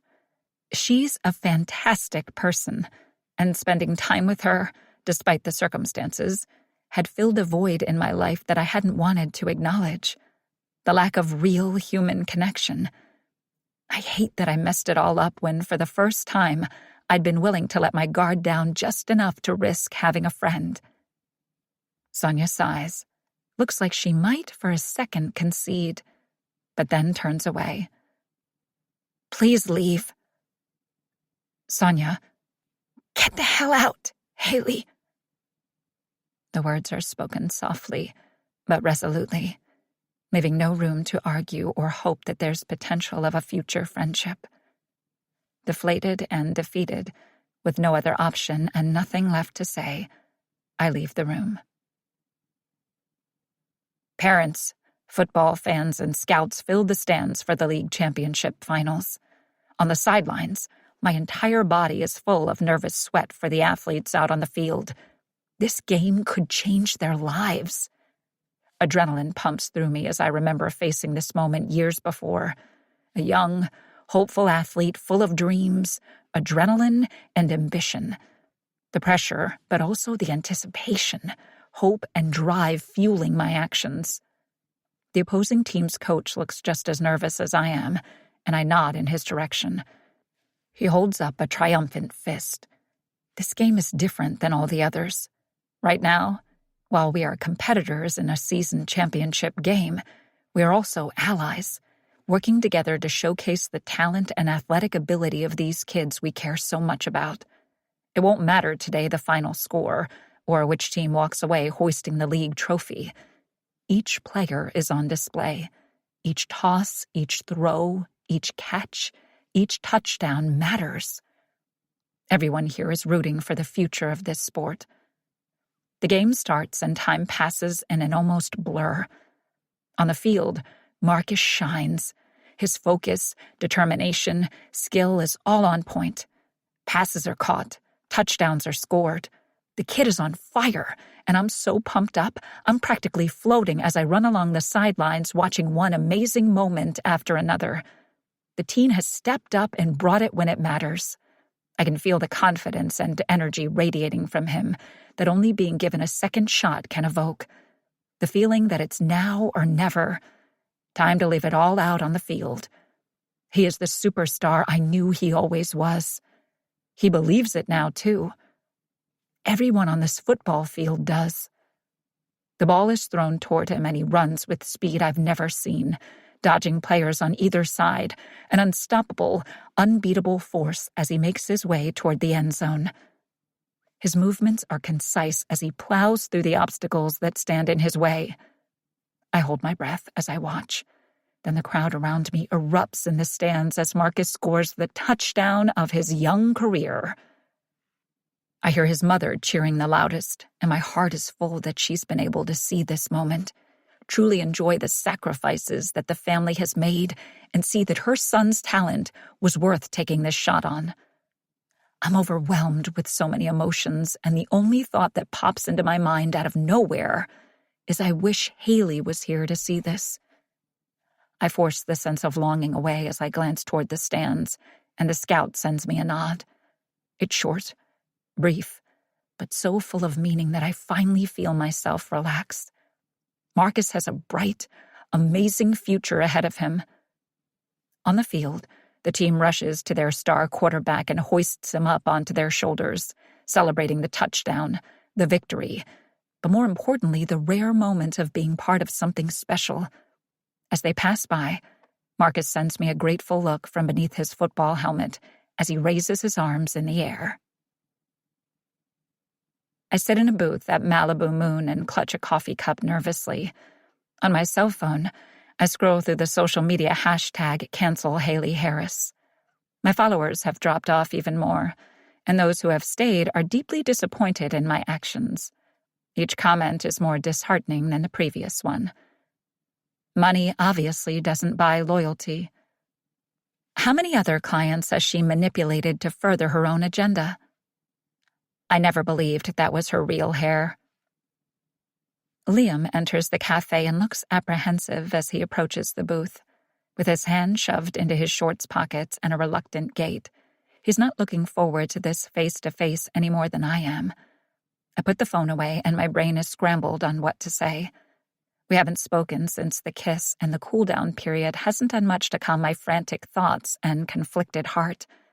How do I break it to him that I'm not into him, not wanting to rekindle our relationship, that I was just trying to stop him from making a huge mistake? I can't tell him the truth. I learned that lesson from my confession to Warren. I don't need this secret circulating. If social media was trying to kill my reputation for a kiss, having a secret superpower would have me trending in ways I never want to happen. But I invited him here this morning to clear the air, so I have to say something. He sits across from me and we both speak at the same time. I'm not in love with you. We both stop, stare at one another, and simultaneously slowly relax. He sits back against the plush seat of the booth and gestures for me to speak first. I've basically said what I need to, but I should probably elaborate.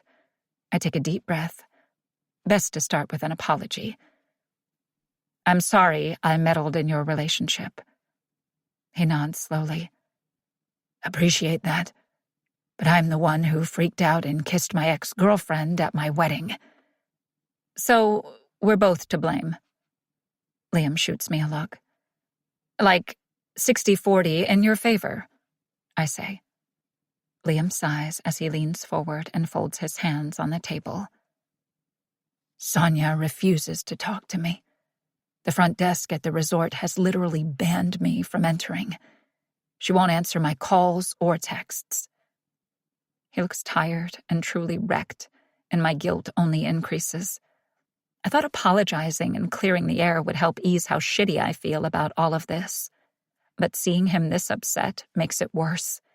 He deserved to be happy. Deserves to be happy. If only... Nope. No more meddling. She wasn't thrilled to see me either, I say. Even if I wanted to keep messing with their relationship, Sonia's not having anything to do with me. Liam looks surprised. You saw her? How? Your photo is up at the front desk of all Banks resorts. Right. The do not admit this unhinged person sign. Social media caught wind of that too, and now that's a trending meme. I'm all over the internet these days, and not at all in a good way. A hotel staff member was a previous client. He let me in. I say in explanation. How is she? Angry? She threw things. Said things. I shake my head. Doesn't matter. I just feel horrible. If there's any way I can help you get her back. Liam shakes his head quickly. I think you've done enough. Right. The thing is, Hales, while this whole thing was a disaster, I think it made us both realize that we aren't quite ready to get married. Not a shocking revelation. Liam runs a hand through his hair. I want New York and skyscrapers. Sonia wants the glitz and glamour of Hollywood. Right. But I thought your relationship was about compromise. You do this now, for her family and for her to pursue a career in acting. Then you'd reevaluate and maybe move back to New York in a few years. Balance in the relationship. You both emphasized how important that was. I think maybe this hiccup has just made you two doubt the strength of your commitment to that plan. To each other. Doubts were natural, especially after such a setback. But they couldn't throw it all away. Could they? My heart sinks at the thought. If they could, after such a strong connection, what hope do Warren and I have of finding a way back? We did say all that, Liam says with a nod. But I think we were just saying what the other person wanted to hear, because we were dedicated to making things work. But deep down, we were both making compromises we really weren't ready to make. We love one another, but maybe not enough. Wow. And a small part of me wanted to prove to my dad that I was confident in this decision. He pauses and shakes his head. Make some point or something. Apparently, the effects of childhood divorce include wanting to show my parents how relationships were supposed to work. But that's not something I should take on. I nod and take a deep breath. It sounds like he's done some soul-searching about all of this and reached a conclusion that makes sense. So, what now? I'm hoping to try long distance, if she ever speaks to me again, and see how it goes. I hope she wants that too. Though the reality of the situation is that they've decided to pursue career over love, and eventually the connection they have now will either strengthen or weaken. But their future is their business, and I absolutely will not touch Liam's lifeline to warn him of what's to come. Life is meant to be a surprise. Liam smiles at me gently, then checks his watch as he gets to his feet. Hate to cut this short, but I have a plane to catch for a job interview in New York. I stand, and we hug quickly from across the booth, a table between us, which feels like an appropriate metaphor for the distance between us now. There's no going back to what we were before. This has changed things. Too much history now to ever be friends. It was great seeing you again, he says. I laugh. Okay, not really, but it was an adventure, as always. I nod, feeling the slight sting of it. Have a safe flight. He nods and gives a small wave as he walks away. I watch as my ex leaves the cafe and feel the closure I'd always sought wrap around me. Liam will be fine. Sonia will be fine. Will I be fine? The departures drop-off point at LAX is busy with travelers and taxicabs as I put my Jeep in park and turn to Liam. Here you go. Thanks for the ride, he says gratefully. We climb out and I take Liam's suitcase out of the back and set it down on the curb. We fist bump and share a manly hug. Don't be a stranger, okay? I know he needs to do this, but I'll miss having my best friend around. Over the years, we'd lost touch, but spending time reconnecting these past few weeks has made me realize how much I value his friendship. Though, I wonder how he'd feel if he knew I'd fallen for his ex. Doesn't matter, since it's over now.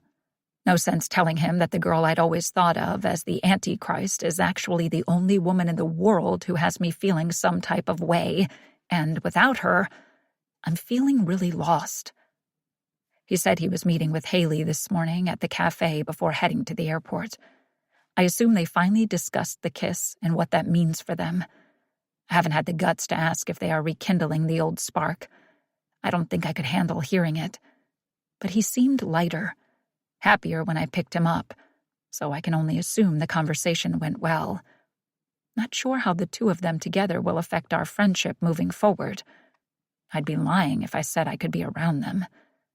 Fuck. If they ever got married, there'd be no best man speech from me. My chest is tight, and it feels even tighter when he says, I'll be back more often now. My mouth is dry. To see Haley? Liam looks confused. No. To try to make things work with Sonia. Sonia? She's still in the picture? The last time I saw her, she was singing Roar by Katy Perry, burning photos of her and Liam in an illegal bonfire on the beach outside the resort. I thought you two had called it quits. We talked this afternoon when I picked up my things at the resort, and she reluctantly agreed to try a no-pressure, long-distance thing. But I'll be honest, man, I miss her already. The tightness in my chest eases significantly. So, you and Haley aren't... Still doesn't mean he'll be cool with me dating his ex. Liam sends me a knowing look. That hailstorm really dented your heart, huh? I shake my head quickly and scoff. Don't know what you're talking about. Denial was the only way to deal with this one. Bullshit, someone else, man. I saw you two. And I've never seen you like that around a woman before. Shit. He's right. Best friends since childhood can call your bullshit like no one else can. I shrug and desperately try to sound unfazed. It was just a forced proximity thing. That was never going to work. I wouldn't be so sure about that. Go easy on her. Liam taps my shoulder. This wasn't her fault. That's generous of you. She had good intentions. She's a good person, Warren. Haley was the first woman I ever let get close, and it backfired. Besides, I still don't know what to do about her revelation. How do you enter into a relationship with someone who claims to be psychic without trusting and supporting them in their claim? I can't say I fully believe it, but at the same time, I believe in her enough to know that she believes she possesses this ability. I'm at a standstill and have no idea how to move forward. As if shit wasn't complicated enough. I check my watch and punch Liam softly in the shoulder. You better go. See ya, man, Liam says. He picks up his suitcase and heads toward the door. As he enters the airport, I run a hand through my hair and ponder next steps. I have his blessing to pursue something with Haley, but can I take that risk? Put it all on the line again? Go all in with her and see if this connection neither of us expected is real? Another disappointment. If she rejects me or if we give it a shot and things don't work out, could be absolutely devastating. But I'm not sure anything could be worse than this love sickness that doesn't seem to have a cure. 20. Haley's daily rule for success. In the face of adversity, we can choose to run or we can choose to fight. The right choice depends on the height of our heels. On my laptop screen is the schedule for the life coaching conference tomorrow. Miraculously, they haven't canceled my appearance. Just a strongly worded email from organizers saying they'll be monitoring the situation closely and advising that I provide my own security detail if I feel unsafe. I can't go now, and not because I'm afraid of a few angry, judgmental former fans. No one wants to hear what I have to say, and I'll only draw a crowd because of the controversy. All my pre-confirmed meetings have canceled, so there's really no point in attending. I sigh and start to write an email withdrawing. The gate buzzer sounds, and I frown. I'm not expecting anyone. For a brief moment, my hopes rise. Warren? I quickly fix my hair as I hit the intercom button. Hello? Only static on the other end. It's still broken, and I haven't had time to get it fixed. I hesitate for a second. What if it's some dangerous follower? Then I'll at least have someone to hear my side of the story. Instead, it's Sonia standing on the front step when I open the door. She looks refreshed and well in a pair of flowing white pants and matching tank top, and her expression is far more relaxed than our last encounter. Still, I scan her for any signs of weapons. All clear. Hi. Come on in. I step back to let her enter. Sonia shakes her head. I can't stay. Late-night movie shoot. Right. I read the piece in Variety. Again, congrats.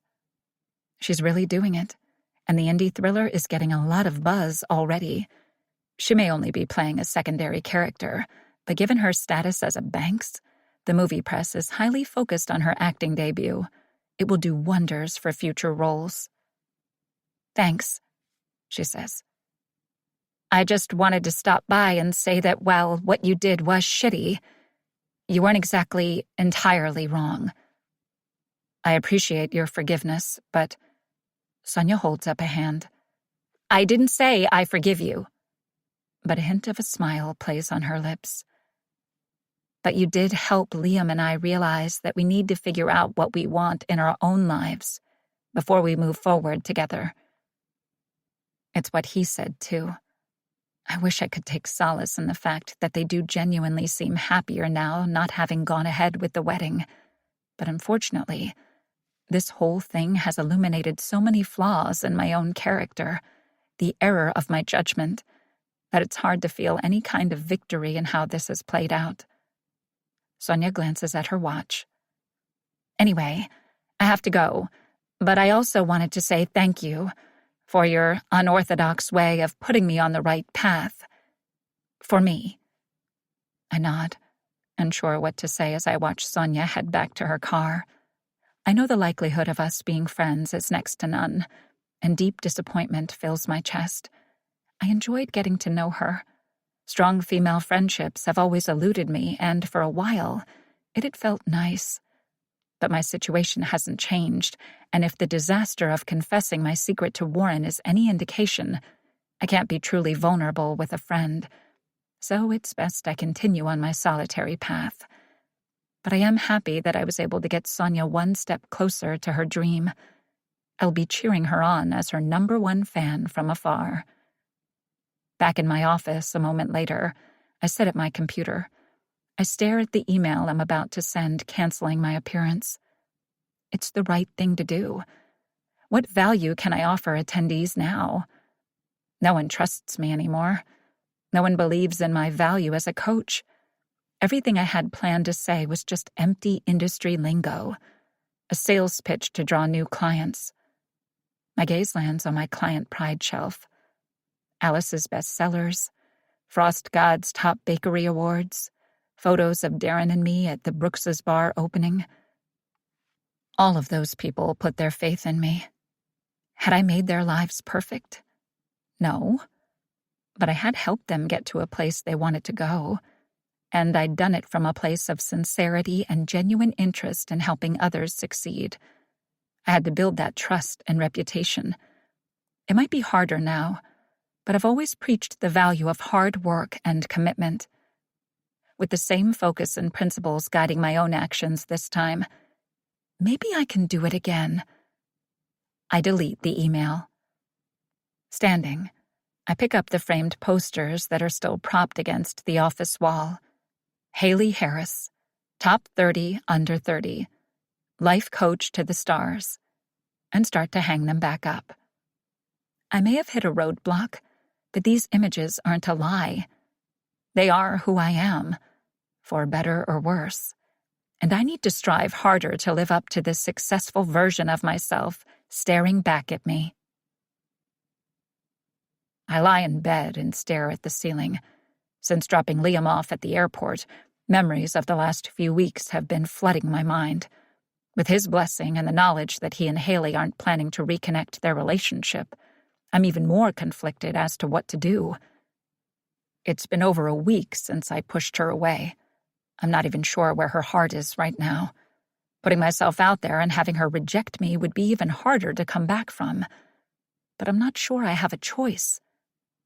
I miss her. Everything about her.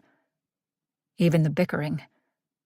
My pillow still holds the lingering scent of her, but it will be gone soon and there will be nothing left. Reaching for my cell phone on the bedside table, I open her social media and see the hashtag #CancelHaleyHarris is still trending. The life coaching event is tomorrow. Will she still attend? Realization dawns and I quickly get out of bed. As I pull on my jeans and hoodie, I dial Marcus's cell. 2 rings, then. Hey, Coach. What's up? I need you to meet me somewhere. Text me the location ping. 20 minutes later, Marcus and I stand at the base of the highway billboard with my ladder and cleaning supplies. He eyes the height and shakes his head. Thought you hated this chick. She's grown on me. Understatement. Enough to climb up there and risk breaking your neck? Marcus scans the dark, empty street nervously, looking for signs of authority. Enough for that, and so much more. Hold the ladder, and then toss me the supplies. Can't believe you dragged my ass into this. What happened to head down, nose clean, guilty by association? He asks, throwing my own words back at me with a hint of sarcasm. I see the irony now, calling Haley out for meddling in people's lives when I'd constantly interfered in Marcus's, even though it was from a place of genuine caring. Just hold the ladder, smartass. I climb the rungs, then catch the supplies as Marcus chucks them up to me. Then I climb the scaffolding to the top of the billboard. It's a hell of a lot higher than it looks, and the wind is fierce at this height. I glance toward the ground and feel slightly nauseated. Don't look down. Instead, I stare at Haley's face, larger than life, and my heart races as I start to clean away the graffiti. Whether or not she's telling the truth about her gift, her impact on the lives of so many people means she deserves more respect than the public is giving her right now. And whether or not this gift of hers saved my life, or helped me see a way through to giving Marcus a second chance, she ultimately did both. And how can I not love her for that? Love? The thought literally throws me off balance, and I slip over the wet edge of the platform. Whoa! My body starts to free fall, and I grip the metal of the scaffolding in the nick of time. Then I'm left dangling 100 feet off the ground. Coach! You good? Marcus calls from below. No, I'm not good. I'm falling in love, and it nearly cost me my life. Flashing police lights and a siren cut through the night air, and I close my eyes as the squad car puts its headlights on me. Fantastic. Hey, what are you doing up there? The officer calls up to me. We were just cleaning the graffiti from the billboard, I hear Marcus explain. I pull myself up and over the platform and then work my way carefully down the scaffolding and the ladder to the officer. What the kid said, I say, holding up the cleaning supplies. The stern-looking 30-something officer whose name tag reads Perkins glances up at the partially clean billboard and nods. Get back to work, then. I must look surprised because his face breaks into a grin as he leans on the hood of his squad car. Haley Harris helped my brother start his own IT consultancy firm a year ago, when he was struggling to find work with a new wife and baby on the way. Ah. Didn't charge him a dime. Another one of her private success stories. I'm willing to bet there's many more. She doesn't deserve the bad press she's getting. Anyone who studies body language for a living could see it was the groom's fault on that viral video. I frown, intrigued. Yeah? How? The way he leaned in, and there's a hesitancy in her that indicates she was surprised, and if you watch real closely, she never actually returns the kiss. Maybe I need to take a closer look at that video. You know her? Officer Perkins asks. Coach was hot for her back in the day, but then she destroyed his football career. But now he's hot for her again, Marcus says, filling the guy in. I shoot him a look, then sigh. What the kid said. Officer Perkins laughs as he climbs back into the squad car. I'll stay and leave the lights on. Make sure no one else busts you. Appreciate that, I say as I climb back up to the top of the billboard. I stare at her face as I work, the undeniable feelings of love in my chest only amplifying. Haley fucking Harris has struck again. The event room in the West Beverly Hotel is already packed with people attending the life coaching conference. Exhibitor booths are positioned along the edge of the room, coaches and influencers showcasing their successes and meeting one-on-one with potential clients. In the center of the room, chairs face a main stage where the presentations and panels are set to take place. There's an electric vibe in the air as upbeat, motivational music plays. I see a lot of familiar faces, life coaches I've followed throughout the years, and social media influencers that I recognize from TikTok. There's a lot of energy in the room, and despite the pitfalls that can accompany this career, I know a lot of lives will be impacted today. I truly believe that. I check the time on the wall and take a deep breath as I cross the room. Then, head held high, I make my way to the stage. Coming today was the right decision, but my heart is pounding, and I feel the judgment and hear the whispers. I need to drown out the noise and focus on why I'm here. 4 weeks ago, I was coming to impart knowledge, sell myself, and grow my follower and client list.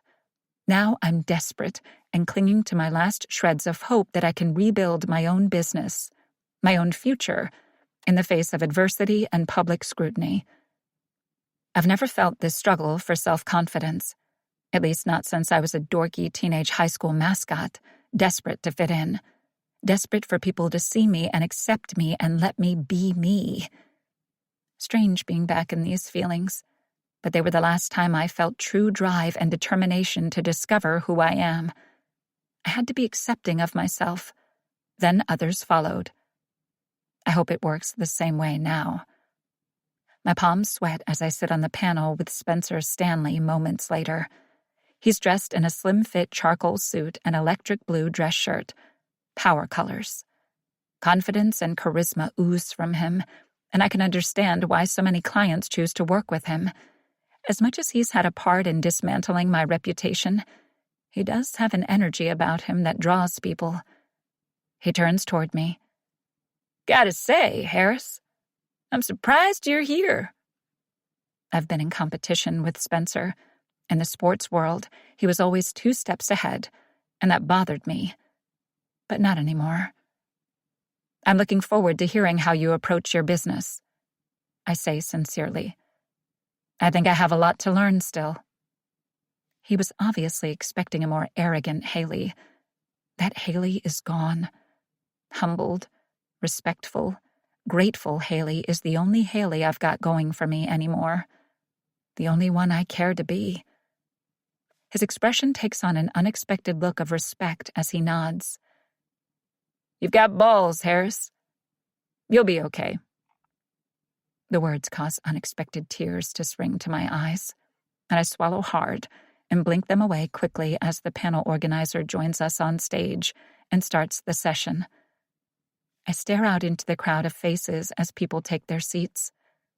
Most seem untrusting and critical, the way I expected, but I take several deep breaths in and out and prepare for anything that comes my way. Questions from the audience come in, all for Spencer. With each one, I realized that I'd been prepared for an attack, for personal questions and for the crowd to want to drive the wound deeper with the same insults I've been receiving online. I hadn't been prepared for this, being completely irrelevant and ignored. This is definitely worse. No one wants to hear anything I have to say, not my life coaching advice or my excuses. I sit back in the chair and focus on the knowledge Spencer is imparting on the crowd. He's smart and successful for a reason. My jealousy and competition with him had always clouded how I saw him and his message. But he's doing good things for a lot of people, and I'm suddenly appreciating the value of what that means. A reporter from Media Mag stands and addresses me. "This one is for Haley." I sit straighter and force a smile. Here we go. "Is it true that you learn personal information about your clients to use it to your own advantage?" I was expecting to be called out, but it's still hard to calm my racing pulse and think through my response rationally. Honesty. Complete, transparent honesty is the only way to get through this. "No, not at all," I say. You didn't get close to Sonia Banks to steal her fiancé? That was a big misunderstanding. Simple, honest answers. The kiss looked pretty straightforward, the reporter says. Murmurs throughout the crowd as judgmental eyes stare at me. I take a deep breath. The kiss that went viral was the result of bad decisions, and... I stammer when I see the doors open and Warren enters. I blink, not expecting to see him here. My heart races even more. This public embarrassment was bad enough. Explaining myself to a room full of strangers in an attempt to rebuild my career was one thing. Having the man I'm in love with witness this moment is just torture. We haven't seen or spoken to one another in over a week, and I'd given up hope that there's any chance for us. Yet here he is. Haley, you were saying? The panel organizer prompts. Right. I swallow hard and try to remember where my train of thought was going. You were about to make excuses for your actions, the Media Mag reporter says smugly. No, I wasn't. My spine stiffens as I sit straighter, a little of my edge returning as I start to regain my confidence. Being questioned, I can handle. Being bullied? Fuck that. But before I can respond, Warren approaches the reporter and takes the microphone. The reporter looks annoyed. Hey! Warren ignores her as he turns toward the stage. Shit. What is he going to say? I don't even care, really. Just the sight of him has my heart pounding for completely different reasons. He looks amazing in jeans and a dress shirt, sleeves rolled to reveal those addictive forearms that I've been craving since the last time they held me. His hair is trimmed short, but still a perfect mess that I long to run my fingers through. And he's clean-shaven today, meaning he's made an effort. For what, though? Is he here to call me out even further? Reveal my secret to this room full of people? Tell everyone how I've cheated my way to success? To do that, he'd need to believe me. And that's too much to hope for. I have a question. Actually, it's more like a comment, Warren says into the mic. Eye rolls in the crowd. There's always that one guy. I fold my hands in my lap tightly and sit even straighter. Haley Harris saved my life. I mean, she totally destroyed my football career. But she saved my life. I send him an exasperated look, but my eyes fill with tears. Does he believe me now? Is that what this is about? The crowd recognizes him now, and a murmur rumbles through. Warren runs a hand through his hair and continues. What I want to say is, we all expect celebrities and athletes to be on display. We want full-time access to their lives without allowing any room for a mistake. Well, newsflash, we all make mistakes. We are all flawed. Haley is human, just like the rest of us. She made a mistake. But would you want a coach who was unrelatable, who hadn't struggled or learned to overcome obstacles? He pauses, and his gaze locks with mine on stage. As I listen, I'm touched by his grand gesture. He's standing in this room full of people defending me. I appreciate the effort, though I'm not sure I deserve it. But more than anything, it fills me with a sense of hope that maybe there might be a chance for us. I want advice from someone who has been there, who has bounced back from adversity, someone with experience in rebuilding courage. And I think Haley being here on stage today proves that she's brave enough to accept her flaws and mistakes and keep pushing forward. Warren pauses, his gaze burning into mine. I can barely breathe. For what it's worth, that's the coach I'd want. Warren reluctantly turns his gaze away and hands the microphone back to the reporter. He walks away and stands in the back of the room. I'm more than a little overwhelmed with emotion as I stare at him, and the panel resumes. Okay, Well, any other questions? The panel moderator addresses the crowd. A reporter from Influencer Central stands. I have one for Haley. I nod and force a smile as I tear my gaze from Warren. What one element, more than any other, makes a person or entity successful? The IT factor that ensures success above all else. Good question. I take a deep breath before my true feelings pour out. The truth is, my business is based on the concept that there are magical rules to success, and that I somehow know what they are and you don't.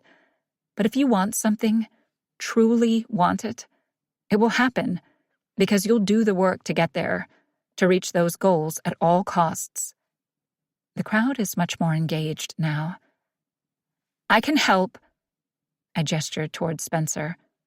Spencer can help. But we can only offer advice, and at the end of the day, the decisions, the choices are up to you. Putting in the work consistently is up to you.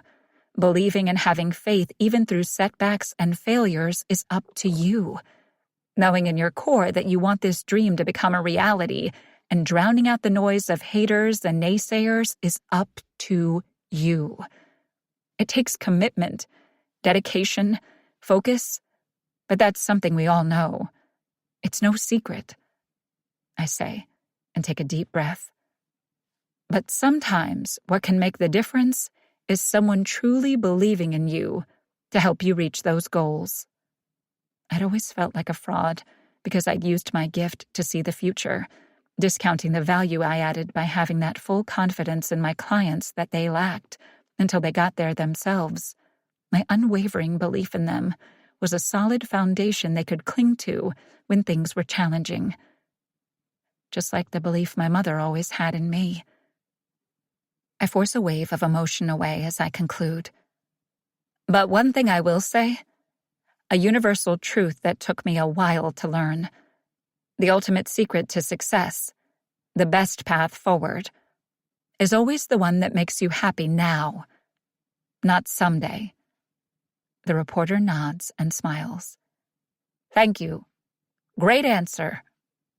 They take their seat and the questions continue to fly in. I relax more and more now that the elephant in the room has been addressed and the crowd has predictably moved on. I'm already yesterday's news.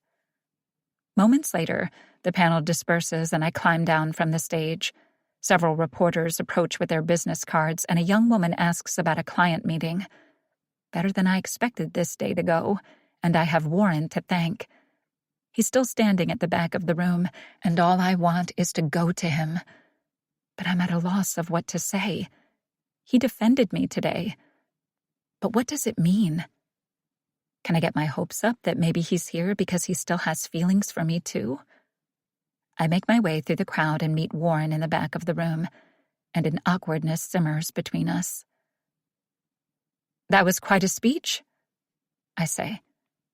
Not as good as the best man speech you didn't get a chance to deliver, but not bad. I decided to wing this one. He pauses and looks at me with sincerity reflecting in those deep blue eyes. You didn't deserve the way that reporter was witch-hunting you. Oh, I think I deserved it a little. Maybe a little, he says with a grin.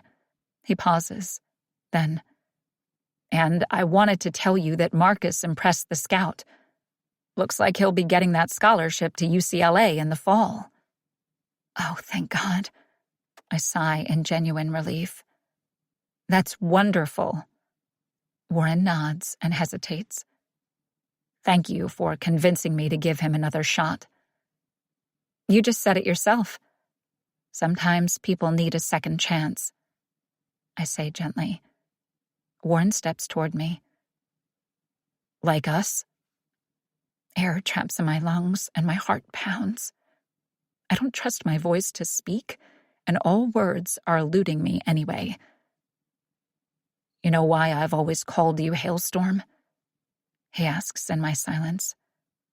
I swallow the emotion welling in the back of my throat. Because they're loud, painful, and damaging? He stares into my eyes. Because hail is caused by strong updrafts in a storm. You've always embodied that relentless against the grain strength that sometimes results in a natural disaster. I cock my head to the side and raise an eyebrow. That's supposed to be flattering? No, it's supposed to be the truth. And so is this. All I know is that nothing feels better than when I'm with you. We argue all the time. Not all the time, he says huskily as he moves even closer. I swallow hard as I stare up at him. I want this with him, but I've been completely vulnerable and I'm not sure he can accept me. All of me. I know what I told you seems hard to believe. The floor beneath my feet rumbles as a crumbling noise drowns out the motivational music in the event room. Items fall from exhibit booths, and attendees hurry to seek security as an earthquake shakes the room. It knocks me off balance, but Warren's quick to catch me before I tumble. One arm around my waist, his other hand touches mine. Palm to palm, our lifelines connecting, gazes locked on one another. The floor beneath us sways, and it's as though the universe is bookending this topsy-turvy ride I've been on. A second later, the tremor stops, but Warren holds tight. He glances toward our hands pressed together, and then his questioning gaze searches mine. Well? I wait, but see nothing. No visionary powers activated. No glimpse. It confirms what I already know. I can't see your future anymore because I'm in love with you. Warren takes me into his arms and stares into my eyes. I know exactly what I want my future to be and who I want in it. My heart pounds and my pulse races as we feel the aftershocks of the earthquake. Maybe sometimes tremors open gateways to new possibilities. I love you, Haley, he says, as he brushes my hair away from my face and lowers his mouth toward mine. I stand on tiptoes to wrap my arms around him and press my body closer. I love you too. His lips brush against mine with a heated passion before he kisses me. The real me, the complete package me, with all my flaws and secrets, with all the love and affection I've never thought I'd be lucky enough to find. A happily ever after even I could never have predicted. This is Marnie Young. We hope you have enjoyed this unabridged production of All Signs Point to Malibu by Jennifer Snow, presented by Canary Street Press and Harper Audio Limited. This program was produced by B Audio. Executive producer, Carly Katz. Text copyright 2024 by Jennifer Snow. Production copyright 2024 by Harlequin Enterprises Limited. Used under license with Harlequin Books, S.A. All rights reserved. Thank you for listening.